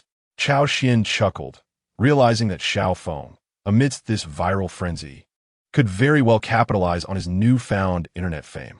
At that moment, a call from De Zhuang interrupted his thoughts. Young master, as per your previous instructions, I have successfully eliminated numerous bases of the Qinglong Society over the past few days. De Zhuang reported. Currently, the elders of the Qinglong Society have reached out to me, expressing their desire to discuss matters with you, and they have left the choice of location to you. Following Cao Xuan's directives, De Zhuang had been relentlessly clearing out the Qinglong Society's turf with the local enforcers from Nanjing City. He had apprehended over 100 of their subordinates, including several of their hall masters and higher-ups. This chaos has left the Qinglong Society in a state of panic, as these establishments had been meticulously arranged beforehand, only to face simultaneous upheaval. In a matter of moments, numerous calls flooded the director's office, only for De Zhuang to answer. Upon hearing this unfamiliar voice, the higher-ups of the Qinglong Society realized they were under siege, and the one orchestrating this disruption commanded significant influence, as even the director addressed him as young master and brother Zhuang. Thus, the Qinglong Society's senior members resolved to have a proper discussion with Cao Xuan, hoping to clarify any misunderstandings. But the elders wished to speak with me? What about Leng Yu? Cao Xuan Yingguit? Young master, Who is Lung Yu? De Zhuang asked, perplexed. He had never encountered that name within the Qinglong society before. Oh, I forgot. You are unaware of this matter, Cao Xuan realized. After Cao Xuan's explanation, De Zhuang finally understood. Lung Yu was, in fact, the formidable leader behind the Qinglong society and the eldest daughter of the Lung family. The Lung family holds the second position in Nanxing City, having risen from the underworld to achieve legitimacy. The Qinglong society was the empire established by Lung Yu's father. Now under her stewardship, with no other offspring, he devoted all his expertise to her upbringing, rendering her a formidable presence within the Qinglong society. Otherwise, she would not have been able to ascend to such a position of power as a woman. You truly are remarkable, young master. You effortlessly uncover what remains hidden from me. De Zhuang expressed his admiration. He recalled his own attempts to investigate the president of the Qinglong society, which had yielded no results, while Cao Xuan had managed to uncover the truth with ease. Enough with the flattery. Inform the Qinglong society that if they wish to negotiate, they should send Ling Yu here to meet me. Otherwise, I will continue to dismantle their establishments until the very last day. Understood, young master. Da Zhuang replied respectfully. Oh, by the way, Cao Xuan reminded, don't forget to keep the pressure on until they agree. Rest assured, young master. I understand you. De Zhuang replied with a mischievous smile. You've certainly learned a lot. Cao Xuan lauet petitely. Meanwhile, after spending a night in a luxurious suite, Shun Kiki returned to the Shun residence. As soon as she entered, she aggressively ordered someone to wake Xiao Feng. What are you doing? Oh, can't you see I'm sleeping? Xiao Feng exclaimed, irate at being disturbed, particularly upon realizing it was Shun Kiki who had awakened him. Hee, Xiao Feng, it seems you have some free time now, right? I mentioned before that after resolving the Luo family situation, you'd come help us cure our father. You wouldn't go back on your word, would you? Shun Kiki sneered.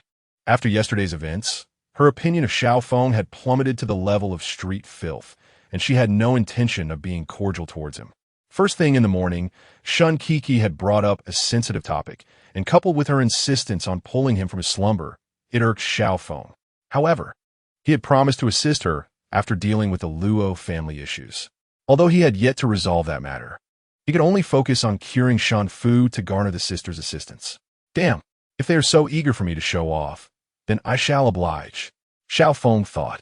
I understand. Since you are so eager to learn how to bark, I shall accommodate you. He replied coldly. Previously, he had wagered with Shun Kiki that if he successfully treated her father, she would have to bark like a dog. Whether I will bark or not depends on your forthcoming abilities. Shun Kiki retorted disdainfully. Following yesterday's incident, she had essentially categorized Xiao Feng as a pervert. Fine, then leave me there, Xiao Feng said impatiently. Under Shun Kiki's guidance, Xiao Feng swiftly arrived at Shun Fu's hospital room. As he pushed open the door, the pungent scent of disinfectant assaulted his senses. Shun Fu lay on the hospital bed, his complexion resembling wax, with serpentine, bluish veins coiling around his neck. It was hard to fathom that this man was once the pillar of the Shun family, Shun Guodong, the chairman of Shun Group, who had raised the Shun sisters alone after their mother's passing. Second miss, who is this? The doctor, who was examining Shun Guodong, frowned upon noticing Xiao Feng's nonchalant entry. This is Xiao Feng, the esteemed physician I invited. Where's my sister? Shun Kiki inquired, curious as to why Shun Xia was absent at that moment. The eldest miss has something to attend to. She will be here shortly. However, this handsome fellow seems oddly familiar, the doctor said, studying Xiao Feng closely. Oh, I remember now. I saw him in a short video.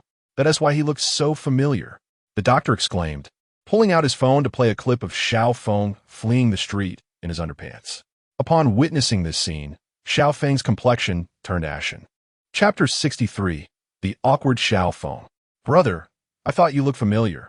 It turns out you resemble the person in the video, the doctor exclaimed, realization dawning upon him. However, this sense of familiarity seemed far from favorable. Impossible. That person is not me. He merely bears a slight resemblance. Xiao Feng retorted stubbornly.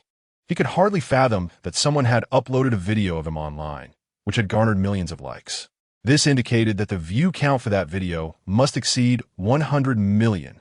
It could be said that he had unwittingly become a superstar in Long Country, albeit a negative one. Casting a glance at Shun Kiki, he thought if she were aware of this matter, it would be utterly embarrassing. Don't look at me.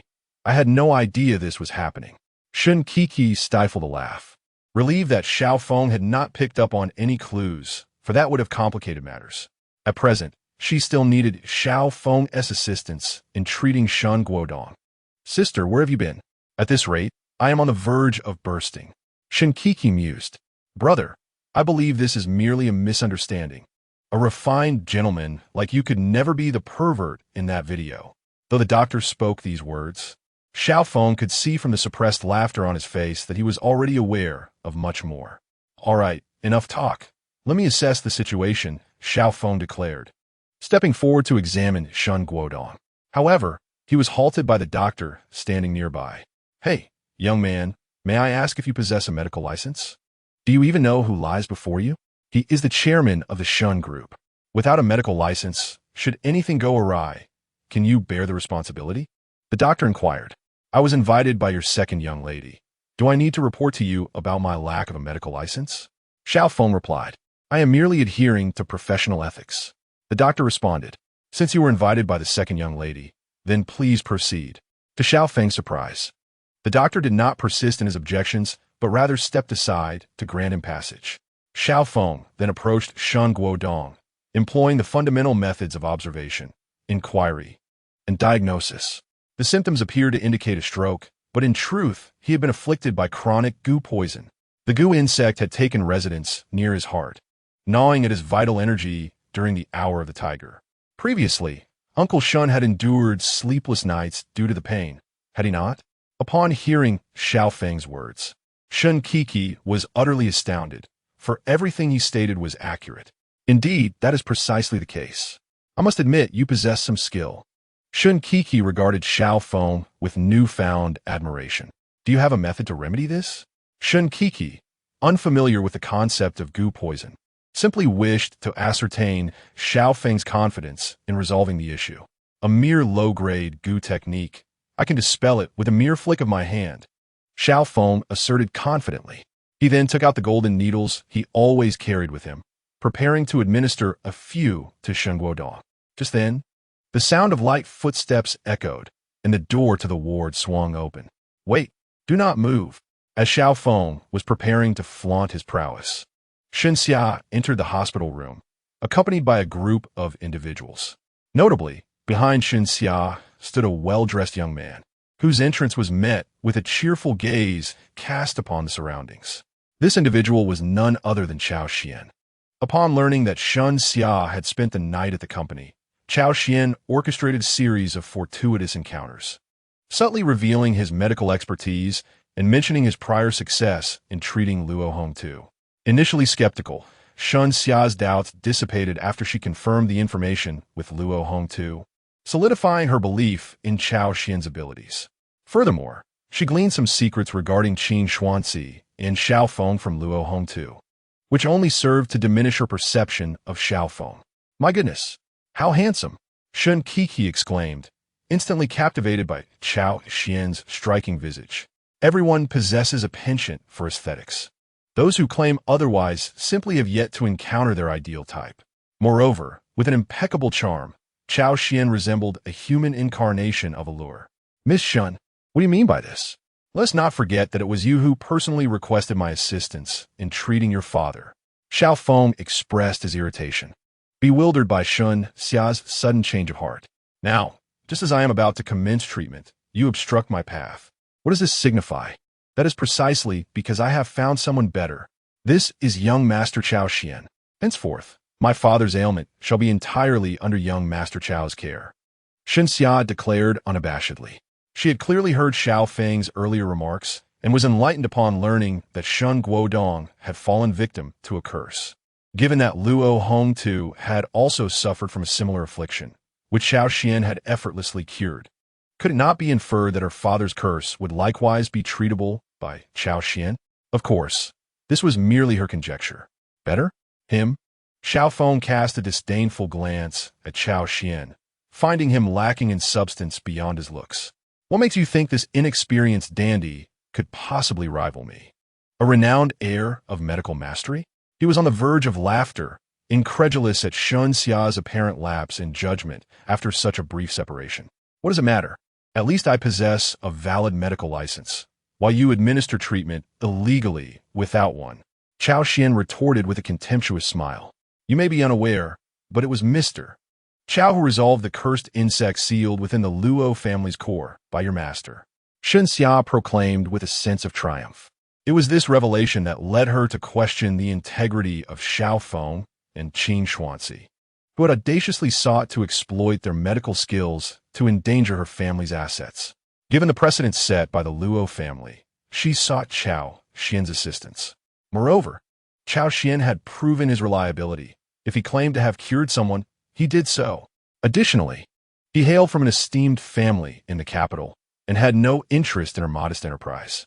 Most importantly, Cao Xuan was undeniably more handsome than Xiao Feng, lacking the latter's infamous reputation for public indiscretions. Is he truly that impressive? Upon hearing those words, Shen Qiqi's eyes instantly sparkled. Realizing that Cao Xuan's expression was far from ordinary, it turned out that you have thwarted my plans. At this revelation, Xiao Feng was filled with unparalleled rage, for it was indeed Cao Xuan who had disrupted his ambitions. If not for Cao Xuan, he would have already acquired the entirety of the Luo family's fortune. All this misfortune was attributed to Cao Xuan. What do you mean I have ruined your plans? It is said that a healer possesses a benevolent heart. I saved the head of the Luo family's life, clearly performing an act of kindness. What fault do I bear? Cao Xuan retorted with a cold smile. Sister, what is happening? Shen Qiqi curiously inquired, glancing toward Shen Xia. Chapter 64. Xiao Feng faces disgrace. Here is the situation. Shen Xia recounted the events concerning Luo Hongtu and Xiao Feng in meticulous detail to Shen Qiqi. Upon hearing this, Shen Qiqi was struck with enlightenment. Realizing how insidious Xiao Feng and Qin Xuanzi truly were. Fortunately, they had refrained from allowing Xiao Feng to take action. Otherwise, Shen Guodong might have ended up under Xiao Feng's clandestine control. Much like Luo Hongtu, medicine possesses the power to both heal and harm, entirely depending on the conscience of the practitioner. I never anticipated your treachery. I was indeed correct in my initial judgment of you. You are, without a doubt, a villain. Shen Qiqi hastily retreated several steps, seizing the opportunity to sidle up to Cao Xuan, linking her arm with his. This young lady, is her strength truly so formidable? Feeling that peculiar sensation, Cao Xuan couldn't help but smile knowingly. This has nothing to do with me. That was all my master's doing. I merely obeyed his commands. Xiao Feng defended himself. Damn it, old fool. Can you not conduct your affairs with a bit more integrity? Xiao Feng, while defending himself, unleashed a torrent of insults upon Qin Xuanzi's ancestors. How could anyone ascertain whether you and your master share the same intentions? At the very least, Cao Xuan would not behave in such a manner. Shun Xia interjected, although Xiao Feng had not indeed engaged in such actions. Being a disciple of Qin, Xuanzi left room for doubt. To be cautious, she chose to side with Cao Xuan. Precisely. Young Master Cao is far more charming than you. He would never stoop to such deeds. Shen Qiqi playfully stuck out her tongue, gazing adoringly at Cao Xuan. Very well. Since you all place such trust in this Cao Xuan, I shall be eager to witness his capabilities. Xiao Feng sneered. He could discern that the curse afflicting Shen Guodong was far more severe than that of Luo Hongtu.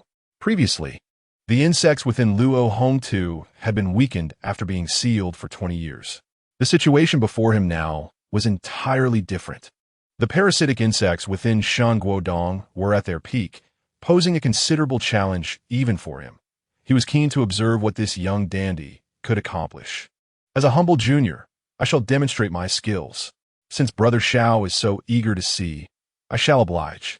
Cao Xuan said with utmost courtesy. Look, young Master Cao is far more polite than you. Shen Qiqi seized the moment to further insult Xiao Feng. She would not forget the earlier bet where Xiao Feng had challenged her to bark like a dog. Just you wait.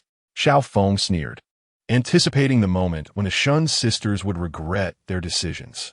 Seeing Brother Zhao's confidence, do you believe I cannot cure him? Cao Xuan inquired with a smile.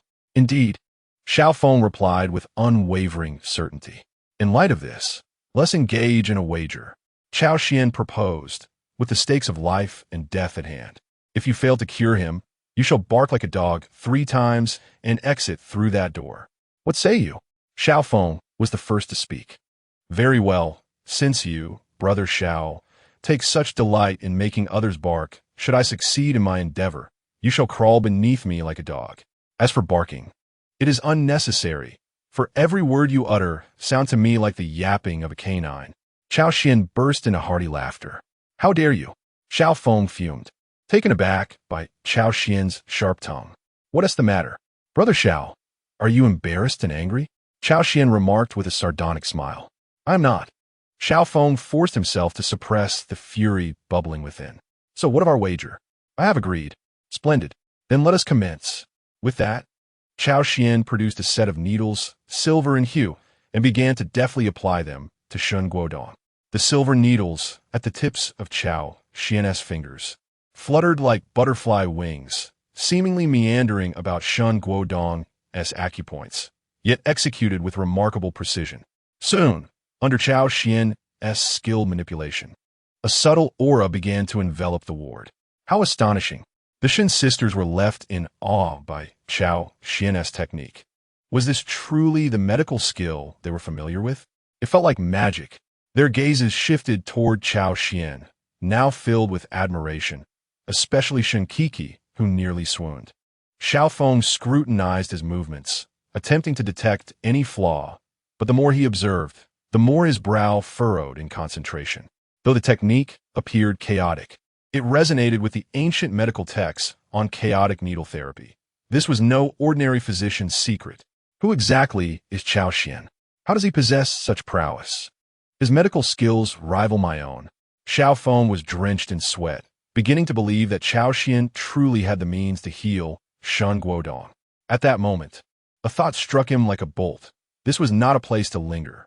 No, I still have a chance to turn the tide. Xiao Feng cast a glance at the doctor beside him, an involuntary smile creeping onto his face. This is my final trump card, Xiao Feng mused.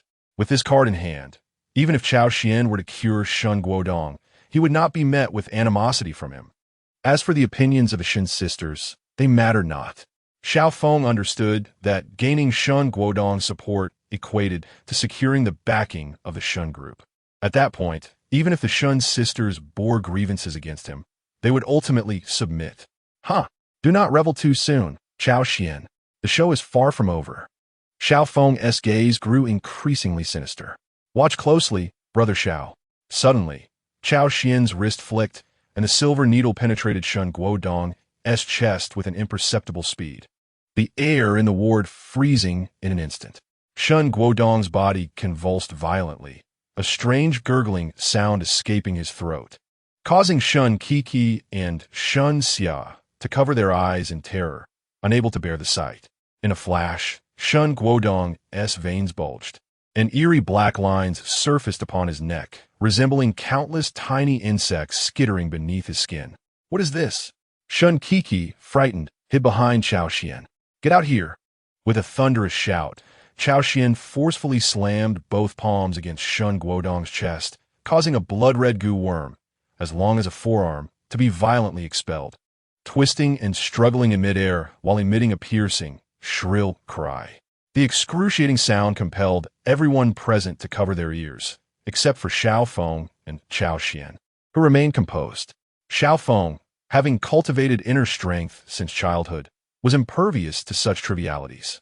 As for Cao Xuan, it was simply due to his extraordinary physical constitution. Beast, what does that dog bark for? Cao Xuan exclaimed, hurling a silver needle that impaled the goo worm against the wall. Nonetheless, the horrifying creature continued to writhe, its visage grotesque enough to ensure that Shin Kiki and Shin Xia would be haunted by nightmares unless Cao Xuan provided comfort. Cao Xuan, smai weak gao, producing a lighter and applying a flammable substance to the goo worm before igniting it. In no time, this terrifying creature was reduced to ashes. Chapter 65, Shun Guodong Awakens Ding. Congratulations to the host for successfully interrupting the fateful protagonist Xiao Feng's pretense. causing his fortune value to drop by 50,000. Reward: 50,000 villain points. Ding. Congratulations to the host for successfully altering the plot, causing Xiao Feng's fortune value to drop by 20,000. Reward: 200,000 villain points. As the goo worm disintegrated into dust, the eerie atmosphere in the hospital room gradually dissipated. Shen Guodong's violently heaving chest began to stabilize, and his pallid complexion slowly regained its color. Shen Qi and Shun Xia sighed in relief, gazing at Cao Xuan with admiration and gratitude. Cao Xuan, we owe you immensely. If it weren't for you, my father would have endured unspeakable suffering. Shen Xia exclaimed. Cao Xuan, you are truly magnificent, far superior to some who merely boast. Shen Qi looked at Cao Xuan with starry eyes. No, this is too much. Cao Xuan nearly lost his composure. Ding. The fateful heroine Shun Xia's favorability reaches 20. Reward: 20,000 villain points. Ding. The fateful heroine Shun Qi's favorability reaches 40. Reward: 60,000 villain points. At that moment, Xiao Feng's expression was akin to one who had consumed excrement. He had never anticipated that Cao Xuan would actually succeed. Moreover, it appeared effortless. Where did this fellow come from? His medical skills seemed to surpass mine. Xiao Feng pondered. Xiao brother, how do you assess the situation now? Cao Xuan inquired. Looking towards Xiao Feng. You are indeed impressive. Xiao Feng begrudgingly acknowledged Cao Xuan's medical prowess, though irritation lingered. Once I learned the last 3 moves of the 9 transformations of the golden needle from the old man, Cao Xuan will be of no concern at all. Xiao Feng mused. Unfortunately, he would never have that chance, for Qing Xuanzi had long since been reduced to ashes by Cao Xuan. Is that it? Do not forget what you just said. Shen Qi insisted relentlessly. Cao Xuan, do not go too far. I am the heir of Qing Xuanzi. If you truly compel me, to that extent are you not afraid of my master? Before Xiao Feng could finish his words, a crisp slap landed squarely on his face. The impact left him bewildered, his incredulous hand pressed against his burning cheek. 5 years. It had been 5 long years. And this was the first time someone dared to strike him so boldly. How swiftly it happened. I barely had time to react. This Cao Xuan is no ordinary opponent. Xiao Feng was astonished to realize that he hadn't even seen how Cao Xuan had made his move. What is your master? But a worthless recluse hiding away in the mountains? Should I fear him? Besides, do you really think your master can intimidate the Cao family that stand behind me? Cao Xuan remarked with a cold smile. The Cao family. Is it that Cao family? Shun Xia suddenly recalled the figure she had often seen on television. What do you think? Cao Xuan responded with a slight smile. At that moment, Shun Xia confirmed that Cao Xuan hailed from the prestigious Cao family in the capital, and his status was evidently not trivial. Otherwise, the reputation of Qing Xuanzi would not be something an ordinary member of the Cao family could contend with. Xiao Feng had not anticipated the depth of Cao Xuan's background.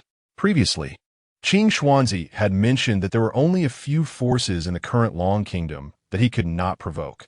One was the Dragon King's Hall in the northern region, and the other included the Cao family from the capital. Among them, the Cao family was the most perilous existence, a formidable clan that had stood the test of a millennium, with secrets unknown even to Qing Xuanzi. A gentleman's word is his bond. Brother Xiao, since you have agreed, you must follow through, and there are 2 lovely ladies present. Do you wish to appear weak before them? Cao Xuan lauet petit li. What now? What now? Unable to compete in background or strength, Xiao Feng had no choice but to swallow his pride. Now was not the time to make an enemy of the Cao family. He thought to himself that one day, when he was strong enough, he would make Cao Xuan and the entire Cao family kneel before him. Just as Xiao Feng was about to make his escape, Cao Xuan inadvertently caught his head in a firm grip. You bastard! Xiao Feng felt as if he had been choked, a wave of humiliation washing over him. My apologies. Brother Xiao, it's only human nature. Cao Xuan chuckled, while Shun Xia and Shun Kuku, witnessing such a comical scene, could not help but laugh. Ding! The host publicly humiliated the destined protagonist Xiao Feng, causing a decrease of 10,000 in Xiao Feng's fortune value and rewarding 100,000 villain points. Ding! The destined female lead Shun Xia's impression of Xiao Feng has deteriorated, resulting in a 5,000 decrease in Xiao Feng's fortune value and rewarding 50,000 villain points. Ding! The destined female lead Shun Ku's impression of Xiao Feng has deteriorated, resulting in a 5,000 decrease in Xiao Feng's fortune value and rewarding 50,000 villain points. What a delight! 1 destined protagonist, 2 destined female leads, and 3 fated figures provide me with such bountiful rewards. This is exhilarating. Cao Xuan felt a swell of pride. It had barely been any time at all, and he had already amassed several 100,000 villain points. Ahem, what are you all arguing about? Just as Cao Xuan had finished humiliating Xiao Feng, Shen Guodong had also regained consciousness. Dad, you're awake. Shen Xia and Shen Kiki hurried forward. Xia, Kiki, what happened to me? Shen Guodong felt somewhat disoriented, struggling to recall the events that had transpired. He only remembered that he had suddenly fallen ill with a peculiar ailment. His heart would discomfort him at night, and despite consuming numerous medications and undergoing extensive examinations, he found no relief. Eventually, he succumbed to the condition and fainted. Father, you were under a curse. Thankfully, young Master Cao was able to save you. Otherwise, we might never have seen you again. Tears glistened in Shun Xia's eyes as she expressed her joy upon seeing Shun Guodong awaken. So that is it. This must be young Master Cao then. We owe him our gratitude. Shun Guodong turned his gaze towards Xiao Feng, expressing his appreciation. However, as soon as he spoke, he noticed the peculiar looks cast upon him by those present, and young Master Cao appeared somewhat embarrassed. Father, you've misunderstood. He is young Master Cao. Shen Xiao pointed at Cao Xuan. My apologies. Young Master Cao, I mistook you. Shun Guodong's face flushed crimson. He had initially felt a sense of familiarity with Xiao Feng, mistakenly believing him to be his savior. To his dismay, it was the rather uncomfortable Cao Xuan who had come to his rescue. His earlier excitement dissipated instantly. No wonder he is one of the characters who provided the most assistance to Xiao Feng in the original narrative. Right from the start, he showed no fondness for me. Instead, he immediately focused on the protagonist. Cao Xuan anticipated Shun Guodong's reaction. Chapter 66. The Enchanting Assassin. It's quite all right, Uncle. It's normal to be disoriented after waking up. I completely understand. Cao Xuan replied with a smile. Indeed, it's good to know you understand. Shen Guodong nodded in agreement. Father, how can you act this way? Young Master Cao saved your life. Is this how you show your gratitude? San Geek defended Cao Xuan. Feeling that Shun Guodong was not adequately appreciative of the young man who had rescued him. Why would I not be grateful? Someone, bring me 10 billion in cash. As a token of my gratitude to young Master Cao, Shen Guodong declared. In truth, he did not feel particularly grateful, for he had hoped that it was Xiao Feng who had come to his aid. For some inexplicable reason, whenever he looked at Xiao Feng, he felt an innate fondness towards him, not of a strange or inappropriate nature, but akin to a paternal affection. Simply put, from the very first glance at Xiao Feng, he felt an overwhelming desire to devote everything to him. Director Shun, are you attempting to insult me? Cao Xuan sneered. Money was the least significant aspect for him. Yet Shun Guodong had the audacity to use it as an insult. Truly outrageous. It was a waste of his efforts to save him. Young Master Cao, what do you mean by this? Do you think 10 billion is insufficient? Shen Guodong felt a surge of dissatisfaction upon witnessing the scene. 10 billion was more than enough for anyone to squander throughout a lifetime. Yet Cao Xuan seemed unsatisfied. It appeared that his initial instincts were correct. This Cao Xuan was indeed lacking in moral integrity. No, I believe you have misunderstood, Director Shun. I am not lacking in wealth. In fact, I possess even more than your esteemed family. Offering me money would be nothing short of an insult, Cao Xuan remarked with a smile. Arrogant. Truly arrogant. Who do you think you are? In Nanqing City, aside from the Xiao family, who could possibly rival the Shun family? Upon hearing this, Shen Guodong could no longer remain seated. How audacious of Cao Xuan to speak so boldly. It must be remembered that this was the territory of the Shun family. Who could contend with him, apart from the Xiao family? Father, enough. Cao Xuan truly does not lack for money. Moreover, He is indeed wealthier than the Shun family. Shun Xia, in a state of exasperation, could not believe her father's lack of rationality. After all, Cao Xuan hailed from the prestigious Cao family in the capital and had even saved Shun Guodong's life. How could he behave in such a manner? In that moment, her disappointment in her father grew significantly. Allow me to introduce myself. My name is Cao Xuan from the Cao family in the capital, and I am the heir of the Cao clan. Cao Xuan proclaimed with a self-introduction. What? Upon hearing this, Shun Guodong was utterly astonished. He had not anticipated Cao Xuan to possess such a distinguished background. If that were the case, then Cao Xuan was indeed wealthier than the Shun family by a considerable margin. Very well, let it be as it is. Director Shun, I am not interested in your rewards. The reason I saved you is merely out of goodwill. I did not expect your gratitude, since you do not welcome me. We shall part ways here. With that, Cao Xuan turned and departed without a backward glance. Cao Xuan, wait a moment. Shun Xia and Shun Kiki hurriedly chased after him. Had she misjudged him? Watching Cao Xuan's departing figure, Shun Guodong pondered thoughtfully, though he remained unconcerned. What is your name? Shun Guodong inquired of Xiao Feng. Upon hearing his name called, Xiao Feng felt a surge of pride. He had discerned that the head of the Shun family seemed quite interested in him. I am Xiao Feng, and my master is the renowned physician Qin Xuanzi. He replied, Ah, you are the disciple of the esteemed immortal. How rude of me! Shun Guodong exclaimed, suddenly exhilarated. It appeared that his judgment was not entirely flawed. Although he had indeed made a misjudgment earlier, Xiao Feng before him was undoubtedly a treasure. To be honest, I was also considering intervening earlier, but unexpectedly, Cao Xuan beat me to it. However, it matters not. Uncle Shun, while I did not manage to cure your ailment, I do know who has cast the curse upon you. Xiao Feng stated confidently. Is that truly the case? Shun Guodong was filled with excitement, astonished by Xiao Feng's remarkable abilities, which offered him a far greater surprise than that provided by Cao Xuan. I stake my life on it. This individual is both far and near. As Xiao Feng spoke, his gaze fell upon the doctor who was currently tidying his belongings. Young Master Xiao, what do you mean by that? The doctor's expression changed as he looked at Xiao Feng. I have been observing you closely since my arrival. From the moment I stepped inside, I detected the scent of a curse emanating from you. Coupled with Uncle Shun's condition, I deduced that you must be the one who poisoned him. Xiao Feng asserted with unwavering confidence. This is the trump card he just mentioned, for he has deduced the identity of the perpetrator who inflicted harm upon Shun Guodong. If he can capture this assailant, he will still be able to secure the assistance of the Shun group. Moreover, Shun Guodong seems to hold him in high regard. Surprisingly, he does not seek to ingratiate himself with him under the guise of Cao Xuan.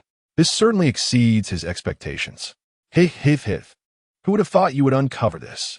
It appears you are indeed not to be underestimated. However, what of your discovery? The humiliation you have just endured will likely haunt you for a lifetime. The doctor laughed heartily, then tore off her human skin mask, revealing her true visage. She was an extraordinarily beautiful woman, with a crescent moon tattooed beneath her eye. Her figure was impressive, even concealed beneath a white lab coat. Shut your mouth. How dare you harm Uncle Shun? Today, I shall bring you to justice. Xiao Feng shouted, charging forward. Oh, justice, you say? If justice were truly to be served, then the first to face it would be you, Shun Guodong. The female assassin drew a gleaming soft sword from beneath her coat, its tip aimed directly at Xiao Feng. The two engaged in a fierce struggle, each evenly matched in combat prowess. Quick, someone help. Capture her. With Shun Guodong's urgent shout, a dozen burly men rushed into the room. Xiao Feng, is it? It seems our paths will cross again. And you, Shun Guodong, I shall not let you escape. Realizing the precariousness of her situation, the female assassin hurled this venomous remark before leaping out the window to flee. Goodness, this is the 7th floor. Is she superhuman?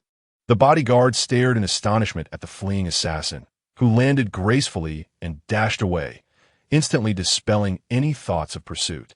Such a creature should be dealt with by other monsters. Why should he risk his life for a mere salary of several thousand yuan a month? Chapter 67. Just treat me to dinner, Cao Xiao. Wait a moment. Just as Cao Xuan was about to leave, Shun Xia and Shun Kiki hurriedly followed, colliding directly with him.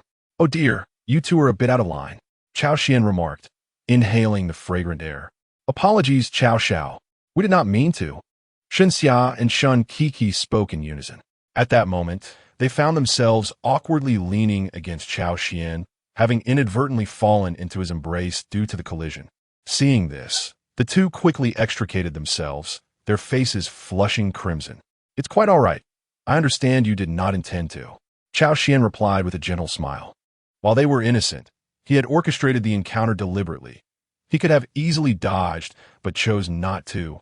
Otherwise, he would not have collided with them. As everything unfolded precisely as he had anticipated, including Shun Xia and her companion's decision to pursue him. Having spoken, Cao Xuan then stepped into a nearby elevator, prompting Shun Xia and Shun Kiki to hurriedly follow suit. In an instant, the somewhat oppressive atmosphere was infused with two distinct fragrances. Cao Xuan found himself enveloped by these aromas, quietly relishing the moment. Miss Shun, it would be quite scandalous if word got out that the three of us are cramped in this tiny elevator." Cao Xuan jested.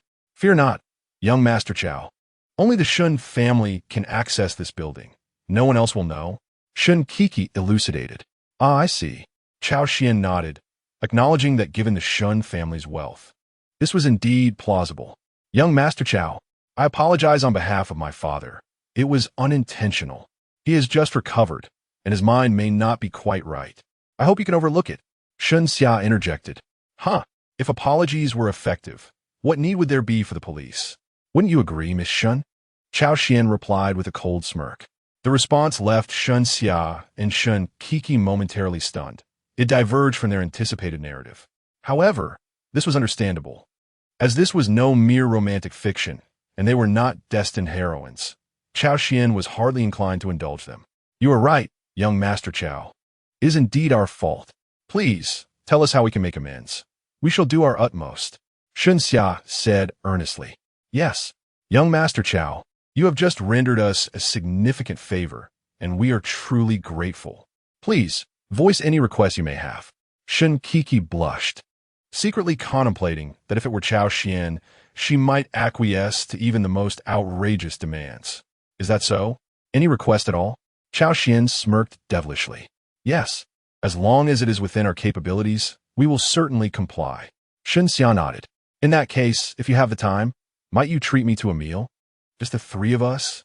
Cao Xuan suggested with a smile. "A meal?"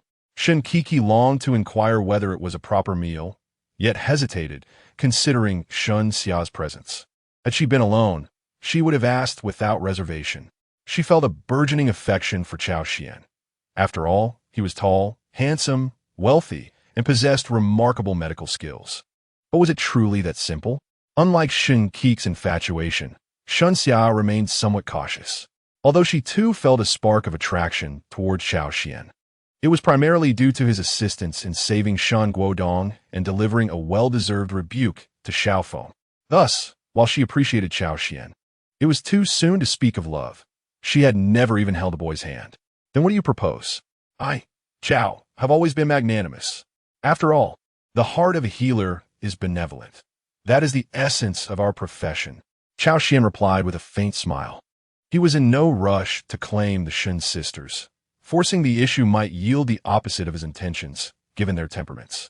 This is no fictional realm. In the guise of the Shun sisters, even if one were to forcibly claim them, it would merely result in possessing their physical forms, without winning their hearts. Furthermore, the persistent specter of Xiaofeng looms. Should they ally with him to orchestrate a trap, I would find myself in peril. My objective is to garner the loyalty of the Shun sisters, thereby eradicating Xiaofeng's fortune and ultimately vanquishing him. I harbor no desire to squander precious time within the confines of Xiaofeng's narrative. Indeed, young Master Cao is a paragon of compassion. How foolish of me to presume otherwise. Shun Xia felt a tinge of embarrassment, having anticipated that Cao Xuan might make some outrageous demands. While she would have been inclined to acquiesce, it would have inevitably diminished her regard for him. However, his response has significantly elevated her admiration. So straightforward. Upon hearing Cao Xuan's reply, Shun Kuku was utterly disheartened. She had hoped for a more audacious proposition. Although Shun Xia might refuse, Cuckoo was more than willing to make some sacrifices for the safety of the Shun family. Her motivations were far from a mere infatuation with Cao Xuan. Such thoughts were entirely unfounded. It's settled then. Let us convene the day after tomorrow, shall we? I am conveniently available then, Cao Xuan remarked with a smile. This evening, the Qinglong Society will likely summon Leng Yu. Tomorrow shall be dedicated to resolving matters concerning Leng Yu, while the day after will focus on the Shin sisters. My schedule is brimming with engagements. How exhilarating! Splendid. We shall meet the day after tomorrow. The venue shall be determined by you. I wouldn't want you to worry that I might engage in any indiscreet behavior. Cao Xuan responded with an elegant demeanor, resembling a true gentleman, leaving one to wonder if he was indeed a genuinely good person. Agreed. It's a pact then. We shall inform you shortly. Shun Xia and Cao Xuan exchanged contact information. Observing this, Shun Cuckoo hurriedly approached to do the same. The trio exited the elevator with a sense of camaraderie. Just then, a resounding crash echoed through the air. The three turned their attention to see a figure leap from the heights, crushing a car beneath them. What on earth is happening? Has someone jumped?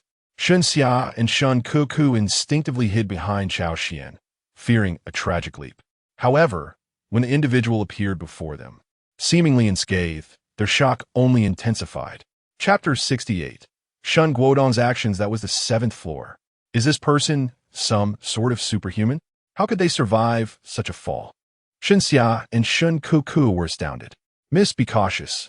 That woman is the mastermind behind the chairman's assault.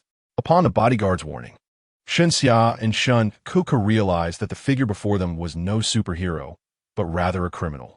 The female assassin cast a glance at Shun Xia and Shun Cuckoo.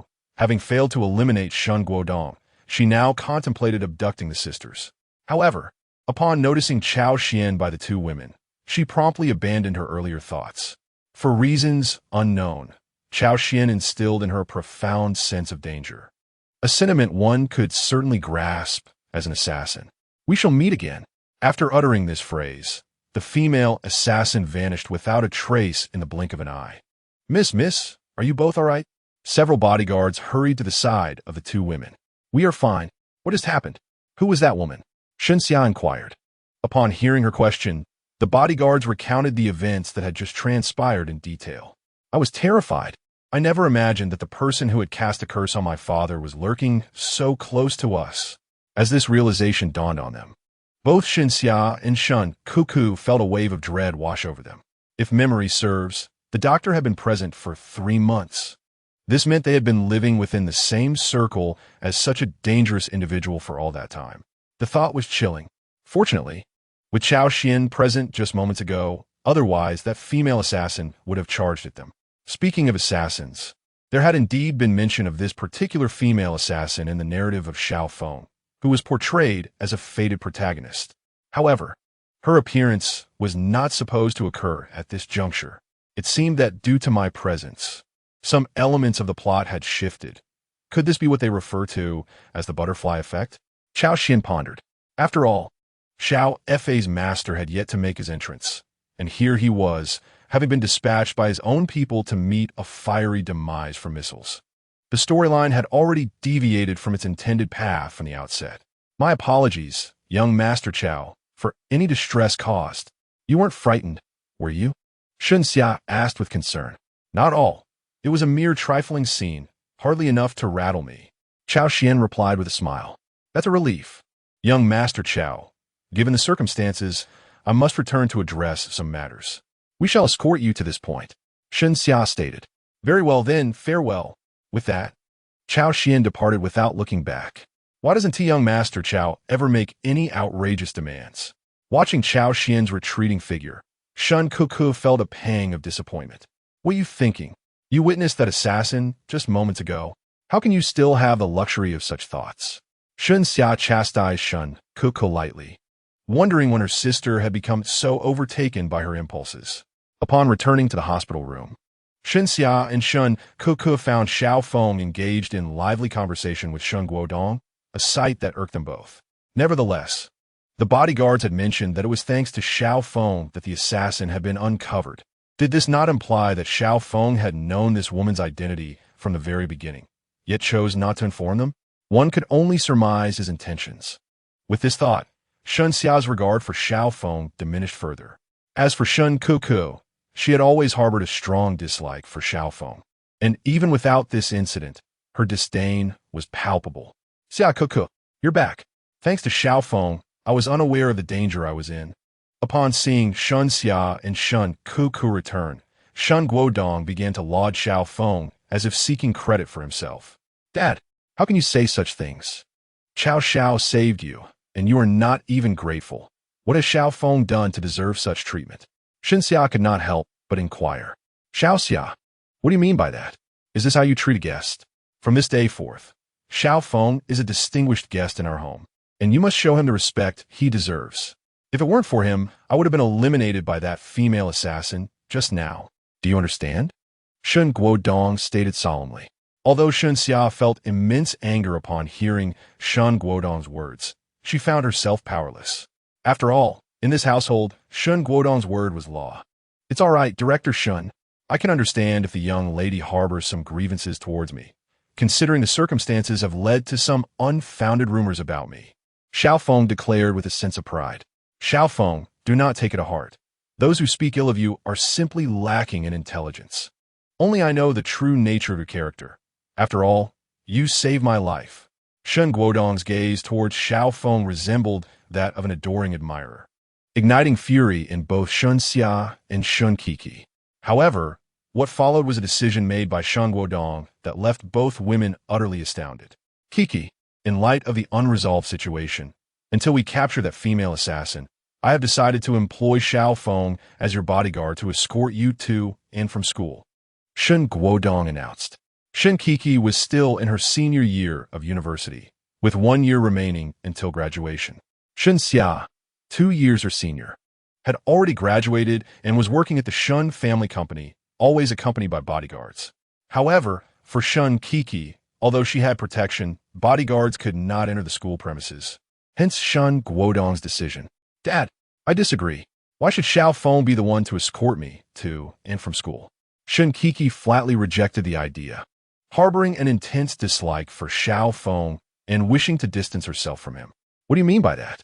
A young talent like Xiao Feng is invaluable. You cannot overlook this. Moreover, I have already mentioned that the female assassin remains at large. You witnessed her strength. She jumped from the 7th floor without a scratch. She is truly a monster. And Xiao Feng managed to fight her to a standstill. I trust him to protect you. Shun Guodong's assertions left Shun Kiki at a loss for a rebuttal, although he truly had her best interests at heart. She simply did not wish to be associated with Xiao Feng. Rest assured, Xiao Feng will protect you from the shadows. He will not interfere with your daily life. Upon hearing Shun Guodong's assurance, Shun Kiki found herself devoid of any further arguments. After all, given Shun Guodong's insistence, it would be rather impolite for her to continue opposing him. All right, you both have matters to attend to. Please go ahead. I wish to have a proper conversation with Xiao Feng. Shun Guodong firmly ushered Shun Xia and Shun Kiki out. I'm utterly exasperated. What on earth has gotten into Dad? Has he been brainwashed by Xiao Feng? Shun Kiki was in disbelief, unable to fathom what enchantment Xiao Feng had cast upon Shun Guodong, reducing him to such a state of admiration as if he were his own son. Chapter 69. The Cold Moon. Never mind, Kiki. In a couple of days, we will dine with young Master Cao. Perhaps we can request his assistance in investigating that female assassin. You're right, sister. I almost forgot about this. Shun Kiki exclaimed, her realization dawning upon her. Maybe young Master Cao will even make some unreasonable request in return. That would be, no, that feeling is too exhilarating. Just the thought of it made Shun Kiki feel overwhelmed. What nonsensical thoughts are you entertaining now? Shun Xia remarked, exasperated by her sister's infatuation. How could her younger sister be so easily enchanted by Cao Xuan? You wouldn't understand. I'm still a student. Young Master Cao is so handsome and capable. It's perfectly normal for me to have feelings for him. Shun Kiki chuckled. Fine, you've grown up. I'm too lazy to manage you. However, I advise you not to make hasty decisions before truly understanding a person. Xiao Feng was a prime example. Make sure you don't misjudge. Shen Xia cautioned before driving back to the company. Hey, sister, wait for me. I haven't even gotten in the car.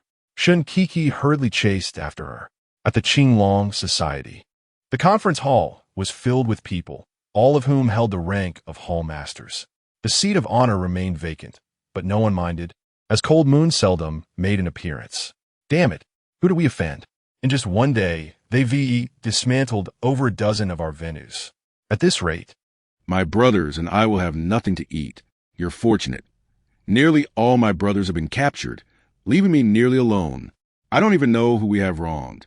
I tried contacting Director Huang, but he wouldn't even pick up. Not even Director Huang dares to deal with this mess. Is it true that the Qinglong Society is utterly powerless? The group debated fervently, yet no resolution emerged.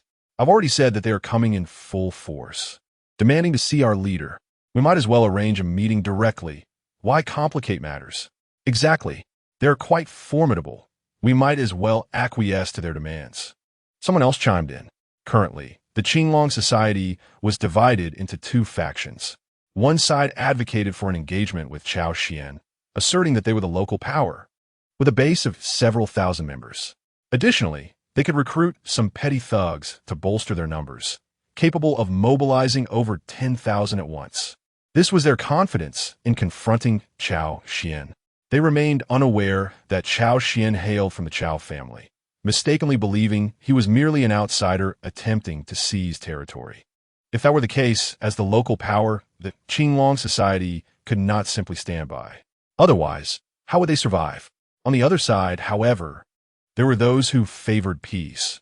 These were the elders of the Qinglong Society, some of whom were quite advanced in age and preferred a life of tranquility. Is this what you call being elders of the Qinglong Society? Such an identity uttering such words. Is it not audacious? You are oblivious to who your opponent is. Yet you only yearn for capitulation. Have you any dignity left? Or have you become so accustomed to a life of ease that you have forgotten how you ascended to this position? A young home master scoffed. To hell with that. What do you mean by that? Are you insinuating that we are timid? We call this rationality. You do not even know who the adversary is. Yet you wish to brawl. Do you possess the strength for such a confrontation? An elder hall master slammed his hand on the table. In an instant, tensions flared on both sides, rendering it unnecessary for Cao Xuan to intervene. The members of the Qinglong Society were on the verge of clashing. Enough. Cease this incessant bickering. It yields no resolution. Let us wait for the young lady to arrive before making any decisions. The words came from Bai Jishan of the Qinglong Society, whose voice carried considerable weight. As anticipated, upon his utterance, the crowd fell silent. Shortly thereafter, the crisp sound of footsteps echoed from outside the door. The metallic hinges creaked, and a chilling aura, laced with the strong scent of leather, swept into the room. All eyes turned in unison towards the entrance, where a striking figure slowly approached. Clad in a black motorcycle leather jacket that accentuated her slender form, the metallic studs glimmered under the dim light, and the hem of her jacket was crossed with two belts entwined with silver chains, which swayed gently with her steps, producing a delicate clinking sound. Upon seeing the woman, devoid of any commentary on her appearance, her skin was as smooth as jade, evoking a desire to touch. Her beauty was undeniable, with an air of an aloof goddess that inspired a yearning for conquest. This individual was none other than Lung Yu. Young lady, at the sight of Lung Yu, all present, be they hall masters, elders, or powerful brothers, stood in solemn respect. No one dared to belittle the woman before them. After all, Lung Yu's prowess was well acknowledged. Despite being merely a woman, she was a formidable presence who, in her prime, could dispatch dozens of foes with nothing but a dagger. Lung Yu, her slender fingers holding a cigarette, gracefully strode to the main seat, her black boots thudding heavily against the floor. She casually surveyed the charged atmosphere around her. Under her gaze, the assembled crowd felt as though they were facing an imminent threat, hardly daring to draw breath. The pressure she exuded was overwhelming, accompanied by an almost palpable aura of menace. "Please, have a seat," Lung Yu spoke in a calm tone. Upon hearing her words, the crowd exhaled in relief. Had she not spoken, they might have suffocated from tension. Before I even entered, I heard you all squabbling. What a disgrace. When did the conference hall of the Qinglong Society become akin to a marketplace? As she spoke, she gracefully settled into the main seat. The black corset, subtly visible beneath her leather attire, accentuated her delicate waist, and her crossed legs revealed the intricate patterns of her boots. Moreover, some of you are even inciting discord amongst yourselves. Do you intend to cause a schism? As the cold moon descended with a swift strike, a fissure abruptly appeared on the table. The two individuals named were so terrified that their breaths nearly ceased, a sensation akin to death flooding their hearts. Forgive us, miss. We acknowledge our mistakes.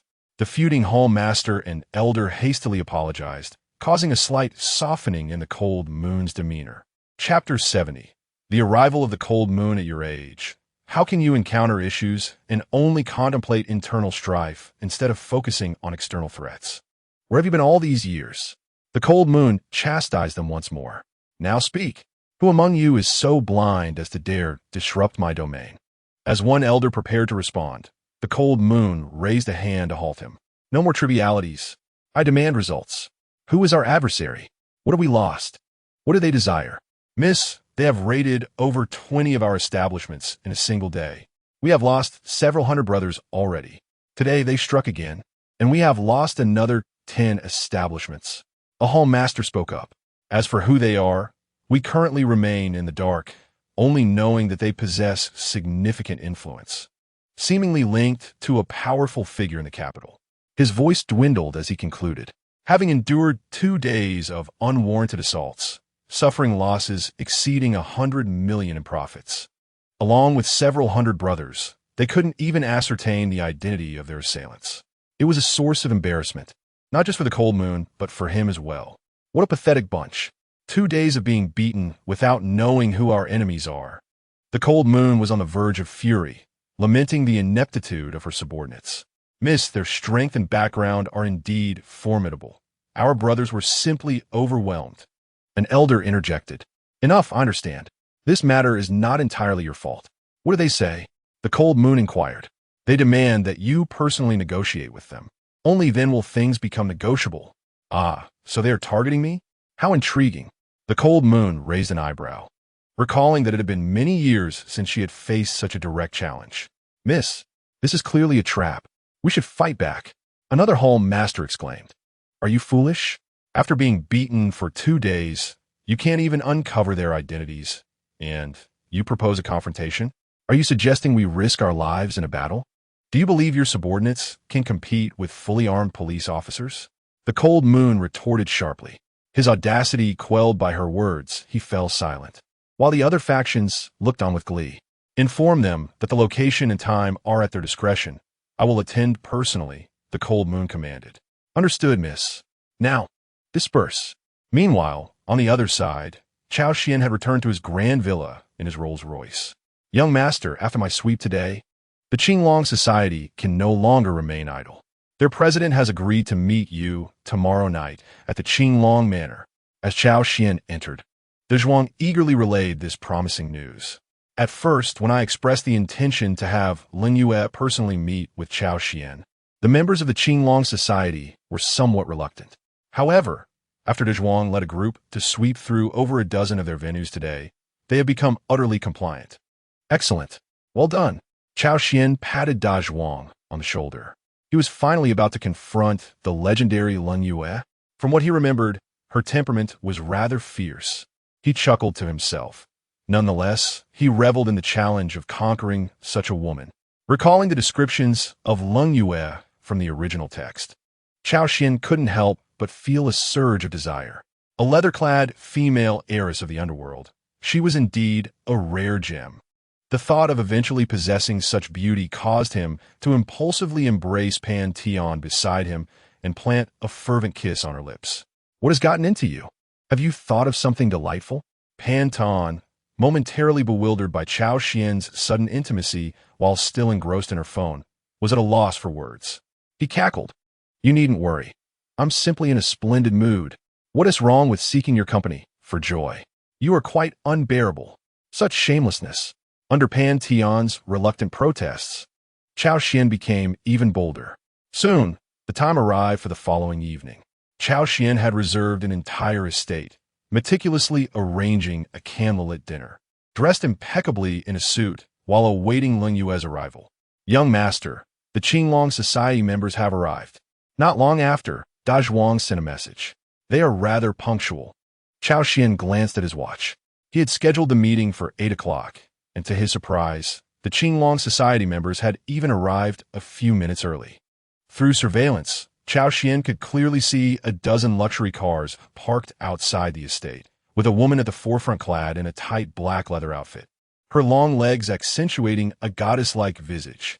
It was evident that this woman was indeed Ling Yue from the original narrative, with the black leather attire being her signature.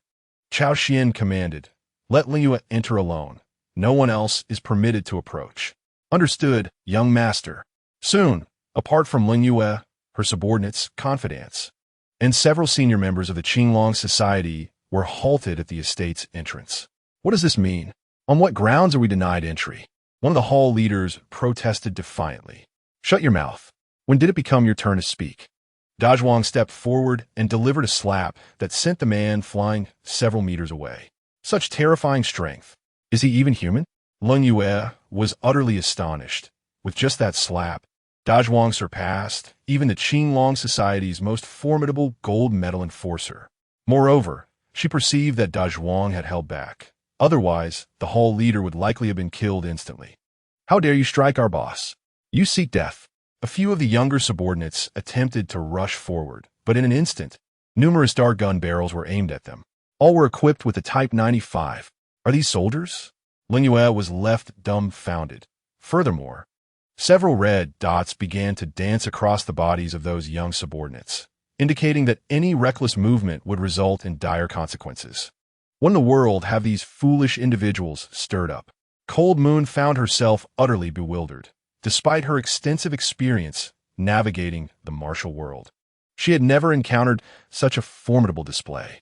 In her perspective, a skirmish between two factions might warrant the use of a handful of handguns, perhaps a few submachine guns, and a smattering of knives and clubs.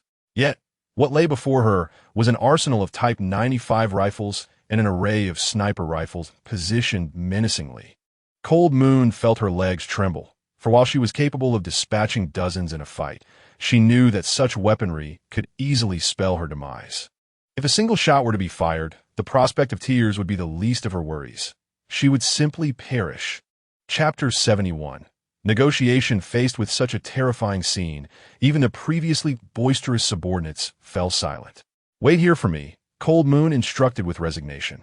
She had anticipated that her adversaries would insist on her entering alone, but she had not foreseen such a dramatic turn of events. To think that after years of prowess in the martial realm, she would be subdued by a mere display of rifles was infuriating. "Miss Cold, you truly are impressive. In that case, we warmly welcome your esteemed presence." Da Zhuang gestured grandly, subsequently escorting Cold Moon into the estate. Who were these individuals with such armaments? They could only be akin to ruthless bandits invading the city. Nonsense. Did you not see the steely resolve in their eyes? What bandit possesses such determination? They must be high-ranking military officials. Heavens, what kind of entity have we provoked? We can only hope that Our Lady remains unharmed. It's not a major concern. Our Lady is a beauty. Perhaps she might even forge a fortunate connection. Our young master awaits you inside. Da Zhuang pointed in a direction before departing. Cold Moon swallowed hard, feeling a wave of anxiety wash over her. Despite her extensive experience, this negotiation was undoubtedly the most daunting she had ever faced. Stay calm. Regardless of what transpires, it is imperative to maintain clarity of thought. Otherwise, one cannot predict the outcome. Cold Moon steadied her nerves and pushed open the grand door before her. As the door swung wide, she was greeted by an opulent candlelit dinner that radiated an atmosphere of intimacy. This scene instantly struck her as an affront. She had come for negotiations. Yet this was the welcome she received? However, the moment she laid eyes on Cao Xuan, her expression shifted dramatically. Handsome. The singular word that encapsulated her impression of Cao Xuan was handsome. Throughout her life, Cold Moon had encountered a myriad of characters. Yet only she and Cao Xuan could elicit such a response from her. However, her brand of beauty was one of fierce determination, while Cao Xuan's allure carried the subtle nuances of romantic appeal. Indeed, the instant Cold Moon beheld Cao Xuan, a flicker of attraction ignited within her. What are you thinking? The opponent has dispatched numerous foes before you. Why entertain such feelings? Regaining her composure, Lung Yu chastised herself internally for harboring such absurd thoughts. How could she entertain notions of defection before negotiations had even commenced? It was utterly preposterous. As Lung Yu scrutinized Cao Xuan, he, too, was assessing her presence. Clad in a black leather coat, with long legs and an icy gaze, she epitomized the essence of a fated heroine. Her beauty and physique were undoubtedly on par with the likes of Xiao Qingyu and Tang Highway, perhaps even surpassing them. She was indeed a captivating enchantress, Cao Xuan mused. Despite his extensive experience with women, he felt a stir of emotions upon encountering Lung Yu. Of course, who would be moved by such a stunning beauty? How could such a woman be the destined heroine of that good-for-nothing Xiao Feng? It was a sheer waste. He chuckled inwardly. Little Feng, if you can't handle this woman, then allow me to step in. Cao Xuan thought to himself. Allow me to introduce myself. I am Lung Yu, though I presume you're already aware of my name. May I inquire as to how you are addressed? As she spoke, she prepared to take a seat. Hold on, did I invite you to sit? You simply presumed to do so? Cao Xuan replied with a cold smirk. Taken aback by his words, Lung Yu quickly realized this was Cao Xuan's attempt to assert dominance. What do you mean by this? Since we are here to negotiate, we should both take a seat. Forcing me to stand is rather disrespectful, Lung Yu retorted, her anger flaring. She understood Cao Xuan's formidable strength. Yet as someone of high standing herself, being subjected to such blatant intimidation was infuriating. The premise of negotiation presupposes parity in strength, and I am undoubtedly your superior. Thus, my summoning you here was merely a notification, not an invitation to negotiate. Do you comprehend? Cao Xuan, Lung Yu found herself at a loss for words. Her gaze fixed on Cao Xuan. Recalling the volley of 95-style rifles from earlier, she realized that, despite her fury, she could only restrain herself. Her subordinates were not mindless zombies. They would not recklessly charge into a hail of gunfire. Very well, you may take a seat. Miss Lung, you are truly a beautiful woman, and I cannot bear to let you remain standing. Cao Xuan distillt for her zu seat.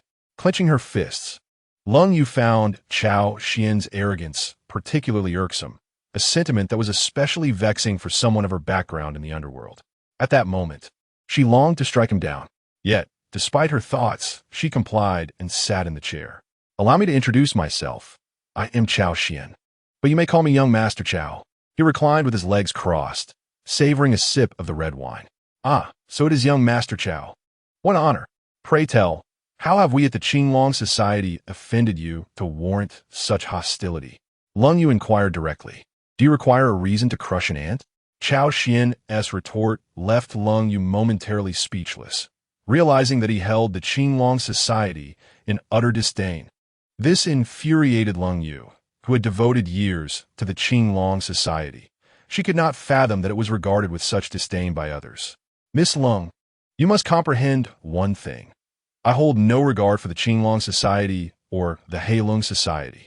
The only person I truly care about is you, Miss Lung. Cao Xuan cackled. Are you attempting to insult me? At this remark, Lung Yu felt a wave of humiliation wash over her. She had endured such provocations before, but as the Qinglong Society's influence grew and her reputation soared, no one dared to utter such words in her presence anymore. Those who had spoken similarly over the years had met with dire fates at her hands, and Cao Xuan was the first in recent years to utter such insolence. You truly are a clever individual. Miss Lung, what if I were to disgrace you? But honestly, I would prefer to humiliate you in other ways. You are quite beautiful, and my desire to have you as my girlfriend is sincere. Chapter 72. Let destruction come. I am weary Miss Lung. Why not consider becoming my girlfriend? Cao Xuan grinned wickedly at Lung Yu. Upon hearing this, she trembled with fury, her entire being quaking in indignation. This Cao Xuan was unbearably arrogant. She had never encountered someone so audacious in her life. Cao, if this is your attitude, then there is no need for negotiations. Lung Yu declared. Miss Lung, as I have stated, I am here to inform you, not to negotiate. Do you not understand? To me, the Qinglong society is nothing but refuse. Even if you brought 10 more like you, it would remain the same. Crushing you is as effortless as squashing an ant. Cao Xuan, gulp. You speak well. Do not think for a moment that I am truly afraid of you. Do you believe I cannot kill you right now? Lung Yu retorted, no longer holding back. At this distance, she was confident she could swiftly dispatch Cao Xuan with a single strike. Kill me? Such fine words. Why not take a look at what you hold in your hand? Lung Yu raised her hand, only to find several small red marks adorning her wrist. Shall we wager within 7 steps to see if your blade is faster than my gun?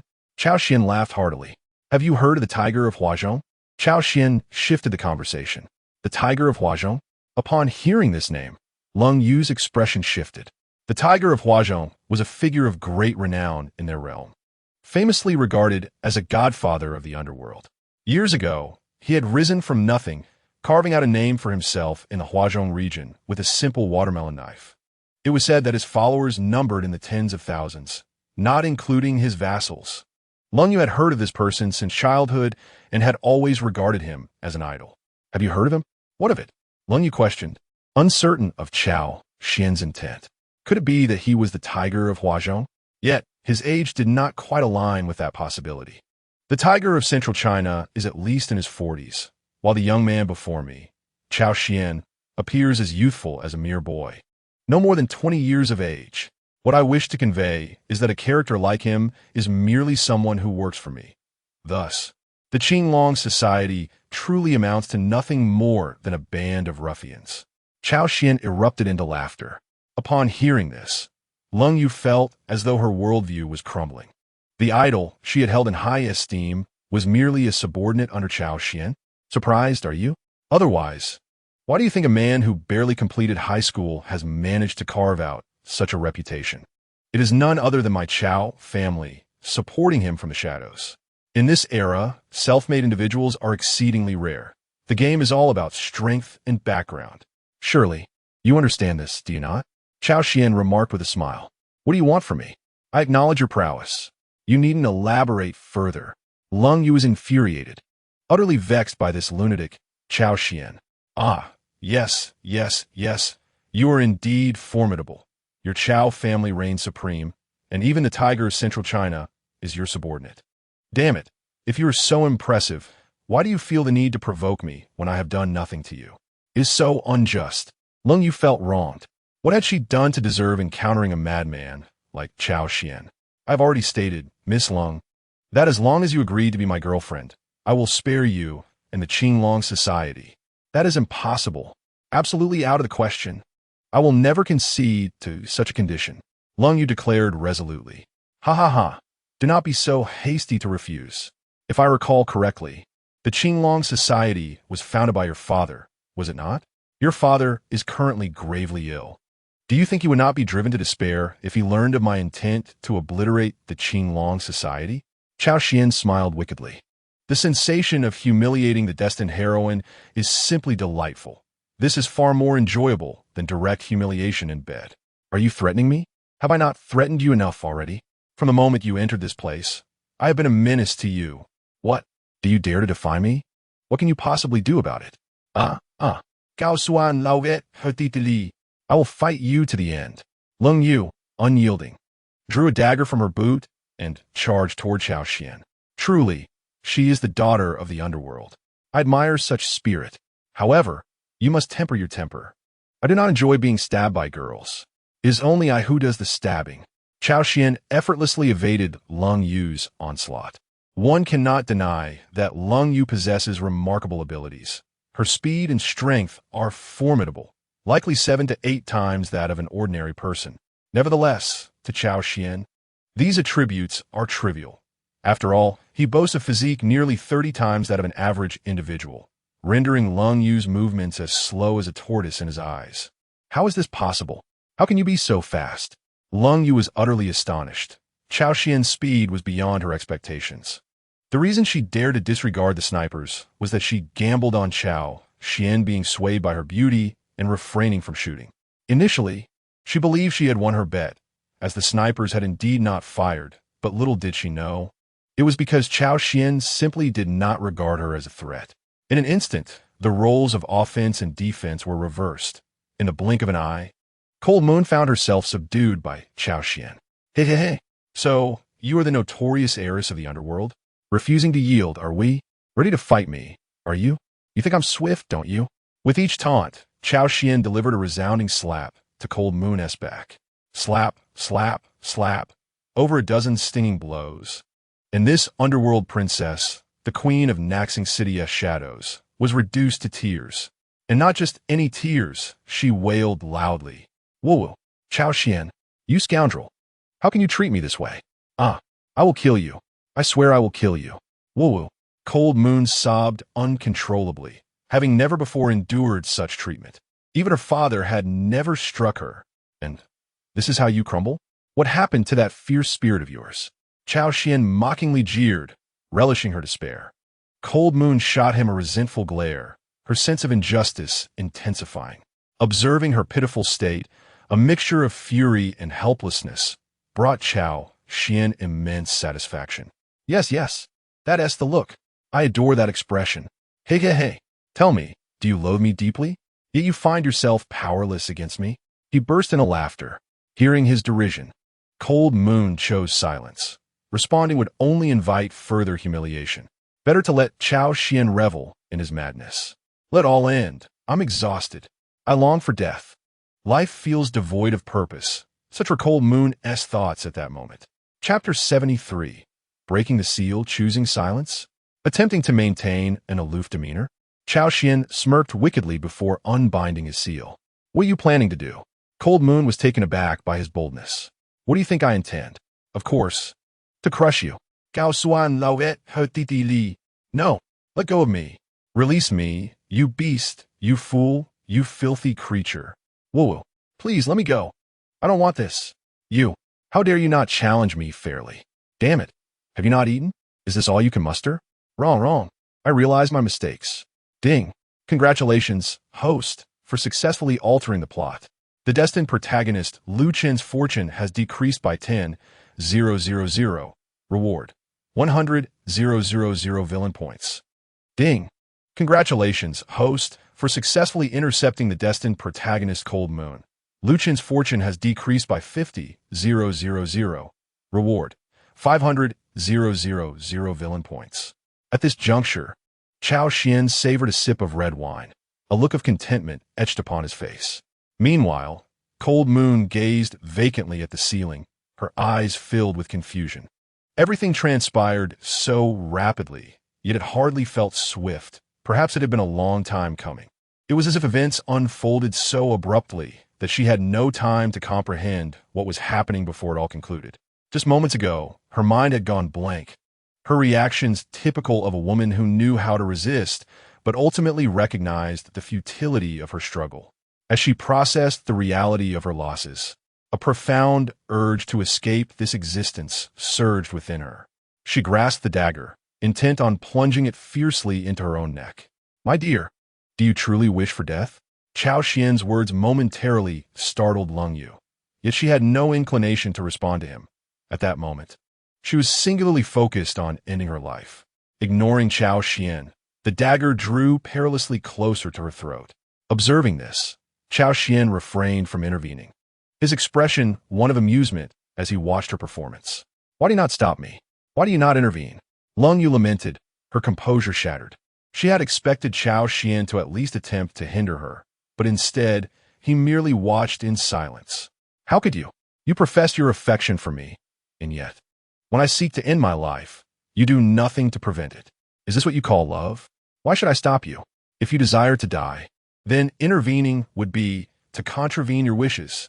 Do you not realize that such an action could land me in prison? Cao Xuan lauet hotiti li. Such twisted reasoning. Just moments ago, you declared your love for me. Now, as I stand on the brink of death, you remain passive. Lung Yu was utterly disheartened. They say that a single act can erase all grievances. Yet she had not anticipated Cao Xuan's heartlessness. She was aware that this was her first time, a precious moment. And now it was being surrendered to him without any sense of responsibility on his part, as he merely gazed at her while she slowly directed the dagger towards her arm. Scoundrel! Beast! You are even less than an animal. She seethed. Do not feign ignorance. Do not presume I am unaware of your true intentions. You never intended to take your own life. This was merely a performance to elicit a reaction from me. Cao Xuan replied with a slight smile. He had seen through her little ruse long before. Her feigned desire for suicide was simply an attempt to trick him into stopping her and thereby inflicting harm upon herself. Such childish tactics, hoping to deceive him? How naive! Did she think he was as foolish as Xiao Feng? Had she truly wished to end her life, she would not have been gazing at him while brandishing the dagger. Nor would she have paused at his words. Those who genuinely wish to die do not concern themselves with others. Much like a person contemplating jumping from a building, they would not hesitate for such a long time if their intention were earnest. Thus, Cao Xuan chose to disregard her. Recognizing that her ploy had been unmasked, Lung Yu felt a wave of embarrassment wash over her, yet she quickly regained her composure. Now that you have what you wanted, may I leave? She inquired. At what point did I ever claim I would not allow you to go? If you wish to leave, simply turn left at the door. Cao Xuan gestured invitingly. Upon witnessing this, Lung Yu became convinced that Cao Xuan harbored ulterior motives. You're not planning to seek trouble with the Qinglong Society, are you? She asked cautiously. How could that be? Given our current relationship, I consider the Qinglong Society akin to family. I would never dream of causing you any trouble. Should any issues arise, feel free to seek me out. Cao Xuan took out his phone and insisted that Lung Yu add his contact information. Although Lung Yu wore an expression of displeasure, she could do nothing but acquiesce to his demands under his imposing presence. Once I step outside, I shall delete it immediately. She thought, you had better hope to fulfill that promise. Do not become a person of fickle words. Otherwise, should there be a next time, I shall go to any lengths to ensure your demise. Lung Yu declared. Ah, yes, yes. Cao Xuan replied dismissively, then began to savor the culinary delights before him. After waiting for over 2 hours, he had yet to have a bite to eat, and his hunger was becoming unbearable. Would you care for something to eat? Cao Xuan inquired politely. No, I'm full. Lung Yu retorted angrily. Very well, then be on your way. Do not disturb my meal. Cao Xuan waved his hand dismissively. Lung Yu approached the door with a hint of skepticism, casting a cautious glance back at Cao Xuan. Am I truly leaving? Fearing that Cao Xuan might be plotting something sinister, she hesitated to step outside. Of course, go ahead. I won't stop you. If you wish to leave, do so swiftly. Are you perhaps hoping to stay the night? He jested, his laughter echoing. Upon hearing this, Lung Yu stormed out, determined not to linger any longer. As she departed, Cao Xuan wore a mischievous smile, convinced that it would not be long before Lung Yu returned to seek him out. Now, he needed only to await the favorable outcome. Miss, you have returned. Upon seeing Lung Yu return unharmed, the members of the Qinglong Society breathed a collective sigh of relief. Miss, that fellow did not trouble you, did he? Are you unharmed? One inquired with concern. At this, Lung Yu's cheeks flushed with embarrassment, a wave of shame washing over her. No, Cao Xuan is rather decent. He treated me to a delightful meal and mentioned that I could seek his assistance with any future matters pertaining to the Qinglong Society. Chapter 74. Shun Kiki has been kidnapped to preserve her dignity. Lung Yu had to make such claims. She could not possibly admit to her subordinates that she had been humiliated by Cao Xuan. That would be too humiliating. Wow, truly befitting of the young lady. With just a single move, she accomplished what we could not. Indeed, our young lady is exceptionally capable. The members of the Qinglong Society rejoiced, though they were unaware of the true strength of this so-called Cao Xuan. However, judging by the resources at his disposal, it was evident that his family must have connections to military elites. Otherwise, how could such an array of elite equipment be so readily available? With Cao Xuan's assistance, it seemed that the Qinglong Society would firmly secure its position as the leading force in Nanqing City. They even began to envision expansion into other cities. Their imaginations ran wild with the prospect of the Qinglong Society growing powerful, akin to the prominence of the Hongmen. All right, enough of this chatter. Let us return and attend to the affairs of the society. With the praise of her subordinates, Lung Yu felt a tinge of embarrassment. After all, only those who had experienced the earlier scene could understand the depth of her humiliation. However, Cao Xuan is quite a trustworthy individual. He has just sent a message indicating that he has arranged for the release of the underlings from the Qinglong Society. The places that were previously shut down have been reopened, which has significantly improved Cold Moon's mood. Cao Xuan indeed operates with remarkable efficiency. In the car, Cold Moon gazed at the message from Cao Xuan, and for some inexplicable reason, her perception of him began to shift. His already handsome features seemed even more striking in her mind at that moment. No. What are you thinking, Cold Moon? That scoundrel Cao Xuan forcefully took your innocence. You cannot simply let it slide. Cold Moon shook her head, dispelling the absurd thoughts that had crept in, and then commanded the driver to depart. Young master, Cold Moon and her companions have left. Upon seeing their departure, De Zhuang promptly sent a message to Cao Xuan. Understood. Thank you for your efforts. There are still plenty of delicious treats inside. Let the brothers come in and enjoy. Hearing this, De Zhuang was instantly elated. He could indulge in a complimentary meal courtesy of the young master once more. Cuckoo, your father has instructed me to escort you to and from school. What is your current attitude? The following morning, Xiao Feng and Shun Cuckoo found themselves in a dispute. The conflict arose when Xiao Feng insisted on sharing a vehicle with Shun Cuckoo under the pretext of escorting her to school. However, Shun Cuckoo vehemently refused, even demanding that he keep his distance. This discontented Xiao Feng greatly. After all, he had sought this opportunity to draw closer to her and strengthen their relationship, only to find her so resistant. Stay away from me, you fool. While my father may have asked you to escort me to school, he did not authorize you to ride in the same vehicle. You had better keep your distance, or I shall not hesitate to be unkind to you. As for the escorting, whether you do it or not is irrelevant. Do not presume that I require your protection. With that, Shun Cuckoo ignored Xiao Feng entirely and drove away in her Bentley. Damn it, that's Nin Kiskiviko. Xiao Feng, watching her retreating figure, felt utterly helpless. He was aware of her disdain for him, but never anticipated such intensity. After working so hard to establish himself in the Shen family, he faced this unexpected outcome. Sigh. It is best not to dwell on it too much. He resolved to focus on his duties. Xiao Feng believed that if he performed well, Shen Cuckoo would eventually view him in a different light. Moreover, Shun Guodong was in his corner, and they had a plan in place. Young master, ride in my car.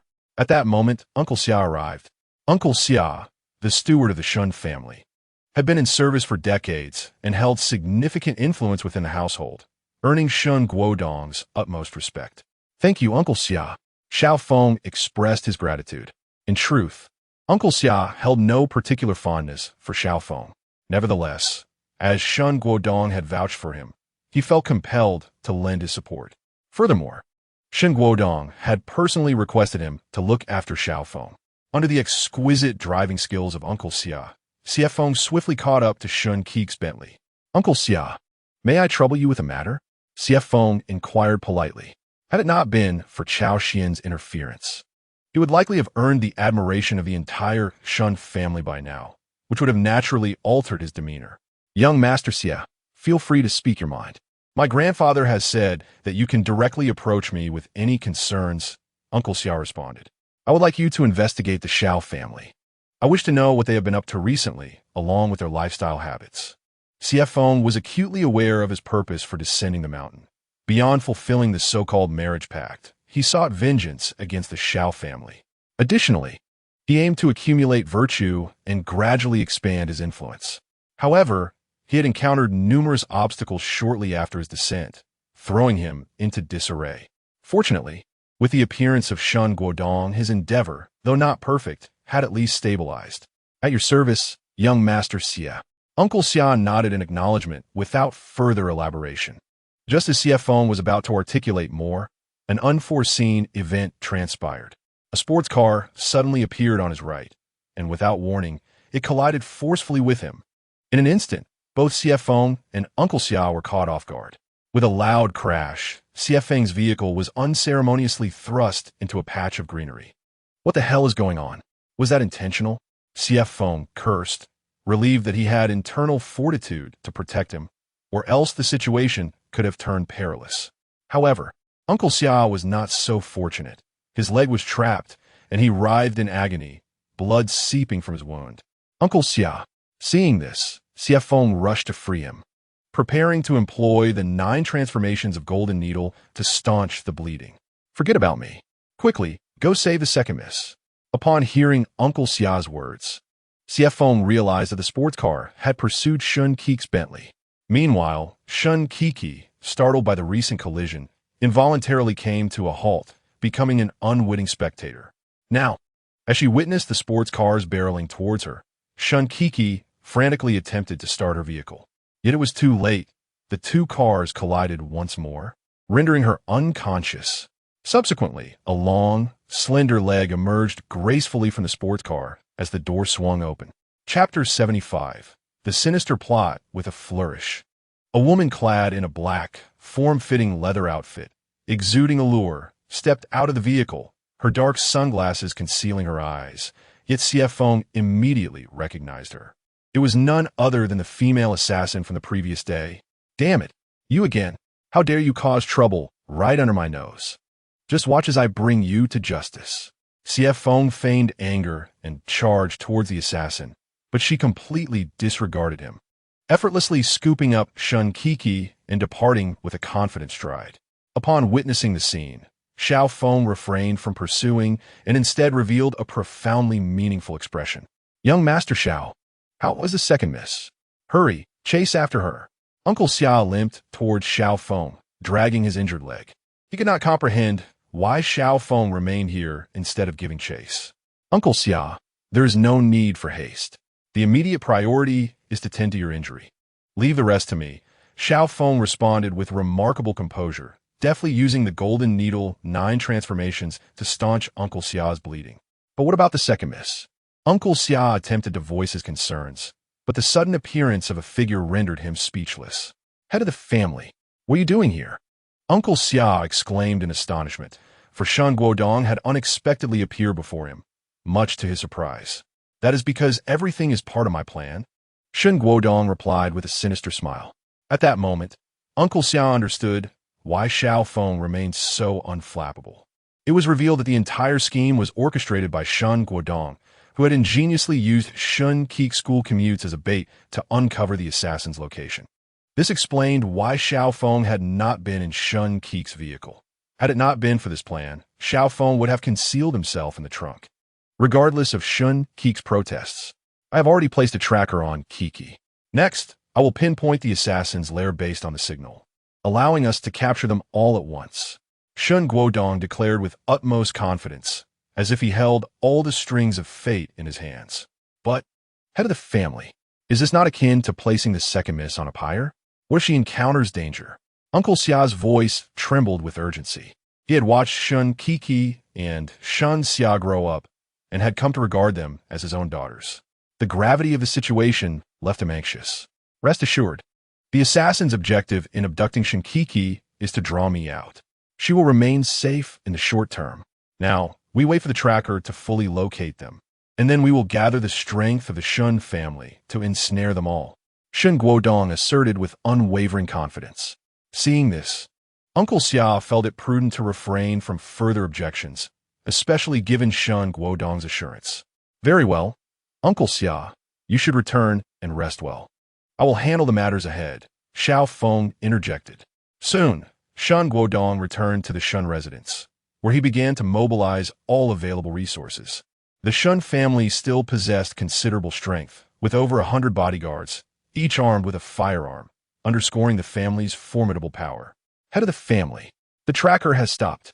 According to the map, they have halted at an abandoned factory. After 3 hours of waiting, the tracker finally ceased at a forsaken factory on the outskirts. Excellent. Pull up the factory's blueprints and devise a rescue plan. Please call the mayor once more and request that he arrange for the nearby roads to be closed. Shun Guodong issued his orders. Meanwhile, on the other side, who are you? Where am I? Shun Kiki found herself ensnared within a burlap sack, her vision obscured, and the terror engulfing her was palpable. After much struggle, she finally discerned her surroundings, only to be confronted by a woman wielding a sharp instrument. "Don't move, Miss Shun. As long as you cooperate, you shall remain unharmed. My intention is not you, but your father. Comply, and you will be safe. Otherwise, you would not wish for your face to bear scars that cannot heal, would you? You are aware of my methods, even possessing skills in sorcery.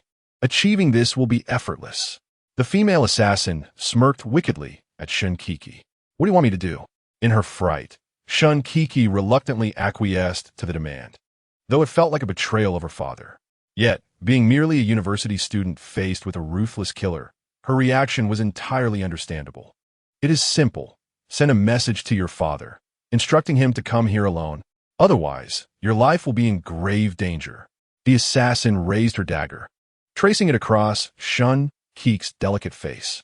"I will do it. I will do it." Shun Kiki trembled, hastily seizing her phone to send a message to Shun Guodong. On the other side, Shun Guodong was already aware of Shun Kiki's location, yet he maintained an act of panic and even initiated a video call with her. "If you wish to see your daughter alive, come alone to the factory in the outskirts. Otherwise, you know the consequences." The assassin grinned malevolently, then made a swift cut across Shun Kiki's face, causing crimson blood to trickle down her cheek. Shun Kiki burst into tears, unable to contain her sobs. "How dare you? If you harm a single hair on my daughter, I swear you shall meet a dreadful fate." Upon seeing Shun Kiki's injury, Shun Guodong was consumed by rage. "I hope you can deliver on your promises. What may unfold next is uncertain." The assassin chuckled sinisterly and subsequently ended the call. As the line went dead, Shun Guodong's expression shifted from fury to composure. It seemed she had not detected the tracker. With that realization, he felt a sense of relief. A slight smile crept onto Shun Guodong's lips. Whether Shun Kiki would be disfigured was of little consequence. Surgical intervention was feasible. His own safety was paramount. "Why do you seek my father's life? He has never wronged you." Meanwhile, the female assassin removed Shun Kiki's disguise, revealing her flawless visage before her. Chapter 76. Discovery Indeed. Shun Kiki's facial injury had been feigned. The assassin adhered to her principles, targeting only Shun Guodong, not Shun Kiki. Shun Kiki dared to engage in conversation with the female assassin precisely because she had uncovered this truth. "Are you curious?" the assassin teased. "I suppose I shall enlighten you," she declared boldly, relishing the opportunity to converse with Shun Kiki as the surroundings were deserted. It was a perfect moment to share insights about the true nature of Shun Guodong. The assassin, known as Qingwan, had once been a part of Nanjing City. Years prior, her family had been rivals to the Shun family, embroiled in various business conflicts. Ultimately, Shun Guodong, unable to surpass them in fair competition, covertly hired assassins to eliminate Qingwan's parents. Upon learning of this atrocity, the young Qingwan vowed to exact bloody vengeance upon Shun Guodong. Under the protection of a relative, she ventured to the South Seas, where she encountered a mysterious organization of assassins. From that point forward, she joined their ranks, mastering an array of lethal skills, among which the art of sorcery became her forte. To torment Shun Guodong to death, she disguised herself as a physician from the Shun family to cast her spells upon him. Since then, Qingwan meticulously documented Shun Guodong's suffering through her smartphone. This factory served as her stronghold, adorned with images of Shun Guodong's torment. Each time she reveled in the photographs, an exhilarating thrill coursed through her. "Now you understand why I have targeted your father, do you not? The murder of my parents is an irreconcilable enmity that demands retribution in blood. My restraint in not taking your life is a mercy." Qingwan sneered. Upon hearing Qingwan's account, Shun Kiki felt her worldview shatter. The father she had always perceived as virtuous was revealed to be a figure of such malevolence, engaging in contract killings and employing unscrupulous methods against rivals. Was this truly the Shun Guodong she had known? "No, you lie. I refuse to believe it," Shun Kiki exclaimed, her composure unraveling. "Whether you believe or not is of little consequence to me. I merely find amusement in your plight." Qingwan dismissed her with indifference. At that moment, Qing Wan sensed an ominous shift in the atmosphere. "Who goes there?" she exclaimed, noticing dark figures rapidly approaching from the shadows. Her pupils dilated as she instinctively pulled Shun Kiki behind her, brandishing a glinting dagger. The Shun family's lackeys? How could they arrive so swiftly? Qing Wan pondered in astonishment, realizing that she had scarcely been here for long before they tracked her down. A glance at Shun Kiki revealed the truth. She discovered a tracking device nestled in the strands of Shun Kiki's hair. In an instant, everything became clear. How pitiable. It seems your father has employed you as bait. Qing Wan scoffed. Shun Kiki was left speechless, unable to fathom that her own father had used her as a decoy. "Don't move. If you do, I will kill her," Qing Wan threatened, pressing the dagger against Shun Kiki's throat, causing the bodyguards of the Shun family to hesitate in fear. Qing Wan moved cautiously towards a place of safety, her gaze fixed intently on the group before her. Should they exhibit any signs of movement, she would not hesitate to take the life of Shun Kiki. "You are but a pitiful child. Once I am safe, I shall certainly release you. For now, all you need to do is comply with me," Qing Wan whispered. In response, Shun Kiki nodded, vowing to seek answers from Shan Guodong once she was out of danger. However, just as Qing Wan finished speaking, a sharp gunshot rang out from behind her, a bullet piercing through her shoulder. The sudden pain caused Qing Wan to instinctively release Shun Kiki's hand, sending her tumbling to the ground. "Have you lost your mind? Why did you shoot? What if you injure the second miss?" Uncle Xia scolded the bodyguard who had fired. "This is the command of the master," the bodyguard replied quietly. Uncle Xia could hardly believe that Shan Guodong would be so ruthless, valuing his own security over Shun Kiki's safety. "What are you waiting for? Quickly protect the second miss," he ordered, yet no one heeded him. All had turned their weapons on Qing Wan. "Ha ha ha! You worthless lot think you can harm me?" Qing Wan laughed heartily, and with a single hand gripping her gun, she dispatched her foes one by one, swiftly leaving several of them lifeless in pools of blood. A fierce gunfight ensued, with Qing Wan holding her own against countless adversaries, astonishingly gaining the upper hand. Had it not been for her earlier successful ambush, these bodyguards would surely have been vanquished in short order. As the battle intensified, a figure suddenly emerged at the center of the chaos. Xiao Feng. "Excellent. It is young Master Xiao. We are saved," someone shouted in relief. Seizing the moment while Qing Wan reloaded, Xiao Feng dashed forward to confront her in close combat. Due to her injuries, Qing Wan soon found herself overpowered, signs of her impending defeat becoming evident. "Surrender. You are no match for me, even at your peak," Xiao Feng declared confidently. "If I were not injured, could you, a mere wastrel, have brought me to this state?" Qing Wan retorted, kneeling on one knee, clutching her bleeding shoulder as warm blood dripped through her fingers. Gritting her teeth, she struggled to rise, resolute to fight to the bitter end. "Since you seek death so fervently, do not blame me." Xiao Feng gazed at the strikingly beautiful Qing Wan, a twinge of reluctance surfacing at the thought of extinguishing her life. What a stunning woman, soon to perish. If it were not for Shan Guodong's deadly orders, he might have hesitated to take her life. As both prepared to strike once more, another figure abruptly appeared between them. Tall and adorned with a grotesque mask, the newcomer emanated an eerie presence in the dim light. "You, who are you?" Xiao Feng sensed a dangerous aura emanating from Cao Xuan. "Who am I? I am your father." Cao Xuan approached and struck Xiao Feng across the face, catching him completely off guard and leaving a mark of 5 fingers upon his cheek. "How dare you hit me?" Xiao Feng roared with fury, preparing to unleash his potential through the Golden Needle 9 transformations, which would enhance his power. Chapter 77. Remove your clothes immediately. What's wrong with hitting you? I could kick you too. Without giving Xiao Feng a moment to respond, Cao Xuan delivered a swift kick, sending him sprawling to the ground. At that moment, Qing Wan, having lost too much blood and grown weak, was on the verge of fainting. Observing this, Cao Xuan chose not to linger. He was merely a disruptor in this scenario, having trailed behind Qing Wan all along. With his objective achieved, it was time to conclude this farce. "Ha ha ha! Until we meet again, you exhibitionist!" Cao Xuan laughed heartily. Carrying Qing Wan in one arm and Shun Kuku in the other, as he departed the scene. How dare you? Stop right there.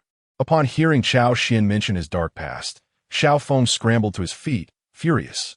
He had painstakingly persuaded Shen Guodong to spend considerable resources to have the video taken down, only for Cao Xuan to bring it up again. Was this not courting death? Xiao Feng began to channel the Golden Needle 9 transformations, forcibly awakening his latent abilities. At this moment, his physical prowess was approximately 30 times that of an average person.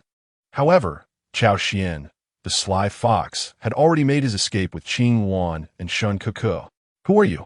Why are you helping me? Qing Wan, struggling to maintain her strength during their flight, managed to ask Cao Xuan. Because I desire your form, Cao Xuan replied with a devilish smile. You lecher. Qing Wan's face flushed with anger, caught off guard by such a brazen admission. She had considered many possibilities, but never this one. Cao Xuan had come to her aid solely out of lust? How desirous could one be to risk rescuing her amidst a hail of gunfire? Setting aside the earlier indiscretion, Qing Wan's initial impression of Cao Xuan was still quite favorable. However, she thought, brother, even if you're tempted by my body, there's no need to be so forthright about it. How presumptuous. How do you feel now? A bit more awake? Cao Xuan had deliberately said this because Qing Wan was on the verge of losing consciousness. His teasing had invigorated her with indignation. So that's it, Qing Wan realized, astonished that Cao Xuan's intention was to rouse her spirits. She had misjudged him entirely. Let go of me. Where are you taking me? I want to go home. Shun Kuku struggled fiercely, but Cao Xuan swiftly delivered a headbutt, rendering her unconscious, leaving a sizable bump on her forehead. Qing Wan was taken aback by Cao Xuan's ferocity, astonished that he would treat such a sweet girl in that manner. Soon enough, Cao Xuan brought both Qing Wan and Shun Kuku to his grand villa. Young master, I have intercepted Xiao Feng, who attempted to pursue. As soon as they returned home, De Zhuang sent a message. After activating his potential with the Golden Needle 9 transformations, Xiao Feng's speed surpassed even that of Cao Xuan.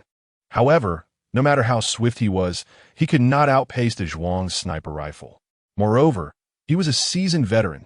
Just as Xiao Feng leaped into the air, De Zhuang fired a single shot that struck Xiao Feng's leg, leaving a gaping hole. With a cry of Mamba out, Xiao Feng plummeted from the sky. In truth, De Zhuang had aimed for Xiao Feng's heart, but the latter had miraculously evaded the shot. Such prowess was indeed terrifying. Besides, it was a sniper rifle. Yet, after the shot, all that remained was a mere hole in Xiao Feng's leg. What formidable defensive capabilities.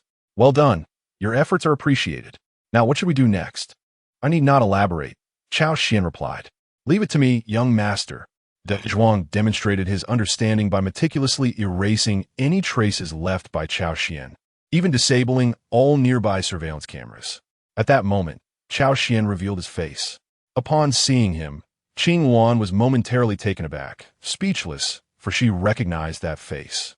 Cao Xuan was the very person who had previously revived Shen Guodong. What is he doing here? Believing that Cao Xuan was allied with the Shun family, she struggled to escape.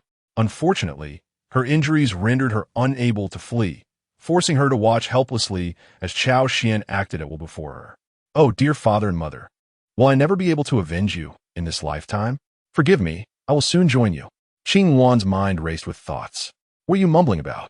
Cao Xuan inquired, perplexed by the myriad expressions crossing the assassin's face. One moment sorrowful, the next joyous, then regretful. Did she perhaps possess an undisclosed side profession? Why are you helping me? Aren't you part of Shen Guodong's group? Qing Wan asked. Part of them? How could I possibly be associated with them? They are hardly worthy. Cao Xuan replied with a calm smile. Upon hearing this, Qing Wan realized that this man, Cao Xuan, was a figure of considerable stature from the capital. The name Cao connected her to a significant lineage. Indeed, someone from the Cao family in the capital would disdain to associate with such local factions. Relieved, she felt a weight lift from her heart. Well, if I were allied with them, do you think you would still be alive? Cao Xuan Zhuge. I apologize for my assumptions. Qing Wan's cheeks flushed as she recognized her misunderstanding. All right, since the misunderstanding has been cleared, let's dispense with the idle chatter and remove your clothing, Cao Xuan said with a mischievous grin. Qing Wan's eyes widened in alarm. instinctively retreating and shielding her ample bosom with her hands. What do you intend to do? Ultimately, had she misjudged him? Cao Xuan had feigned for so long. All for this moment. Indeed, his earlier remarks about desiring her body were not mere exaggerations. He had spoken the truth. Pervert. Scoundrel. Bastard. I will fight you. Qing Wan struggled, intent on taking Cao Xuan down with her. Your wound is inside. How can I help you treat it if you don't remove your clothes? You surely don't wish to bleed to death, do you? Cao Xuan said, somewhat exasperated, as he adjusted Qing Wan's position. I apologize. I misunderstood you again. It was then that Qing Wan realized she had misjudged Cao Xuan yet again. All right, your wound is quite severe. If we do not stop the bleeding and treat it promptly, it will become increasingly difficult to manage. His tone brooked no argument. I understand. Please don't be so fierce. Qing Wan replied bashfully. Chapter 78. Settling accounts. Once Qing Wan spoke, she promptly removed her top under Cao Xuan's unwavering gaze, revealing her white bandeau. Do not look. You mustn't, she exclaimed, shielding her sensitive areas in embarrassment. I'm a doctor. I have seen much worse. Do you really think I would take an interest in you? Cao Xuan stated, though his eyes remained fixed on her. You're talking nonsense. Why do you keep staring at me? You don't even bother to draft your lies. Qing Wan retorted shyly. It must be said that the stark contrast between her current demeanor and her earlier ruthlessness was striking. However, Cao Xuan understood. After all, Qing Wan was now in a vulnerable position. When one is injured, they often become fragile, especially a woman. Staring at you is merely a matter of politeness. You are quite beautiful, so why not admire the view? Cao Xuan remarked as he began to treat her injury. The scent of disinfectant mingled with the faint aroma of cedar from Cao Xuan, causing Qing Wan's heartbeat to race, even overshadowing the pain from her shoulder wound. Could you not administer anesthesia? It hurts. She grimaced. I'm sorry. I left in a hurry and didn't bring any.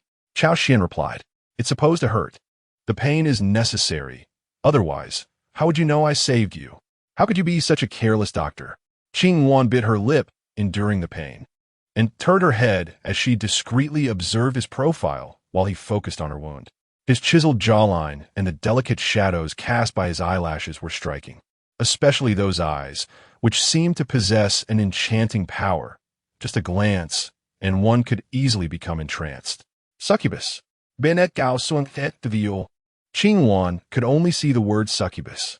As a heartless assassin, Qing Wan had never yearned for romantic entanglements. Her singular goal was to eliminate Shen Guodong and then take her own life to reunite with her parents. Thus, she had never felt a flicker of attraction towards any man. Yet today, she found herself stirred. Gazing at Cao Xuan before her, Qing Wan could not help but swallow hard. It was the first time she had encountered such a handsome man, perfectly embodying her ideal type. Realizing this, Qing Wan could only think of the legendary succubus. Isn't he handsome? Cao Xuan suddenly inquired, a mischievous smile playing on his lips. What are you looking at? How was he looking? The azure phoenix turned her head, and due to her vigorous movement, she inadvertently tugged at her wound.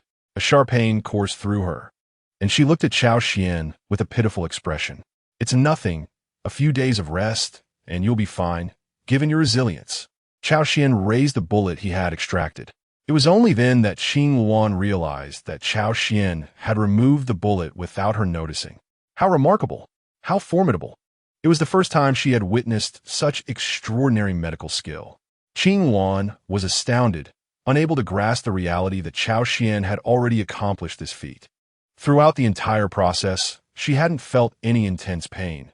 The sensation of pain had only manifested later. No wonder he could see through my sorcery. With your medical prowess, you must be amongst the finest in the entire Dragon Kingdom. It seems you have concealed your talents quite well. Qing Wan pondered, casting a thoughtful glance at Cao Xuan. A young master from the capital possessing such exceptional medical skills would be hard for anyone to believe. Yet here it was, laid bare before her. What did this signify? It indicated that Cao Xuan had been hiding something. You two have concealed much, Cao Xuan remarked with a smile. I am lurking around Shen Guodong with the intent to eliminate him. That's quite normal, isn't it? As for you, I shall not pry further.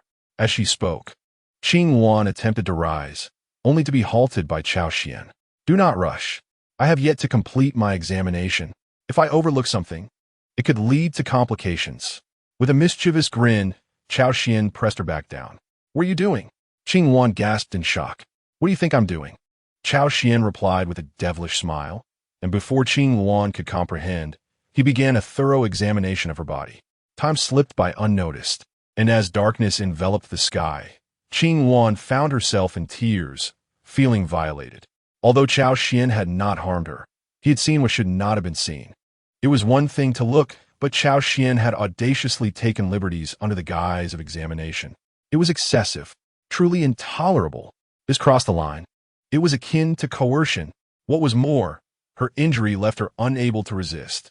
Thank you for your hospitality, Miss Qing Wan. After my thorough examination, you are now in perfect condition. Cao Xuan stretched lazily, crossing his legs. How do you know my name?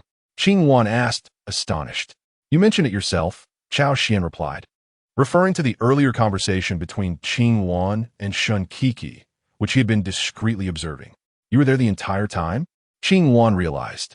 Why do you wish to help me? She questioned. As I said, it is because I desire you. I want to possess you, and that is why I assisted you. Cao Xuan tuka. What a repulsive reason. With a face like yours, I never expected such wickedness within, Qing Wan remarked, though she found it difficult to harbor disdain for Cao Xuan's striking appearance. If only someone less attractive were to come along, she would have killed him on the spot. Which man in the world is not driven by desire? Moreover, it was you who seduced me just moments ago. Cao Xuan tuka. Who seduced you? I did not. Your very existence is a temptation to me. Qing Wan fell silent, unwilling to engage further with this insufferable man. I shall remember your kindness. However, I will not forget how you have disrespected me today. Once I have dealt with the Shun family, I will settle the score with you. After Qing Wan spoke, she intended to leave with Shun Kuko. Wait, Cao Xuan called out to Qing Wan. What do you want? Qing Wan asked, wary. Settling scores is fine, but this woman must stay. She is of assistance to me, Cao Xuan stated. Given Qing Wan's current disposition, her intention in taking Shun Kuku away was merely to kill her and teach Shun Guodong a lesson.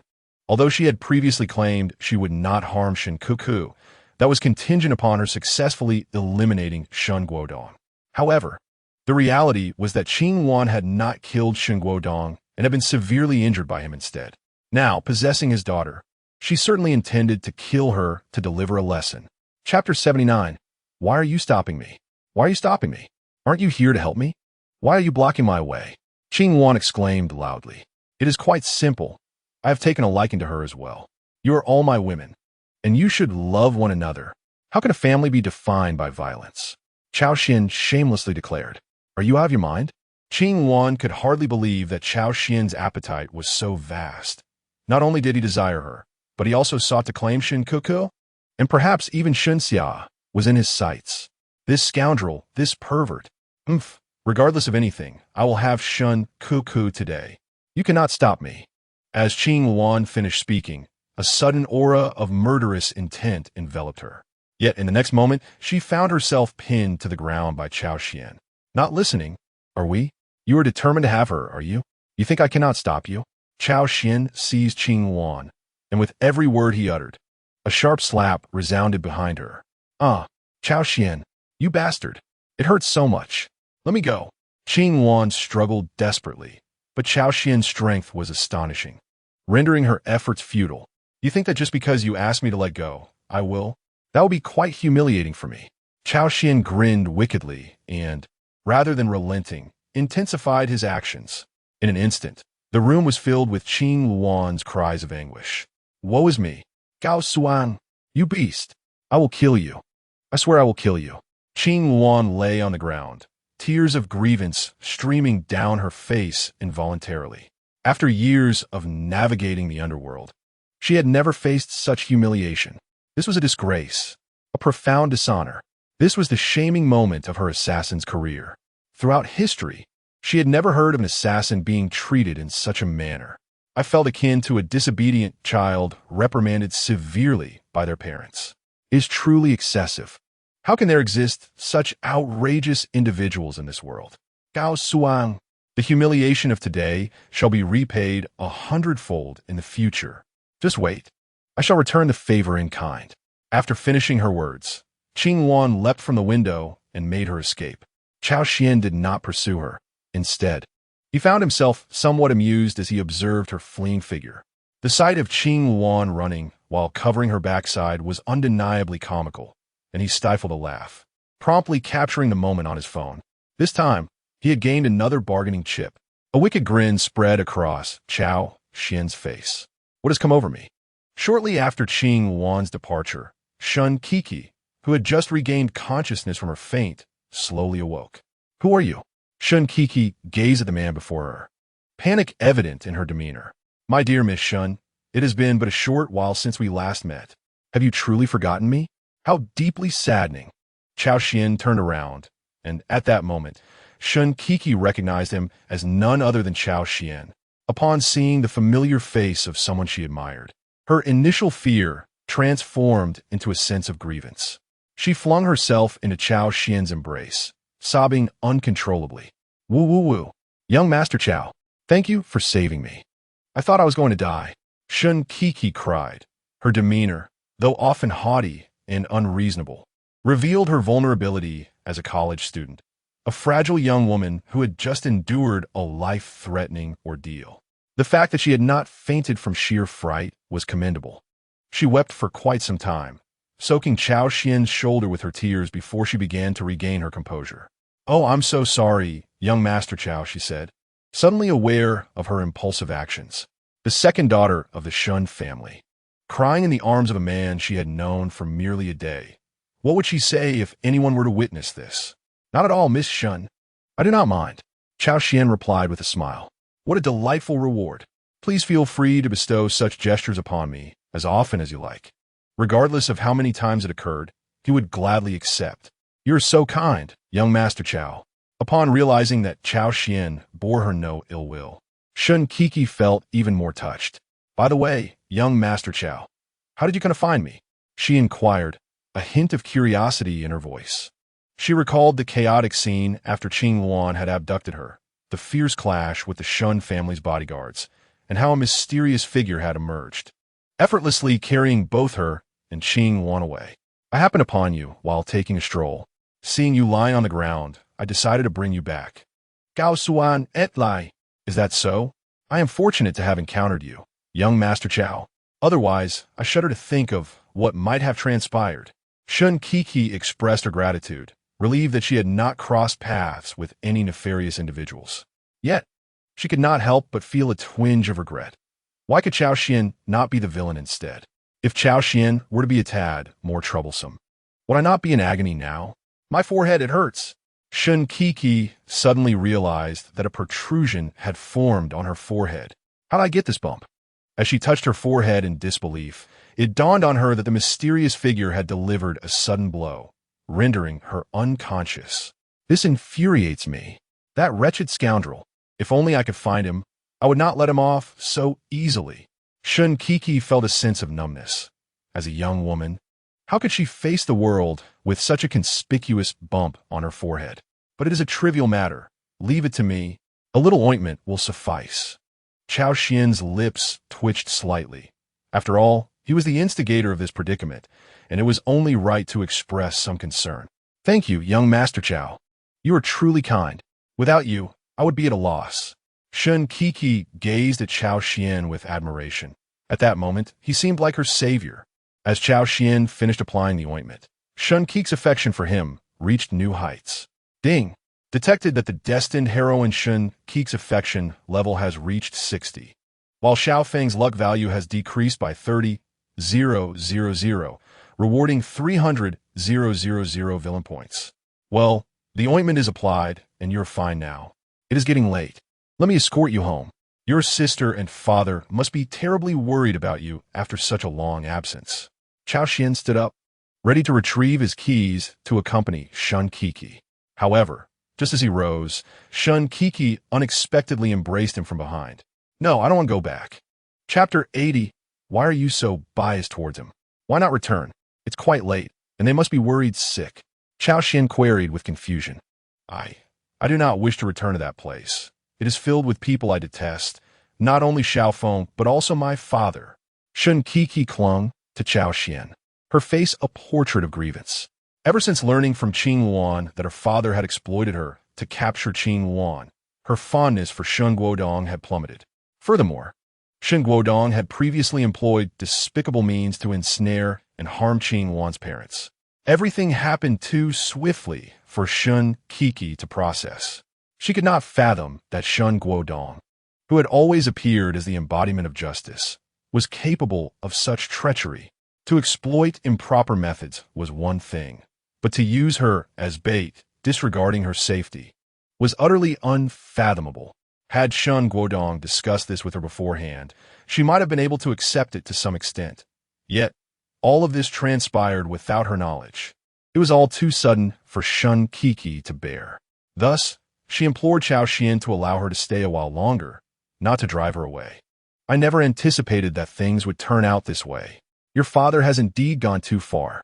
Cao Xuan resonated with her plight, instantly garnering a substantial amount of Shun Qi's favor. How could a father treat his daughter in such a manner? It is as if he does not regard you as a human being at all. What do you call this? A mere tool, a pawn. His actions are truly excessive. Cao Xuan exclaimed in anger. He was already aware of everything, thus he was merely putting on an act. However, even this faade, under his remarkable acting skills, did not reveal any flaws to Shun Qi. I agree. My father is indeed going too far. Shun Qi tightly embraced Su Xian, as if clinging to her last lifeline. Cao Xiao, may I stay here for a few days until the storm passes? I implore you. Shun Qi looked at Cao Xuan with a pitiful gaze. Well, staying here is certainly not a problem. However, have you considered one issue? What issue? If Cao Xiao is concerned, it's perfectly all right. I don't mind.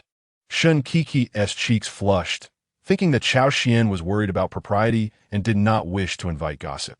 Cao Xiao truly is a paragon of virtue.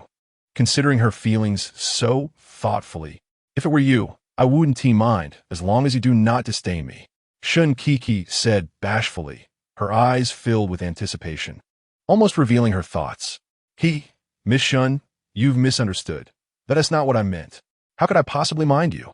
Cao Xuan replied with a wicked smile. Then what do you mean? Shun Qi asked, confused. What I mean is, if you stay, what will happen to your sister? You two share a deep sisterly bond. If you hide here alone, and the perpetrator remains at large, wouldn't your father use your sister as bait to draw the culprit out again? You wouldn't want anything to happen to her, would you? Cao Xuan smiled mischievously.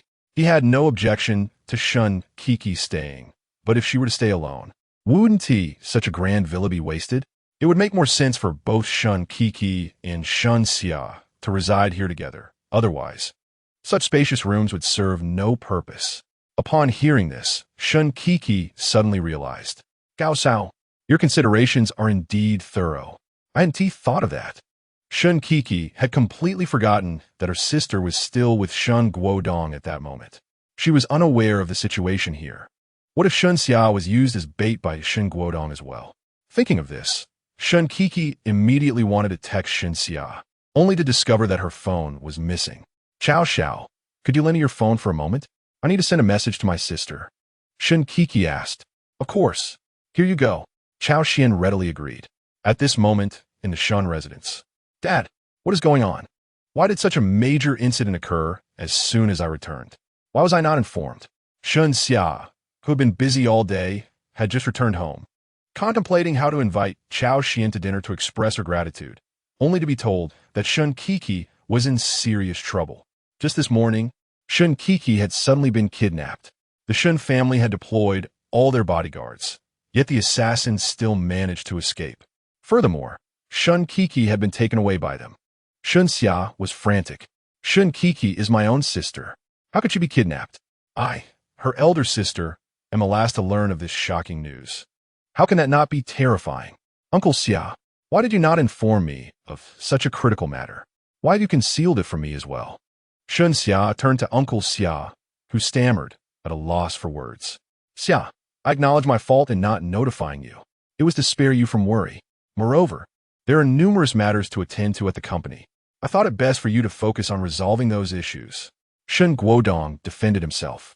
Father, what do you mean by that?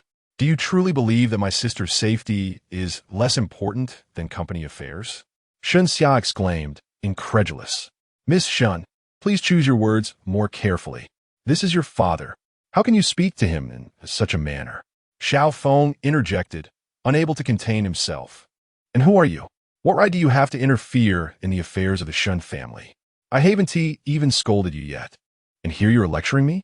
You claim to be Keek's bodyguard? Is this how you protect her? You seem so formidable. How is it that you cannot even safeguard girl?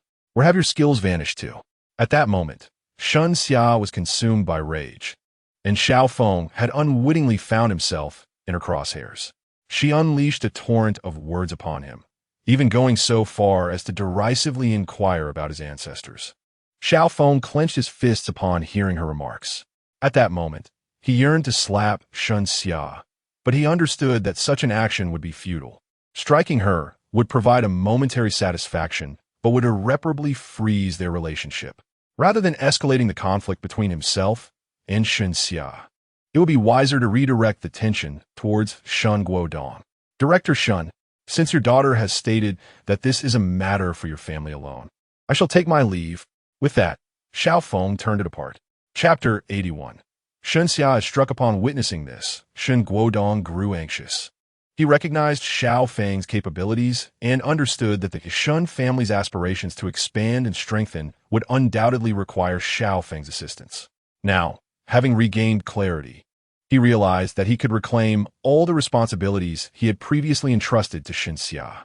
Indeed, her position was merely a temporary arrangement during his illness. With his return, her assistance was no longer necessary. Therefore, in the current situation, Shen Guodong was acutely aware of whom he should support. Young Master Xiao, please wait.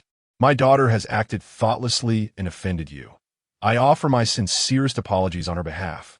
Shen Guodong spoke with utmost respect. Xia, what are you standing there for? Hurry and apologize to young Master Xiao. He is a distinguished guest of our family. How could you be so impolite? Shen Guodong's tone turned serious. Father, what do you mean by this? Shen Xiao was taken aback by Shen Guodong's words. Surely, she and T misheard. Her father was asking her to apologize to Xiao Feng? On what grounds? Just because of this useless man? What do you mean? Is my explanation still unclear? I instructed you to apologize to young Master Xiao. Did you not comprehend that? The tone of Shen Guodong was laced with considerable ire. Apologize? That is utterly out of the question. I have done nothing wrong. Why should I apologize? It is he who failed to protect Kiki. How is it that I am now compelled to express regret? Shen Xia was taken aback. She had anticipated that Shen Guodong would favor Xiao Feng, but she did not foresee such blatant partiality. For such an evident error, Shen Guodong insisted that she apologize without consideration. Was he truly her father? In that moment, Shen Xia felt a pang of regret for having brought Cao Xuan to heal Shen Guodong. Had he remained unhealed, perhaps she would not have encountered such turmoil. Upon hearing his words, Shen Guodong's expression darkened to the point of appearing drenched in shadow. How dare you? I see you have grown wings. Before he could finish his statement, a resounding slap struck Shen Xia's face with force. The impact turned her head to the side, causing her cheek to swell instantly. The searing pain brought tears to her eyes. In disbelief, she covered her burning cheek, her gaze filled with shock and disappointment. Father, how could you strike me? I am your daughter. Shen Xia's voice trembled. In all her years, it was the first time Shen Guodong had struck her, and for the sake of an outsider, no less. Tears of injustice streamed down her face. Miss, Uncle Xia, witnessing the scene, felt an immediate pang of sympathy. Master, the young lady was merely anxious, which led her to speak out of turn. Must you resort to such extremes? Uncle Xia had watched Shen Xia grow up, and seeing her treated in such a manner by Shen Guodong was unbearable for him. Old Xia, this is none of your business. This is a matter for our family. Leave at once, Shen Guodong ordered, dismissing Uncle Xia with a wave. Faced with this, Uncle Xia had no choice but to comply. Despite his long-standing tenure within the Shen household, he remained subordinate. Xiao Feng observed the unfolding drama with a slight smirk. Previously, Shun Xia had summoned Cao Xuan to overshadow him, and he had harbored resentment ever since. Now, witnessing Shun Xia's plight, he felt a mixture of dark satisfaction and sympathy. His concern stemmed from the fact that he regarded Shun Xia as his own possession. If her face were marred, it would reflect poorly on him. Nevertheless, it was worth noting that Shun Guodong was indeed quite submissive. He would strike his own daughter for my sake. The force was such that her face was nearly swollen. Xiao Feng was somewhat surprised, yet he believed Shun Xia required a lesson. Daughter, do you still acknowledge me as your father? How many times must I reiterate that young Master Xiao is our esteemed guest? Your repeated defiance and insults demonstrate a blatant disregard for my authority as your father. Shun Guodong proclaimed loudly. If I do not rectify your temper today, will you not continue to trample upon me in the future? As Shun Guodong's anger escalated, he prepared to strike again, alarming Xiao Feng. Hold on, my friend. If you injure her, how will I be able to utilize her in the future? Chairman Shun, please. It is entirely my fault for making the young lady upset. Do not trouble her any further, Xiao Feng said, yet a hint of smugness flickered in his eyes. To Shun Xia, these insincere words were nothing short of grating. Stop your pretense. Who are you to meddle? Shun Xia retorted. Father, let me be clear today. In this family, it will be either him or me. With that, Shun Xia confronted Shun Guodong, issuing an ultimatum. Upon hearing her words, Shun Guodong merely chuckled, his disdain palpable. In his eyes, Shun Xia's remarks were akin to those of a mere jester. Well then, if that is your stance, I suggest you relinquish your position as president forthwith. During my illness, you merely took office and have not performed admirably. Given your current sentiment, you shall no longer be responsible for the affairs of the Shun family, Shun Guodong stated coldly. Shun Xia was taken aback, as if struck by lightning, nearly losing her balance. Father, what are you saying? I am your own flesh and blood. Is this how you treat me? She exclaimed, incredulous. She never imagined that Shun Guodong would choose Xiao Feng over her, and his decisiveness was startling, as if it had been premeditated. Isn't this what you proposed? With you, there is no him. With him, there is no you. I have chosen young Master Xiao. What seems to be the issue? Shun Guodong replied with a smirk. The current demeanor of Shun Guodong felt foreign to Shun Xia. What sort of enchantment had Xiao Feng cast upon him? What could possibly warrant such importance? Could it be that Xiao Feng was Shun Guodong's long-lost son? Otherwise, how could this be justified? Fine, I see your true colors. If that is the case, I shall resign. Shun Xia stifled her tears and stormed out. Miss Xia Shu observed Shun Xia's departing figure, a torrent of words bubbling within him. Yet, he quickly restrained himself. Some matters were better left unsaid. How outrageous! How can they treat me this way? Shun Xia lamented, leaving the Shun residence in tears. Once in her car, she was startled to find a message from Cao Xuan. Opening it, her mood shifted from despair to elation. Kiki is with me. You must come to my house immediately. She has something to discuss with you in person. Shun Xia's heart raced to the news that Shun Kiki had been rescued by Cao Xuan. But why, if she had been saved? Did she not return to the Shun family? Why contact her in this manner? Realizing there were likely many hidden truths behind this, possibly related to Shun Guodong's recent behavior, Shun Xia resolved that this matter was of utmost importance. Without a second thought, she dried her tears and drove towards the address provided by Cao Xuan. I beg your pardon, young Master Xiao, for any embarrassment caused. My daughter has been quite rude, and I hope you can overlook her behavior. Shun Guodong spoke with an obsequious demeanor. It is of no concern, Master Shun. I harbor no ill feelings. Xiao Feng replied, somewhat exasperated. Indeed, Shun Guodong truly is a peculiar individual. How could he be so harsh with his own daughter, even driving her away? How can one pursue romance under such circumstances? Rest assured, with Shun Xia's temperament, it won't be long before she recognizes her mistakes. It's not a significant issue, Shun Guodong asserted confidently. Not a significant issue, you say? A sense of foreboding crept over Xiao Feng, for Shun Xia was acquainted with Cao Xuan. If Shun Xia were to align herself with Cao Xuan, it would spell disaster for him. Let's set that aside for now. After some investigation, I have finally uncovered the identity of the assassin. Shun Guodong revealed his significant discovery. Oh, Please elaborate, Master Shun. Upon hearing this, Xiao Feng's expression turned grave. To discover that Qing Luan had accomplices, and formidable ones at that, was a considerable threat if left unexamined. This assassin is called Qing Luan, hailing from an organization known as the Underworld Palace. And he is a platinum-tier assassin. This organization operates in the dark web. As long as one pays them, they would dare to eliminate even a nation's leader. Of course, daring to kill is one thing. Succeeding in the act is another. Shun Guodong explained. He was uncertain how he had incurred the displeasure of the Underworld Palace, as he found no bounty on the dark web, suggesting it was a personal vendetta. Over the years, he had committed numerous unsavory deeds and had likely offended countless individuals. Yet he was still alive and well, and with Xiao Feng's protection, he felt even more invincible. The Underworld Palace, you say? This is indeed intriguing. I shall remember this name. Xiao Feng nodded. Master, Shun need not worry. We are in Long Country, where foreign organizations cannot stir up much trouble. Moreover, it is not just them who have allies. I have my own supporters. Xiao Feng spoke with assurance. Allies? Could it be that the old immortal is about to intervene? Shun Guodong exclaimed with excitement. If Qing Xuanzi were to take action, he would be truly secure. Though he had never witnessed Qing Xuanzi in action, the prowess of his disciples was awe-inspiring. How formidable must Qing Xuanzi himself be? Not quite. This matter does not warrant my master's involvement. Furthermore, my master has withdrawn from worldly affairs. Xiao Feng replied. His descent from the mountain was intended to resolve issues by himself. If he were to rely on Qing Xuanzi for everything, what significance would his years of training hold? Very well. Shun Guodong felt a tinge of disappointment, as it was not Qing Xuanzi himself who would intervene.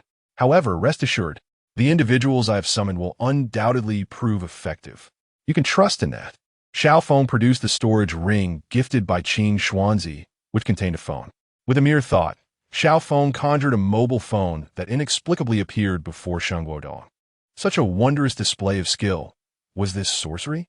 Shun Guodong was utterly astonished. It was his first encounter with such remarkable prowess. Just a few minor tricks. Xiao Feng replied with a devilish smile before unlocking the phone, revealing a single contact named Scorpion. He promptly sent a message to the individual. Meanwhile, in a villa abroad, a man clad in a bulletproof vest and sunglasses meticulously polished a dagger that shimmered with a ghostly blue light. The metal surface reflected his scar-laden visage, each mark resembling a centipede coiling upon his ashen skin. Please don't kill me. I can offer you vast sums of money, and women too. Spare my life. A middle-aged man clung desperately to Scorpion's leg, bowing repeatedly in supplication, surrounded by the lifeless bodies of bodyguards. The creature before him, known as Scorpion, was nothing short of a monster. He was a local tycoon commanding a private army of over 100 men, yet he had been effortlessly torn apart by this individual. Apologies, but someone has paid for your life. I am powerless to intervene, Scorpion remarked, shaking his head. Whatever they offer, I can double it, triple it, tenfold if necessary. Regrettably, killing you means all of this still belongs to me. Scorpion grinned wickedly, swiftly ending the man's life with a single stroke. Just as he prepared to conclude his task, his phone vibrated unexpectedly. Is today's employer in such a hurry? Scorpion mused, glancing at the device only to discover it was not the one he anticipated. A shiver ran through him as a realization dawned. The moment he saw the number flash on the screen, his entire body trembled with anticipation. 5 years. 5 years. The boss has finally sent us a message. Scorpion was filled with exhilaration. Years ago, when Qing Xuanzi journeyed abroad, he had rescued Scorpion from a sea of blood. Under Qing Xuanzi's guidance, the organization known as the Fierce Tiger Mercenary Corps was born. However, 5 years prior, Qing Xuanzi had vanished, leaving behind only a mobile phone. It was foretold that one day, Qing Xuanzi's successor would take command of the Fierce Tiger Mercenary Corps, and that individual would be their new leader. Upon receiving Xiao Feng's message, Scorpion's eyes turned fiercely sharp. The Underworld Palace. How dare they target the boss? I shall make them pay. He was well aware of the Underworld Palace. It was a formidable organization, particularly under its current leader, who was reputed to have single-handedly dismantled the entire underworld palace to seize the position of chief. Yet the fierce Tiger Mercenary Corps was no pushover. Although they had maintained a low profile in recent years, they had secretly amassed considerable strength. They boasted at least 30 platinum-level assassins, akin to Qing Yuan. The Underworld Palace assassin ranks: bronze, silver, gold, platinum, diamond, and king. Only one exists at the king level. Additionally, they had 10 individuals ranked above platinum. Dealing with a Qing Yuan would be more than sufficient. Inform the venomous women to prepare immediately. We are gearing up for a grand undertaking. The venomous scorpion sent a message before departing from the villa, leaving behind a scene of carnage. Chapter 83. Shun Xia arrives. Ding. Detected that the fated heroine Shun Xia's affection for the destined protagonist Xiao Feng has deteriorated. Xiao Feng's fortune value decreases by 50,000, reward of 500,000 villain points granted. Ding. The host has successfully altered the plot. Xiao Feng's fortune value decreases by 10,000, reward of 100,000 villain points granted. Judging by this development, Shun Xia must have learned about Shun Qi's abduction. According to the original storyline, Shun Xia was unaware of Shun Qi being used as bait by Shan Guodong. She only knew of the kidnapping. Furthermore, that plan was remarkably successful, as Xiao Feng not only injured Qing Yuan, but also rescued Shun Qi, managing to put on a grand show before Shun Xia and Shun Qi. However, due to my interference, Xiao Feng not only failed to maintain his pretense, but was also dealt a blow to his pride. What should have been his 3 fated heroines have developed quite a fondness for me. What do we call this? This is what one might refer to as killing 3 birds with 1 stone. Not only suppressing the destined protagonist, but also winning the hearts of the heroines. Cao Xuan, or Cao Xuan, how can you be so wicked? Always stealing from others? After indulging in self-satisfaction for a moment, Cao Xuan's expression returned to normal. Just then, De Zhuang informed him via intercom that Shun Xia was nearing his territory. Have you confirmed the safety of the surroundings? Cao Xuan inquired. Although he had previously let Qing Yuan escape to further the subsequent plot, he was currently unaware of her whereabouts. If Qing Yuan recklessly ambushed Shun Xia, it would spell trouble. In her current state, should she encounter Xiao Feng again, she would undoubtedly face dire consequences. Young master, rest assured, I confirm there are no ambushes. I've even dug up several earthworms underground, let alone humans. De Zhuang replied proudly. Very good. It seems you have indeed absorbed much of my essence. Cao Xuan said with a wicked smile, growing increasingly fond of his subordinate De Zhuang. Of course, do not misconstrue this fondness. It is not of a romantic nature, but rather one of admiration. In the future, once my villain points accumulate, I shall reward De Zhuang with a surplus. After all, given De Zhuang's current strength, encountering Xiao Feng with his Golden Needle 9 transformations would still be quite challenging. As a villain, one cannot handle everything alone. Having a formidable subordinate when necessary is essential. Meanwhile, upon receiving Shun Qi's message, Shun Xia hastily drove her luxury car towards Cao Xuan's grand villa. Knock, knock, knock. Cao Xiao, it's Shun Xia. May I come in? Cao Xuan peered through the peephole and spotted Shun Xia lurking outside. At that moment, she appeared somewhat comical, as her concern for Shun Qi's safety propelled her to rush over. Her hair was disheveled, her face slightly flushed, and her eyes reflected a mix of distress and worry. Nevertheless, she remained stunning. This black professional attire suits Shun Xia perfectly, embodying the quintessential beauty of a novel's female CEO. Miss Shun, please come in. As Cao Xuan opened the door, Shun Xia hurriedly rushed in, only to stumble and nearly fall. Just then, she collided with a solid chest. How firm, how sturdy. As she felt the reassuring strength emanating from Cao Xuan's chest, her cheeks flushed, and she couldn't resist giving it a light touch. Miss, what do you mean by this? I am merely offering my assistance, yet you take the opportunity to be inappropriate. Isn't that a tad impolite? Cao Xuan n'était pas sen subto gusto. With his well-defined physique, a testament to moderate fitness, he undeniably attracted attention. A robust chest, a perfect V-line, chiseled abs, combined with a striking visage. He was indeed captivating to both men and women alike. Shun Xia, the beautiful CEO, was no exception upon noticing Cao Xuan's impressive stature. She too couldn't help but touch him, completely disregarding her role as a dignified executive. I wasn't being inappropriate. I simply couldn't help myself. It was a mistake that any woman might make. Shun Xia retorted defensively. She wasn't entirely wrong. She indeed succumbed to the temptation of touching Cao Xuan. If she had restrained herself, would that not mean refraining from touching him? You see, I have a point. All right, you make a valid argument. Cao Xuan replied with a mischievous smile. What are you laughing at? Your laughter makes me seem like some sort of pervert. The sight of Cao Xuan's grin only intensified Shun Xia's embarrassment, making her feel even more foolish about her earlier actions. By the way, I didn't come here for this. Is my sister, Shun Kiki, with you? Only then did Shun Xia recall her primary purpose for visiting, to ascertain her sister's safety. How had she allowed herself to be distracted by Cao Xuan's charm? If she were to blame anyone, it would be Cao Xuan for being too handsome. She is indeed in the room. However, what she is about to discuss with you may have a rather unsettling impact on your worldview. Cao Xuan interjected. I understand.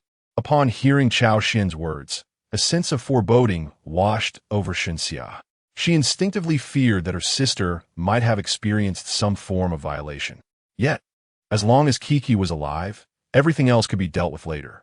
Shun Xia opened the door to the room and found Shun Kiki engrossed in scrolling through her phone, completely unlike the scenario she had imagined. Seeing this scene, Shun Xia heaved a sigh of relief. It seemed the situation was not as dire as she had feared.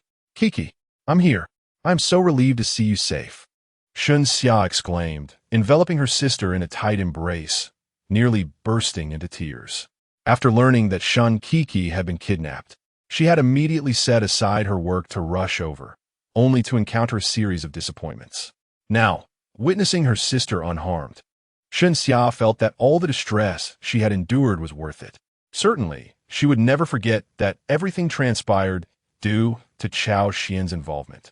Otherwise, Shun Kiki would likely still be in the hands of that assassin. Ding! The favorability of the destined female protagonist, Shun Xia, has reached 40. Xiaofeng's fortune has decreased by 20,000, rewarding 200,000 villain points. Indeed, one must act as a virtuous person. You see, the goodwill garnered from saving a single life surpasses that acquired from extinguishing millions. Chapter 84. The Debate Sister. What troubles you? I am perfectly fine. In fact, your pressure is suffocating me, Shun Kiki exclaimed, gazing enviously at the two prominent features above her. Although her height and beauty were comparable to Shun Xia's. In terms of physique, if Shun Xia were to be considered a paragon, Shun Kiki could only aspire to a mediocre standard, lacking in what truly mattered. It was infuriating. Despite her exceptional qualities, she felt diminished in the most significant aspect. Moreover, wasn't Cao Xuan a doctor? Perhaps he possessed some means to assist her in enhancing her stature? A bold idea sparked in Shun Kiki's mind. Ahem, my apologies, Kiki, I was overly excited and failed to notice, Shun Xia said, slightly embarrassed. She then noticed that Shun Kiki's face had reddened from being pressed down, and thankfully, she had released her hold in time. Otherwise, it could have led to an unfortunate incident. It's all right, sister, I forgive you. Your behavior is entirely excusable. It's merely a genetic issue, Shun Kiki replied enviously. Indeed, it's not my fault. The reason for this predicament lies squarely with Xiao Feng for failing to protect you, Shun Xia remarked, her words aligning perfectly with Shun Kiki's sentiment. By the way, Kiki, you mentioned wanting to discuss something important when I came over. What is it? Shun Xia could not restrain her curiosity. What could be so significant that Shun Kiki would hesitate to return to the Shun family after ensuring her safety? In an instant, Shun Xia's mind raced with possibilities. Yet none seemed to yield a satisfactory explanation. As Shun Kiki's expression turned somber, the weight of her revelation became evident. The truth is, my father used me as bait. She divulged Shun Guodong's entire scheme, including the unscrupulous methods he employed in his early years to eliminate competitors. Otherwise, he would not have faced retribution from Qing Wan. This was entirely of his own making. How could this happen? Upon hearing Shen Qi's words, Shen Xia was engulfed in fury. They were sisters. How could Shen Guodong treat Shen Qi in such a manner? If he could sacrifice Shen Qi, did that not imply that she too was merely a disposable pawn? Resolute, Shen Xia reached for her phone, intent on calling Shen Guodong to confront him. Enough, sister. I do not wish to hear their voices. Please refrain from doing that. Shen Qi interjected, halting Shen Xia's actions. With a resigned sigh, Shen Xia acquiesced to Shen Qi's request. Upon reflection, what would be the point of making a phone call? It would merely result in berating Shen Guodong. And then what? There would be no further developments. My position in the Shen family has already been revoked, and coupled with Shen Guodong's previous actions, it is evident he seeks to establish a clear boundary from me. With this thought, Shen Xia felt an overwhelming sadness. We are his daughters. How could he treat us in such a manner? Shen Xia was deeply sorrowful, prompting Shen Qi to offer comfort. It was then that Shen Qi noticed the flush on Shen Xia's face, as if she had been struck. Indeed, Shen Xia had been beaten, and Shen Qi was not mistaken. Sister, what happened to your face? Why is it so red? Who bullied you? Upon seeing Shen Xia victimized, Shen Qi was filled with righteous indignation and immediately sought vengeance. It was father who struck me. He has become inexplicably supportive of that Xiao phone. Now, even my position in the Xiao family has been revoked, all to elevate Xiao phone. Shen Xia recounted the events to Shen Qi, who turned crimson upon hearing the tale. That old man. This is utterly outrageous. How can he treat you so unjustly? If it weren't for your intervention over the past month, the Shen group would have crumbled. Not only does he show ingratitude, but he also supports an outsider. Does he even consider us his daughters? The more Shen Qi spoke, the angrier she became. Yet what good would it do? Besides her ire, there was nothing she could do. I suspect that Xiao Feng might be Shen Guodong's illegitimate son, returned to usurp the throne. Shen Qi exclaimed furiously. At present, the Shen family has no place for us, and I have no intention of returning. What are your plans? Will you venture out with me, or return to complete your studies? Shen Xia inquired. She possessed a personal savings of several 100,000, sufficient for their survival. And once Shen Qi finished her education, she could come to assist her as well. I. Shen Qi faltered, for if given the choice, she wished to remain here. Here, there was the incredibly handsome Cao Xuan, along with numerous guards, making it undoubtedly a secure place. Shen Xia, noticing Shen Qi's hesitation, quickly grasped her thoughts. Qi, you cannot always rely on others. We must be self-sufficient, or we risk repeating past misfortunes, she stated seriously. While residing here was indeed safe, it was not ideal for two vulnerable women to stay with a single man. Furthermore, although she harbored feelings for Cao Xuan, it was not to the extent of cohabiting under the same roof. But sister, Shen Qi was reluctant, as she genuinely liked Cao Xuan. There are no buts. This is our decision, Shen Xia declared resolutely. However, this time, Shen Qi was less compliant. She was determined to stay. No, I want to remain here. It's too dangerous outside. Who knows when that assassin might strike again? Shen Qi's words were not without merit. She had previously been kidnapped, which had left her with lasting shadows, and now she harbored a profound aversion to the outside world. Upon hearing Shen Qi's sentiments, Shen Xia suddenly realized that she had overlooked a matter of great significance. It seemed that staying at Cao Xuan's place was becoming imperative. Otherwise, if they were to be kidnapped again, they might not be so fortunate as before. What are you all discussing? Why the commotion? I can hear you from outside. Just as Shen Xia pondered how to respond, Cao Xuan entered with a beaming smile. For reasons unbeknownst to her, despite the affable nature of Cao Xuan's smile, Shen Xia sensed an underlying malice. What are you talking about? If you need my assistance, feel free to ask. I am committed to being a good person. Cao Xuan grinned mischievously. Shen Xia regarded him with suspicion, convinced that there was something sinister behind that smile. Before she could speak, Shen Qi, like a joyful little bird, flitted toward him. Cao Xiao, here's the situation. The Shen household is no longer safe. so I wish to stay here with my sister to avoid the storm. Would that be acceptable to you? Shun Qi's voice dwindled as she realized, in her exuberance, that she had inadvertently toppled Cao Xuan. At that moment, their eyes met, and Shun Qi could even hear Cao Xuan's breath. I thought it was something serious. Is it just this? Of course, it's no problem. Cao Xuan helped Shun Qi to her feet. He too had taken note of their collision.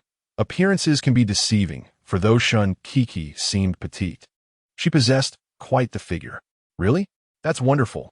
Upon hearing Cao Xuan's affirmation, Shun Qi beamed with joy, nearly tumbling into him once more. Sister, did you hear that? Cao Xiao has agreed to let us stay here. Shun Qi turned her gaze toward Shun Xia, knowing that if her sister consented, the matter would be resolved. Cao Xiao, could you come with me for a moment? Without uttering a word, Shun Xia bypassed Shun Qi and approached Cao Xuan directly. Sure, no problem. Cao Xuan smiled, then was led into the room by Shun Xia. Observing their retreating figures, Shun Qi furrowed her brow slightly. She sensed that something ominous was afoot, though she could not articulate what it was.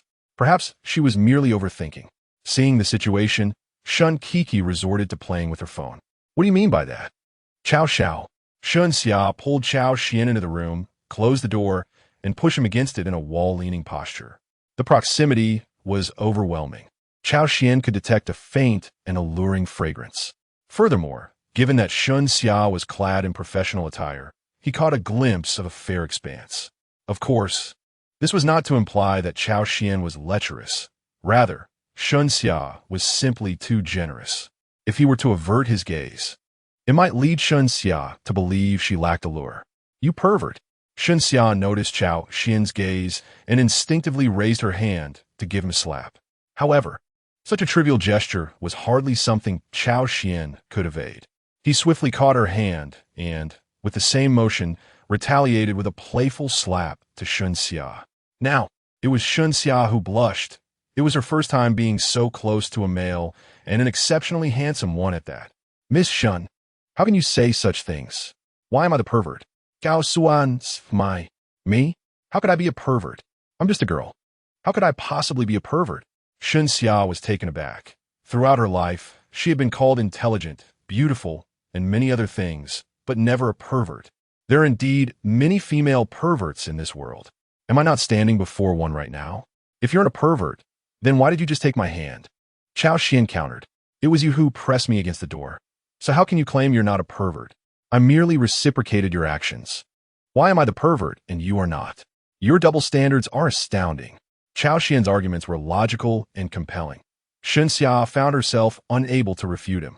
After all, Cao Xuan's assertions were grounded in reality. I apologize. I admit I was wrong. Can you please let go of me now? Shun Xia said, a hint of fear creeping in. What if Cao Xuan intended to do something unpleasant?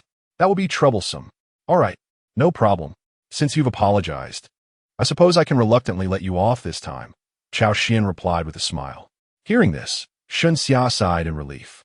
If Cao Xuan had intended to take advantage of her in that moment, she would have jumped off the ledge rather than submit.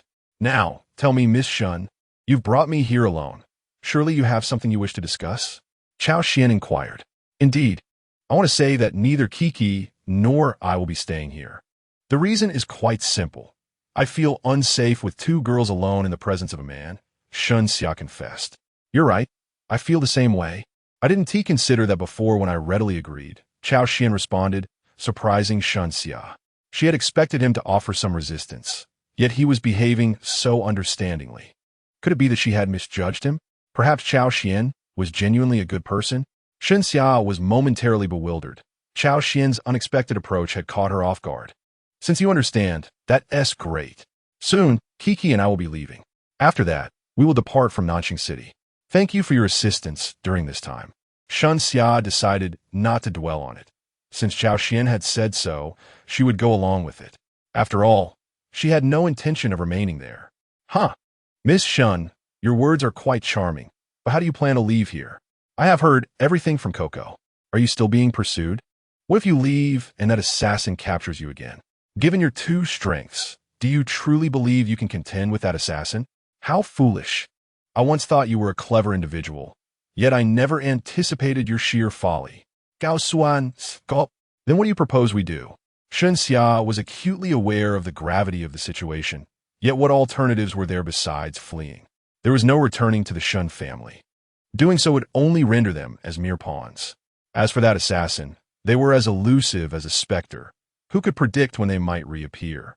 In that moment, Shen Xia felt as though the entire world was conspiring against her. Everything had seemed fine until she encountered Xiaofeng. Thereafter, her fortunes had taken a drastic turn for the worse. Her life had previously flowed smoothly, yet after crossing paths with Xiaofeng, everything began to alter profoundly. Chapter 86. A call for Shen Xia to recognize reality. Ding. It has been detected that the female lead Shen Xia's favorability towards Xiaofeng has plummeted to freezing point. Xiaofeng's fortune value has decreased by 50,000, and the reward is 50,000 villain points. Cao Xuan. What in the world has Xiaofeng done? Why has that inexplicable favorability suddenly dropped? Cao Xuan was momentarily bewildered, but for him, this was indeed favorable news. As long as it brought him joy, what else mattered? What else can be done? Presently, aside from remaining here for my protection, do you possess any other options? Cao Xuan Juka. That is out of the question. Don't think I am unaware of your intentions. Shen Xia guarded her chest and spoke. He.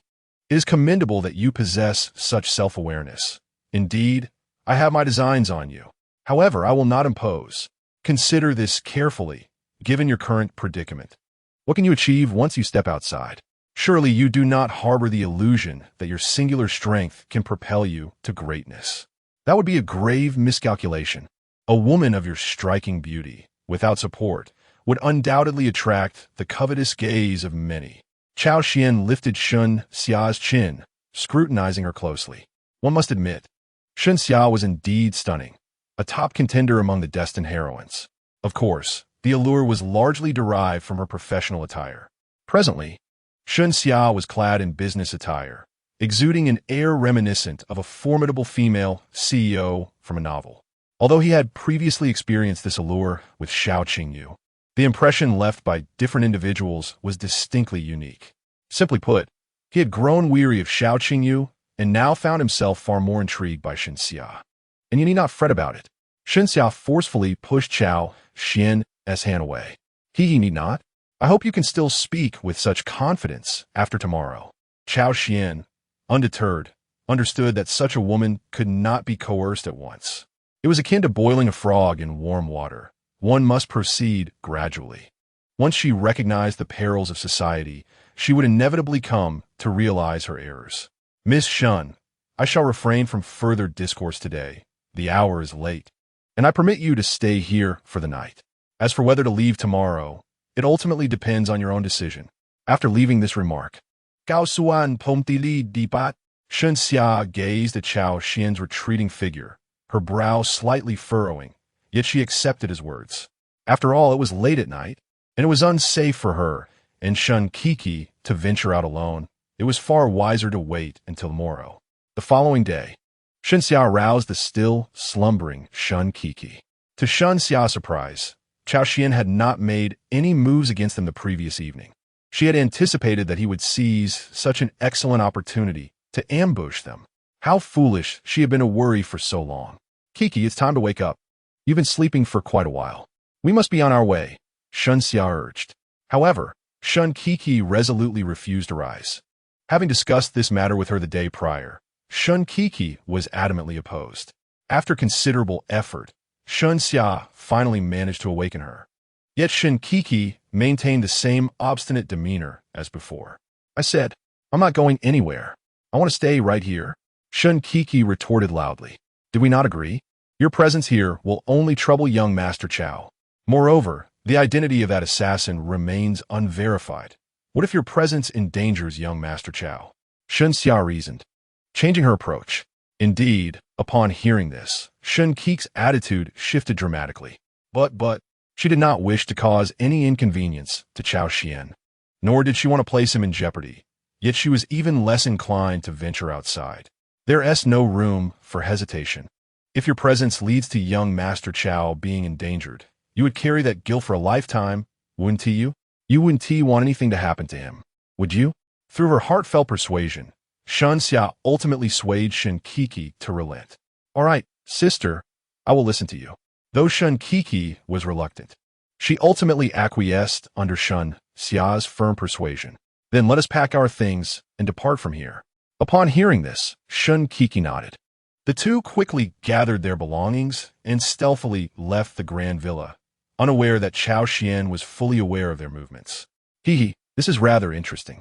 Does Zhuang send someone to follow them and make sure they don't get lost. Cao Xuan Institute. Understood, young master.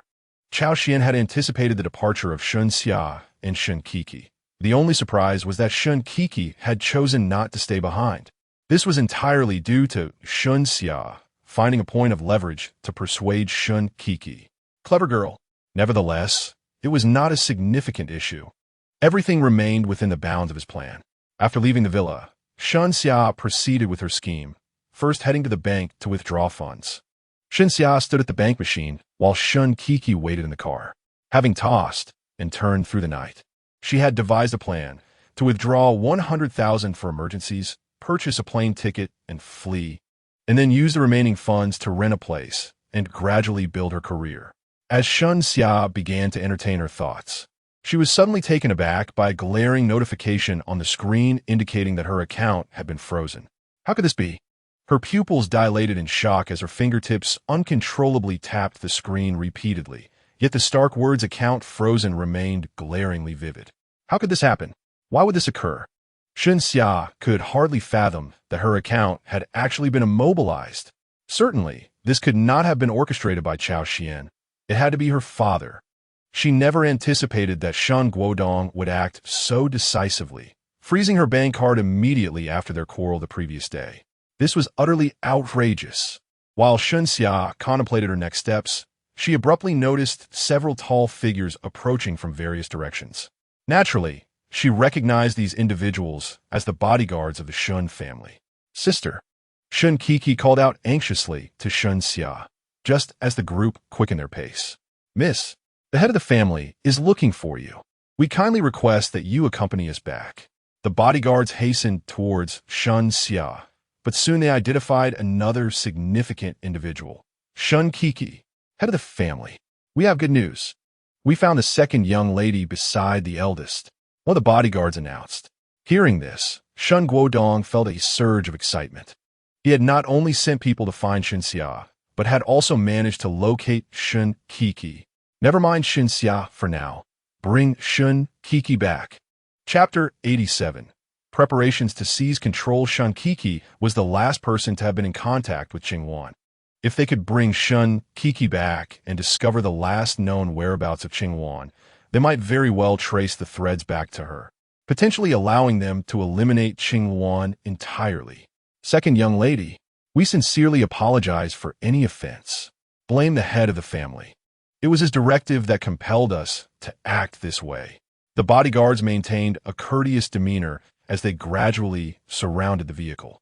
Kiki desperately wished to flee in the car, yet she feared leaving Xia behind. As for the thought of running someone over, she could hardly entertain such a notion. She was merely an ordinary university student, one who had never even harmed a chicken, let alone commit such a brutal act. Just as Kiki prepared to accept her fate, the previously imposing bodyguards suddenly erupted into cries of anguish. In an instant, all of the once dominant bodyguards collapsed. Kiki focused her gaze and beheld a masked man standing amidst the crowd. Subsequently, he removed his mask, and upon recognizing his face, Kiki's expression transformed into one of sheer delight, for she had spotted a familiar figure. Cao Xuan. The moment Kiki laid eyes on Cao Xuan, she was overwhelmed with excitement and rushed from the car to embrace him. Are you all right? Cao Xuan inquired with concern.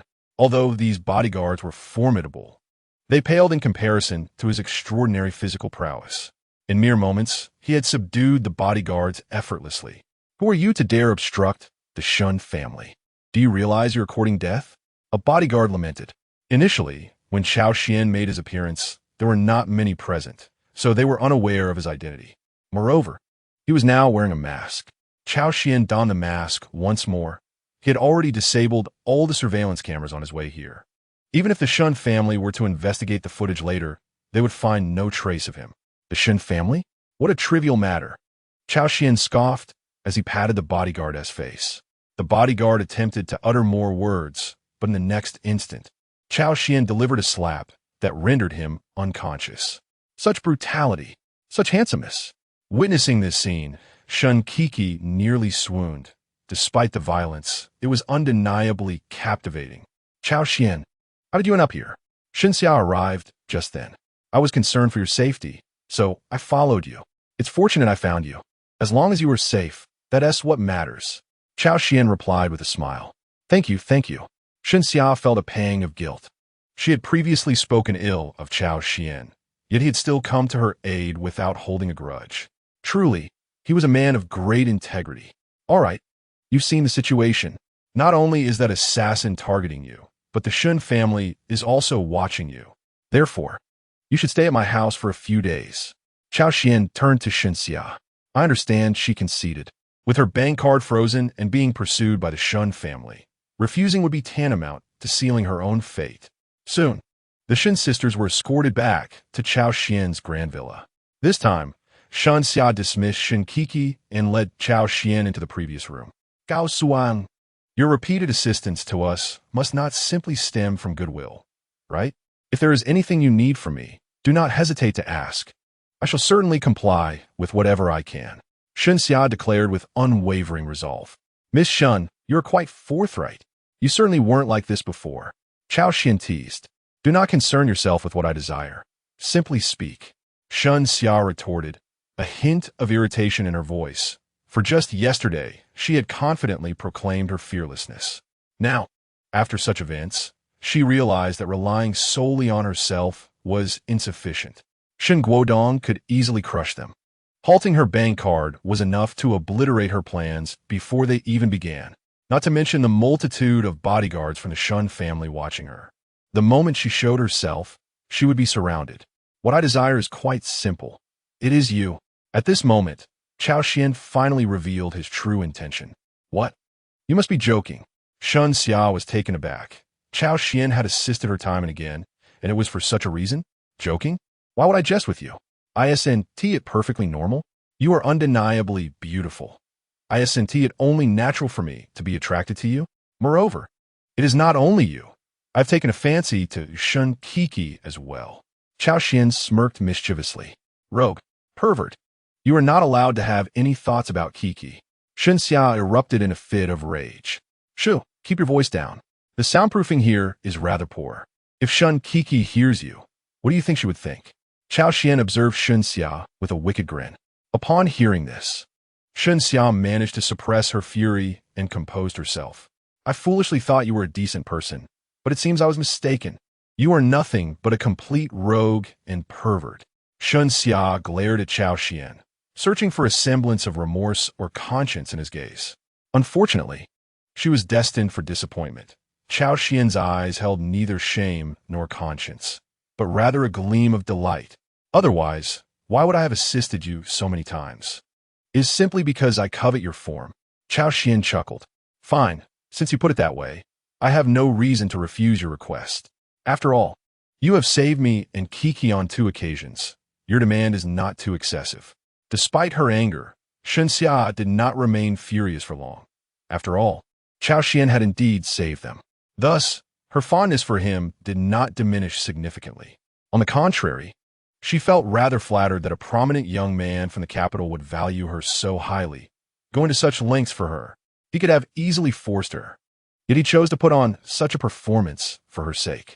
Let me be clear, I may agree to your request, but you must not lay a hand on Kiki. Thankfully, Kiki is oblivious to what this entails. I hope you can be a good person, Shen Xia implored, her tone almost pleading. Upon hearing this, Cao Xuan burst into laughter, a hearty and loud one. Ha ha ha, Miss Shun, do you truly believe you are in a position to negotiate with me? Listening to Shen Xia's words, Cao Xuan laughed heartily, finally free to reveal his true nature. What do you mean by that? Shen Xia seemed to sense something ominous. What do I mean? Quite literally, I want you. I want your sister Shun Kiki as well. I desire both of you to be my women. Are you still not understanding? Cao Xuan lauget uporio silis. Absolutely not. You cannot lay a hand on Shun Kiki. Shun Xia asserted firmly. Smack! A sharp slap resonated across Shun Xia's face, and in an instant, her expression transformed, clarity returning to her eyes. Did you think I was negotiating with you? I am merely informing you. Informing you of my intentions. You have no room for negotiation here. You are well aware of your current predicament, are you not? In present-day Nanxing City, who besides me would be willing to assist you? Setting that aside, in all of Longhua, how many would dare to offend the Cao family for your sake? Perhaps you could refuse, or even throw yourself to your death here. But have you ever considered the consequences? After your demise, what shall I do with Shun Kiki? Cao Xuan smirked with an air of wicked charm. At long last, the pretense could be cast aside. During the days spent alongside Shun Xia, he had maintained the facade of a virtuous gentleman, all to exploit Shun Xia's influence to undermine Xiao Feng. Now, Shun Xia was on the verge of severing ties with her family, and he could finally reveal his true self. Upon hearing Cao Xuan's menacing words, Shun Xia felt an overwhelming sense of humiliation, yet was rendered powerless. Indeed, Cao Xuan was correct. She could certainly refuse, even to the extent of meeting her end right there. But what would become of Shun Kiki if she were to perish? In this world, Shun Kiki was her soul sister. If she were to die, who would care for her? Surely, she could not entrust her to Cao Xuan. Have you come to a conclusion? My time is limited. The choice lies entirely in your hands. To submit or to resist, it is all within your contemplation. And I shall honor your decision. Cao Xuan Juka. I understand your intentions. You may proceed with your desires. But there is one thing I request of you. Shun Xia pondered for a moment before acquiescing to Cao Xuan's outrageous demand. Do share. Upon witnessing Shun Xia's surrender, Cao Xuan's mood lifted, and he continued, I must insist that you keep our affair from Shun Kiki. You must have noticed her feelings for you. Should she discover the nature of our dealings, she would likely never forgive me. The mere thought of what she was about to undertake with Cao Xuan filled Shun Xia with profound turmoil. After all, Cao Xuan was the object of Shun Kiki's affections, yet she was being coerced into a relationship with him. If Shun Kiki were to find out, Shun Xia could hardly fathom the look that would grace her sister's eyes. If this were to cause a rift between them, Shun Kiki would never absolve her. I had thought it to be something significant. It is but a trivial matter. Do not worry. I will not disclose this to anyone. Cao Xuan assured her. Upon hearing his words, Shun Xia felt a wave of relief wash over her. Despite Cao Xuan's current despicable demeanor, he still maintained a sense of integrity. Then, under Cao Xuan's scrutinizing gaze, Shun Xia shed her facade, revealing her true self. Truly the destined heroine, Shun Xia possessed a figure that was nothing short of breathtaking. With curves that captivated, her skin as pale and delicate as snow, smooth to the touch, reminiscent of milk. Moreover, under the illumination of the lights, her body seemed to radiate an ethereal glow. No wonder in novels, both villains and protagonists alike were rendered speechless in the presence of such a destined heroine. Have you feasted your eyes enough? Why the delay? Shun Xia's face flushed crimson, even though she had mentally prepared herself. Being gazed upon by Cao Xuan made her feel bashful. I understand. Why the urgency? I'm not in a hurry. Cao Xuan laughed. Subsequently, within the realm of Shun Xia's astonishment, Cao Xuan unveiled his exquisitely sculpted physique, complete with defined abdominal muscles. Is your body truly so remarkable? Shun Xia gazed at the strikingly fit Cao Xuan, unable to suppress a gulp. Initially, she had presumed that Cao Xuan's allure was merely superficial, with an average physique to match. However, to her surprise, Cao Xuan was not only handsome, but possessed an impeccable body as well. Undoubtedly, with his combination of physique and charm, even devoid of his status as the heir of the Cao family, he could effortlessly captivate the attention of countless women across the globe. Have you feasted your eyes sufficiently? Your gaze upon me is rather overwhelming, you know. Cao Xuan Zimak, though his face betrayed no blush, indicating his playful pretense. You shameless one, feeling shy? Shun Xia smirked. Of course, I'm merely a young man. Feeling shy is quite natural, isn't it? As he spoke, Cao Xuan gradually advanced towards Shun Xia, cornering her against the wall. Congratulations, host. You have successfully captivated the destined female lead, Shun Xia.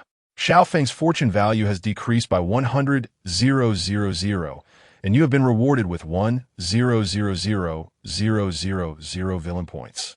Congratulations. Shun Xiao's affection for you has reached 80, causing Xiao Feng's fortune value to diminish by 50,000, and you have been rewarded with 500,000 villain points. Just how much fortune does Xiao Feng possess? I have endeavored against him for so long, yet he remains steadfast. Cao Xuan wiped the sweat from his brow, contemplating. However, that Xiao Feng is indeed formidable. In merely 5 years, he has achieved a level of prowess that seems almost supernatural. Presently, he commands a faction and 3 destined female leads who remain unyielded to me. Once I resolve these matters, it will be time for Xiao Feng to meet his demise. Cao Xuan, you have acquired what you sought. As per our agreement, you will protect both me and Cuckoo, won't you? Shun Xia scrutinized Cao Xuan with a complex gaze. Her feelings for him had already begun to blossom, and now their relationship had evolved into something more intimate. While the journey had diverged from her initial expectations, the outcome was still palatable. Naturally, the aspect of being coerced left her somewhat perturbed, yet upon reflection, it imparted a unique sensation. Rest assured, I, Cao Xuan, am a man of my word. Now that I have obtained what I desired, I shall honor my previous commitments. Cao Xuan gently ruffled Shun Xia's hair. Upon hearing this, Shun Xia felt a wave of relief wash over her, instinctively reciprocating his gesture. Hey, Cao Xuan, what are you two doing in there? It's been ages, and you still haven't emerged. Outside, Shun Cuckoo wore a puzzled expression. Having noted that Shun Xia and Cao Xuan had been inside for almost 2 hours. Initially, Shun Cuckoo felt indifferent, even occupying her time with social media and games. However, as time wore on, she began to sense that something was amiss. Having indulged in quite a feast, how could it be that Shun Xia had yet to emerge from Cao Xuan's room? This situation undeniably aroused Shun Qi's suspicions. Oh no, Kiki is here. Shun Xia instantly became alert. Moments ago, she had felt drowsy and was on the verge of succumbing to slumber. But the sound of Shun Qi's voice filled her with trepidation. What is there to fear? Your demeanor makes it seem as if I have committed some nefarious deed. Cao Xuan observed the flustered Shun Xia with a mischievous grin. Indeed, her state of disarray only served to heighten his fondness for her. Stop being so glib. Do we not agree from the outset that we would keep this matter from Kiki? If she discovers it, she will undoubtedly be furious with me. Shun Xia fretted, frantically searching for her scattered socks, skirt, trousers, and undergarments. Seeing Shun Xia in such a state, Cao Xuan, out of goodwill, reluctantly retrieved the concealed items. Are you a pervert? How would you hide these things? Are you even human? Shun Xia was at a loss for words. What peculiar proclivities might Cao Xuan possess? The very notion of him hoarding her belongings left her utterly bewildered. However, there was no time to chastise him, for Shun Kiki was already knocking impatiently at the door. Sister, what on earth are you doing in there? Is something wrong? Shun Kiki was anxious, and unwelcome thoughts began to form in her mind. Of course, she did not suspect any impropriety between Shun Xia and Cao Xuan.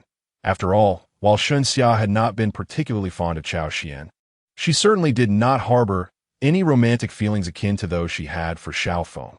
Shun Xia hastily donned her attire and tidied her hair, finally letting out a sigh of relief. Now, Kiki should not suspect anything. Taking a deep breath, she forced herself to calm down. It was merely a transaction with Cao Xuan. What was there to be anxious about? With this mental reassurance, Shun Xia opened the door that had been previously shut. What's wrong, Kiki? Is there a problem? Shun Xia feigned nonchalance as she opened the door. Sister, why are you asking me what is wrong? I haven't even inquired about your well-being. I have been knocking on your door incessantly, and you completely ignored me. Upon seeing Shun Xia finally open the door, Shun Kiki felt a wave of relief wash over her. She had feared something terrible had transpired considering the prolonged silence. She had even entertained the thought that the previous female assassin had barged in and abducted both Cao Xuan and Shen Xia. What could possibly be wrong with me? I merely experienced a slight health issue, and thus, Mr. Cao was providing me with treatment. Shen Xia had already devised her excuse. After all, Cao Xuan was a physician, so using the guise of medical attention would suffice. Is that true? Sister, what exactly is wrong with you? Please do not frighten me. Hearing Shen Xia's words, Shen Qixi grew increasingly anxious. After all, Shen Xia was her sister, and if anything were amiss, it would be a grave matter. Of course it is true. If you don't believe me, why not ask Mr. Cao? Shen Xia directly cast the blame onto Cao Xuan. After all, one cannot bear the burden of concealment alone. Moreover, recalling Cao Xuan's recent demeanor towards her ignited a flicker of indignation within Shen Xia. Of course, Qixi, your sister is experiencing a slight psychological disturbance, likely due to being startled. Hence I am currently offering her some guidance, Cao Xuan remarked with a chuckle. His words were not mere fabrication. The two had indeed engaged in a form of counseling, albeit it was Shen Xia who was aiding Cao Xuan rather than the other way around. So that is the case. I thought there might be some issue between you two. You nearly gave me a fright. Shen Qixi exhaled in relief. Rest assured, Qixi, I dare say, there is no place in the entirety of Nanxing City safer than here. Cao Xuan replied with a grin. This villa had been fortified and treated, making it exceedingly resilient even against explosives. Without such secure living conditions, Cao Xuan would never have chosen to reside there. As a villain, he was quite astute, with an entourage of bodyguards discreetly surrounding him. By the way, sister, do you smell something peculiar? Shen Qixi inquired. She caught a whiff of an aroma reminiscent of heather, piquing her curiosity. You must be mistaken. I don't detect any such scent. Shen Xia feigned calmness. She was acutely aware of the source of the fragrance, but would never divulge it to Shen Qixi. Really? But I distinctly perceive a scent akin to heather. I have encountered it at school before, so I cannot be wrong. Shen Qixi countered. Perhaps it is merely the scent of the medicine? I used a bit while treating your sister earlier, coincidentally containing heather. Cao Xuan replied nonchalantly, finding the matter trivial. So that's it. I must have overthought it. Shen Qixi nodded in understanding. The scent of heather inevitably conjured thoughts of certain matters, which is why Shen Qixi had cast a skeptical glance at the duo. However, witnessing Cao Xuan and Shen Xia's reassurances, she naturally dismissed her doubts. Young Master Cao, since that is the case, to repay your life-saving grace, I shall take charge of tonight's dinner, Shen Qixi declared. Oh, you will handle it? Cao Xuan observed her with newfound interest. Of course. Just leave it to me. If I recall correctly, I had previously mentioned to my sister that I would treat you to a meal, right? However, at present, we do not possess sufficient funds to dine at such upscale establishments. But do not worry, I am studying culinary arts at school, and I can prepare quite a variety of dishes.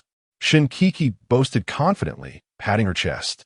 She had always held a firm belief in her culinary skills, knowing that to capture a man's heart, one must first seize his stomach. Chapter 90. Issues with Su Wani. She was determined to showcase her exceptional talents before Cao Xuan, convinced that he would inevitably fall in love with her. Even if one has not fallen in love with oneself, an increase in self-affection is entirely acceptable, is it not? Upon reflecting on this, a mischievous smile crept onto Shen Qixi's face. All right, I shall leave it to you. Cao Xuan Juke. In his recollection, Shen Qixi possessed commendable culinary skills, which certainly offered a glimmer of anticipation. Furthermore, the notion of the destined heroine preparing a meal for him. What villain could ever relish such a privilege? Wonderful. Cao Sao, just you wait. Tonight, I shall astound you. Shen Qixi exclaimed joyfully, promptly beginning to prepare the necessary ingredients. The ingredients are on the second floor. If you require anything, just inform de Zhuang, Cao Xuan remarked, glancing at his phone with a slight frown. Got it, replied Shen Qixi, bouncing down the stairs. Fortunately, she remained oblivious. As Shen Qixi departed, Shen Xia let out a sigh of relief. Had she been discovered, she would have been at a loss for how to confront Shen Qixi. After all, taking away the person her sister admired was no trivial matter. It was once punishable by being submerged in a pig cage.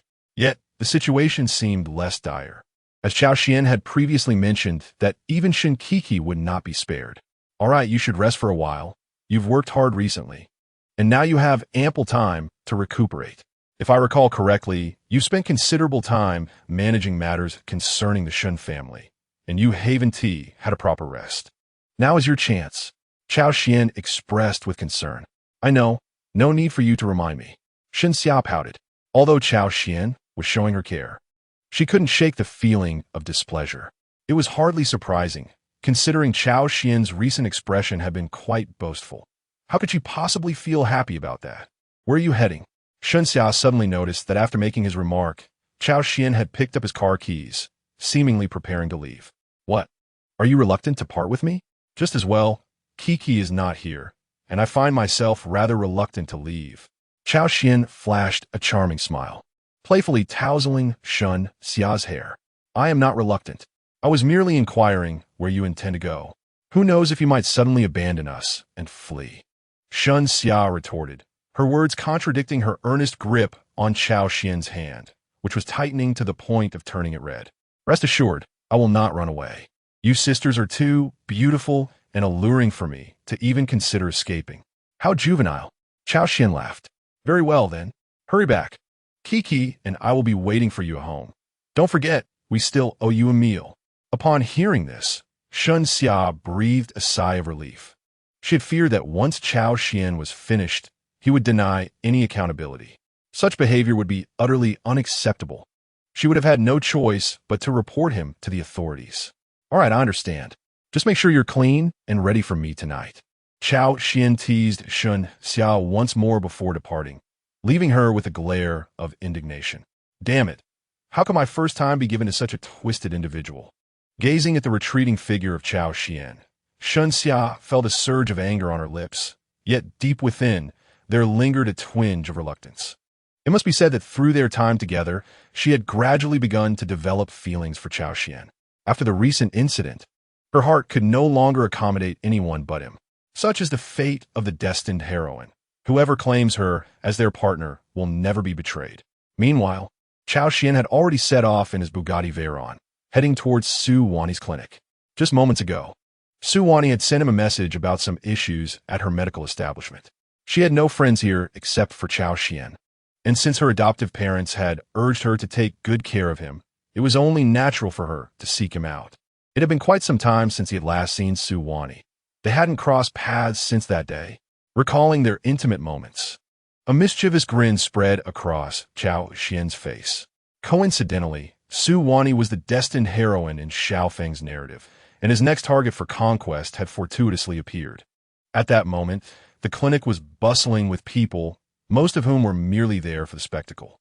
At the center of the crowd stood a young man, weeping as he clutched his elderly mother. According to him, he had brought her to Su Wani's clinic the previous day for treatment. However, after taking the medicine prescribed by Su Wani, his mother had tragically passed away the following morning while walking. In his grief, he had stormed into Su Wani's clinic, holding his mother's body. Surrounding them were not only curious onlookers, but also several individuals recording videos to upload later. After all, such occurrences are bound to attract significant online traffic. Moreover, with Su Wani being a stunning beauty and a celebrity, editing together snippets of the incident could undoubtedly yield substantial financial gain. Seeing this scene, Su Wani furrowed her brow slightly. Since the clinic had only recently opened, it was still rather understaffed, and she had been helping out. Her presence as a major star had indeed attracted considerable business and talent. She recognized the mother and son. They had visited the clinic for treatment just yesterday. Yet, a perplexing question arose. How could a woman suffering from merely a cold succumb to death after taking her prescribed medication? This situation puzzled Su Wani.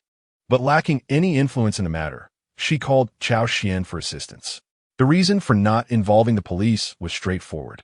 Seeking Cao Xuan's help was far more effective than contacting law enforcement. Young man, could there be some misunderstanding? Your mother only had a mild cold. Surely, we would not be capable of causing the death of someone suffering from such a minor ailment. Su Wani spoke up. Spare me your innocent act. My mother died after taking the medicine you prescribed. What is there to explain? It must be that your medication is faulty. The young man exclaimed loudly, That being said, can't we resolve this matter privately? By escalating it, aren't you tarnishing the reputation of our medical establishment? Suwani furrowed her brows in response. Huh, resolve it privately? How do you propose we do that? Don't think I am unaware of the tactics employed by you celebrities. If I do not amplify this situation, will there be any chance for a proper resolution? Upon hearing the young man's words, those present began to realize that this medical clinic belonged to Su Wanyi's family. Who is Su Wanyi? She is a supernova in the entertainment industry, currently one of the most prominent figures in the country. Who knows if there are powerful backers supporting her? It is only natural for the young man to escalate the matter. What the young man said makes sense. Who knows if there are financial powers behind you? What if you resort to underhanded tactics if we attempt to resolve this privately? Exactly.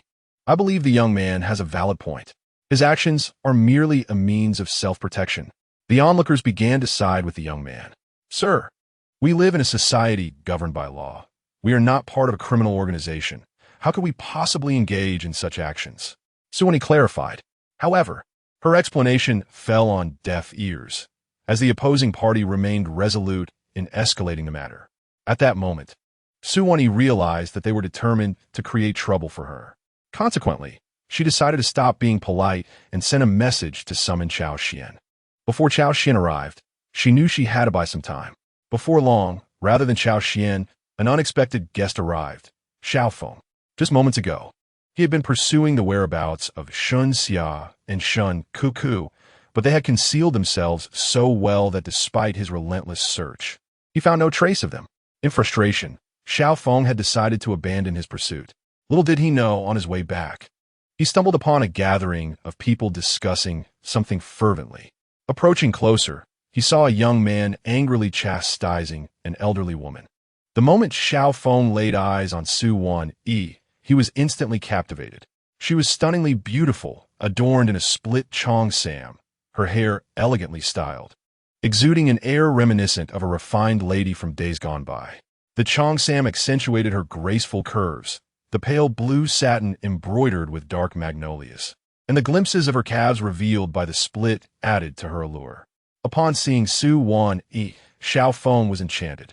Through his observations, he learned that the doctor from Su Wanyi's clinic was accused of having caused the patient's death, and this young man had come to stir up trouble. However, to Xiao Feng, the scene appeared quite different, as he could distinctly sense that the so-called elderly woman was remarkably vigorous, and perhaps not an elderly woman at all. Now it made sense. This was an orchestrated affair.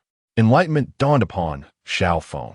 Originally, Su Wanyi has become a prominent figure in the domestic scene, and it appears that her arch-nemesis is stirring up trouble.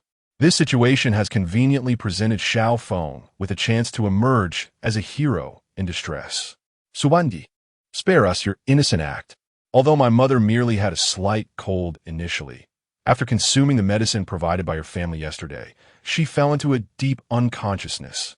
When we later visited the hospital, the doctor informed me that she exhibited no vital signs. The examination report is right here. How do you explain this? It seems that the onlookers have bolstered the young man's confidence, as his voice now resonates with vigor. That said, my good fellow, when your mother came to seek treatment, I had already cured her. Furthermore, the prescription is right here. Take a look at the medication. It was all for treating a common cold. Think carefully. Was it not possible that your mother ingested something else upon returning home? A physician interjected. It was he who had treated the elderly lady, and upon diagnosis, she was merely suffering from a mild cold, a trivial ailment that he addressed with a standard prescription. Yet now, he is confronted with the shocking claim that after taking his cold medicine, she has passed away. This is truly alarming. My mother returned home, had a bit of porridge, and then didn't consume anything else. After resting for a while and taking her prescribed medicine, she ended up in her current state, the young man explained. Upon hearing this, the doctor began to doubt himself. Could it be that he had indeed misprescribed? Yet the prescription did not indicate any errors. It was simply standard cold medication. Was it possible that the nurse had made a mistake? This situation may very well be a misunderstanding. Perhaps there was an issue at our pharmacy. I will review the surveillance footage from the pharmacy to investigate. I urge everyone to remain calm. We will address this properly once the police arrive, shall we? Suwani interjected. Damn it. Why are we even discussing this? What police? It seems you're merely trying to evade responsibility. By the time the police arrive, all evidence will have been meticulously destroyed. You're simply stalling for time. Someone exclaimed. And what do you propose we do? Do you intend to force your way in? If that is the case, be prepared to face the consequences for any losses incurred on my end. Suvandiri tortit coldly. Hearing this, the other party faltered. He was merely an ordinary citizen, caught up in the heat of the moment. If matters escalated to court, he would surely be at a disadvantage. Just as Su Wani was about to clarify, Xiao Feng stepped forward from the crowd, striding with an effortless grace. My friend, everything hinges on evidence. You claim your mother has died, but does that make it an absolute truth? A sardonic smile played upon Xiao Feng's lips as his gaze, sharp as a hawk's, swept over the young man's tense expression before settling on the unconscious elderly woman in his arms. Upon hearing these words, the crowd fell silent, their gazes converging on the man who had abruptly appeared. Even Su Wani found herself captivated by Xiao Feng's remarks. Brother, what do you mean by that? Are you suggesting that my mother is feigning death? I possess the hospital report right here. They have just confirmed it. It is genuine. The young man paused momentarily, but quickly regained his composure and produced the report. The report is indeed authentic, yet your mother is not deceased. Xiao Feng asserted with confidence. This brother of mine, one may indulge in indiscriminate words, but one must speak with proof. If you claim she is alive, surely you must present some evidence? Someone interjected. Evidence? Is that what you seek? Allow me to unveil what you deem evidence. Upon concluding his statement, Xiao Feng promptly retrieved his golden needle. So evidence is it? Since you desire proof, I shall provide it. With a confident smile, he prepared to demonstrate his exceptional skill, the Golden Needle 9 transformations. However, just as he commenced, he was abruptly kicked away. Who the hell ambushed me? Xiao Feng roared, bewildered and incensed. He had been poised to impress. Yet someone had the audacity to attack him from the shadows. Have the courage to confront me directly. I did ambush you. Do you have any objections? Cao Xuan coldly laughed as he emerged from the crowd. After receiving a call from Su Wani, he had driven his Bugatti Veyron to the scene. Initially intending to assist her, he was unexpectedly pleased to find Xiao Feng present, which turned into an unforeseen delight. He could resolve Su Wani's predicament while simultaneously dealing with Xiao Feng. It's you, Cao Xuan. How did you end up here? Upon seeing Cao Xuan, Xiao Feng's face turned pale. It seemed this man had some sort of tracking device on him, appearing wherever he went. Is there a problem with my presence? It was Wani who summoned me. Cao Xuan replied, wrapping his arms around Su Wani. When Su Wani first spotted Cao Xuan, she felt a flicker of joy. However, as he approached and began to get a little too familiar, she decided to overlook it, considering he was there to assist her. Setting aside her reservations, she found comfort in his warm embrace, unexpectedly deriving a sense of enjoyment from it. Wow, who is this handsome man beside the superstar Su? Why are they so close? Could it be that Su, who has always maintained a clean image, is about to have her first scandal? Indeed, the handsome man beside Su was strikingly attractive, and they appear to be a perfect match.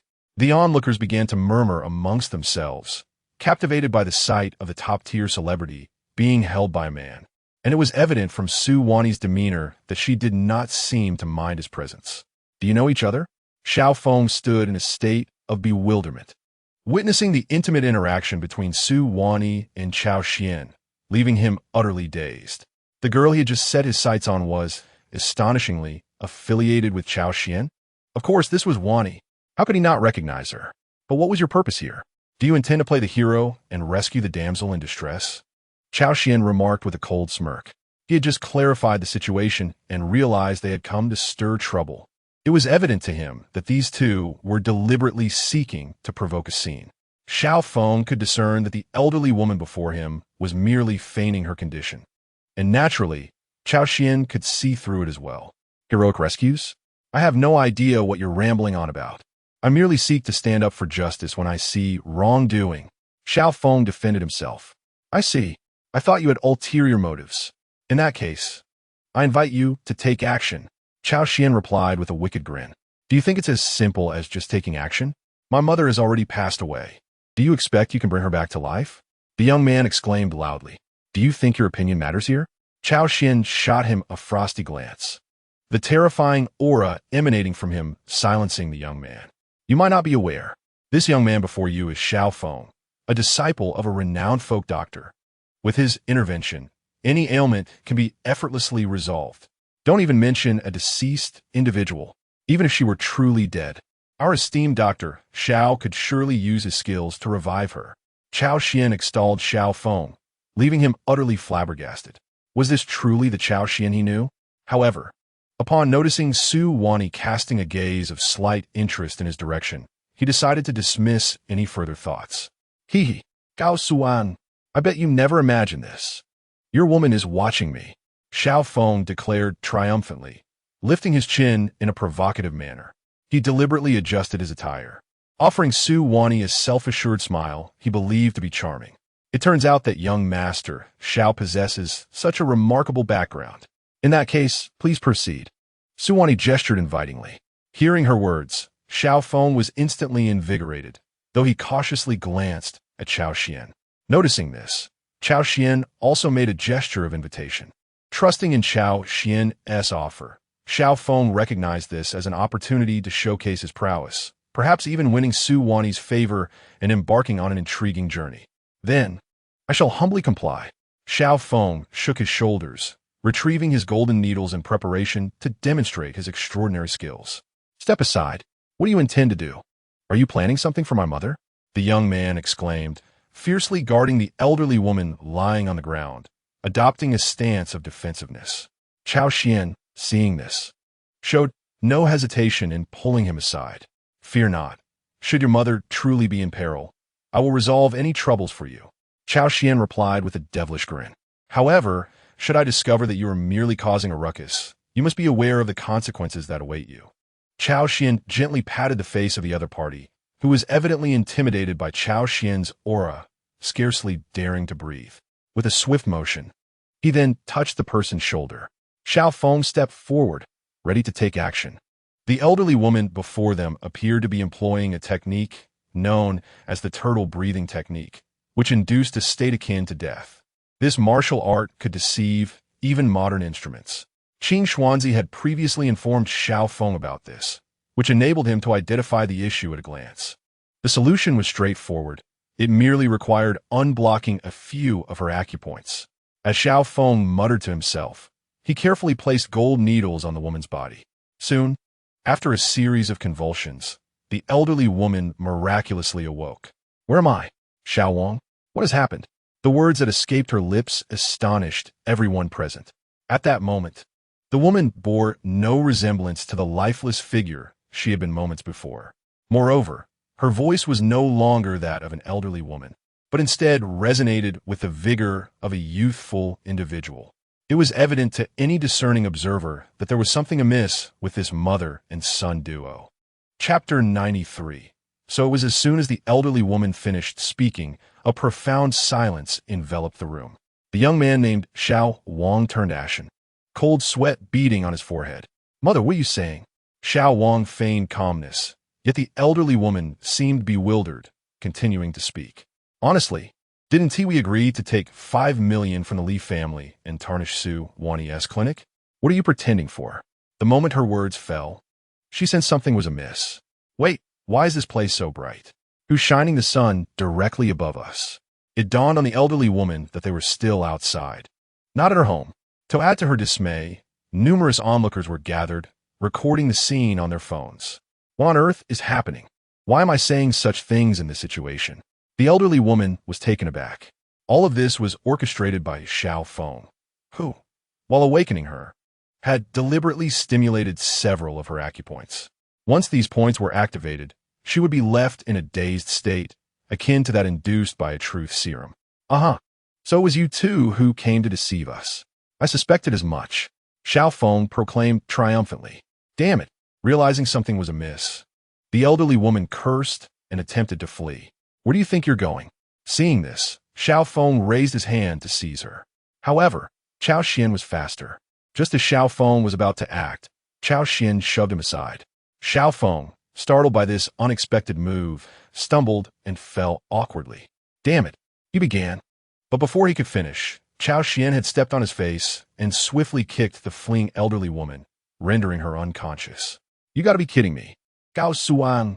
A clear shoe print marred Xiao Feng's face, inciting an overwhelming surge of anger within him. My sincerest apologies, Dr. Xiao. I inadvertently knocked you over.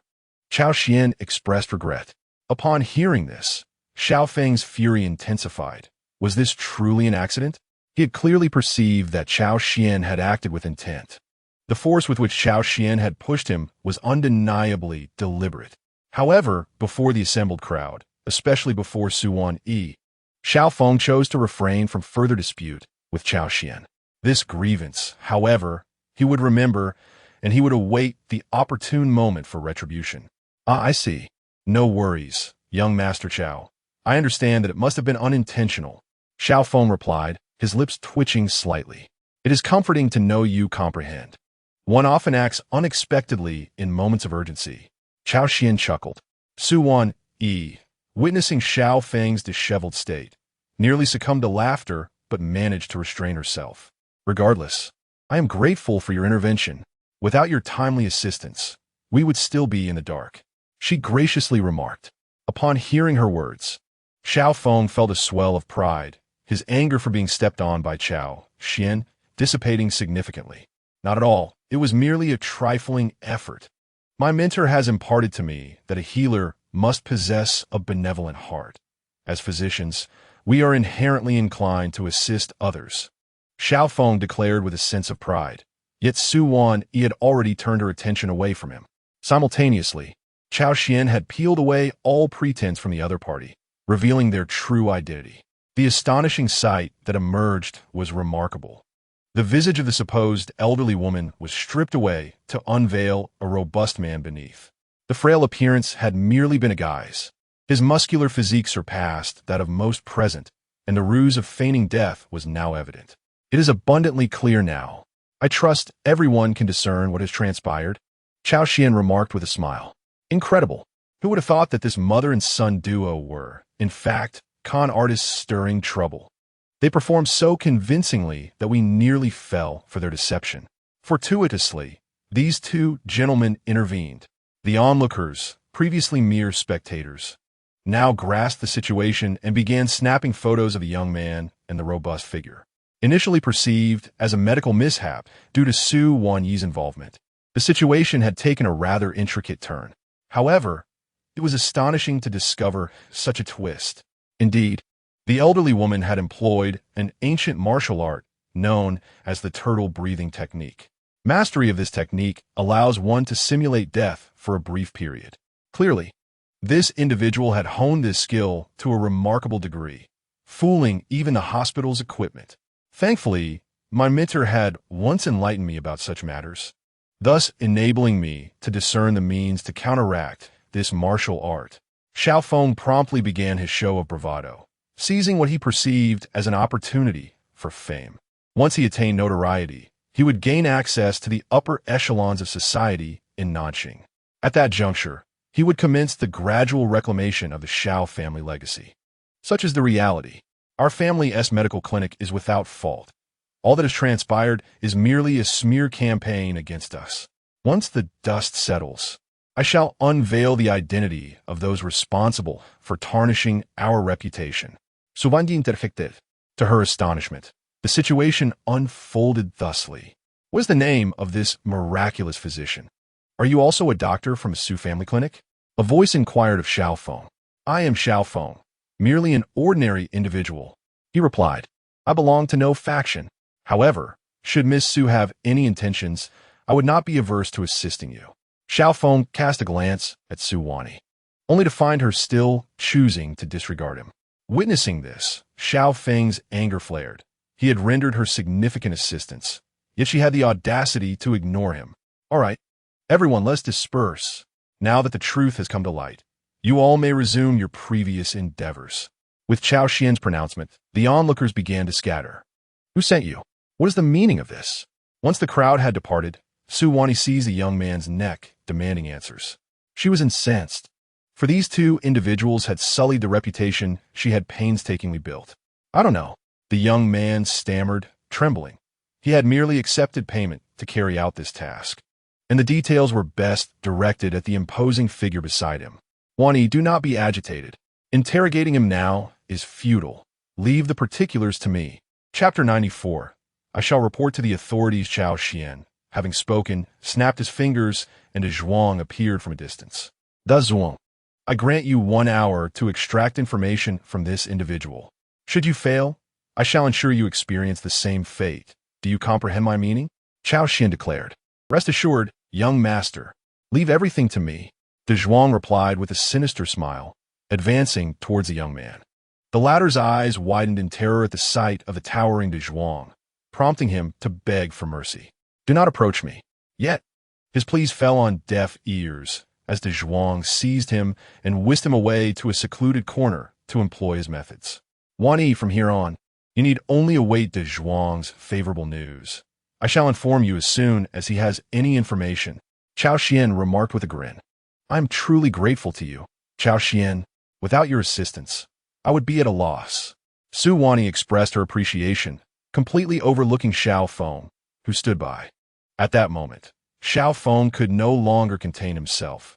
He was the one who had unveiled the true nature of the situation. Yet Su Wani would not even spare him a glance. This Cao Xuan had done nothing but make a fleeting appearance. What merit had he? Me Su, have you perhaps forgotten about me? It was I who unraveled the opponent's martial skills. Otherwise, you would not be aware that their prowess was merely a fade. Would you? Logically, you ought to express gratitude towards me. It seems rather unkind of you to disregard my contributions. Xiao Feng could no longer restrain himself from addressing Su Wani. Oh, you? What accomplishments do you speak of? At this moment, Su Wani ceased her pretense, a smirk playing at her lips as she cast a cold glance at Xiao Feng. Just moments ago, upon Cao Xuan's arrival, he had conveyed information regarding Xiao Feng to Su Wani. In Cao Xuan's eyes, while Xiao Feng possessed some skill, he was still merely a jester. Moreover, Cao Xuan asserted that Xiao Feng had been fixated on her for quite some time, with the sole intention of pursuing her. Upon hearing this, Su Wani was instantly filled with disdain for Xiao Feng. After all, Cao Xuan was someone she had known since childhood, and he had no reason to deceive her. Thus, with Cao Xuan's words in mind, Su Wani found herself devoid of any fondness for Xiao Feng. Furthermore, although Xiao Feng had some medical knowledge, he lacked a valid medical license. In other words, his actions were illegal. Su Wani prided herself on being a law-abiding citizen. How could she possibly associate with someone of his ilk? The truth is, even in your absence, Cao Xuan could have handled everything perfectly well. Besides, I never sought your assistance. You were the one who volunteered to help. I had already summoned Cao Xuan for aid. And do not think for a moment that I am oblivious to your ulterior motives for approaching me. With a cold smile, Su Wani regarded Xiao Feng, whose expression immediately soured as though he had consumed something unpleasant. It was only at this moment that Xiao Feng comprehended the extent to which he had been manipulated by both Cao Xuan and Su Wani. From the very beginning, he had merely been a tool for their purposes. Are you both truly this unreasonable? I offer my help out of goodwill, and this is how you repay me? Xiao Feng felt his composure falter. Once again, he found himself treated as a mere fool, which was infuriating. Who asked for your assistance? Was it not you who sought to play the hero? I have already asserted that, even without you, Cao Xuan's medical expertise would suffice to expose the truth. Moreover, I am a law-abiding citizen and would never consort with a criminal like you. Su Wani wore a mischievous grin. Upon witnessing that smile, a chill ran down Xiao Feng's spine, accompanied by an ominous premonition. As expected, shortly after Su Wani uttered those words, several police cars surrounded the area. We have received reports of illegal medical practices occurring here. Who is responsible for this? Officer Tang Highway stepped out of the vehicle, her long, elegant legs and stunning features, leaving everyone present momentarily awestruck. Noticing that Officer Tang's attention had been captured by Cao Xuan, Su Wani felt a twinge of discontent. Officer Tang, it was I who reported this. I wish to lodge a complaint regarding someone practicing medicine without a license here. With a wicked grin, Cao Xuan approached Officer Tang Highway. Upon realizing it was Cao Xuan, Officer Tang immediately regretted responding to this call. She vividly recalled their last encounter, and after a few days of peace, encountering Cao Xuan again was the last thing she desired. Officer Tang, such a significant matter as practicing medicine without a license cannot simply be overlooked, can it? As Cao Xuan approached Tang Highway from behind, he seized the opportunity to pinch her sharply when no one was watching. Have you lost your mind? There are so many people around. Tang Highway's face instantly flushed. She had not anticipated that Cao Xuan, such a perverse individual, would daringly touch her in front of so many onlookers. Fortunately, no one had witnessed the incident. Otherwise, her reputation would have been tarnished. Well, her reputation had long been lost. What does it matter? It was merely a touch. She had engaged in far more scandalous acts before. What difference does one more touch make? However, I must say, your physique has improved since the last time I saw you. Have you made any secret transformations? Cao Xuan disait. Observing the ambiguous interaction between Cao Xuan and Tang Highway, Su Wani felt a surge of inexplicable jealousy. It was clearly unrelated to her. Yet seeing them so close stirred an unsettling feeling within her. After all, Cao Xuan used to revolve around her, always trailing closely behind. Ahem, officer. Could we possibly discuss the matter at hand? Su Wani interjected. Hearing this, Tang Highway regained her focus. She was here to apprehend suspects, not to be teased by Cao Xuan. Ahem, so it was you who called the police? Where's the suspect? Tang Highway coughed twice to ease the awkwardness. The suspect is right before you, officer. I have evidence. This Cao Xuan is the one practicing medicine without a license. Xiao Feng declared loudly. Upon hearing this, Cao Xuan was left bewildered, as were Su Wani and Tang Highway. How absurd. I called the police on you, and yet before I could even mention capturing you, you have already accused me. Cao Xuan found himself bemused by Xiao Feng's audacity. What was this maneuver? Comrade, you cannot make baseless allegations. If you claim Cao Xuan is practicing without a license, you must present evidence. Upon hearing Xiao Feng's assertion, Tang Highway became intrigued. This was an excellent opportunity to apprehend Cao Xuan. However, she remained somewhat skeptical, as, judging by Cao Xuan's appearance, he hardly seemed capable of possessing any medical skills. Chapter 95. The accuser becomes the accused. You want evidence? I have it, Xiao Feng proclaimed, producing the video of Cao Xuan treating Sheng Guodong. After being humiliated by Cao Xuan, he was eager to reclaim his dignity. Ultimately, with the assistance of the Shun family, he uncovered the truth that Cao Xuan indeed lacked a medical license. You can practice medicine? How impressive. Tang Highway regarded Cao Xuan with a look of surprise. Su Wani shared the same sentiment. She knew exactly what kind of person Cao Xuan was, a mere lecher. Yet, it appeared that this lecher had undergone a remarkable transformation, even acquiring medical skills. Officer, you must arrest him. He is practicing medicine without a license. Xiao Feng, the accuser, was indeed guilty of the same offense. However, after experiencing losses during this period, he had realized the gravity of the situation. Thus, with the assistance of the Shun family, he had successfully obtained a medical license. Huh. You wish to report me for practicing medicine without a license? Just wait until I counter with a defamation suit. A wicked grin spread across Xiao Feng's face, for Cao Xuan had unwittingly played right into his hands. Go ahead and investigate. I dare you. Tang Highway commanded his subordinates. By the way, what is your name? If I surmise correctly, the person Cao Xuan intends to report is you, isn't it? Tang Highway glanced at Xiao Feng. My name is Xiao Feng. Feel free to look into it. Xiao Feng replied, a touch of pride in his voice. He was captivated by the stunning Tang Highway before him. Little did he expect that Cao Xuan would be surrounded by such alluring women. First Su Wani, and now Tang Highway. They are all mine. Xiao Feng thought to himself. Go ahead, investigate. Cao Xuan maintained his composure. This Xiao Feng is rather clever. He even anticipated this. It's worth noting that in the original narrative, no one ever mentioned his lack of a medical license. It seems my presence has altered the plot significantly, but that matters little. A smirk graced Cao Xuan's lips. He was confident in his preparations to confront Xiao Feng's claims of unlicensed practice. Before long, Tang Highway's subordinates returned. Captain, Our investigation reveals that Comrade Cao Xuan possesses a medical license. However, this individual named Xiao Feng does not appear in our records. No matter how we searched, we cannot find a doctor by that name. One officer shot a skeptical glance at Xiao Feng. Impossible. I just received my medical license yesterday. How could it not exist? You must be mistaken. Don't slander me. I saw the staff. Write my name down. Xiao Feng was bewildered. He had witnessed the staff inscribing his name with his own eyes. There must be an error. Comrade Xiao Feng, there is no denying it. Our data is infallible and continuously updated. If your name is absent, then it is simply not there.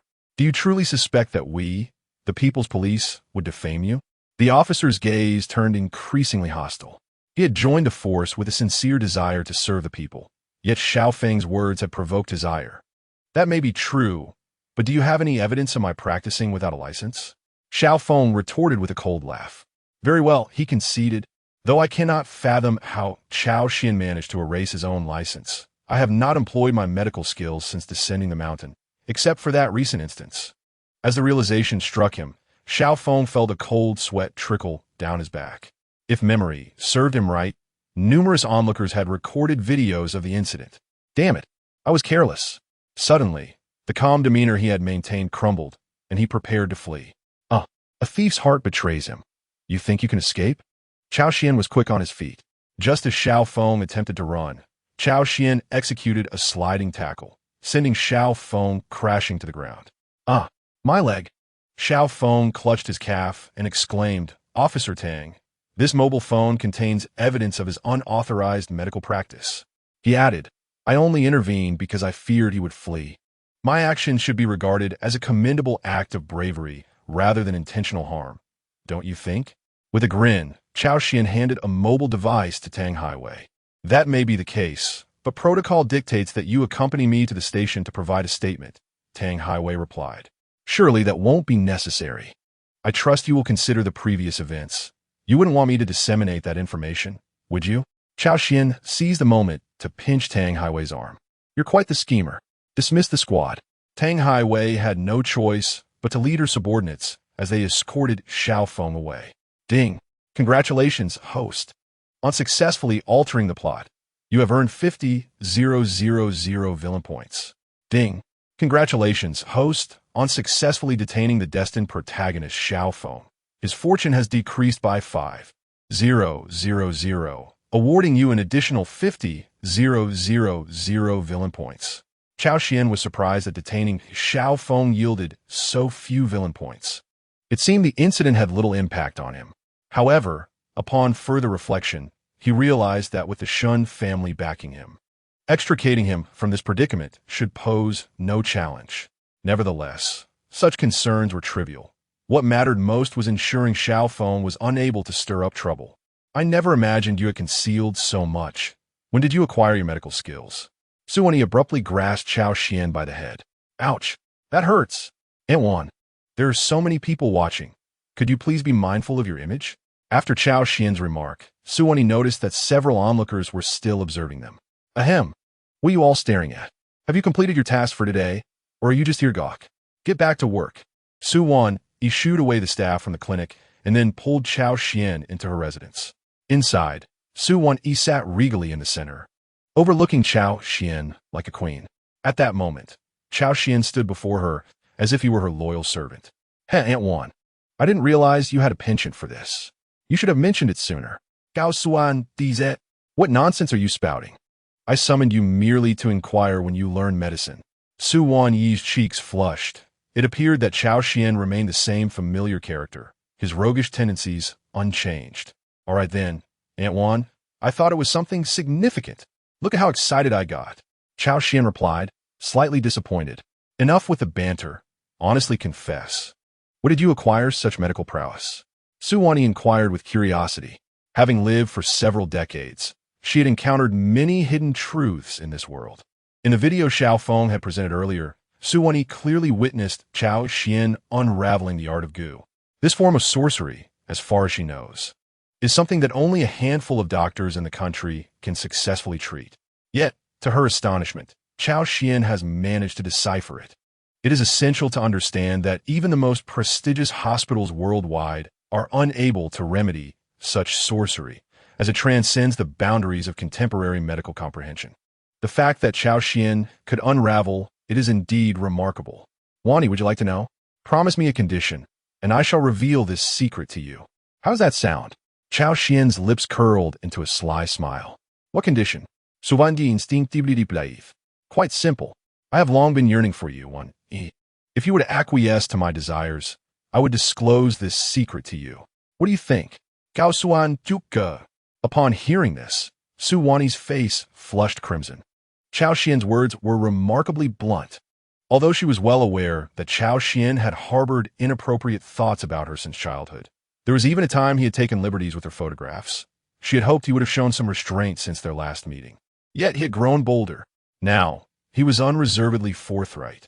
Stop joking around. I am genuinely worried about you. Your sudden acquisition of such power frightens me. I fear you might be deceived. Su Wani expressed her concerns earnestly. She was truly worried for Cao Xuan's safety, having watched him grow up. Despite his lecherous demeanor, she regarded him as half a son.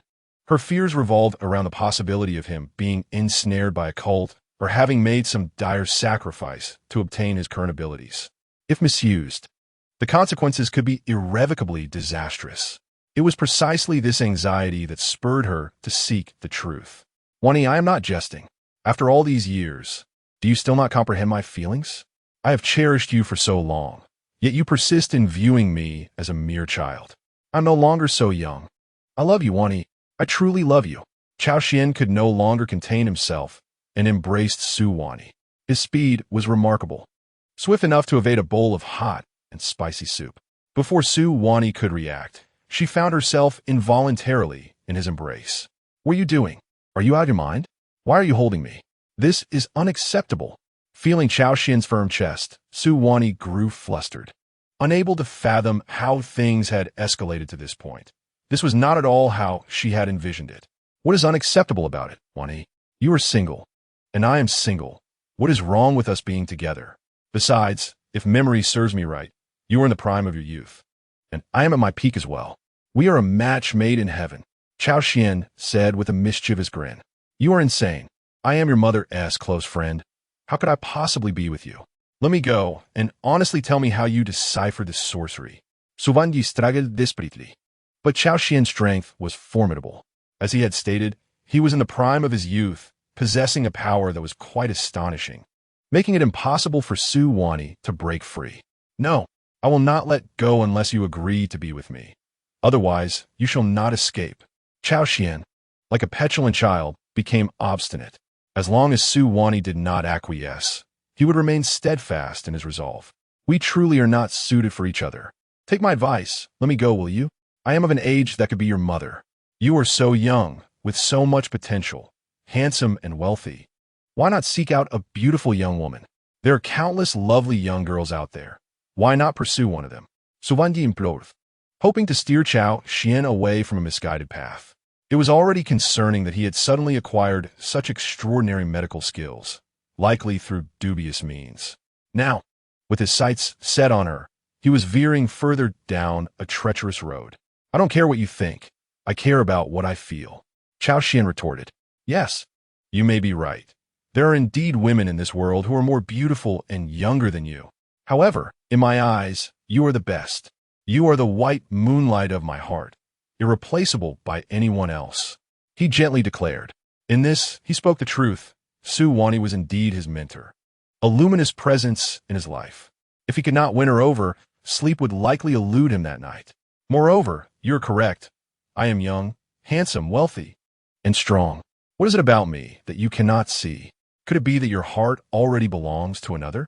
If that is the case, then I would be even more intrigued. However, Cao Xuan refrained from voicing this thought, knowing such wicked musings should not be directed at his rival. Su Wani was his cherished white moonlight. Uttering such words would not only fail to gratify him, but would also breed disdain in her heart. That is not the case. Su Wani turned her face away, increasingly overwhelmed by his presence. Since it is not, then why won't you be with me? What is it about me that you find unappealing? If you do not like me, you must provide me with a reason. Cao Xuan Zets. Dislike is simply dislike. If we cannot be together, then there is no need for an abundance of reasons. Besides, liking someone doesn't require justification. If you truly like me, can you articulate a single reason? Su Wani countered. I certainly have my reasons for liking you. It is undoubtedly because I desire your body. Wani, you are so beautiful. With a stunning figure, what man would not be captivated by you? The difference between me and those other men is that after being drawn to your beauty, I would take responsibility for you. Chapter 97. Winning over Su Wani. I cannot bear it any longer. Su Wani truly cannot endure this. Cao Xuan's candid conversation undoubtedly delivered a profound shock to this woman in her 40s, an unwed virgin. You scoundrel! How can you be so fond of someone? Su Wani's face flushed like an apple. She had anticipated that Cao Xuan would provide numerous reasons, perhaps extolling her gentleness and charm. Instead, his explanation was remarkably forthright, even bordering on the audacious. It was utterly wild, exuding a primal beauty that left an indelible impact on someone who had never experienced romance. Is there anything wrong with my affection? He challenged. Isn't physical attraction still attraction? It has been proven that only physical desire constitutes true affection. If I were not attracted to you, your body would hold no interest for me. To love someone is to first appreciate their physical form. After all, words can deceive, but the body never lies. Wouldn't you agree, Wani? Cao Xuan flashed a devilish smile, asserting that this was no mere fallacy, but a universally acknowledged truth. If you did not like someone, would you allow them to touch your body? Certainly not. Of course, affection can be feigned, especially when financial incentives are involved. While the reasoning stands, she pondered, given my age, would you not feel embarrassed to be seen with me? Surely, we are unsuitable. Su Wani yearned to acquiesce to Cao Xuan, yet she found it challenging to surmount the internal barrier. After all, he was the son of her close friend, despite her friend's efforts to bring them together. However, envisioning a scenario and actualizing it are two vastly different experiences. It is akin to fantasizing countless times about losing weight, planning to jump rope, and eating less.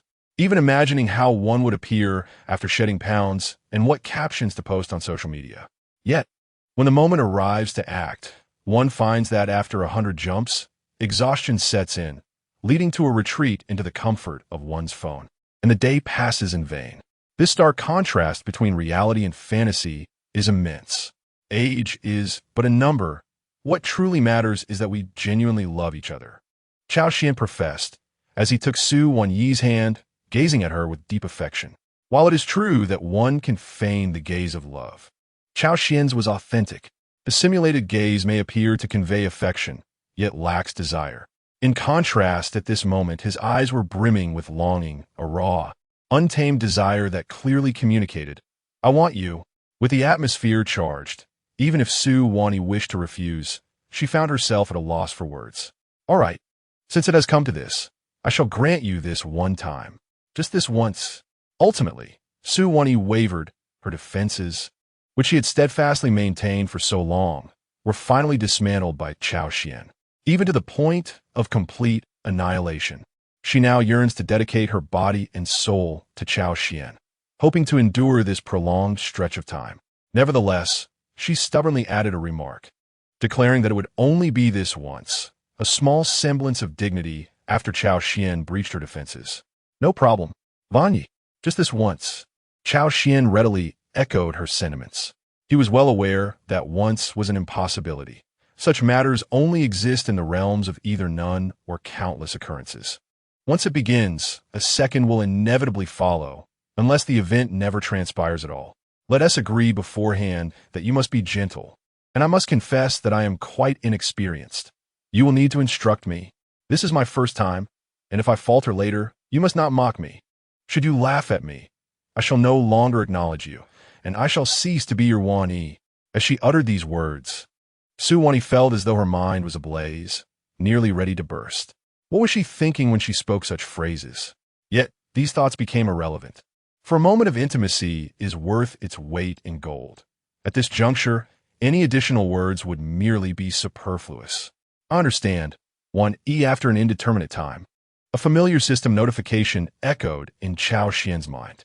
Ding! Congratulations to the host for successfully captivating the fated heroine Su Wani. Xiao Feng's fortune value decreases by 100. 000. Reward.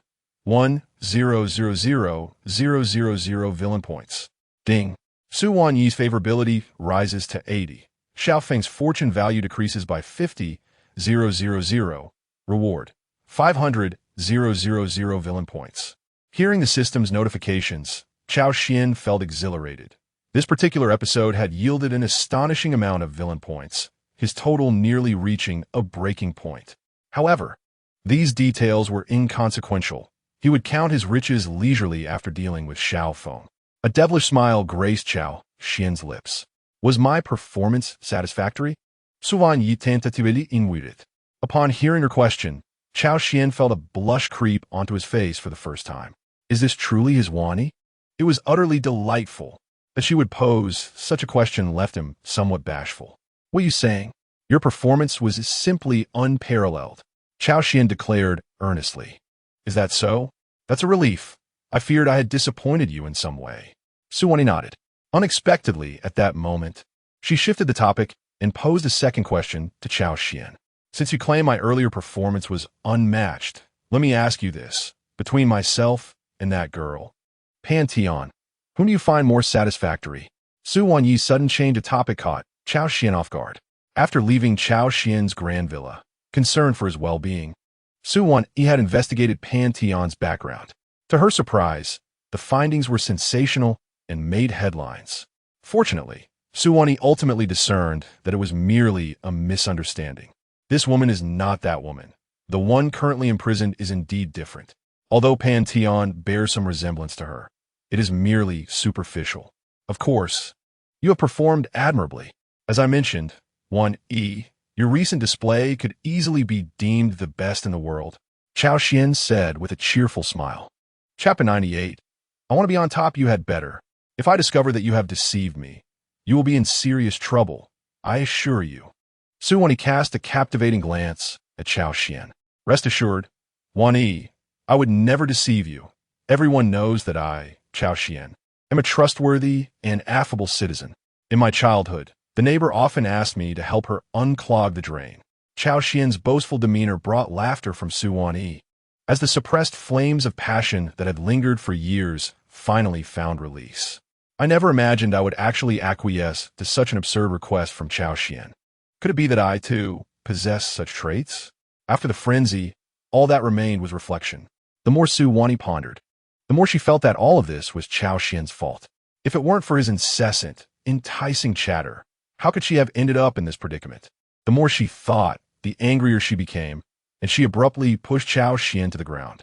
Wanyi, what are you doing? Cao Xuan looked at Su Wanyi with a grin. Silence. Su Wanyi said sternly. Then her tone softened considerably. This time, I wish to be on top of you. Meanwhile, on the other side, Xiao Feng's situation was dire. After being apprehended and taken to the detention center, he immediately called Shen Guodong. He had hoped that Shen Guodong could extricate him swiftly, but unexpectedly, obstacles arose. It goes without saying that Cao Xuan was undoubtedly behind this interference. Otherwise, with the Shen family's influence, it would merely take a word to resolve the matter. Damn it! Curse Cao Xuan. May he truly perish. If I find the opportunity, I will make him pay dearly. Xiao Feng seethed with rage, left to stew in his impotent fury, awaiting a turn of events. Escaping was out of the question. Even if he possessed extraordinary skills, such an act was beyond his means. No matter how formidable, he would not dare oppose the state. Newcomer, do you understand the rules? A hoarse reprimand came from the upper bunk. Xiao Feng looked up to see a bald man, his back marred with several ghastly scars. This man, known as Scar Brother, had been incarcerated for provoking trouble. Even within the detention center, Scar Brother showed no signs of repentance, as his older brother was a key figure in the Qinglong society. Being imprisoned was merely an experience for him. Once his brother arrived, a single word would suffice to have him released. What rules? I know nothing of them. Xiao Feng scoffed, as he had pent-up frustration seeking an outlet. Scar Brother had unwittingly become the target of his ire. Little brother, I advise you to avoid provoking this individual. He is a man of the streets, and his brother is a key member of the Qinglong society. No one here dares to cross him. A kind-hearted individual alerted Xiao Feng, inquiring about his capabilities in the underworld and expressing curiosity regarding the formidable Qinglong society. Xiao Feng, unable to suppress his intrigue, inquired further. During his days as the heir of the Xiao family, he had never heard of such an organization. It seemed that Nanxing City was far more intricate than he had previously imagined. The Qinglong society is no trivial matter. It is, in fact, the dominant force in Nanxing City. Even the mayor must tread carefully in their presence. When speaking of the Qinglong society, a flicker of apprehension gleamed in his eyes. How does the Qinglong society compare to the Shun family? Xiao Feng asked. The Shun family is utterly insignificant in their shadow. If they desired to annihilate the Shun family, it would pose no challenge whatsoever. The inmate replied without hesitation. Understood. Xiao Feng smirked. Realizing the potential leverage he could gain by aligning himself with the formidable Qinglong society through Scar Brother. Local gangs are often brazen and may well be oblivious to who Cao Xuan truly is. Xiao Feng planned to utilize the Qinglong society's strength to extricate himself from his predicament, regarding any subsequent troubles they might encounter as beyond his concern. My feet are weary. Do me the favor of a foot massage. Consider it a tuition fee. Scar Brother presented his large, sweaty feet before Xiao Feng, the pungent aroma unmistakably wafting through the air. Upon witnessing this scene, the well-meaning inmate who had previously offered advice hastily departed, casting a look of self-preservation at Xiao Feng before lying down. Xiao Feng, noting the situation, refrained from further commentary. It was already a rare kindness for someone to offer him such advice. Hey, my friend, do my feet seem impressive? Scar Brother provocatively glanced at Xiao Feng. He had always despised young men like Xiao Feng, particularly since Xiao Feng possessed an appealing appearance. Impressive indeed. Allow me to attend to you, Xiao Feng replied, a smile gracing his face. This unexpected response took Scar Brother by surprise. He had anticipated a rejection akin to what others would offer, which would provide him with a pretext to retaliate. However, he was utterly unprepared for Xiao Feng's acceptance, leaving him momentarily at a loss for words. Very well. Given your commendable demeanor, I shall let you off the hook. Recognizing Xiao Feng's capitulation, Scar Brother decided against pursuing any further conflict. Just as Scar Brother was settling in to enjoy his foot massage, an excruciating sensation surged from his calf to his forehead. Ah! Scar Brother screamed in agony, glancing down to find his calf unexpectedly swollen and red, with Xiao Feng's hand still gripping it. Could it be that Xiao Feng had inflicted this pain solely through the strength of one hand? A monster! What kind of creature is this? How could I have provoked such a being? Scar Brother was abruptly dragged down, crashing heavily to the ground. In the throes of pain, he struggled to kick Xiao Feng away with his other foot, only to find it ensnared by a vice-like grip. Xiao Feng's knee pressed forcefully against Scar Brother's lower back as he leaned close, whispering with a chilling smirk. Do you know how many vital points there are in the human body? I can make you cry out for mercy. Before the words had left his lips, he pinpointed the Yinling Quan acupoint on Scar Brother's inner calf and applied pressure with his fingertips. The prison cell erupted in chaos as the other inmates hurriedly sought refuge from the scene. Typically, Scar Brother was quite domineering in this place, but he never anticipated a day of reckoning. I was wrong. I was wrong. Big Brother, please don't hit me. I know I was wrong. I could truly know. Scar Brother pleaded desperately, hoping that Xiao Feng would show him mercy. If you wish for me to spare you, that is feasible, but when the guard arrive, you should know what to say, right? Xiao Feng fixed a steely gaze upon Scar Brother, who immediately shrank back in fear at the sight of Xiao Feng's fierce demeanor. Chapter 99, Recruitment. Big Brother, I understand. I know what to do. Rest assured, I will definitely keep this matter to myself. Scar Brother looked at Xiao Feng with a fawning expression. Satisfied, Xiao Feng released his grip on Scar Brother. At that moment, the sound of approaching police footsteps could be heard. What is happening here? I just heard a loud commotion from this direction. Upon hearing this, Xiao Feng cast a glance at Scar Brother, who instantly wore a look of terror. Officer, the situation is like this. I asked this young brother to help me with a foot massage, and it felt so good that I couldn't help but cry out.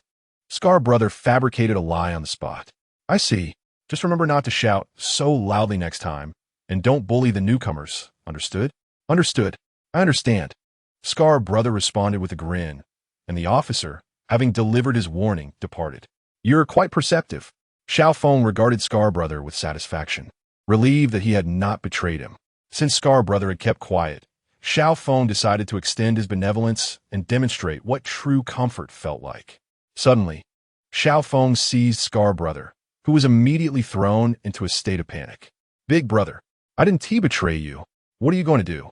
Scar brother was utterly terrified. Silence. Without further ado, Xiao Feng executed a healing technique from the 9 turns golden needles. In an instant, Scar brother's swollen calf returned to its original form. Not only that, but Scar brother also noticed that his leg felt considerably lighter than before. What a marvel! Scar brother exclaimed in astonishment, realizing that Xiao Feng was indeed the legendary master he had heard about. Master, what brings you here? Upon recognizing Xiao Feng's extraordinary abilities, Scar brother's demeanor shifted to one of respect. What else could it be? I was reported for practicing medicine without a license, which led to my arrest. Xiao Feng concocted a fib, leaving Scar brother in stunned disbelief. Even someone like Scar brother, who was accustomed to the ways of the world, couldn't he help but feel indignation on Xiao Feng's behalf. This is simply outrageous. I can hardly bear to witness such injustice. How could someone do this? You heal someone, and they turn around to accuse you of practicing medicine without a license? How can such things occur? Scar brother declared, filled with fury. In the words of Xiao Feng, he had become a benevolent individual, saving lives yet lacking a medical license. At that moment, Scar suddenly had a revelation.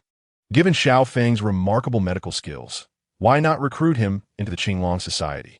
Now that Xiao Feng had been apprehended, if he could persuade his elder brother to rescue him, he would indeed become his savior. With such abilities, Xiao Feng's status within the Qinglong Society would undoubtedly be elevated. In such a scenario, Scar could claim a significant achievement, perhaps even rise to the position of a minor leader. By the way, my brother, to what extent have you mastered your medical skills? Can you treat knife and gun wounds? Scar inquired curiously. It's a piece of cake. Xiao Feng replied with unwavering confidence. Seeing Xiao Feng's self-assured demeanor, Scar was instantly taken in. Nevertheless, Xiao Feng was not exaggerating. In the face of the 9 transformations of the Golden Needle, any knife or gun wound was trivial. Since that is the case, brother, why not join our Qinglong Society? Scar proposed. In their line of work, injuries were inevitable. Although the Qinglong Society had its own hospital, due to its unique nature, it lacked sufficient personnel. The society's own trained staff was far from adequate, and hiring from outside was often met with skepticism. However, exceptional talents like Xiao Feng would surely be an exception. What is the Qinglong Society? Xiao Feng asked. At the mention of the society, Scar's pride swelled. We, the Qinglong Society, are the dominant force in Nanxing City. Even the mayor must show us a degree of deference. Brother, putting everything aside, with your skills, I guarantee that joining our Qinglong Society will bring you untold riches and glory. As for the medical license, it's no issue at all. If you desire it, it could be arranged with just a word. Scar animatedly recounted the prowess of the Qinglong Society, making it sound as though it were a national-level organization. Look at me, a mere thug. I can feel right at home even in the detention center. Here, I can enjoy a comfortable life. Scar boasted. Indeed, this was not unfounded. Those confined alongside Scar were mostly under his control, and the absence of surveillance, along with air conditioning, made for a surprisingly pleasant existence. All right, if you can facilitate my release, I will join your Qinglong Society, Xiao Feng declared. Upon hearing this, Scar was overjoyed, already envisioning the moment when Xiao Feng would shine within the society, leading to his own significant recognition. That's splendid, brother. My elder brother will be here shortly to pick me up. Just come along with me when the time comes, Scar said, brimming with pride. As the two conversed cheerfully, those around them envied their camaraderie, viewing Xiao Feng's association with Scar as a ticket to soaring success. Yet, they too felt a sense of relief, knowing that Scar would soon be departing, allowing them to enjoy their time in peace. However, unbeknownst to them, once Scar brother departed, they would be confined to a standard cell. Indeed, it was not long before a formidable figure clad in a suit and sunglasses, exuding an intimidating aura, swaggered in under the escort of the officers. The moment Scar Brother laid eyes on him, he proudly introduced him to Cao Xuan. Brother Xiao, this is my elder brother, Wang Yi. He commands hundreds of subordinates. Scar Brother declared with evident pride. Can you get me out of here? Cao Xuan inquired. Absolutely. As long as my brother Wang gives the word, this will be a trivial matter, Scar Brother assured. Then I shall rest easy. Cao Xuan replied with a charming smile. Old Scar, your brother has come to fetch you, an officer announced. Upon hearing this, Scar Brother strode out of the cell with an air of indifference. You rascal, you seem to be living quite well in here. Wang Gu chuckled, giving Scar Brother a friendly pat on the shoulder. Being his nephew, Wang Gu took special care of him. Otherwise, Scar Brother would not enjoy such privileges. Oh no, brother, where do you find me well off? There isn't even a woman in here. I am suffocating.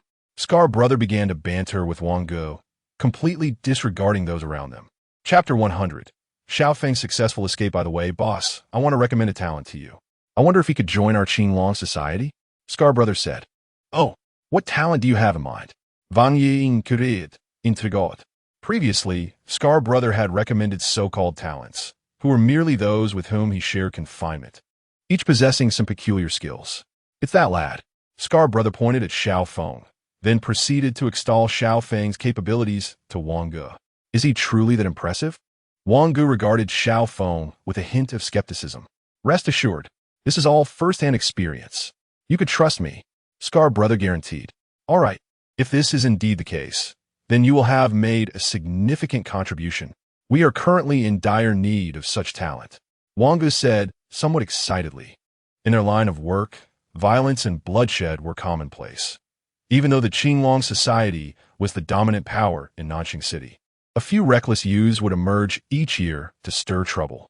These reckless youths, fearless and reckless, would occasionally clash with the Qinglong society's members. The higher-ups advocated peace and prosperity, yet the underlings engaged in constant brawls without any medical security, which was untenable. But how is it that I gain credit for this? Wasn't it you, Wang Gu, who brought him out of there? My role is merely to recommend him. I wouldn't dare to claim any credit, Scar Brother replied, displaying his shrewdness. Hearing this, Wang Gu nodded in satisfaction. His nephew was quite perceptive. He and T taught him in vain. Xiaoli. I also want to take the one named Xiao Feng from inside. Wang Gu instructed the nearby officer. That won't do. That person was specifically requested by our captain to stay behind and cannot be taken away. Little Li interjected. What does the captain matter? I know your director personally. What is there to fear? If anything goes wrong, I'll take responsibility, Wang Gu confidently proclaimed. Little Li hesitated. After all, this was someone specifically requested by Tang Highway to remain. He dared not acquiesce. If it were an ordinary person, he would have no qualms about letting them go. But this was Tang Highway's directive. Why are you hesitating and babbling? My brother has already said that he knows the director. Even your director must show respect when she meets my brother. What is a mere captain to us? Bothered by the situation, he added, this matter is settled. If anything goes awry, let your captain come to my brother. Scarface chimed in. Fine. Little Li relented, losing his temper. He wanted to avoid offending anyone. But in this predicament, he felt he had no choice. Offending Tang Highway might lead to a reprimand or a few days suspension at worst. But angering these local ruffians could result in a far worse fate. You are quite understanding, Little Li. Please send my regards to your mother, Wang Gu said with a grin, patting Little Li on the shoulder. Come, brothers, follow me. You're free to go. Wang Gu called out to Xiao Feng. Upon hearing this, the other inmates in the cell expressed envy and even jealousy. Damn it, why isn't it me? We have served him faithfully. How is it that he alone gets to leave? Alas, there was little they could do. After all, the man had his own talents. In this day and age, even getting into a detention center required a certain skill set. After completing the necessary procedures, Xiao Feng was soon escorted out by Wang Gu and Scarface. Brothers, get in the car. I will take you to meet my boss, Wang Gu declared. His boss was a prominent figure within the Qinglong society, possessing significant influence. For someone of his stature, it would take but a mere flick of a finger to extinguish Wang Gu's life. My apologies, gentlemen. Thank you for bringing me out. I shall remember your kindness, Xiao Feng replied with a charming smile. Before Wang Gu and Scarface could comprehend the situation, they suddenly felt an overwhelming wave of drowsiness. This, of course, was the handiwork of Cao Xuan. Not only that, upon waking, they would forget all matters pertaining to him. Such were the benefits of his medical knowledge. Damn it, I must return to the Shun family first. The Cao family is beyond my current capabilities. Cao Xuan pondered. Wan Yi, I never imagined you were this formidable. You didn't even need to rest after the first round. Cao Xuan remarked, looking at the exhausted Su Wan Yi with a smile. Upon hearing this, she shot him a glare, always with the flattery. I can't help but think you say this to every woman. Su Wan Yi retorted, skeptical of Cao Xuan's words. Not at all. I assure you, every word is true. You must trust me. Cao Xuan dizet. Well then, let me ask you, am I not the most beautiful woman among those around you? Su Wan Yi gazed intently into Cao Xuan's eyes. Of course, Wan Yi. You are the most exquisite presence in my heart, surpassing even my mother. Cao Xuan replied without hesitation. Upon hearing this, Su Wan Yi instantly broke into a satisfied smile. It seemed that Cao Xuan had indeed matured, becoming increasingly adept in the ways of women. One could only wonder who had imparted such skills to him. By the way, those two troublemakers from earlier. Su Wan Yi suddenly remembered that the two who had caused a ruckus in the morning had yet to be interrogated. She had been so caught up in her delightful and wild moments with Cao Xuan that she had momentarily forgotten about the matter. Now that it was evening, coupled with her physical exhaustion, Su Wan Yi felt reluctant to get up. There was no choice. She shot Cao Xuan a look of feigned resentment. Clearly, she was placing all the blame on him. Rest assured, Wan Yi, I have already extracted all the information for you. Everything is stored in my phone. Cao Xuan said, waving his iPhone triumphantly. In truth, De Zhuang had long since interrogated them, and the subsequent matters have been resolved quite neatly. I didn't expect you to be so meticulous. Now, tell me, what exactly transpired? Su Wan Yi said eagerly. He, Wan Yi, as the saying goes, there is no such thing as a free lunch in this world. If you wish to take something from me, you must also pay the requisite price. Wouldn't you agree? Cao Xuan said with a mischievous grin. Seeing this, Su Wan Yi's cheeks flushed. It was evident that she understood what Cao Xuan was hinting at. I can't take it anymore. I'm utterly exhausted and in pain. If you continue like this, you might just be the death of me.